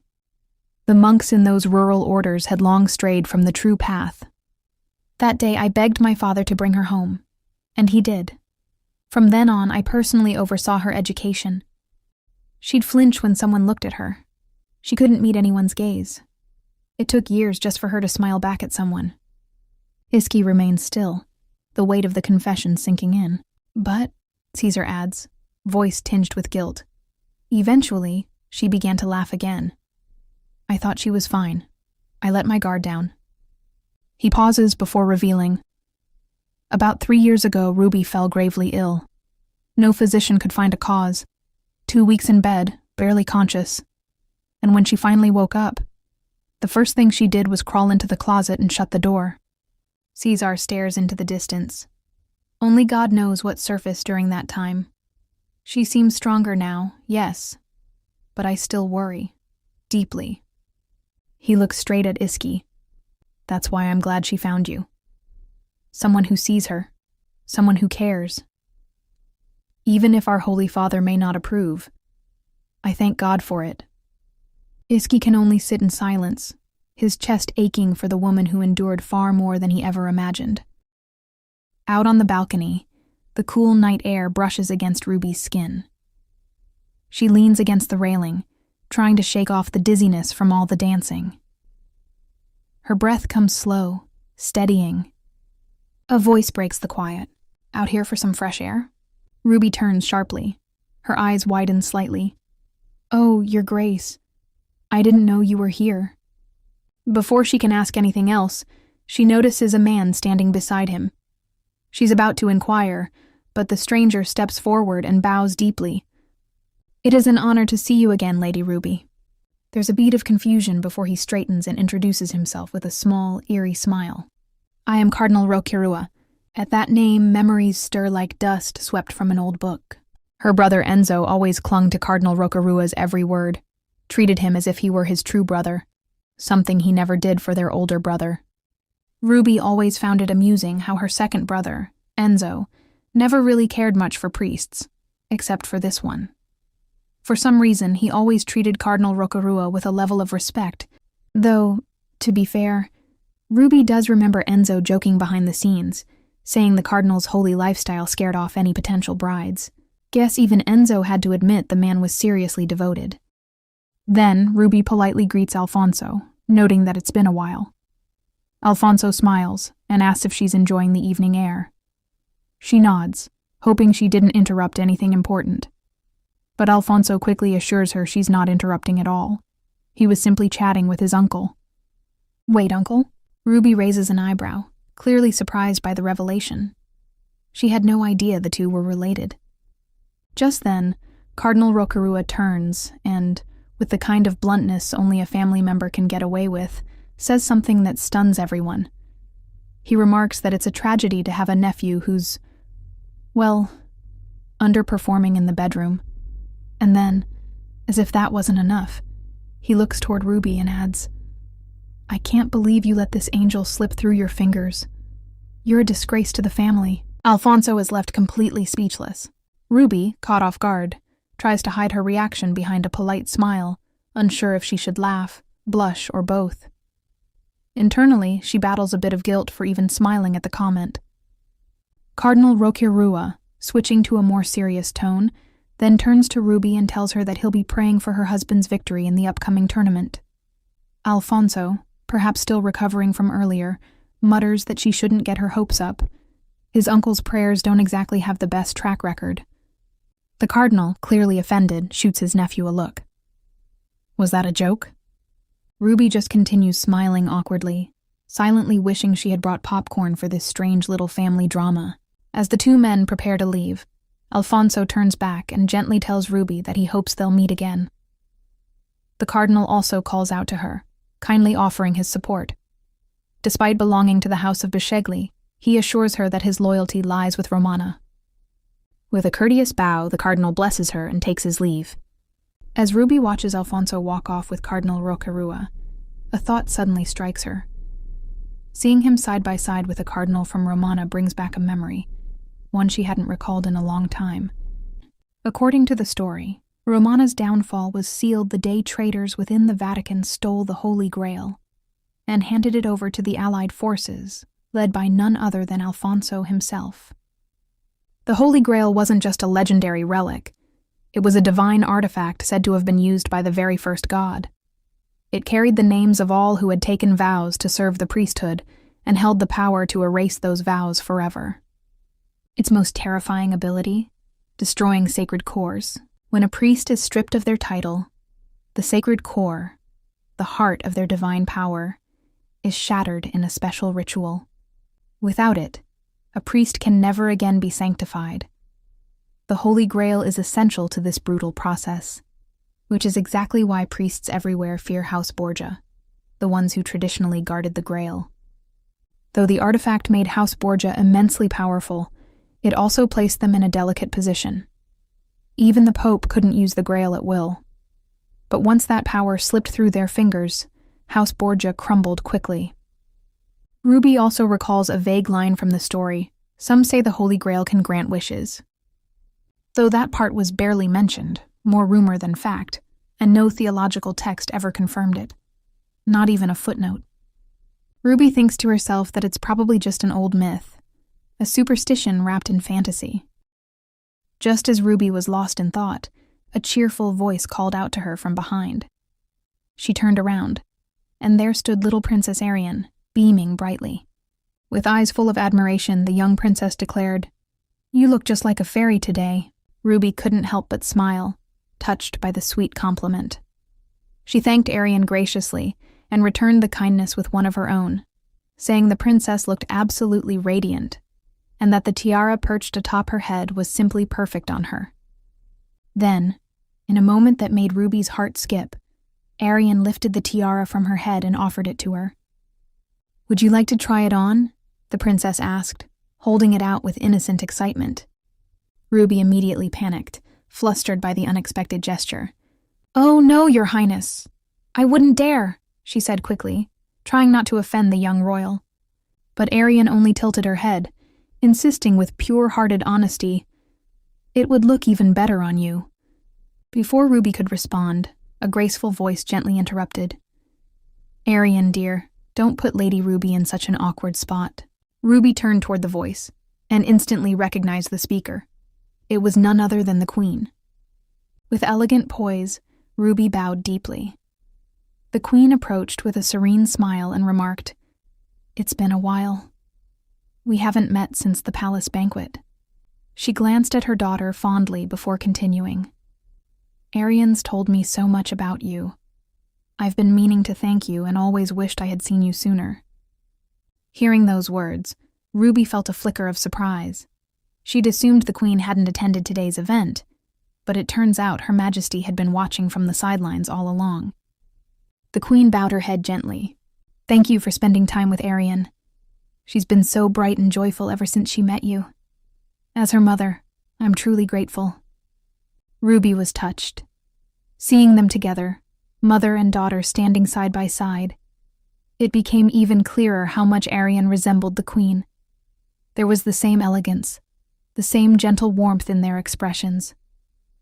Ruby silently hoped that Arian would always be cherished, always surrounded by love like this. The Queen then remarked, "It seems you've adjusted to life in Britannia quite well. I actually wanted to invite you over many times, but I was worried it might be inconvenient." Ruby's thoughts shifted. Considering the Queen's role in Britannia's high society, it made sense for her to be cautious about overstepping. Still, Ruby smiled softly and reassured her. "Not at all, Your Majesty. I would be honored to accept any invitation from you." The Queen's smile widened ever so slightly as she spoke with a warmth that felt almost motherly. "Lady Ruby, It seems you are as affectionate as you are lovely." Suddenly, someone stepped onto the balcony and casually remarked, "So, I see you've been having a little chat with the queen." Ruby turned her head and immediately recognized the voice. It was Caesar. She was already feeling a bit drained, but before she could respond, the queen addressed him warmly. "It's been a while, Your Eminence." Caesar returned her smile with ease. "Indeed, Your Majesty. How have you been?" he asked politely. At that moment, little Arian tugged at her mother's sleeve, her hesitation clear. The queen noticed right away and gently said, "It seems the princess is feeling a bit chilly out here. We'll head back inside." As she passed by Caesar, the air between them subtly shifted. A brief side glance was exchanged, unspoken, but not unnoticed. There was something layered in that look. Once the queen and her daughter were gone, Ruby turned to Caesar, her tone teasing but tired. "I was just about to head back in. You really couldn't wait, could you?" "That's not it. You should have seen your husband. He didn't want to let me go look for you." Then, looking around with a bit of disappointment, he added, "Honestly, there's not much to see out here. I thought I'd finally get to see the legendary moon tower. Turns out it's just an old clock tower." Ruby gave a small chuckle and raised a brow. "And here I thought you were enjoying yourself. Guess I was wrong." Caesar smiled and gently patted her cheeks. "Oh, I'm very happy to see you," he reassured her. "But this banquet? It's dull. I'm thinking of skipping it altogether and taking a stroll around the city." Ruby glanced at him thoughtfully. "Funny thing is, I haven't even walked around Arendelle myself." Caesar's eyes narrowed slightly, half curious. "Is that hesitation I hear? Don't tell me it's because of your husband." His words made Ruby flinch ever so slightly. She brushed her hair behind her ear and replied cautiously, "Well, he can be a little particular, but maybe if you ask him, he'll let me go." Caesar raised a brow and smirked. "You really don't know him that well yet, do you?" As the siblings began heading back indoors, he added with a half-serious tone, "Why don't you go and ask him yourself? I'd love to know how he reacts." Ruby walked beside him quietly, her thoughts swirling. She figured it was probably best to go along with her brother for now, especially since she needed to find out exactly what he was planning. As Ruby stepped through the banquet doors, she was caught off guard by the crowd of guests rushing toward her. Their expressions were full of relief, as if they'd been searching for her all this time. Startled, Ruby blinked in confusion. Why were they all coming at her like this? Was it because of the earlier dance with Caesar? Before she could make sense of it, she gave a polite bow and said, "I'm terribly sorry, but I'm a little busy at the moment." Just then, all movement in the room came to a sudden stop. A familiar voice cut through the crowd. "There you are. I've been looking everywhere for you." The man gently brushed her cheek, and Ruby looked up, eyes widening. It was Iski. Without a second thought, she wrapped her arms around him. It hadn't been that long, but seeing him again made her feel like she could finally breathe. "I'm so glad to see you," she murmured. Iske smiled, brushing his fingers through her hair with a tenderness that made her heart flutter. Then, he turned his gaze toward the lingering guests, his stare sharp, cold, and unmistakably territorial. One glare was all it took to send them scattering. "Where were you?" he asked, his voice soft now. Ruby glanced away and replied honestly, "I went out to the balcony for some air. What about you? What were you doing?" Iski gave a pointed answer. "Looking for you, obviously. Come on, let's get something to eat." Before a large, elegantly decorated dining table, Ruby sampled the food while Iski sat beside her. "Is it good?" he asked quietly. She nodded and smiled. It really is, but why aren't you eating?" "I'm not in the mood." That surprised her. Iski never missed a full lunch before. Something felt off. Ruby chewed slowly, feeling his eyes on her the entire time. "Why does he keep staring at me like that?" she thought.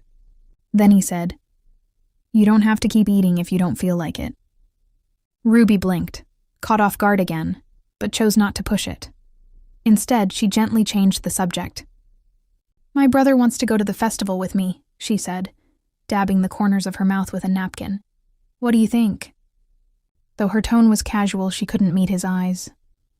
Iski raised a brow. I didn't know your brother was into festivals. Ruby chuckled softly. He's always been easygoing. That's just how he's been since we were kids. After a pause, Iski relented. I'll have the temple handle the guidance. You can go if you want. That was easier than she expected. Ruby was surprised, but she could sense something was wrong. He seemed sulky, even distant. Do you want to come with us? She asked carefully. Iski shook his head.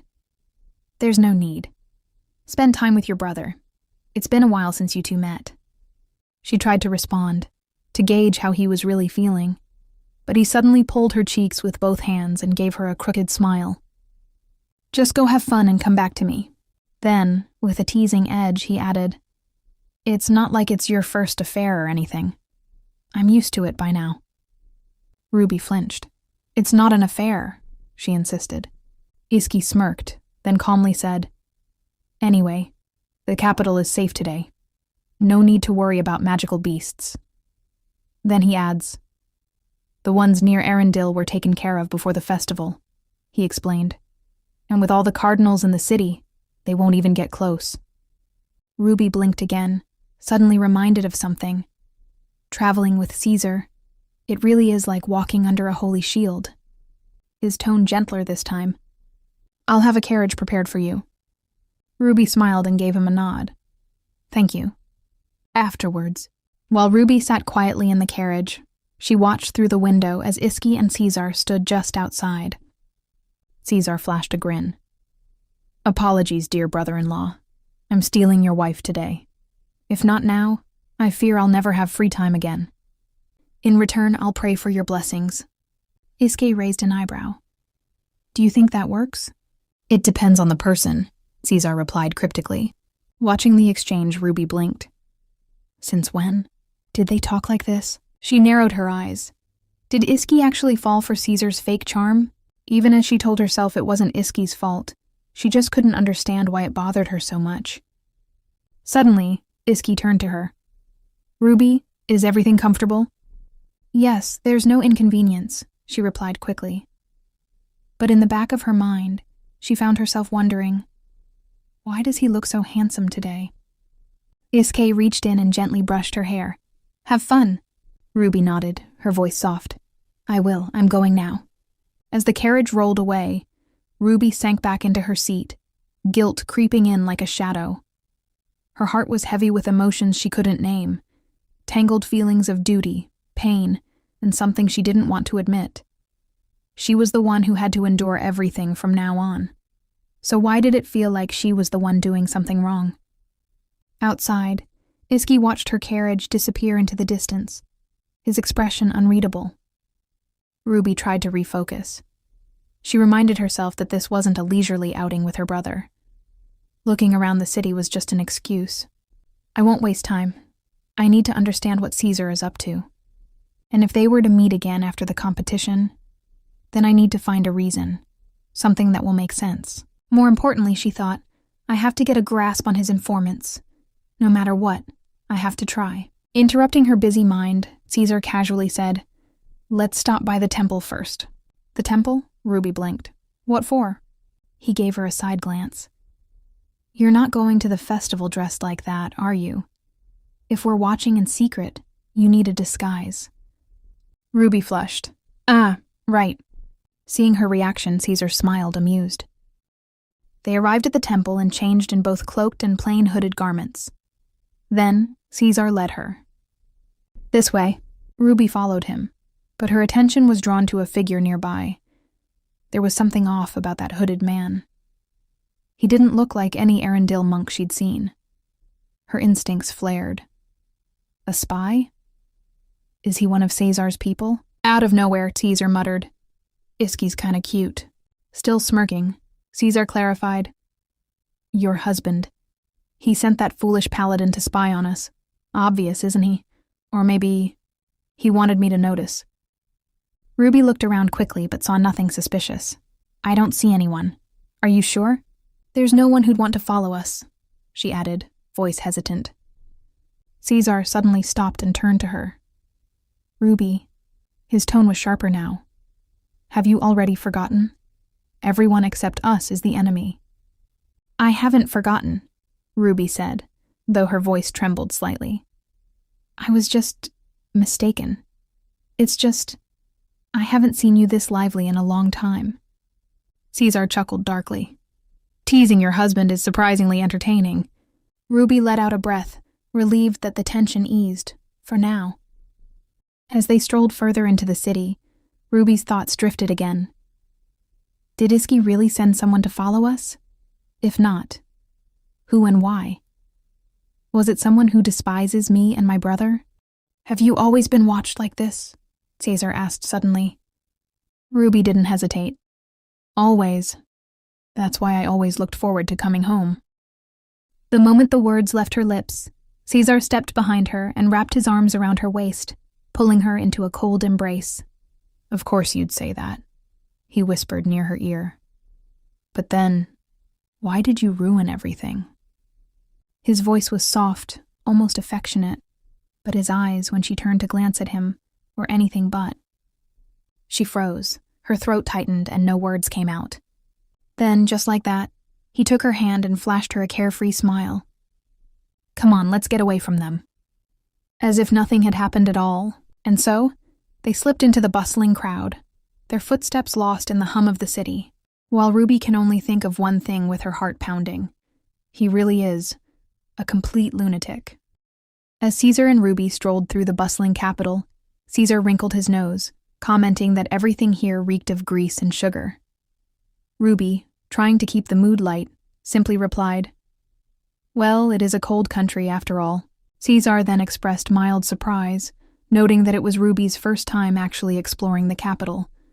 With a curious glance, he added, Does your husband even let you walk around like this on your own?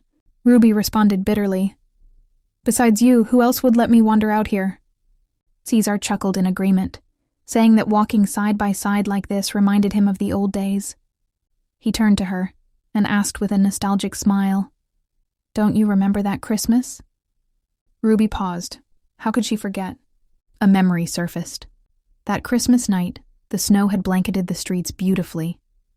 She and Caesar had spent the entire evening out, laughing and walking with no thought of returning home, not until past midnight. But waiting for them wasn't warmth or joy. It was their drunken father. He lashed out cruelly, yelling at them for staying out so late, accusing them of being disgraceful children who inherited nothing but shame from their mothers. It didn't matter that he was the one who chose courtesans to be their mothers. That night, even in front of his beloved first son, he showed no restraint. Back in the present, Ruby couldn't help but thought to herself, why he'd bring up such a painful memory. I was so scared back then, she admitted softly. I thought he might have hit you. Caesar glanced at her with a faint, amused smile, surprised by her concern. You're so sweet, Ruby. As they continued walking, hand in hand, Ruby's thoughts spiraled. She didn't want to see any more violence. She had enough. Sensing her unease, Caesar assured her, Don't worry, Father will soon have to fear me. Ruby blinked, unsettled. What did he mean by that? Caesar casually changed the subject, suggesting they head over to a different spot. Ruby, still lost in thought, realized that she didn't truly know the kind of relationships her brother had built over the years, or the kind of man he had become. Soon they found themselves watching a street puppet show. Children laughed, people clapped, but Ruby's face stayed distant and hollow. Caesar noticed. You're not enjoying it? He asked, studying her expression. Startled, Ruby glanced at him. What are you talking about? I'm enjoying it. Caesar went silent, observing her for a beat too long. Then, with a forced calmness, he said, Let's go back to the temple. Placing a hand on her shoulder, his tone shifted, quiet but firm. There's something we need to discuss. In private, remember? Ruby's heart sank. This was the moment she'd been dreading all along. Once they returned to the temple, Ruby sat silently in front of the mirror. She already knew what was coming. It was just a matter of time now. In her mind, she kept telling herself that she only had to endure it a little longer, and then it would all be over. It was like trying to convince herself of a lie she had said too many times. If I suffer alone, she thought, then everything else will stay intact. Pain, after all, was something she'd grown far too used to. Suddenly, a monk appeared and informed her, "His Eminence is waiting." Ruby rose to her feet, the weight of dread clinging to her shoulders, and followed the hooded man down the hall.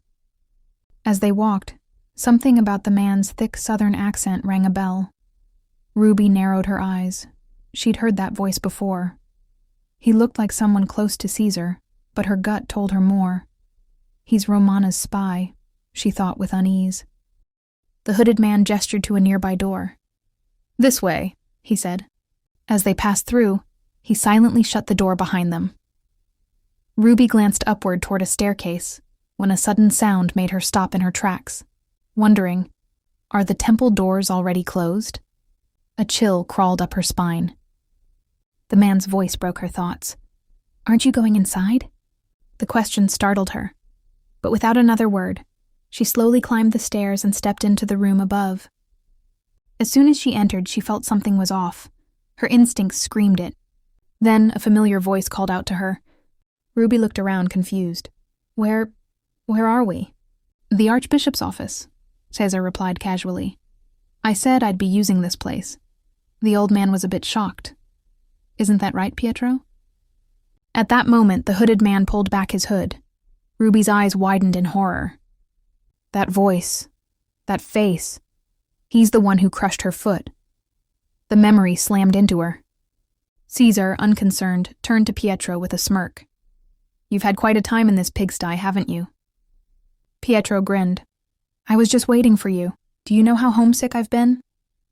Meanwhile, Ruby's thoughts spiraled. Was that injury on her wedding night really just an accident? Or did Caesar plan it, through him? Caesar looked at Pietro and asked, half teasing, "Do you want me to comfort you?" Pietro chuckled. "I won't say no." Ruby couldn't tear her eyes from them. She hadn't expected to come face to face with her brother's most loyal henchman tonight. But she knew better than anyone. Caesar never abandoned Pietro, no matter what. As she stared at the pair, an unsettling thought crept in. Did her brother really send his men all the way north to spy on her? How long has Pietro been here, hiding in the shadows of her life? Caesar, suddenly serious, turned to Pietro again. "It should weigh on your conscience, you know. You messed up everything." But Pietro nonchalantly responds, "I'll accept whatever punishment I deserve." Caesar then turned to Ruby. "So, tell me, what should I do with him?" His tone was eerily calm. Ruby froze. "What are you talking about?" she asked, trying to hide her earlier suspicions. Caesar narrowed his eyes. "Isn't it because of you that he's in trouble right now?" Her voice cracked as she responded, "I don't understand. Are you saying I've been watched this entire time? My precious sister ran away from home. What kind of brother wouldn't be worried?" His words struck her like a blow. If what he said was true, if Pietro really came south after she fled, then he had been tailing her all along. Ruby's hands began to tremble. She tried to steady her thoughts. "No, I can't fall apart now. I have to stay calm. I've worked too hard for this." Forcing composure, Ruby met her brother's eyes. "I've always walked the right path," she said firmly. "So why? Why would you do this to me?" Caesar's answer came sharp and cold. "They said you tried to poison the Archbishop's niece. Up north, you're labeled as a murderer." Her heart dropped. Ruby pointed at Pietro, voice rising with emotion. "I thought you ordered him to do that. Do you have any idea how terrifying that was for me?" Tears welled up in her eyes. The betrayal, the manipulation, it was all closing in. Caesar's expression turns into confusion. "And what about Lady Freya?" he asked. "Tell me, what good would it do to eliminate people like her?" He turned to Pietro. "You know anything about this?" Pietro looked stunned. "No, Your Eminence. I only came down after hearing Lady Ruby had left home. This is the first I've heard of any poisoning." Ruby's mind spiraled as the puzzle pieces began to fall into place. If Iski takes the throne, everything in the north will hinge on his queen, and Freya's always known that. The memory hit her like a cold wind. Freya's voice, sweet and venomous whispers. She also remembered that carefully staged moment. Freya spilling tea on herself, then mixing lies with just enough truth to seem believable. Ruby started to realize that if only Caesar hadn't gotten involved, maybe the truth would have come to light. Maybe everyone would have seen that it was just a performance, Freya's calculated scheme to cast Ruby out and claim Iski for herself. And now, with terrifying clarity, Ruby realized something else. Those precious stones Freya coveted? The fastest, quietest way to get them would be through her uncle, the Archbishop himself. It all suddenly made awful, perfect sense. Just then, Pietro leaned in and whispered something to Caesar. "Looks like the Archbishop might have gone behind our backs." Caesar's eyes darkened. "So it seems," he muttered. He turned back to Ruby, his tone softening just slightly. "I get why you're suspicious. If everything's gone so far off the rails, how could anything make sense?" He took a step closer. "But if someone really wanted to carry out an assassination, why do it in a temple filled with holy stones?" He looked at her with concern. Genuine or not, it was hard to tell. "You must have been scared out of your mind. No wonder your judgment's all over the place." His voice cold, as he reminded her that there was no excuse for acting on impulse. Ruby, visibly nervous, tried to explain that her mind wasn't clear, that she hadn't been thinking straight. But Caesar didn't back down. Gripping her shoulders tightly, he pressed her further, asking if she'd also lost her mind when her husband embraced her. He demanded she tell him the truth. Terrified, Ruby felt a chill creep up her spine. She questioned the intensity of Caesar's anger. Was a small mistake truly worth this fury? Still, she knew the stakes. Revealing her true thoughts could end everything. Swallowing her fear, she claimed he didn't understand. Her husband, Iski, was unlike anyone she'd ever known. At that moment, Caesar's demeanor softened, but only because he believed Ruby was on the brink of death. He asked why Iski had scoured Arendelle so desperately to find her. Ruby fired back, asking if Caesar thought Iski's actions were merely out of concern. Tears welled up in her eyes. Her voice cracked as she asked how many times she had to say it. She had been scared, truly terrified. She confessed she had even wished for death just to escape the pressure crushing her from every side. That hit a nerve. Caesar's eyes darkened. He asked sharply, had Iski hurt her? He called Iski a bastard and demanded the truth. Ruby panicked at the accusation. She scrambled to defend herself, saying she had tried so hard to be a good wife. And over time, Iski had stopped being so rough. It was only then that she realized how much she could endure if it meant survival. Ruby continued. Back then, survival was all she cared about. She'd do whatever it took just to make it back home. Caesar nodded, taking her hands in his. His voice turned strangely gentle as he told her she'd suffered too much. He said she should have never come here. It was too much for her. He admitted he'd objected to it from the start, afraid she'd end up like this. He didn't care what their father thought anymore. But then his tone turned harsh again. He said using lust to gain favor was unforgivable, especially for someone like her. Ruby's heart stopped. He reminded her that she was the angel of Sistina. How could she fall this low? He asked if she was really the Pope's only daughter, and how she could have changed so drastically. Before Ruby could explain herself, Caesar cut her off. He insisted that she wasn't entirely at fault. This filthy, corrupted place had tainted her. Then, with bitterness in his voice, he asked how she had managed to pick up such indecency in such a short time. Ruby stood frozen, sweat forming at her temples as she locked eyes with him. Caesar, changing tones again, said it was all right. Reflection, after all, meant there was still hope for her. He turned away. But Ruby warned him. Her husband would find out soon enough. That made Caesar smirk. He asked if she and Iski had managed to meet during the festival. Ruby replied that if her husband came at night, they'd find time, No matter where she stayed, he'd find her. Those words seemed to trigger Caesar's dark side again. He approached her slowly, eyes narrowing. He wondered aloud why she couldn't simply behave, like before.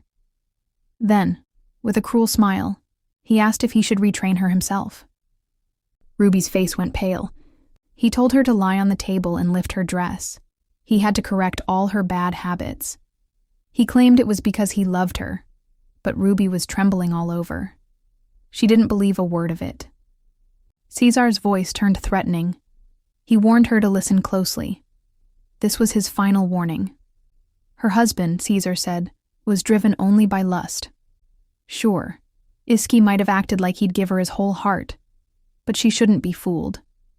Feelings born from physical desire never last. According to him, even animals act on such instincts, and she was no different. Ruby collapsed to the ground, sobbing uncontrollably, her body shaking with fear. Caesar crouched beside her and cradled her face. He told her she looked exhausted and offered a solution. If Iski truly treated her so badly, she should just say she'd stay with him that night. Those words twisted like a knife in her heart. Ruby was breaking. She was tired, hurting, and completely drained. Through her tears, she finally whispered that she was wrong. Caesar lifted her face again, his expression unreadable. "Then remember this night," he said. "It will be a long one." The scene faded into horror. Ruby's clothes lay scattered on the floor. Her shadow trembled atop a table, while Caesar loomed over her, whip in hand, ready to strike again and again. Meanwhile, Iski sat quietly, waiting for Ruby's return with growing impatience. He tried to appear calm, but the tension in his posture gave him away. Just then, Ellen approached him, calling out his name with a frown. She asked where Ruby was. Iski casually responded, saying Ruby was out taking a walk with Caesar. Ellen's expression twisted in disbelief. "With Caesar?" She immediately demanded an explanation. "Didn't you ask me to keep an eye on him?" she pressed. "Then why would you just let her go with him so easily?" Iski gave a vague reply, trying to sound composed. "There's something I needed to confirm," he said quietly. "I sent Camus and Galar instead." Ellen glanced at him more closely, and that's when she noticed it. His leg was bouncing slightly. I mean super bouncing, which is a sign of the anxiety he was trying so hard to hide. She couldn't understand it. If he was this worried, why let Ruby go with the man he clearly didn't trust?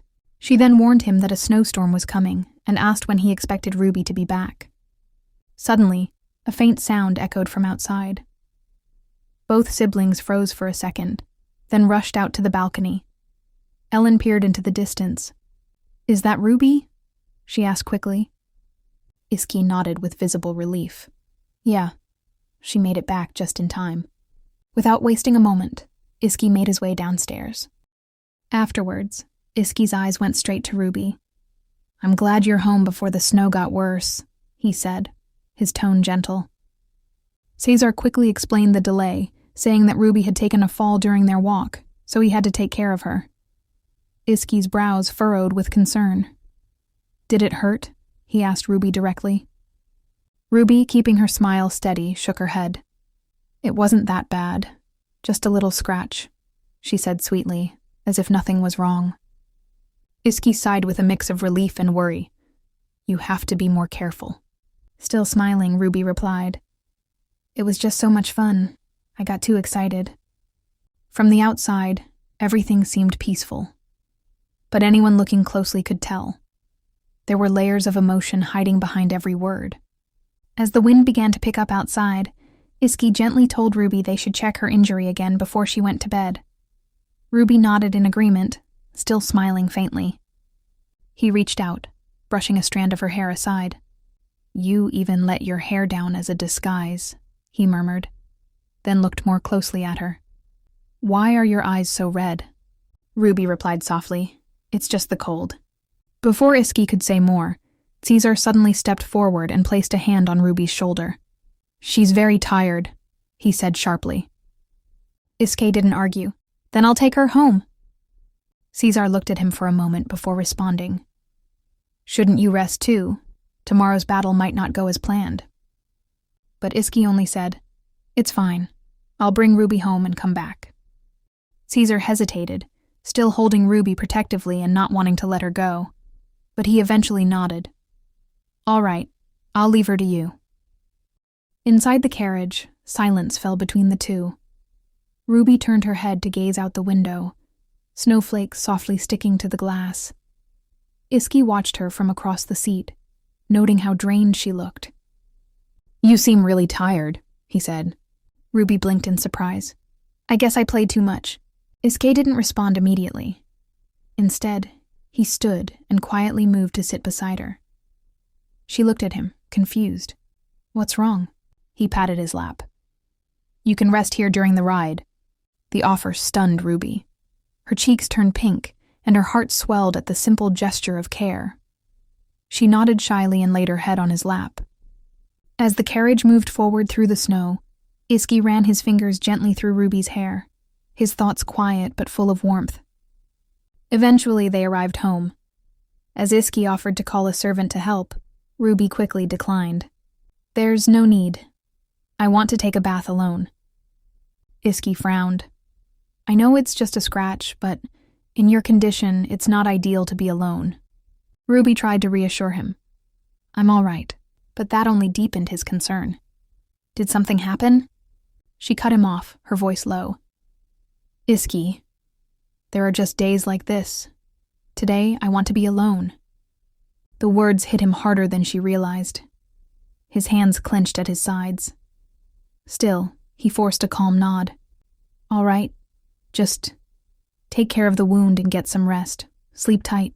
He turned away and walked off, but then Ruby called out softly, "Iski, do your best tomorrow." He stopped, then turned back with a gentle smile. "I will." As he left, Ruby closed the door behind him and slowly slid down to the floor, her body heavy with emotion. Caesar's cruel voice haunted her. "No matter how much your body intertwines with your husband, there can't be affection in that. It's worse than being an animal." The words cut deeper than any wound. Why does just hearing Iski's voice make her tremble like this? His warmth, his kindness. It should comfort her. And yet, it only made the feel terrible. He said he loved her. He always said it so easily, so sincerely. But she couldn't say it back, not like this, not with the truth buried inside her. If he sees who I really am, will that love vanish? Ruby starts to sink deeper into self-loathing. Tears streamed down her cheeks as she curled into herself, whispering brokenly into the silence. A sincere apology for her husband. Back in the carriage, Iski sat alone, watching the snow drift past the window. Ruby's earlier smile played in his memory. That smile she always gives when she's hiding something. "I was such a fool," he thought bitterly. "To think I could push her with just one more question." His thoughts returned to his earlier conversation with Camus and Galar. He had demanded to know how they lost track of Ruby and Caesar. Galar had replied that they were dressed as monks and had headed for the temple. "By the time we got there, the main gate was already closed," Camus added. "So we waited outside. They only changed clothes. Everything looked normal," Galar continued, though his tone held doubt. "Still, they took longer than expected. Maybe they were praying?" Iski nodded, quietly digesting the information. Camus hesitated. "I don't know what your concern is, but the lady seemed like she had a great time. Don't you think we're going too far?" But Galar had noticed something else. There was one monk. He stood out.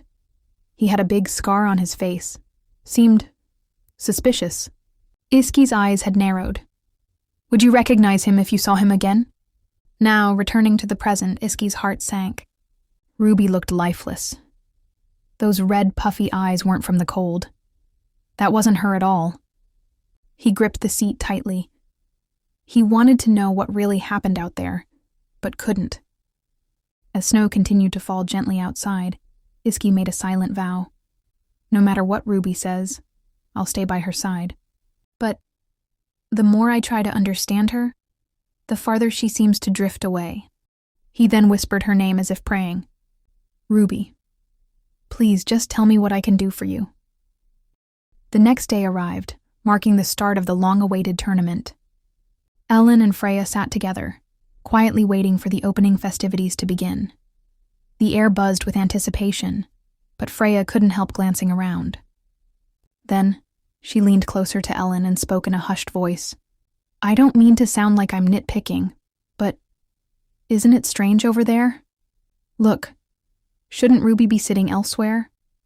Why is she seated on the Cardinal's side? The rumors might be true after all. Have you heard anything, Ellen? What's going on between them?" The moment the words left Freya's mouth, Ellen's expression hardened. She immediately addressed her. "Freya." Her voice was calm, but firm. "That's not something you need to concern yourself with." Freya blinked, caught off guard. "Isn't that a bit harsh?" she replied, clearly surprised by Ellen's reaction.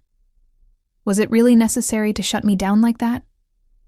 Ellen didn't flinch. "You have no reason to meddle in another family's private matters, do you? Ruby is my family. Don't ever talk like that in front of me again." That sharp response left Freya speechless. She turned her head away and mumbled, "Everyone's talking about it. I was just curious, that's all." Ellen let out a soft sigh. There were so many things she wanted to ask Freya, she thought.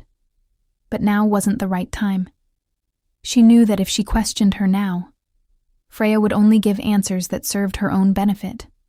Ellen decided to wait until after the festival to confront her. Right now, her attention needed to be on Ruby. Elsewhere in the stadium, Ruby sat quietly beside her older brother. "Are you cold?" Caesar asked, glancing at her with a hint of concern. Ruby gives a reassuring smile. "No, I'm fine. If you feel even the slightest discomfort, you must tell me," he insisted. "There's nothing to feel uncomfortable about," she replied calmly, though her eyes flicked around the area nervously. "But I am a bit concerned that people might criticize me for breaking protocol."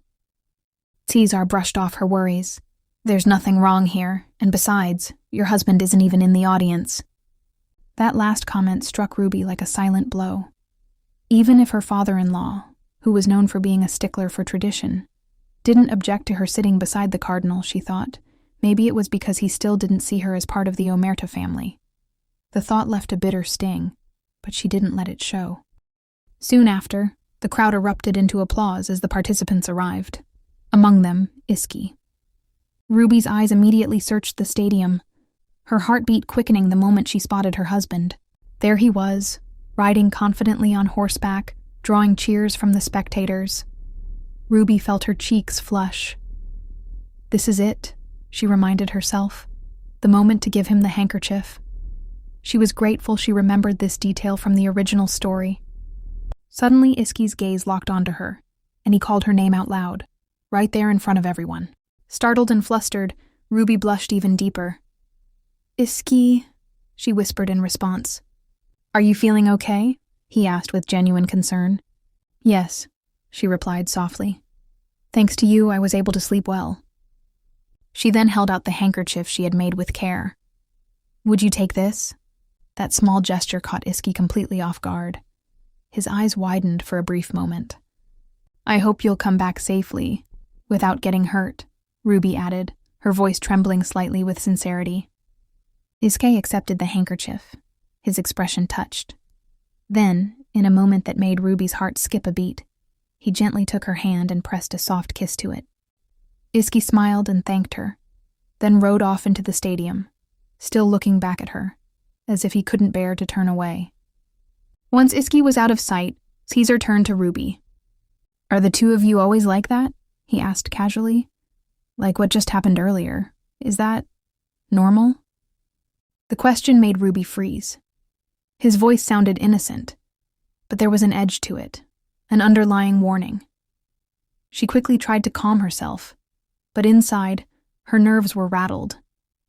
Even a little display of affection could be dangerous for her. The ceremony continued with the traditional fair pledge and a sacred prayer of blessing.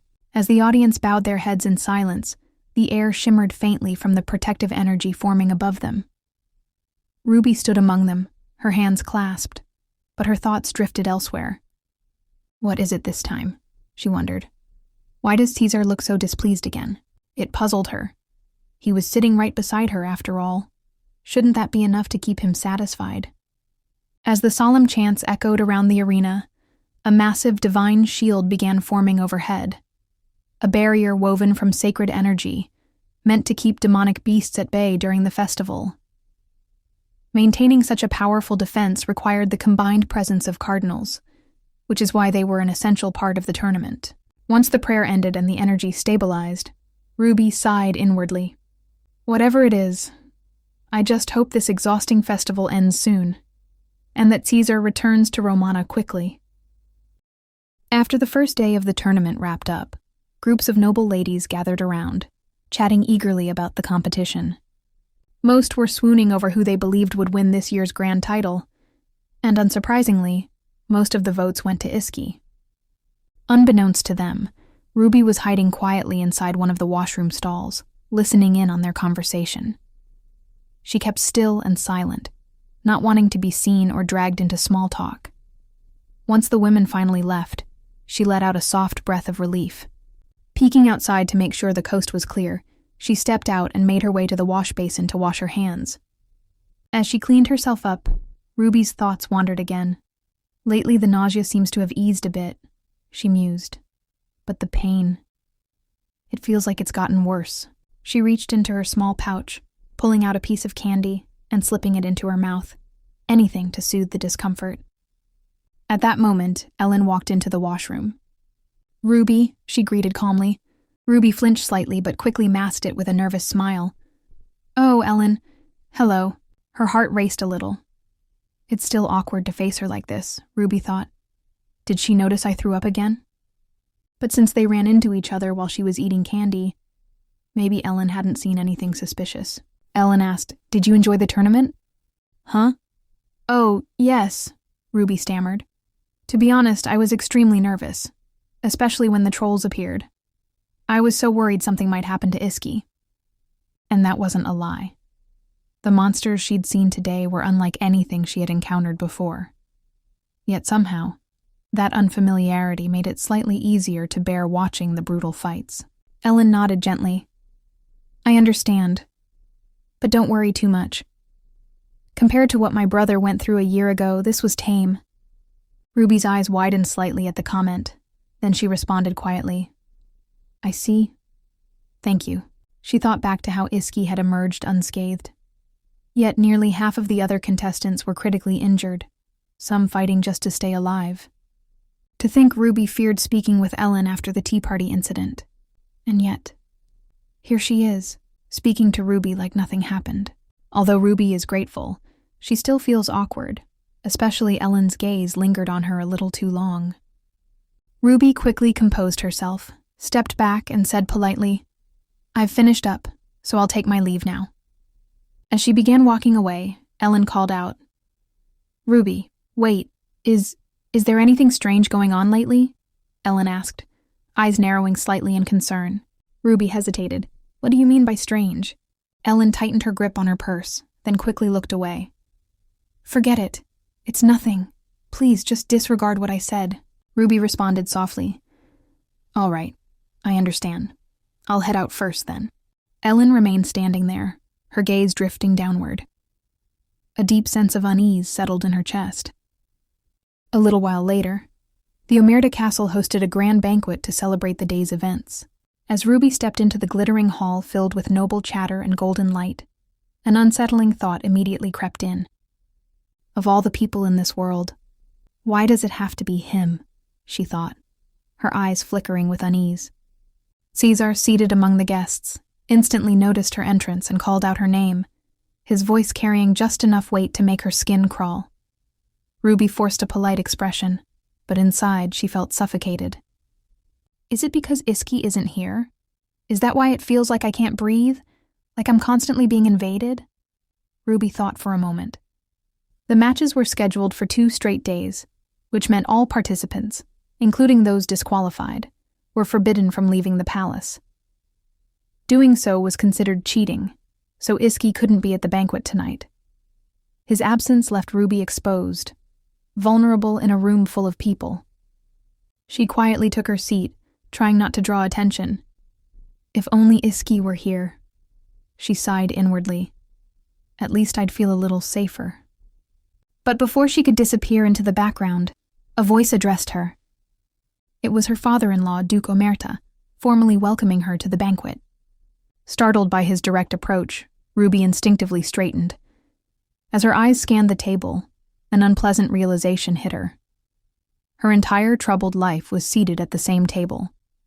Her ex-husband, her father-in-law, and Caesar. Why are they all grouped up like this? Which, of course, beyond coincidence. Her chest tightened with suspicion, thinking this has to be Caesar's doing. Then Alfonso, her ex-husband, turned to her and said with a whisper voice, "Surprised? I just had something to discuss with Duke Omerta. So, that's why I'm here." Ruby forced a nod and replied, "I understand." But in her mind, she was spiraling. Am I the only one here who feels completely out of place? Or am I just the only one not pretending otherwise? Trying to keep things civil, Duke Omerta brought up how this was Ruby's first time attending the tournament. He asked for her impressions. Ruby replied politely, saying the participants were even more skilled than she had imagined, though she admitted with a shy smile that she found the whole atmosphere a little intimidating. The Duke, ever composed, reassured her warmly. He even joked a bit, saying, "If my son were the type to lose in a match like this, would His Holiness have entrusted him with such a precious daughter?" He spoke as if his son's strength and her worth were perfectly matched. But before Ruby could respond, Caesar chimed in. He claimed he didn't doubt the Duke's judgment, but honestly, he was a bit worried about his dear brother-in-law. Duke Omerta chuckled, half amused, and told Caesar that if Iski knew he was concerned, he'd probably be touched beyond words. Meanwhile, Ruby sat in silence, every word of the conversation making her skin crawl. She felt suffocated. To keep herself from exploding, she reached for some bread and began chewing just to avoid having to speak. As she quietly stuffed her mouth, trying to retreat into the background, Caesar suddenly shifted the topic and commented to Duke Omerta about how impressive the castle was.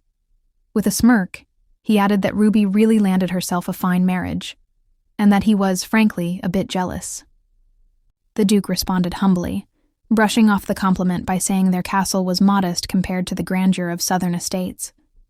The conversation drifted from topic to topic, the men chatting comfortably while Ruby wished they'd all just stop speaking to her. So, she kept eating, mouthful after mouthful, anything to avoid making eye contact or being dragged back in. Alfonso turned to Caesar, bringing up how he had expected Enzo to join them on this visit. He responded that Enzo had been too caught up in other matters, but mentioned how well he got along with his younger brother. He even joked that their father had barely managed to rein him in when Enzo nearly caused a scene. Caesar casually points out that if Enzo had shown up, chaos would have followed, especially with how he flirts with every woman in sight. Hearing this, Alfonso can't help but realize how Enzo hasn't lost his wild charm one bit. Ruby, meanwhile, sipped from her glass and continued eating without pause, more focused on the food than the chatter. Caesar turned to her, half opening his mouth to ask if she also thought it would have been better if Enzo had come, but then he stopped short. He had noticed her, quietly stuffing herself, eating and drinking like she was starving. It made him stare. But he wasn't the only one. Alfonso and the Duke also turned their attention to Ruby, silently watching her eat. Caesar hesitantly smiles and asked if she was really that hungry. Ruby tried to answer, but her mouth was too full of bread and wine. He waved a hand. "No need to answer," he said, adding that she's maybe just too nervous to eat like a lady. The Duke, clearly misunderstanding the situation, kindly pushed a whole pie toward her. "Have some more," he said, as if trying to take care of her. Ruby stared at the large pie. Normally, she would have never dared eat something so indulgent. But right now, she figured she'd just keep eating. It was the only way to get through the suffocating conversation without breaking. While Ruby quietly eats, Ellen watches her from behind a pillar, stunned. She can't believe Ruby is eating so much, and so quickly. It's unsettling. This isn't the Ruby she knows. The Ruby she remembers had always been modest with her meals. A dark thought creeps into Ellen's mind. Ruby's behavior reminds her of how her late mother acted before things took a tragic turn. The resemblance sends a chill down her spine. Trying to shake it off, Ellen tells herself, "No, Ruby's not like Mother. She's different. She has to be." Just then, a voice calls out to her. She jumps at the sound and turns around to find Ivan standing there, looking concerned. Realizing he startled her, Ivan apologizes right away. Ellen quickly clears her throat, brushing off the surprise. Ivan tells her that he got worried when she suddenly left the game halfway through. Ellen gives a casual shrug and admits, "Honestly, it was getting a little boring anyway." But as she looks back toward Ruby, her expression shifts instantly. Her eyes widen in disbelief. Ruby has now polished off an entire pie and is already diving into a cake. Ivan follows her gaze and frowns slightly.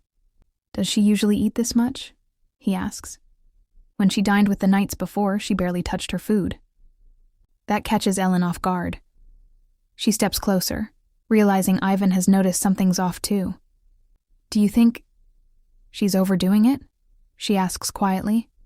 Ivan blushes, flustered by her nearness, and turns the question back on her. "Why do you think that?" Ellen hesitates, then murmurs, "I've just had a strange feeling about her all day." She glances at him again and notices the pink on his cheeks, which confuses her. But Ivan quickly adds, "You're really kind, you know. It's obvious you care about Ruby." His words make Ellen freeze for a second. She quickly looks away, her own cheeks warming, and mumbles, "It's not like that." Suddenly Ruby stands and quietly leaves the banquet. The two watch her go. "Is she heading to the bathroom?" he asks. Ellen stares after her, anxious. What if she's going there to vomit everything she just ate? The thought sends a wave of worry through her. Should she follow? Would it even help? Would Ruby see it as spying? Ellen lets out a quiet sigh, her thoughts drifting back to the strange request Iski made. It had left a knot in her stomach ever since. Why ask something like that? She wonders, still unsettled. What confuses her even more is how Ruby seems to be on such good terms with Caesar, the very man her brother had always found suspicious. She glances over at the table where everyone had been playing games. The group is laughing and chatting like nothing's wrong. But when she notices Freya sitting at the edge, not speaking to anyone, something clicks. She's been so quiet since Ellen scolded her. That's not like her at all. A twinge of guilt pricks at Ellen's chest. Her gaze drifts back to Ruby's table, only to realize someone's missing. Caesar. He's not there. A wave of dread washes over her.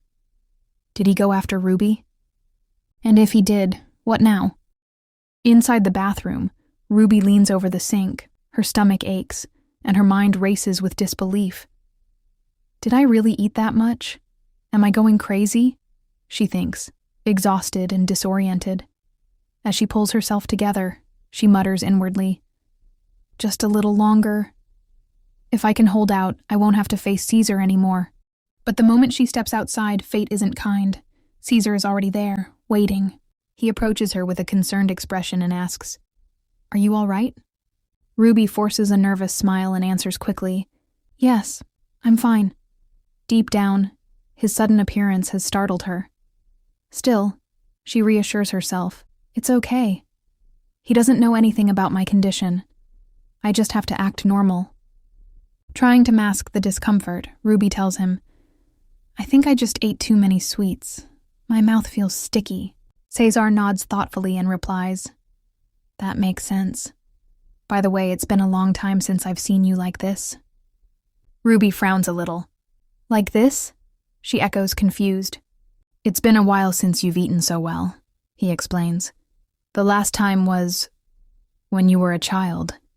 His words leave Ruby baffled. Is he drunk? She wonders. She responds, "What are you talking about? I've always eaten well." But Caesar said, "Not since you got seriously ill 3 years ago. You've barely eaten properly since then." Ruby quietly thinks about how he always brings this up.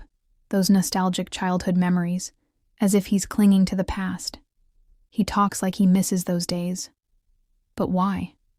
She casually brushes it off. I was just following the trend. You know, eating less. That answer leaves Caesar speechless. For a moment, he just stares at her, then reaches out and grabs her hand. His eyes settle on the ring on her finger. Why are you wearing that ring? He asks. I didn't see your husband wearing one. The question catches Ruby off guard. Her heart skips a beat. In truth, she wears that ring as a symbol, a quiet declaration that she doesn't ever want to go back to Romana. But of course, she could never say that out loud, so she simply lies. I just like the design, that's all. Caesar scoffs lightly. It's not even that pretty, he says, then adds coldly. As expected. Clearly your husband doesn't love you. If he did, he wouldn't let his wife wear their wedding ring alone. The words hit Ruby hard. His cruelty, masked as concern, never fails to wound her. But before she can respond, Caesar changes the subject with a sudden smile. Forget that. I heard something interesting. Ruby stiffens. What now? What did he find out? She wonders warily. There's a beautiful place in this mansion, he continues. And since I'm here, I'd like to see it with my own eyes. Ruby, would you personally escort me to the garden your husband made for you?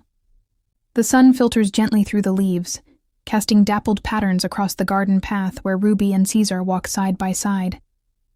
Not far behind them, Ellen crouches behind a dense row of bushes, peeking through the leaves like a spy on a covert mission. Her breath is calm, but her thoughts are restless. What am I even doing here, she wonders, a mix of guilt and confusion stirring inside her. She had followed Caesar earlier on impulse, barely realizing what she was doing. Now, watching the two walking together so normally, like just a pair of siblings enjoying the garden, Ellen suddenly feels ridiculous. Is this really because of my brother's request? She questions herself. Or is it because Ruby's behavior today has been off? She frowns. Maybe I've lost it. Otherwise, I wouldn't be sneaking around like this. Again. A quiet voice behind her snaps her out of her thoughts. So this is where you ran off to. Startled, Ellen spins around, only to find Ivan behind her. She narrows her eyes. If I didn't know any better, I'd think you were spying on me. Ivan shyly says, Impossible. I have someone else to keep an eye on these days. That catches her off guard. Did my brother ask you to do this too? Ivan nods. Yeah. Same request from Iski. Though I don't know why he even bothered joining that stupid game. He could have just stayed with Ruby. He sighs. It's probably about that flower of glory. With so many greedy eyes around, maybe he thought that if Ruby had it, no one would dare treat her poorly. Ellen frowns. What kind of husband does that for his wife, but stays distant at the same time? Ivan's tone turns dry. Iski's always been strange. Ellen lets out a breath. If Ruby knew I was hiding in bushes spying on her, she'd be so upset. Honestly, I feel pathetic. Ivan's voice softens. This is all Iski's fault, not yours. He's the bastard here. She glances down. He never told me to follow Ruby this closely, though. Ivan stands up straight and glances toward the path. Even so, there must be a reason you followed her. He extends a hand toward her. Ellen blinks. We're just out for a walk now, he says casually. Right?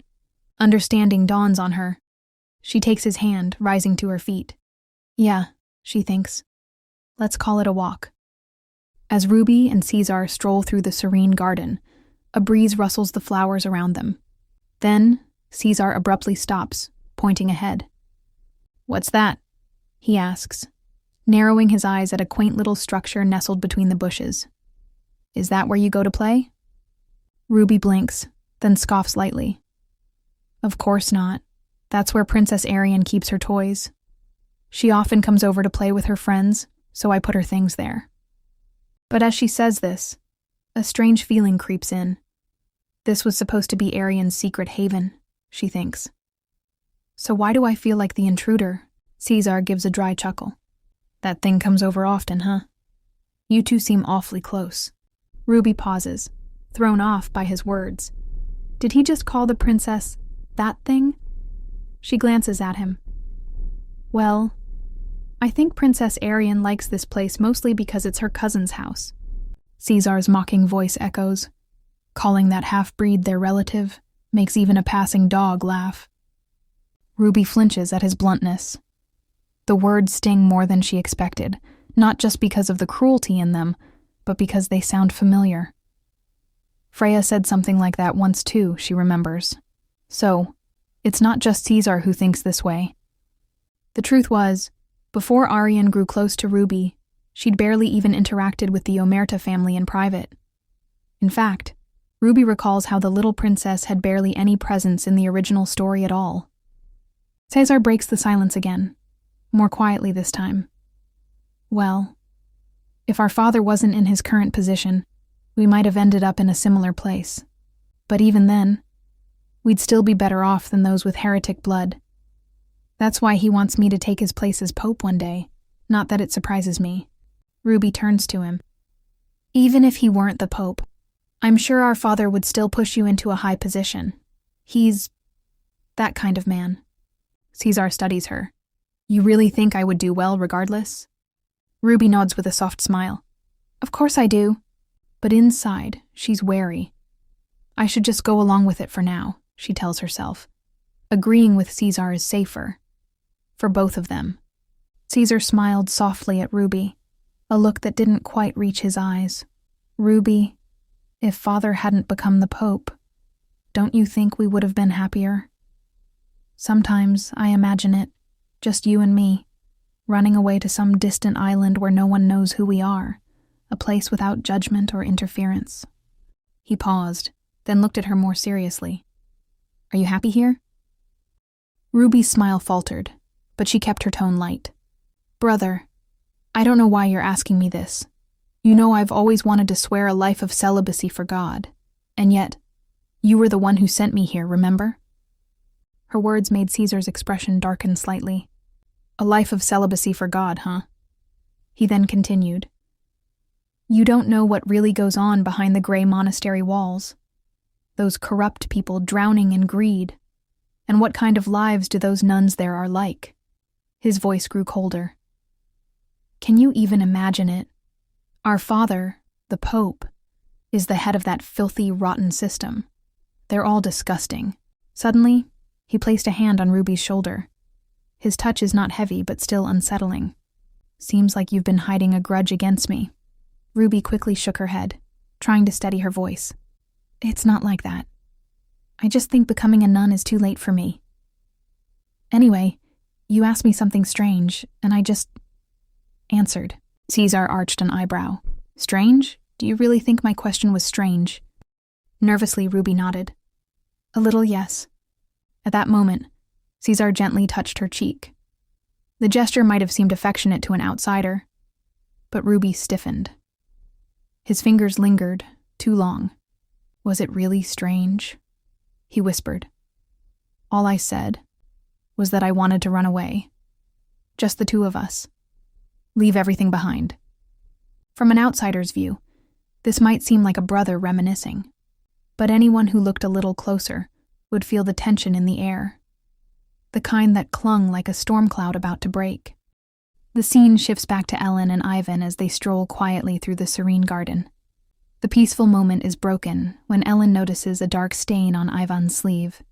Oh, there's wine on your sleeve, she says gently, pulling out her handkerchief to dab it away. As she carefully wipes it off, his eyes linger on Ellen, and a soft blush creeps across his face. He adds quietly, watching you clean it like that, it reminds me of that time. His words stir a memory. Remember when I fell down those stairs as a child? Ivan continues, a nostalgic smile tugging at his lips. I ran over to offer the crying little lady my handkerchief, but instead, you wiped the blood off my forehead. Ellen pauses, the memory flickering to life in her mind. She recalls herself that day, tucked away, crying in silence as she tried to hide from her mentally unstable mother. Her expression softens with a sigh. I was so scared back then, she whispers. Before the moment deepens, a voice suddenly calls out, breaking the spell. It's Freya and Camus approaching. Ellen turns, surprised to see them. What are you two doing all the way out here? Camus lets out an exaggerated yawn, clearly bored, while Freya smiles and answers, We came looking for you. You've been gone forever. Ellen gives a polite nod and replies, We were just about to head back. But Ivan, quietly watching the exchange, feels a twinge of disappointment. He wished for a little more time of that rare, gentle closeness between them. It felt too early to return. Then, Freya's eyes narrow as she looks over Ellen's shoulder. Something, or someone, catches her attention. Stepping forward slightly, she peers more closely. Wait, is that the Cardinal and Ruby? Her voice holds a mix of curiosity and, of course, fake concern, making the atmosphere feels heavier. Switching back with Ruby and Caesar, the tension only grows heavier. Caesar's hand still lingers on Ruby's cheek, and she begins to wonder, does he truly mean it? Does he want them to run away together? But before she can make sense of the thought, he suddenly shifts gears. But before that, he says, his voice low and composed, Father suggested something else. He thinks we should take over the North. He said your move was unexpected. If you become queen, beyond just being Duchess of Britannia, the proud North won't be able to resist submitting. Ruby's eyes widen slightly. Queen? She doesn't understand what he means at first, but Caesar continues, almost amused. Sounds just like father, doesn't it? He says. Because of the princess, Omerta hasn't made their move. They can't, at least not openly. So that's what's going on behind the scenes. No monarch can simply claim a throne at will. They need the Pope's blessing. Without that, it's seen as defying God himself, and while the papacy typically doesn't interfere with other nations' succession, there's always a loophole. Ruby's thoughts spin. What if they reject her bloodline? Say it's heretical, not blessed by God? She knows Britannia would never accept a queen or a princess who was once a slave or labeled a heathen, especially not Princess Arian because of the queen's origin, and if Omerta agrees with that stance, everything could already be set in motion. Was that what the strange seating arrangement at the banquet meant? Caesar speaks again. It's not impossible, if the Borgias are involved. Tell me, Ruby, do you want to become queen? The question throws her. Ruby hesitates. If I say yes, would that change the ending I've been trying so hard to avoid? Would the fate written in the original story finally disappear? But then, what about Arian? She finally answers. I don't know. Her voice wavers. But if that happens, I'll never be able to go back home. Caesar takes her hand gently, yet something about his grip feels off. I agree, he replies. Honestly, I don't want to go through with it either. That surprises her. He doesn't want to, but before she can speak, his grip tightens. Pain shoots through her fingers. Tell me, Ruby, Caesar says darkly. Were you happy here? Is that why you gave yourself to your husband? So you could become queen next to him? Ruby winces. What are you talking about? His eyes narrow. No matter how I look at it, it seems like my beloved sister has no intention of coming back home. She tries to respond, but Caesar cuts her off. You've been ignoring all the temple's messages, he snaps. Why is that? Ruby stammers, because the Omerta family was always suspicious of me. And so was my husband. I couldn't risk it. Caesar's voice turns sharp. If you truly missed me, you would have found some way to reach out. Not just send letters filled with lies. What? Were you so happy here that you forgot about me? Did that man fill your head with such sweet illusions that you couldn't see the truth? His voice grows more threatening as he demands an answer from Ruby. Ruby's panic takes over, and in the heat of the moment, she blurts out the truth she never intended to admit. My husband has always been good to me. That makes Caesar's expression turns cold. He releases her hand and steps back. So, everything you've said up until now has been a lie. His voice cracks with restrained fury. You want to live here? With him. His next words cut even deeper. Didn't I warn you? That man will toss you aside like trash the moment you're no longer useful. I tried so hard to make you see it that day. But I guess you've already forgotten. Ruby braces herself, instinctively shutting her eyes, expecting his hand to rise again. But instead, something far more horrifying happens. Caesar kisses her, right on the lips. Ruby's entire body stiffens in shock. She'd always expected violence. That's what she knew. But this? It was her punishment for daring to find even a sliver of happiness. After a long, suffocating moment, Caesar pulls away. He gently cups her face, as if nothing had just happened, and whispers, "Don't forget, Ruby. It's always just you and me." With that, he turns and walks away. Behind her, a gasp echoes, followed by another. Ruby flinches and slowly turns her head. Standing just a few feet away are Freya, Ellen, Ivan, and Camus. Their faces are frozen in shock. Every one of them had seen what just happened. And in that instant, Ruby realizes Caesar knew they were watching all along. That last line, that so-called punishment, it was meant to be witnessed. Ruby's heart shatters. Her eyes burn. Without a word, she turns and bolts, running as fast as her legs can carry her. Shame, fear, guilt, betrayal, they all crash into her like a tidal wave. She didn't want this. She never wanted any of this. But now there's no undoing what they saw, and no escaping the truth. Once Ruby disappears from the garden, the weight of what just happened settles heavily in the air. Freya breaks the silence first, her voice shaky but firm. "So the rumors were true. We have to tell Iski, right now." But before anyone can move, Ellen's voice cuts through the tension like a blade. "No one is saying anything."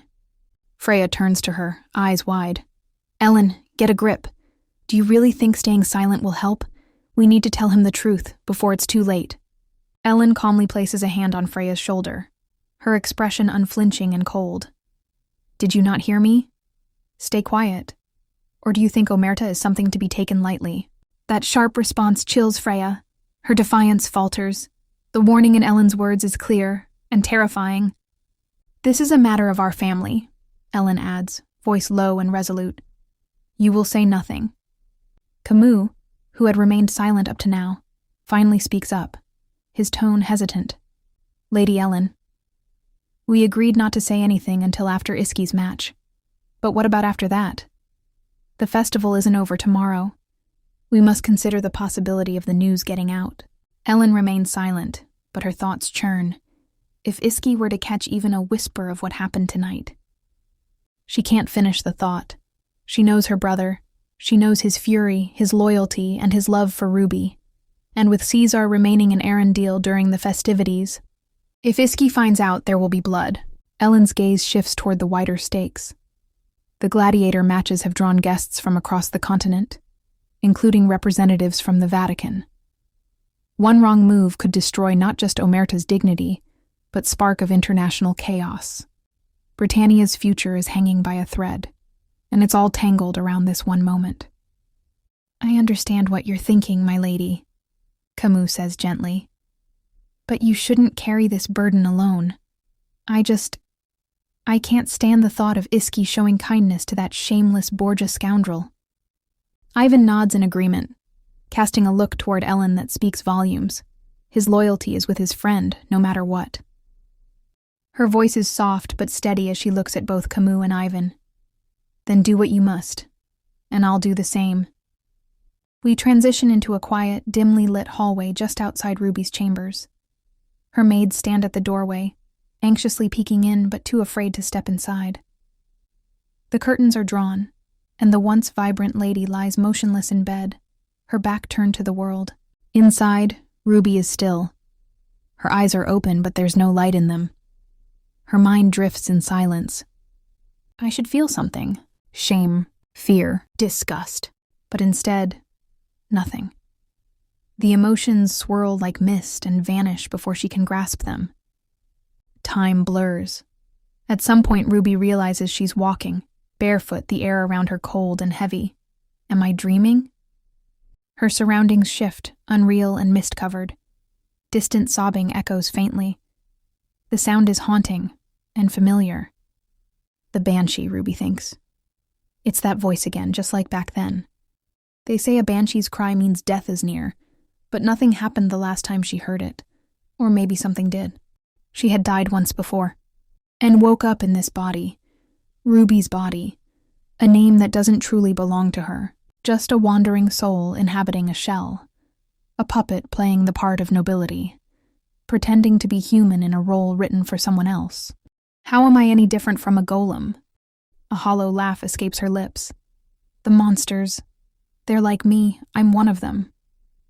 Just then, a voice slices through the fog. Ruby, please stop. Ruby halts, then slowly turns, and standing behind her is Ellen. Where are you planning to go this time? Ellen asks, her voice laced with concern. Ruby tilted her head slightly. Was there ever a place I truly belonged to? A pause. Then, almost amused, she added, Also, this is the first time you've shown up in one of my dreams. Ellen stepped closer, clearly confused. Ruby looked down, catching her reflection in a nearby puddle. Is this really a dream, Ellen? She asked, voice quieter now. You'd never speak to me like this in reality. I know you better than anyone. The sadness in Ellen's eyes deepened. She opened her mouth to respond, but Ruby suddenly gasped. Her eyes lit up in wonder. Frost mushrooms. Ruby knelt down and gently plucked one of the flowers, holding it delicately. They say these can heal sick monsters. Maybe it'll work on me too, she whispered. Then she brushed the flower against her lips. Alarmed, Ellen rushed forward. Ruby, what are you doing? Ruby replied, cleaning my lips. I think these have a cleansing power, not just healing. Since I'm already dead, it should work better. Ellen flinched at those words. Dead? Ruby, what are you saying? Snap out of it. She grabbed Ruby's hand tightly. This isn't a frost mushroom, it's not safe. Ruby didn't meet her gaze. Let go, Ellen. If I don't clean it fast, I won't be able to go to Iski. Ruby's words cuts deeper, making Ellen's voice trembled. Please stop. It's over now. It's all over.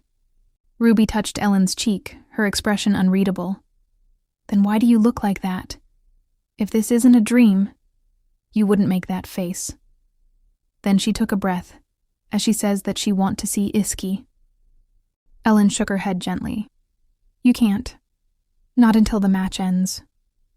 But Ruby simply murmured, It doesn't matter. I won't be here tomorrow. I'm going to where my sister is. Fear flickered in Ellen's eyes. Ruby lay down slowly on the damp grass, uncaring of the drizzle starting to fall. This isn't fun anymore, she murmured. I just want to sleep again. She closed her eyes, lost in her thoughts. If only I could stay like this, never wake up, never face another morning. The rain began to fall more heavily. Ellen tried one last time. Let's go inside, please. You'll get sick. But Ruby didn't respond. Her mind was far away now, wandering in a dream she never wanted to leave. If only morning never came, she thought. Maybe then, the pain would finally stop. Time skipped forward. Ellen is just walking inside when a sharp voice caught her attention. Did you lay her down properly? Startled, Ellen turned toward the voice. Her eyes met her father's, the Duke of Omerta. What are you talking about? She asked cautiously. The Duke leaned against the doorway as he says, After witnessing that rather surreal scene earlier, I figured I'd ask the person involved directly. Her father took a sip from the glass in his hand, then continued with an arched brow. You sneaking around with your sister-in-law on your back, playing house in the middle of the night. Is that what young ladies do these days? Ellen's lips parted in disbelief, but no words came out. She then opened the door to his room and stepped inside. The scent of alcohol hit her instantly. Her father had clearly been drinking more than usual. You've been drinking, she said quietly. Are you worried about Iski? At that, the Duke gave a dry chuckle. Worried about that rude son of mine? He scoffed, swirling the liquor in his glass. If anything, I'm more concerned about my daughter-in-law. Ellen gave him a look. That's an odd choice of words for you. She paused, then adds that Ruby just had a bit too much to drink tonight. The Duke narrowed his eyes at her. Is she all right now? During dinner, she seemed off. That caught Ellen off guard. Since when do you care? She asked. Weren't you never interested in Ruby to begin with? He set his glass down with a quiet clink. And if I said I care now, would you believe me? Ellen eyed him carefully. What changed? The Duke let out a slow breath.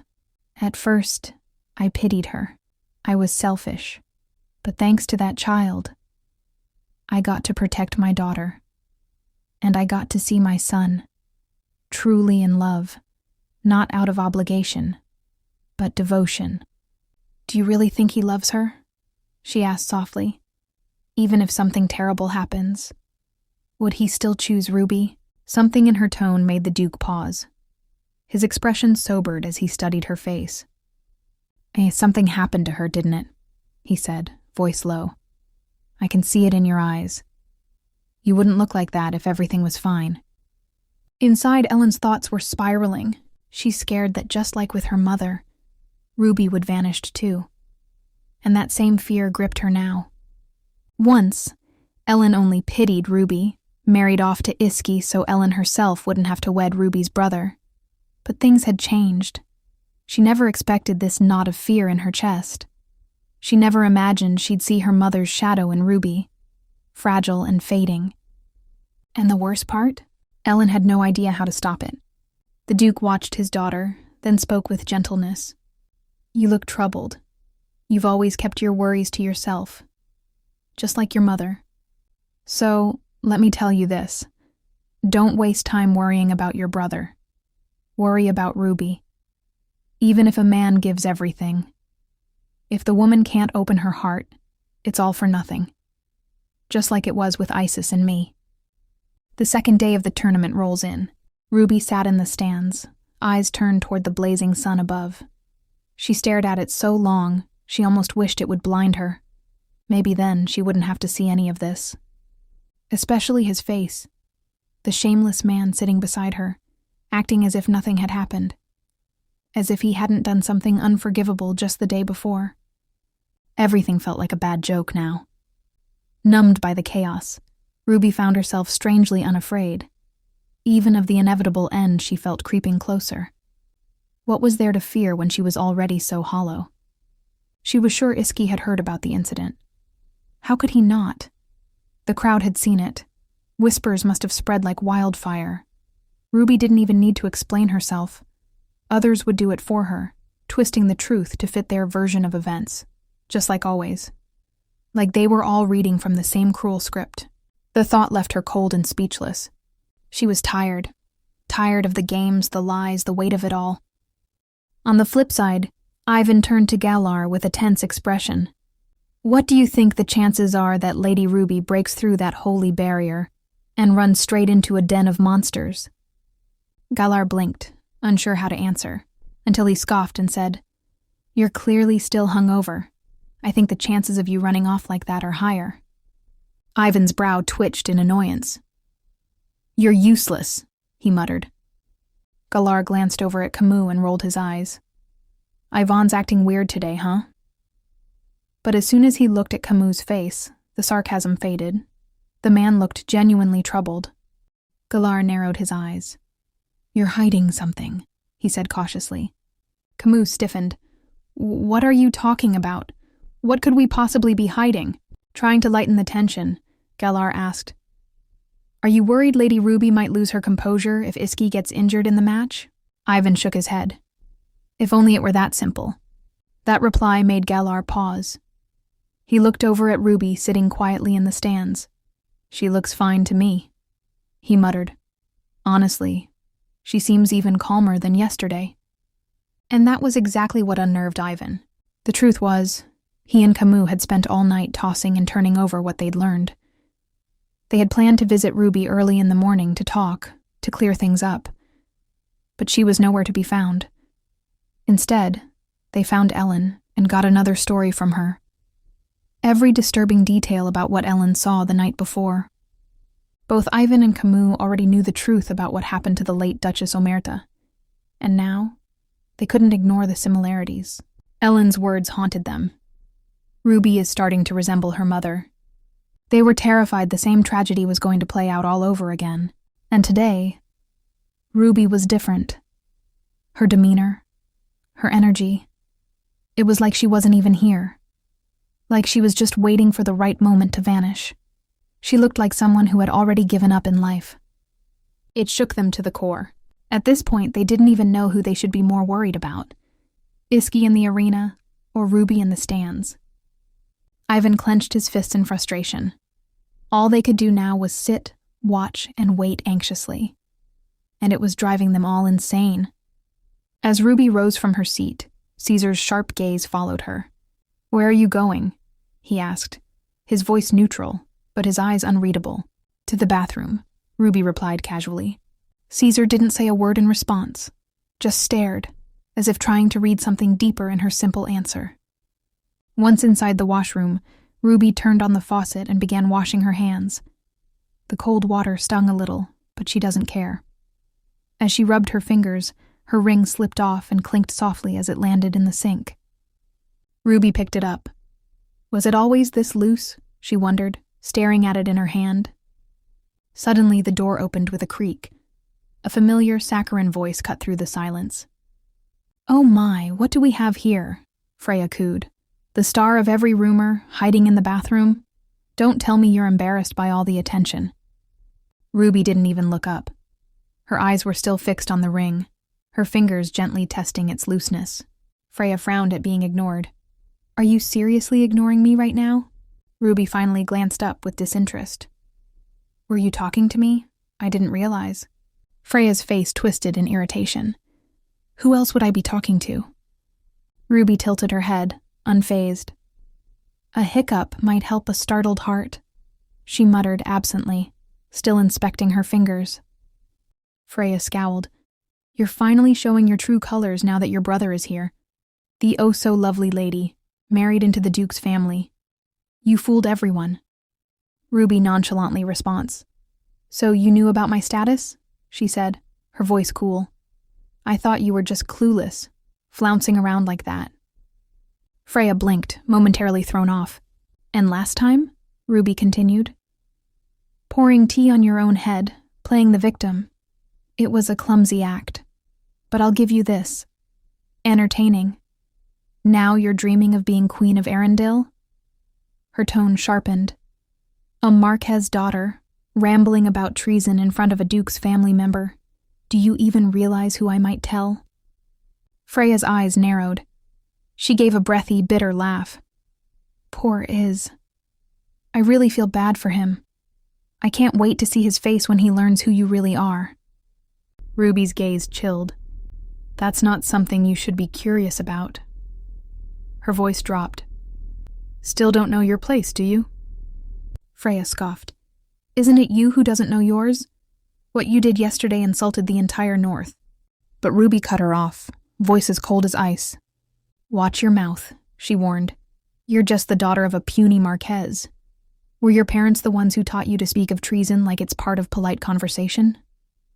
Freya's temper snapped. She immediately warns Ruby that she's going straight to Iski and tell him everything she saw yesterday. Just then, a sharp voice rang out behind her, asking Freya. Freya spun around and froze. Standing at the doorway was Ellen, her expression cold, her eyes sharp with unforgiving intensity. "I asked you," Ellen said again, "what are you doing here?" Freya's lips quivered. I just came to use the washroom," she muttered, then quickly brushed past Ellen, face burning in shame. As the door creaked shut, Ellen turned to Ruby and asks her if she's all right. Ruby simply nodded. In truth, Ruby thought that Ellen probably assumed she hurt Freya again. That's why she came running. So Ruby instantly excused herself. But as she left the washroom, all she could think about was how she really didn't want to fight with Ellen right now. After returning, Ruby calmly sits beside Caesar, as if nothing happened. Caesar glances at her and remarks, "You seem to be in a bad mood today." Internally, Ruby scoffs, calling him a shameless bastard. But outwardly, she forces a response with a hint of sarcasm. "Oh, you must be mistaken, brother. I'm actually quite happy right now. I'm managing my expressions well, so there's no need for that glare. Her composed yet biting reply throws Caesar off. Ruby doesn't flinch. Instead, she tilts her head and asks sweetly, "Why don't you try smiling a little? Your brother-in-law might become the king of the North soon. Shouldn't you at least pretend to be happy?" That comment clearly strikes a nerve. Caesar's jaw tightens, and just as he's about to fire back, Pietro interrupts. Leaning in, Pietro whispers something in Caesar's ear, something that immediately shifts his focus. He nods slightly, then mutters, "Around dusk, it'll begin in earnest." Pietro's face twists into a sinister grin. Whatever they're plotting, it's not going to be good. On the other side, the crowd's excitement roars through the air. Andy, adjusting the armor, turns to Iski with a grin. "Do you hear that? The cheers are even louder than yesterday," he says with enthusiasm. "You're going to win today, as easily as breathing. And one day when I become a knight, I'll enter the tournament myself. I'll carry on your honor." Iski, focused and silent, examines his sword. Without looking up, he mutters, "Be quiet." But Andy, ever talkative, doesn't stop. "I envy you. When you win today, Lady Ruby will smile so brightly when you present her with the flower of glory. I wonder, when I take over your honor someday, will there be anyone waiting to accept my flower? Talking to noble ladies is hard for me." Iski doesn't buy it. His eyes narrow slightly. The same guy talks with ease in front of Ruby, after all. Sensing his doubt, Andy adds sheepishly, "Well, that's different. Lady Ruby is like an angel." Just then, a guard calls out that someone has come to visit Iski.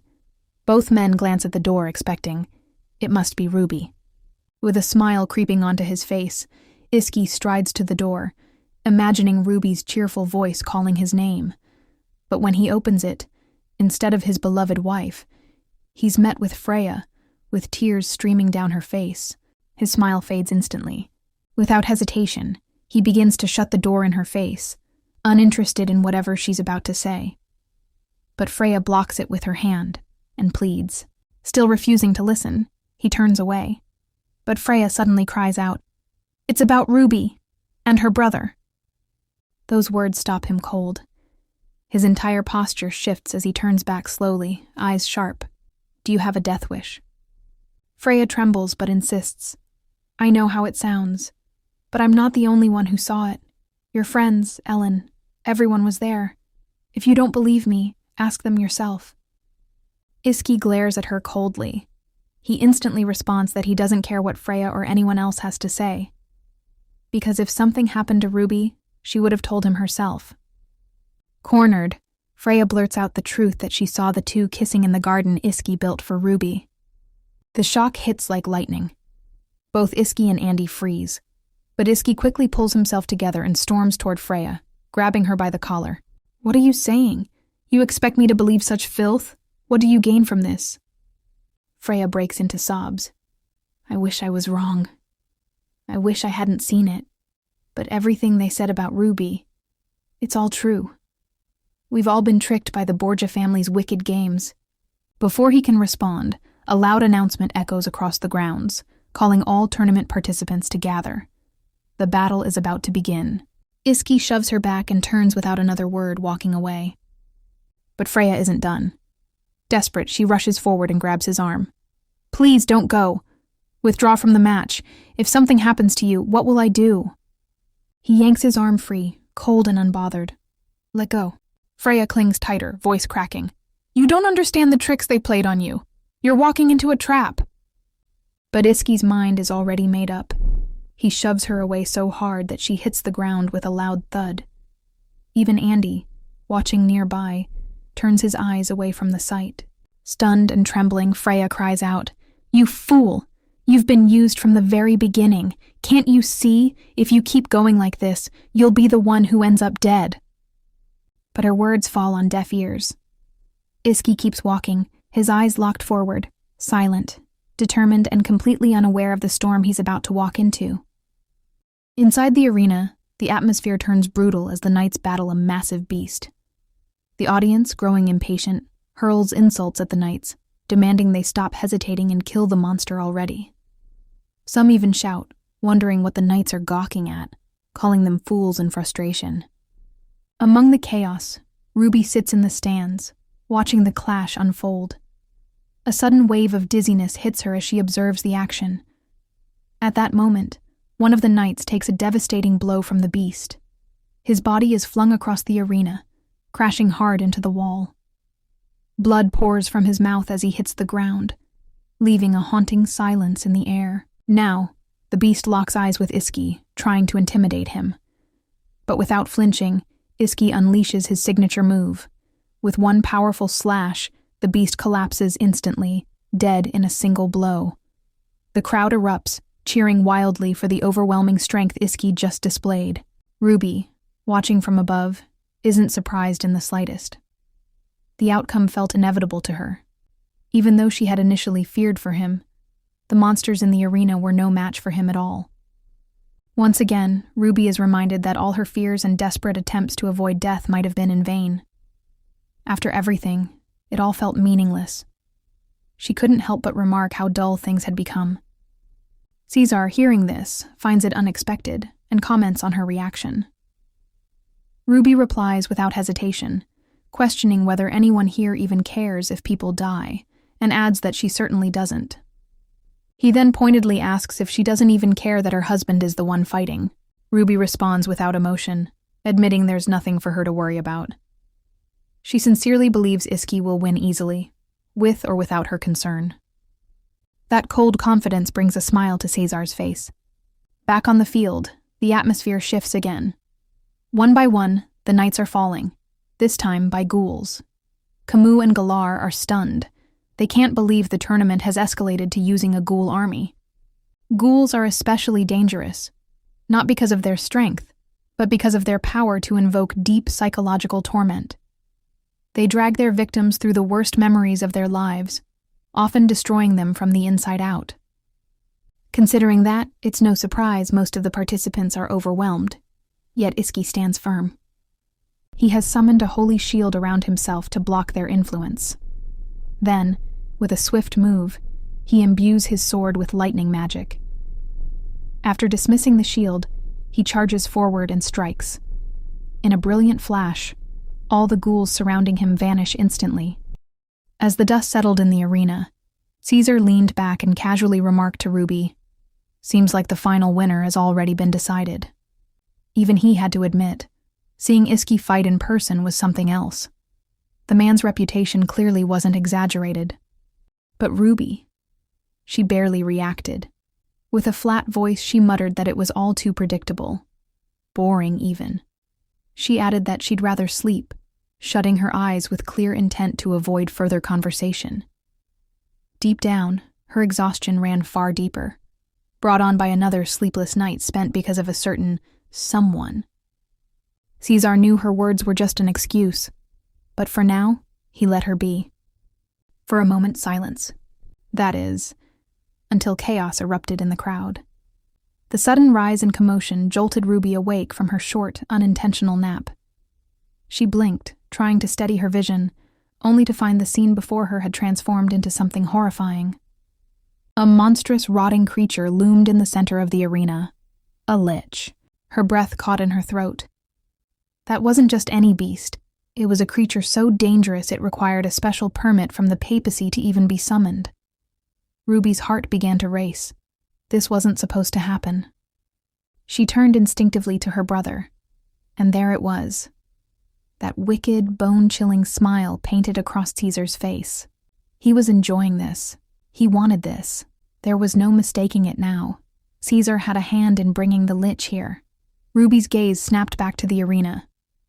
Iski, her husband, was pinned beneath the lich's massive frame, unmoving, blood pooling beneath him. Her mind struggled to process it. Why isn't he moving? He's the male lead. He's not supposed to fall like this. Then his eyes opened, glowing a deep, eerie red, and locked directly onto hers. Ruby froze. That look. Did he hate her? Did he finally see her for what she really was? A woman who'd been hiding the truth from him all along. But even then, despite everything, despite all her lies and guilt. There had been moments with Iski, fleeting and fragile, that made her feel safe. Moments that made her think, maybe dying at his hands, just like the original storyline, wouldn't be so terrible. Her thoughts spun as her body moved on its own. Rushing forward, she grabbed the railing and screamed his name, again and again, desperately willing him to wake up. Caesar stood quickly, panic creeping into his voice as he urged her to step back. But Ruby ignored him completely. Her voice only grew louder, trembling with fear and something deeper, something real. The Lich's attention shifted, drawn to Ruby's cries. Of course, it made sense. Her strange ability to attract demonic creatures was already well known. The monster began moving toward her, but as it did, Iski broke free from its crushing grip. The priests, stationed around the arena, were the first to react as the Lich advanced. Their sacred barrier trembled under its presence. Whispers of disbelief echoed among them. Their spells, meant to hold back evil, were no longer working. And yet, the Lich pressed forward, drawn by Ruby. Caesar gritted his teeth. He had no choice now. If no one else could hold the beast back, he would have to act. Magic flared in his hand as he prepared to cast a powerful warding spell. But then he paused. From above, a shadow fell over the arena. Someone was descending from the sky, fast and sharp like a falling star. It was Iski, sword raised, body glowing faintly with holy light. He flew straight toward the Lich's back, his target clear. With all his strength, Iski plunged his blade into the creature's core. There was no hesitation. A blinding explosion followed. The sky lit up with a flash of white, a shockwave shaking the entire arena. Dust rose in thick clouds, choking the air, muting the crowd into stunned silence. Then it settled. When the dust cleared, all eyes fell on the center of the battlefield. There, amidst the crumbled stone and scorched earth, knelt Iski, one knee on the ground, his sword embedded beside him. Blood streaked his face, but he was breathing. Alive. He literally looked like a hero out of legend. The crowd erupted. Cheers and screams echoed from every direction. They had just witnessed the impossible. Iski had slain a Lich and won the tournament. Medics rushed to him immediately, hovering with healing spells already forming on their lips. But Iski didn't move. He stayed where he was, exhausted, every breath labored. From the stands, Ruby watched in silence. Just as I said, she thought. Predictable. Caesar glanced her way, breaking her thoughts. Are you all right? He asked, genuine or not, his voice soft. But Ruby didn't answer. Instead, she turned toward him slowly, her expression unreadable. You did this, didn't you? She asked. You let the Lich appear. Caesar's voice came cool and unbothered. The man who calls himself your husband should at least be able to handle something like that. You don't need to worry about him. Even now, even after the match, he can't do anything, even if he heard what happened yesterday. Ruby froze. The implications of his words settled in like ice. Caesar had knowingly pushed Iski to the edge of death, just to prove a point. And now, here he was, casually referencing that nightmare from the day before, as if it were a normal conversation topic. She felt it now without doubt. There wasn't a shred of guilt in him, not for endangering her husband, not for tormenting her. Nothing, just that same cold, calculated control. And for the first time, Ruby truly saw how dangerous her brother's obsession had become. With quiet determination, he mounted his horse, his goal clear. He rode forward, heading toward the stands. As he approached, he lifted his gaze. Ruby felt it instantly. His eyes, focused, unwavering, were on her. She met his gaze, her hands tightening on the railing in front of her. In that still moment, 1,000 thoughts swirled in her mind. How does he see her now? She wondered. Does he see a traitor? A burden? A witch who dragged him into misery? Her heart pounded as he came closer, step by step. She gripped the railing harder, unsure what she feared more, his anger or his silence. If I asked him, would he end me right here? Would he draw his sword and cut our bond apart? But then he stopped, right in front of her. Without a word, Iski extended his hand and offered something so unexpected, so quietly powerful, it took her breath away. The flower of glory, freshly awarded to the champion. He handed it to her, with a soft smile that could silence a storm. "It's yours, Ruby," he said gently. As Ruby held the flower in her trembling hands, she felt something she never thought she'd feel, something she had never even dared to hope for. It had always been there, right in front of her, while others spent their lives chasing it, writing songs about it, praying it would never fade. Ruby had only ever doubted it. A quiet voice inside her always whispered it wasn't real, not for someone like her. But now, that voice was silent. In its place was clarity, warm and overwhelming. What everyone searched for, what Iski had shown her all along. It was love. Tears welled in her eyes as the truth settled deep in her heart. Iske had protected her since the beginning. He saw past her fear, anger, guilt, and still reached out. Always, gently. Always with patience. Even when she turned away. Even when she pushed him aside. Still, he offered his hand, just like now. How foolish she'd been. To doubt him, to doubt this. And now, standing before him, flower in hand, Ruby whispered silently to herself, "Even if I don't deserve him, if he still wants me by his side, then I will stay. Even if it means facing judgment, or it leads her to ruin, because for the first time in her life, she had found something she truly wanted, and she would never let it go." Just when the scene seemed too heartwarming to watch, Caesar, true to his nature, ruins everything without a hint of hesitation. By forcefully dragging Ruby away, he clearly knows how to ruin someone's mood. Ruby pleads, her voice trembling, begging him to stop even for a second. But he isn't listening. His mind is consumed by what he witnessed earlier, the heartfelt moments shared by our main leads, something he refuses to accept. Blinded by rage, he grips Ruby tighter and pulls her away, ignoring her resistance completely. Of course, their commotion doesn't go unnoticed. Ruby's protests are loud enough to catch the attention of two particularly nosy onlookers, Freya and Lorenzo. Because who else would jump into drama that doesn't concern them? Freya, always eager to stir the pot, knows Iski will arrive at the victory banquet soon. She can hardly wait to tell him what she and Lorenzo saw. In her eyes, both Ellen and Iski are under Ruby's spell, and it's her noble duty to set them straight. As for Lorenzo, he looks uneasy, clearly torn. Maybe it's the memory of his past run-in with Iski that makes him hesitant. But stopping his sister, that's another story. Cut to the Grand Omerta banquet, a celebration now tainted by sudden panic. Camus bursts into the group, wearing his panic mode. Because Ruby has vanished.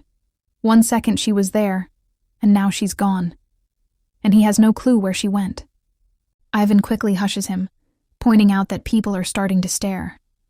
Even Galar agrees. It's not the time or place to make a scene. Just then, Ellen joins them, equally frantic. She's been searching everywhere, but still no sign of Ruby. Before they can even piece anything together, the crowd erupts at the sound of Iski's arrival. And what an entrance he makes. Iski storms in, blood still fresh on his armor. He didn't even stop to change. His only concern? One question, sharp and urgent. Where is Ruby? The group has no answer. They're all looking too. And that's enough to make Iski turn on his heel and head straight toward the exit. That's when Freya steps in, as if she's been waiting for this exact moment. With a knowing look, she stops him and asks if he's curious where his beloved wife went. Iski freezes, but Freya doesn't stop there.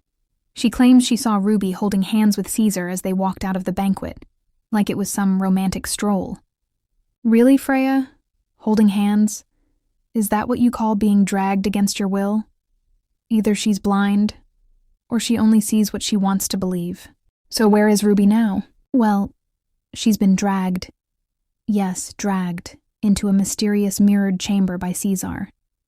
A room she never even knew existed within the palace walls. That alone speaks volumes.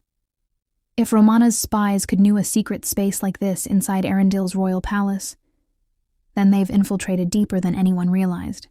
Cesar, ever the twisted puppet master, begins his monologue. He explains that the room was just like the garden Iski gifted Ruby, a romantic gesture from her loving husband. But of course, he adds that this mirrored room was made by King Phaonol for his beloved queen, a woman who, in Cesar's eyes, never let go of her dancing days. He mocks it, calling it a symbol of poor taste, suitable only for heathens. Then comes the venom. Cesar scoffs at Phaonol's decisions, mocking his inability to grant his daughter a real throne, ridiculing the king's fear of Ruby's husband. In his eyes, everything Phaonol did only dragged the monarchy's power through the dirt. Ruby, gripping the flower of glory that Iski gave her, trembles, not just in fear, but in rising fury. She demands to know what point he's trying to make. Instead of just answering with reason, Cesar closes the distance between them and speaks softly. Too softly. He says he wants Ruby to be queen, not in some cheap imitation of grandeur, but in a kingdom he will create. He wraps his arms around her, whispering that her rightful place isn't here, but by his side, ruling his future kingdom. He even hints their father won't live much longer. Ruby recoils instantly. She shoves him away, her expression turning to sheer disgust. Her voice cracks not with fear, but rage. "Why would I ever?" she snaps. That stuns Cesar. He flinches like she struck him. He tries to smooth it over, calling her confused. But Ruby is far from confused. Her voice cuts through the air like a blade. "The one who's confused is you, brother." Then she says it. She confronts him head-on about that kiss. She can see it, how even his gaze has changed since then. She demands to know, "Are you really telling me to be your queen? Since when have you looked at me like this?" Her words hit him like a slap. He freezes, and then his response? He simply repeats her question. "Since when?" he murmurs, almost like he's trying to convince even himself. How could you not know? But instead of giving her space, Cesar grabs Ruby's hand and insists they don't have time for this. He says they'll talk on the way. On the way where? Ruby asks him just that, confused and alarmed. What did he mean? Where are they even going? Cesar finally reveals it. They're leaving. Tonight. On a ship he's already prepared. He plans to take her back to Romana. Ruby's eyes widen. "Smuggling me out? Have you completely lost it?" she demands. "Do you even realize where we are? This isn't Romana. You can't just walk out of here." But Cesar is unfazed. He coldly reassures her not to worry. Everything's been arranged. And by the time they slip away, the entire palace will be engulfed in flames. Ruby is horrified. "What are you even talking about?" she pleads. "The least you can do is tell me what you've planned." Her mind races. If he's truly arranged for a ship at Elmos Port, then something big is coming. Something dangerous enough to distract all of Arendelle. And she knows one thing for sure. Cesar wouldn't risk everything unless he was absolutely sure he'd pull it off. But what on earth has he done? As thunder rumbles outside, a storm mirroring the chaos brewing between them, soon the monsters will swarm in, drawn by the scent of the mystic crystals. Ruby's eyes widen in horror. That statement alone sends a chill down her spine. Her thoughts dart back to a cryptic conversation she overheard between Cesar and Pietro. Was that what he meant back then? Cesar turns to her, his voice oddly gentle. "I don't want you caught in the middle of this. Come with me. We have to leave." But Ruby rips her hand from his grasp and steps back, defiance flashing in her eyes. "No," she says firmly. "I'm not leaving. Why would I?" That hits Cesar hard. His entire demeanor shifts, turning cold and sharp. Is it because of him? He spits. "Are you letting your heart waver again over that wretched flower crown? How many times do I have to tell you? That man doesn't truly love you. All anyone ever sees in you is our father's triple crown, and the power it brings. I've told you this over and over, so why, Ruby? Why won't you listen?" Ruby cuts him off. "Are you saying," she demands, "that the only one who truly loves me is you?" Cesar doesn't deny it. He reaches out, brushing her cheek. Yes, only we can understand each other. Only we can truly love one another. But Ruby smacks his hand away, her eyes burning with rage. No, you're wrong. Her voice trembles with fury. That isn't love, it's a filthy obsession. She doesn't stop there. You've never hesitated to raise your hand against me. You tried to sell me off to anyone who would take me, never once caring how I felt. Caesar flinches, recalling a haunting memory, Ruby's forced marriage. The bruises on his face with his lifeless eyes. That day still haunts him. You don't understand, he mutters. That's not why it happened. But Ruby won't hear it. Whatever your excuse, it's not love. Her voice cracks with pain. Do you know when I was happiest? Did you ever once think about my feelings, what I was going through? If you truly loved me, you wouldn't have hit me. You would have held me when I cried. You would have protected me, not forced me to live a life I hated. Her words cutting deeper than any blade. Do you see the difference between you and Iski now? Caesar is speechless. His mind flashes back to something he hadn't thought of in years. The Pope's warning when Ruby was accepted into their home. Never let her get on my nerves, the man had said coldly, or she'll be sent back to the orphanage. Caesar tries to speak again, but Ruby silences him. There's only one reason I'm staying here. Because I want to live a peaceful life, with the man who truly loves and cherishes me. Her voice is unwavering. Do you still think I'm just a naive little girl lost in fairy tales? Then let me make this clear. I love Iski. I will never let go of his hand. So leave, Caesar. Go. I would rather die than go back with you. And that's when Caesar snaps. He slaps Ruby across the face. But instead of cowering, Ruby lets out a sharp, bitter laugh. She meets his gaze with scorn. What is it? She sneers. Do you want me to spell it out? These ugly feelings, your rage, your desperation, they all come from your inferiority. You're jealous of my husband, of everything he is, a man who earned a noble title, a knight's mark, and a throne without lifting a finger. And you can't stand it, Caesar growls, warning Ruby to shut up. But Ruby doesn't stop. You get it now, don't you? When you're with me, you become the worst version of yourself. Then another cold warning comes from him. But still she doesn't listen. Try to take me by force, she says with a firm and determined voice. And I will curse you for the rest of your life. I will offer up my soul just to drag your entire world, everything you've built, into hell. The room trembles. The mirrors begin to crack and shatter, one after another, as if reflecting his true self. Go on, Ruby dares him. Try it. And then Caesar explodes. He strikes her again, harder this time. Ruby crumples to the floor, bruised and breathless. Cracks snake across the last standing mirror. Caesar really looks at himself, for the first time.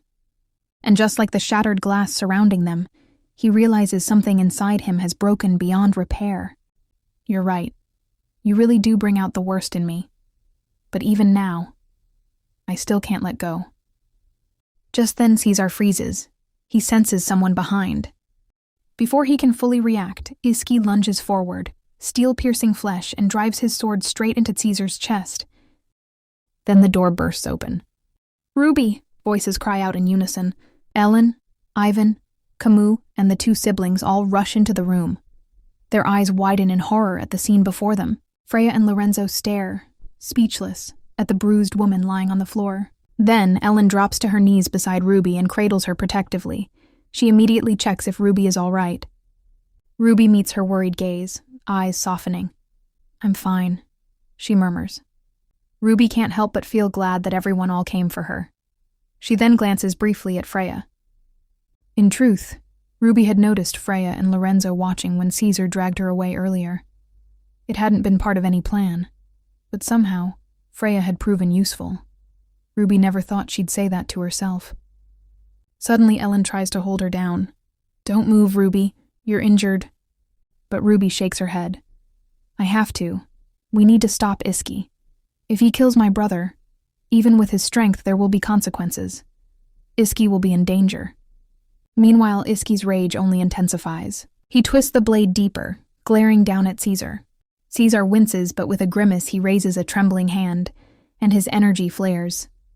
A pulse of magic erupts, shattering the blade embedded in his chest.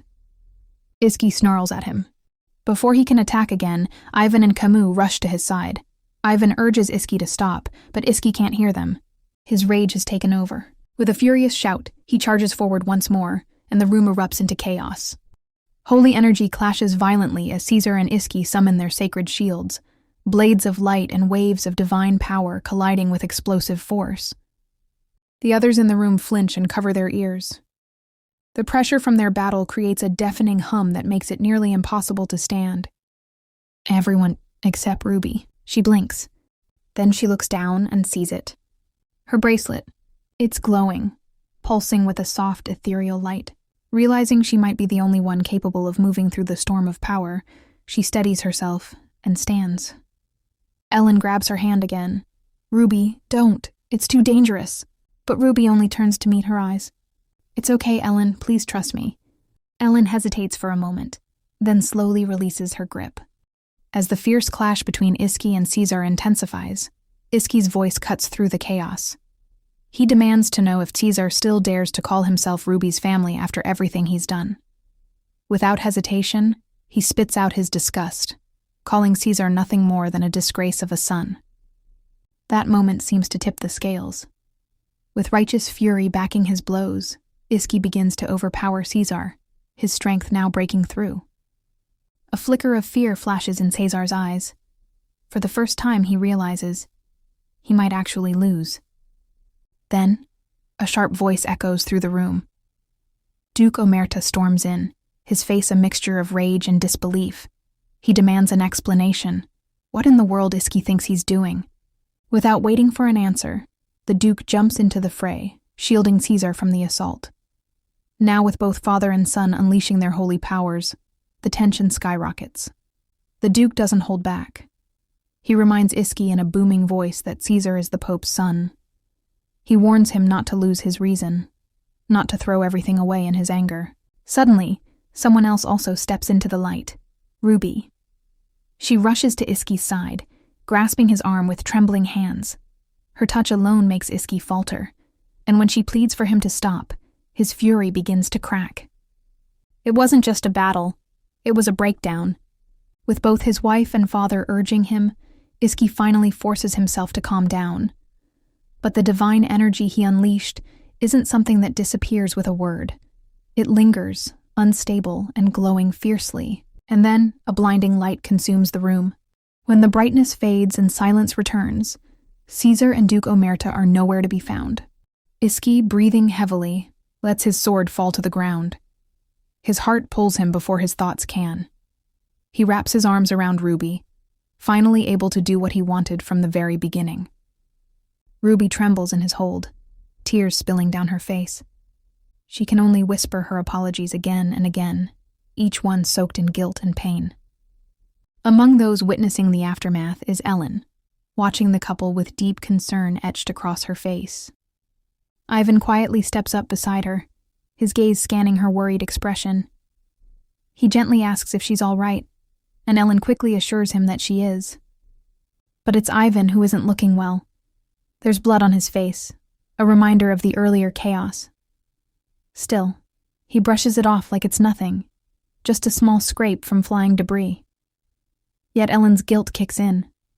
She apologizes for getting him hurt while he was protecting her. Ivan smiles faintly and says it's fine. In fact, he calls it an honorable wound. But his expression turns serious as he glances back at the couple. What happened with Ruby? It was far more than anyone expected. He looks to Ellen again, voice low with concern, and asks, how could something like this happen to her? As the warmth of their embrace faded, Iski gently pulled back and told Ruby they should get her wounds treated first. But Ruby immediately shook her head, her voice firm despite her fragile state. We don't have time. The monsters will be here soon. The word stunned Iski. Monsters? Here? He turned to her with narrowed eyes and asked what she meant. Ruby inhaled deeply, trying to calm the tremor in her chest. Iski had once told her not to rush her words when trying to share the truth, and now she clung to that advice. She steadied her breathing before finally revealing the horrifying truth. Caesar had scattered mystic crystals all across Arendelle to lure demonic monsters into the kingdom and unleash chaos. Hearing this, Iski's jaw clenched, the fury instantly returning to his expression. Another unforgivable act from Caesar, one that earned him another curse under Iski's breath.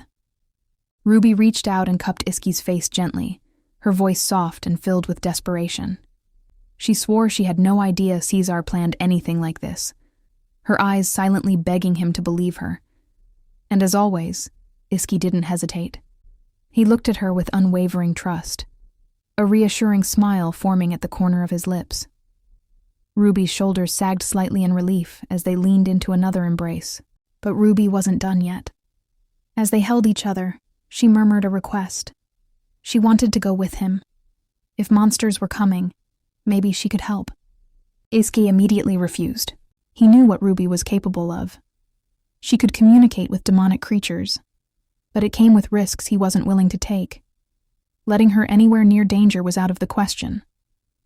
Right then, a palace guard barged into the room, urgency written all over his face. The worst had come to pass. Monsters were attacking the kingdom, and to make matters worse, the mighty frost dragon was flying straight toward the moon tower. The paladin commander had ordered an immediate assembly. The name Frosty hit Ruby like a punch to the gut. Her dragon friend was caught up in this. But Iski quickly placed a comforting hand on her. He told her he would handle the frost dragon himself, but he wouldn't kill it. Instead, his plan was to knock it out just enough to stop the destruction, not end its life. Ruby's heart pounded. Given Iski's injuries from the tournament, there was no way he could pull this off safely. Her worry deepened, not just for Frosty, but for Iski himself. She pleaded with him to let her help. She didn't care if revealing her powers in public meant exposure. If it meant saving both Iski and Frosty, she was willing. But again, Iski said no. The risk to her was too great. Without another word, he turned to Ellen and asked her to escort Ruby to safety. Then came the instructions for his trusted allies. Each task was given with clarity and authority. First, Camus was to block all access to the moon tower. No paladin was allowed near it, no matter what. Camus hesitated. The commander had clearly ordered an assembly. But Iski ignored it, pressing on with his strategy. Next, Galar was to lead a team to scour the villages and surrounding areas to locate and retrieve the scattered mystic crystals. Andy's mission was critical: protect Ellen and Ruby and ensure their safe evacuation. Finally, the most dangerous task fell to Iski himself and Ivan. Together, they would confront Frosty head-on. With the plan in place and his resolve unshaken, Iski turned toward the door, ready to march into danger. But just before he could leave, Ruby's voice called out. She cried after him, begging him to stop. She knew he wasn't in any condition to fight. Her voice trembled, cracked, and rose with every step he took. But Iski only turned his head slightly, offering her one last soft smile. Then he turned away again and walked through the door with Ivan, leaving Ruby behind, still calling his name. Once they were gone, Ellen stepped in, urging Ruby to follow her and Andy quickly. Time was slipping away, and they all needed to leave now. Outside the mirror room, chaos had consumed the palace. Panic spread like wildfire as nobles and servants rushed to evacuate. Knights shouted orders, sealing off the banquet hall while escorting people to safety. In the midst of it all, Ruby slowed her pace, then stopped entirely. She couldn't leave. Not while her husband was walking straight into danger. The scent of mystic crystals would drive the frost dragon into a frenzy, and Iski, already wounded from the tournament, was in no shape to face such a threat alone. Her thoughts flashed back to the arena, to the helplessness she felt watching him bleed. She wouldn't allow it to happen again. Her sudden halt confused Ellen and Andy, who turned in alarm. But Ruby stood firm, the weight of her decision already settled in her heart. Ellen tried to urge her forward, reminding her how urgent the situation was, but Ruby was no longer listening. She had resolved herself. Whatever it took, she had to reach Iski. Only she could calm the frost dragon. Only she could prevent what was coming. Though Andy tried to reason with her, Ruby's determination was unshaken. She knew the truth, and deep down, so did he. Ellen demanded an explanation, but Ruby offered none. Just a quiet plea to trust her. Just this once. At first, Ellen hesitated, but then she remembered the strange orders Iski had given. The decision to face the dragon alone. The command to keep the knights away from the moon tower. It didn't make sense unless he had a plan. With a resigned sigh, Ellen chose to stay by Ruby's side. She didn't fully comprehend their situation, but she understood enough. She wouldn't let her go alone. Andy, caught between duty and concern, objected. But Ellen reminded him she too bore the strength of an omerta. Whether she was trained like him or not no longer mattered. Then came the roar, distant but powerful. The cry of the frost dragon echoed across the palace. There was no time left. Without another word, the two turned and ran back the way they came. Ruby's heart pounded, not from fear, but from urgency. Behind them, Andy's thoughts raced. Could he protect them both? Could he keep them safe? But he shook the doubt away. He was Iski's squire, and no matter what came next, he would not fail. Elsewhere in the palace, Freya and Lorenzo were running in the opposite direction, away from the chaos, just like everyone else. Yet, as they sprinted down the corridor, Freya's thoughts churned with disbelief. What had she just witnessed? Everything about it felt unreal, like a dream she couldn't wake from. Romana always whispered tales of Ruby being cherished and adored, yet what Freya had seen earlier told a different story. Just then, Freya spotted them. Ruby, Ellen, and Andy, rushing past in the opposite direction. She came to a sudden stop, breath catching in her throat. Why were they heading back toward danger? She turned to Lorenzo, confused. But before he could respond, her gaze darkened with bitter realization. The memory of Iski's embrace, how tightly he'd held Ruby, how fiercely he'd protected her, flashed in her mind. It stung. With a scoff, Freya turned on her heel. There was no mystery where Ruby was going. The woman had always been reckless, running straight into flames as if she were immune to the burn. But Freya wasn't like her. She loved herself far too much to follow that path, and with that thought, she resumed her escape, choosing safety over sentiment, survival over sacrifice. Freya and Ruby are exactly like fire and frost, where Ruby chooses selflessness, even at the cost of her life. Freya clings to self-preservation and pride. Ruby runs into chaos to protect those she loves. Freya walks away from it to protect only herself. Near the moon tower, a paladin knight shouted to Camus, informing him that the frost dragon had landed on top of the moon tower. Camus raised his gaze and saw the dragon growling fiercely above. He quickly checked with a nearby guard, confirming that the entire palace had been sealed off. No one could enter or leave. Camus' thoughts drifted to the captain's earlier strategy. The first corps was to aid the evacuation, the third to subdue the scattered monsters across the village, while the second completely sealed off the palace. The fourth corps would wait in ambush behind the moon tower, and the fifth, Camus' unit, was tasked with luring the frost dragon there, where it would be attacked in full force. The captain had been clear. Do not engage recklessly, and above all, do not let the frost dragon escape. Now Camus stood at a crossroads. He could follow the captain's command, end this conflict swiftly by eliminating the dragon, and fulfill his duty as a knight. Or he could side with Iski, who had no intention of killing the frost dragon, knowing it was connected to Ruby. Camus knew Iski's reasons, yet doubted them. Killing the dragon would be simpler, cleaner. No need to explain to the captain or the king why they let such a beast live. Yet something held him back. A memory flashed through Camus' mind. Ruby sharing a breathtaking moment of peace between humans and demonic beasts. That vision lingered, challenging his instincts as a knight. Before he could decide further, one of the knights pressed him, urging immediate action. The frost dragon wouldn't stay idle for long. In an instant, Camus made his choice. He threw his arms wide, blocking the path and shouting that no one could advance any farther. Inside, he cursed his own hesitation. His actions confused the others. One knight reminded him of the captain's orders, questioning his judgment and pointing out that Camus was meant to lead them. Forced to respond, Camus offered a rushed excuse. He claimed the bridge ahead had been damaged by the beasts and was now unstable. It was too risky to cross. He pointed to it, insisting that they needed a new plan. The knights, though skeptical, couldn't ignore the urgency of his tone. Still, they remained unconvinced, knowing the bridge was reinforced and unlikely to fall. Camus felt the weight of failure creeping in. He cursed Iski in frustration, wondering how much longer he could hold this off. His attempt to delay them was crumbling fast. Then, to his utter disbelief, a horde of monsters appeared in the distance, rushing toward their position.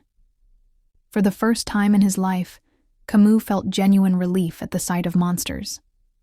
Their sudden arrival drew the knight's attention and bought him the time he desperately needed. With the paladins now forced to focus on the unexpected threat, Camus' risky gamble worked, for now. The scene shifts again, this time to Ivan surveying the devastation around him. Fallen stones and scattered debris cover the area, a silent testament to the chaos that just unfolded. With a grim expression, he glances at Iski and mutters, "Quite the mess they made." It's clear that the weaker enemies have already been dealt with, and thankfully, it looks like the nearby civilians managed to escape in time. But what unsettles him more is the question lingering in his mind. Could all of this really be Caesar's doing? Iski confirms it without hesitation. He explains that Caesar admitted to planting mystic crystals everywhere, setting the stage for all this destruction. Ivan scoffs, a bitter edge to his voice. He always had a bad feeling about Caesar, but this confirms the man is completely unhinged. One lunatic caused this entire catastrophe. And now, with the Pope's son nearly dead at Iski's hands earlier, the situation is spiraling fast. No one's going to turn a blind eye to this, not with the stakes this high. Ivan turns to Iski, frustration mounting. "I followed you this far, but are we seriously expected to handle this on our own?" But Iski is resolute. He has no plans for backup. He intends to finish this himself. He instructs Ivan to stop anyone who dares to interfere with the dragon. No exceptions. The request stuns Ivan. He stares at his friend, incredulous. Iski can barely stand, yet he still wants to fight?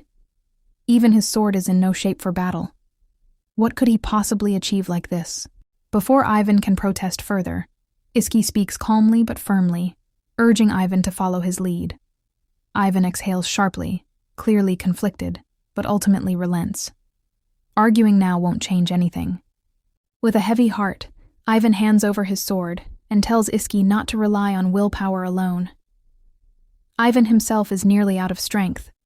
The most he can do is restrain the threat with what little holy power remains. Iski accepts the weapon and quietly apologizes for dragging Ivan into this. But Ivan brushes it off. This isn't their first crisis after all. And besides, it's for Ruby, isn't it? Iski denies it. Ruby never asked him for anything. This is his decision. Ivan gives a half-hearted smirk. "Yeah, I figured, you idiot." But even Ivan isn't sure anymore. Iski has only been good at slaying monsters, not saving them. And if they survive this, the captain, Iski's father, even the king, none of them will be happy. Suddenly, their commander's voice booms through the chaos. He yells after them, demanding to know where they think they're going in that condition. He commands them to stop immediately and asks Ivan to restrain Iski, but Ivan simply replies that he can't. The captain is left speechless, thinking if have they both lost their minds. At the same time, Duke Omerta watches everything unfold with a heavy heart. Earlier, he barely managed to stop his own son from killing the Pope's son, and his daughter-in-law was injured in the process too. He hadn't even recovered from that ordeal when the monsters came flooding in. Now, as if fate were mocking him, the frost dragon has joined the fight. His thoughts briefly drift back to moments ago, when he tried to question Caesar after the clash with Iski. But the man had vanished the moment he glanced away, leaving no trace. Snapping back to the present, The Duke struggles to make sense of how to regain control of the battlefield. The captain calls out again, this time pointing skyward. The Duke looks up, and his blood runs cold. The frost dragon is airborne and closing in fast, heading straight for Iski. Both men shout at him in desperation, ordering him to stop. But it's too late. The dragon lands with a thunderous crash, roaring and blocking off Iski's only path. Nearby, the knights scramble into position, bows drawn. But they hesitate. Ivan is in the way, shielding the line of fire. Confused and alarmed, they notify the captain, who immediately yells at Ivan, demanding an explanation. Ivan responds with urgency, begging for just a moment. "Just wait, Captain," he pleads. "Trust us, your elite knights. Just this once." The captain hesitates, caught between instinct and uncertainty. What in the world are these two trying to pull? Meanwhile, Iski locks eyes with the frost dragon. His vision wavers. The healing magic that had been holding him together is fading fast. Blood loss and dizziness return in full force. He knows he doesn't have much time left. Still, he steadies himself. He has to end this. The dragon must be taken down. Only then can he begin to fix the chaos around him. Only then can he face Ruby again. Outside the palace, Ruby, Ellen, and Andy race through the chaos. They're met with the jarring sight of knights clashing with waves of monsters. The battlefield is alive with tension, and the sudden intensity of it all leaves them frozen for a moment in shock. Then, a loud voice cuts through the noise. Camus yells for them to stop. He warns them that it's far too dangerous to proceed, and insists they turn back. But when he gets a closer look, his eyes widen in disbelief. It's Ruby and Ellen, definitely not who he expected to see out here. Camus quickly questions them. Weren't they supposed to be inside the shelter? What were they doing out here in the middle of a monster invasion? His gaze shifts to Andy as well, clearly confused about his presence too. Ellen doesn't waste time. She tells Camus firmly that there's no time to explain, and urges him to step aside. But Camus pushes back, asking where she thinks she's going in such a dangerous situation. Ellen finally reveals that this is all at Ruby's request, and insists he let them through.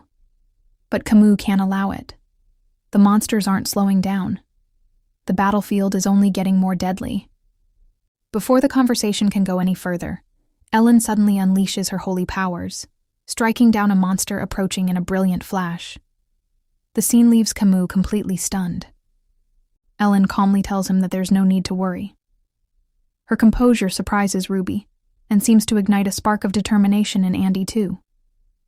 Ruby, meanwhile, starts recalling a moment earlier, when Ellen reminded her that she too is an omerta. Now, she realizes, this is what Ellen meant. She's far more capable than Ruby ever imagined. Camus, still hesitant, begins protesting again, but Ruby calls out to him, her voice steady. When he turns and sees the resolve in her eyes.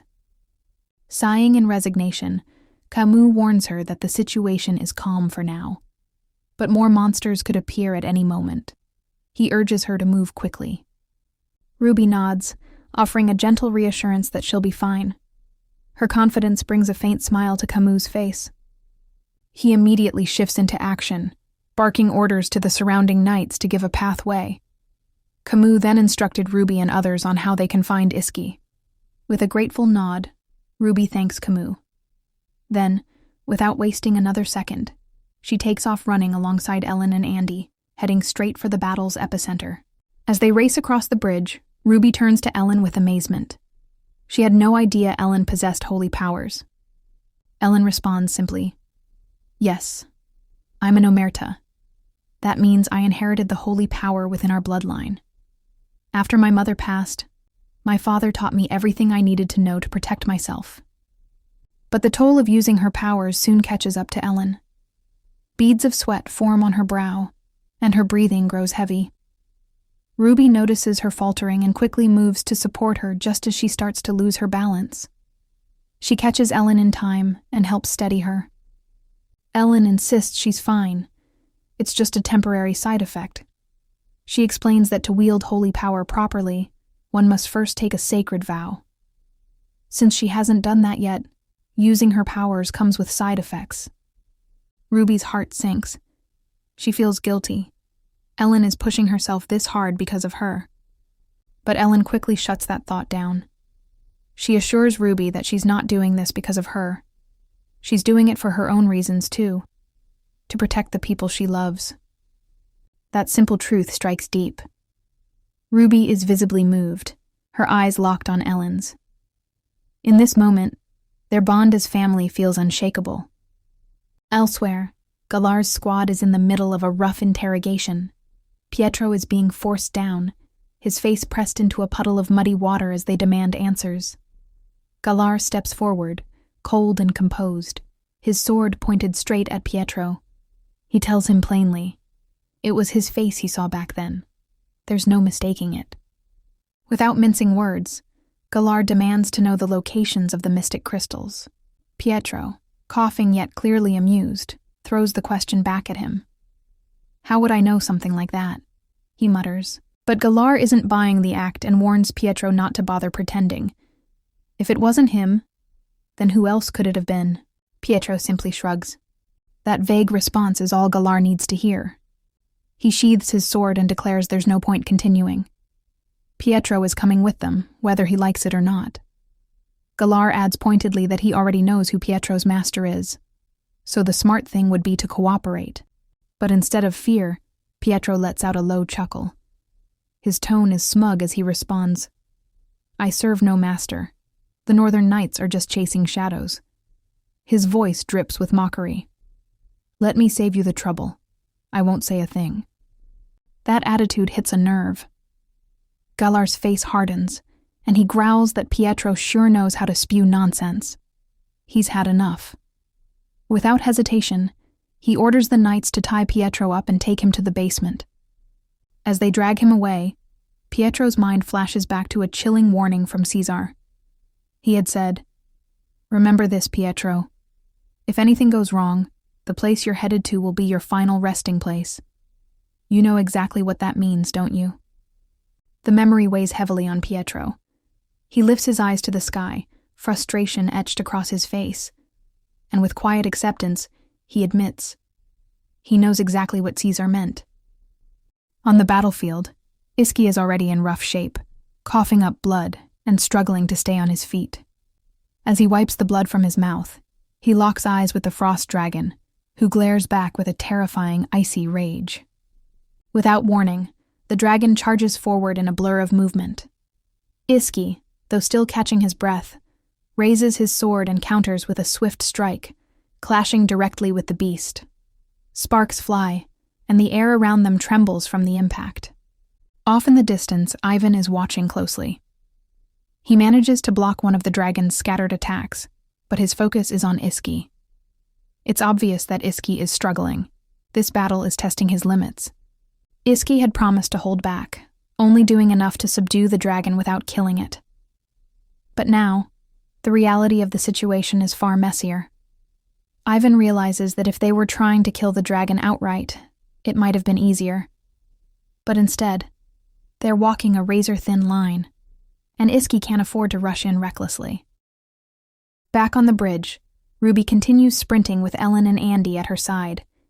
As they reach a clear view of the battlefield below, her eyes widen in horror. Down there, Iski is locked in a fierce battle with the frost dragon, exchanging powerful blows. Ruby's heart pounds. Without thinking, she screams his name, hoping to somehow reach him over the chaos. She even calls out to the frost dragon too, begging it to stop.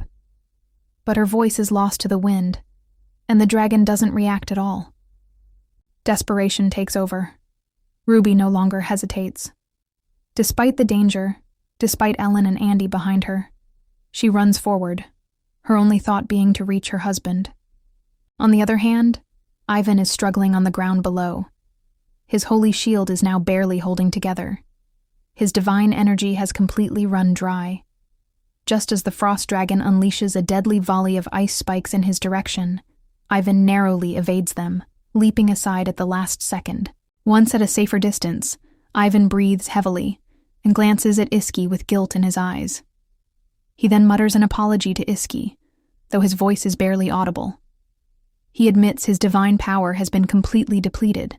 The shield is gone.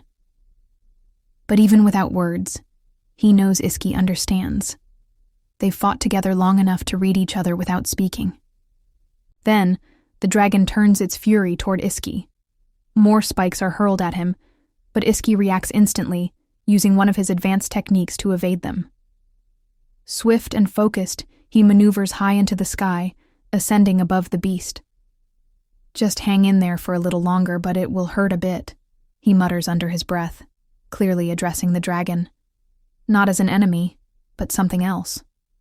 Then, with a powerful cry, Iski strikes. His blade comes crashing down on the frost dragon's back with immense force. The attack lands perfectly, triggering a howl of pain from the dragon that echoes through the valley. The great beast, overwhelmed by the blow, plummets from the sky and crashes hard into the ground below. The impact sends shockwaves across the area.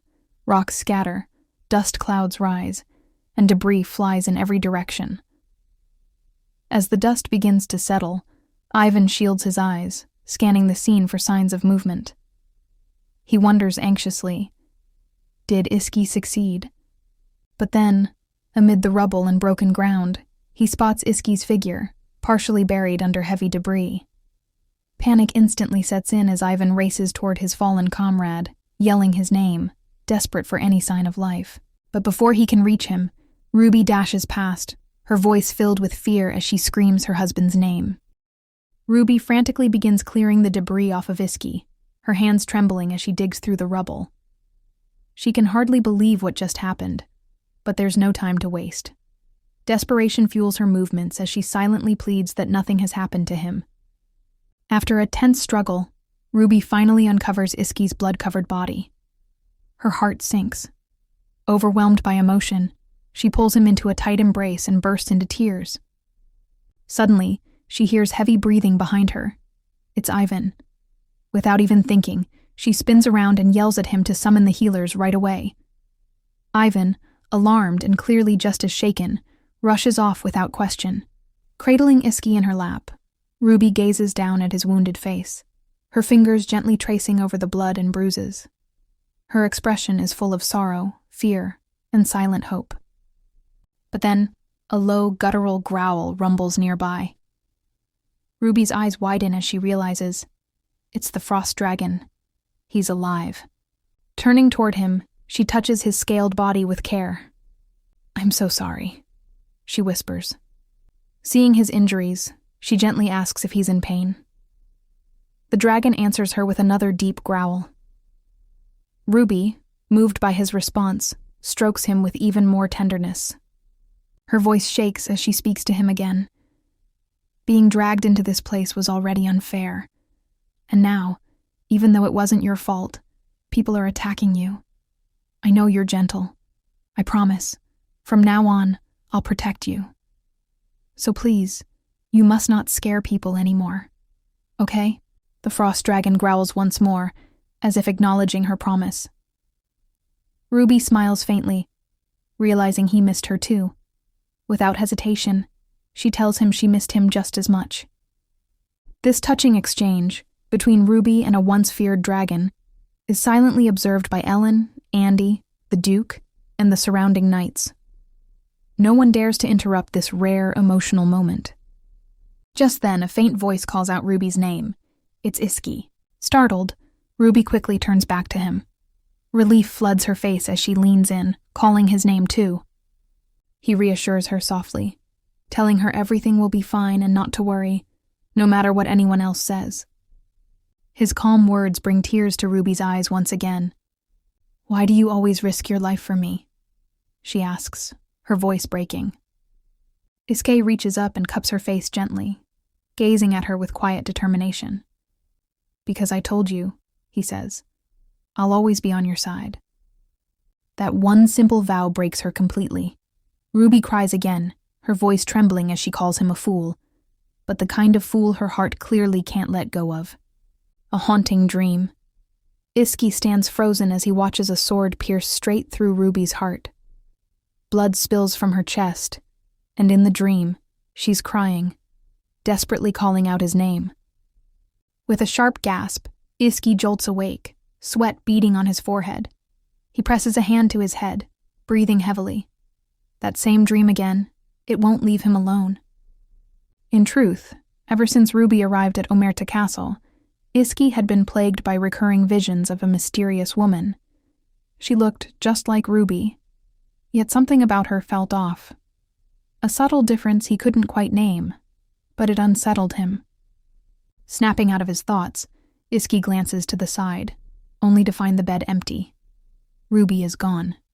At that moment, a butler approaches his room, carefully carrying a tray of food. But the sight that greets him makes him freeze in shock. His young lord is already up and outside the room. Relief washes over the butler's face to see Iski awake at last. But before he can speak, Iski quickly asks, "Where is Ruby?" Just then, Ruby's voice calls out from behind him, gently stopping him in his tracks. Without hesitation, Iski turns and pulls her into a tight embrace, as if needing to confirm she's really there. His voice is soft but full of emotion. He confesses he was terrified she had vanished. Ruby gently reassures him, smiling as she returns the hug. She tells him that his fear was impossible. She had been by his side the entire time he was unconscious. She only stepped away for a brief moment to use the bathroom. Still, despite her joy at seeing him awake, Ruby can't help but scold him a little. "You should be resting," she tells him, clearly worried. "Walking around like this already? You just woke up." Eventually, Ruby and Iski return to bed.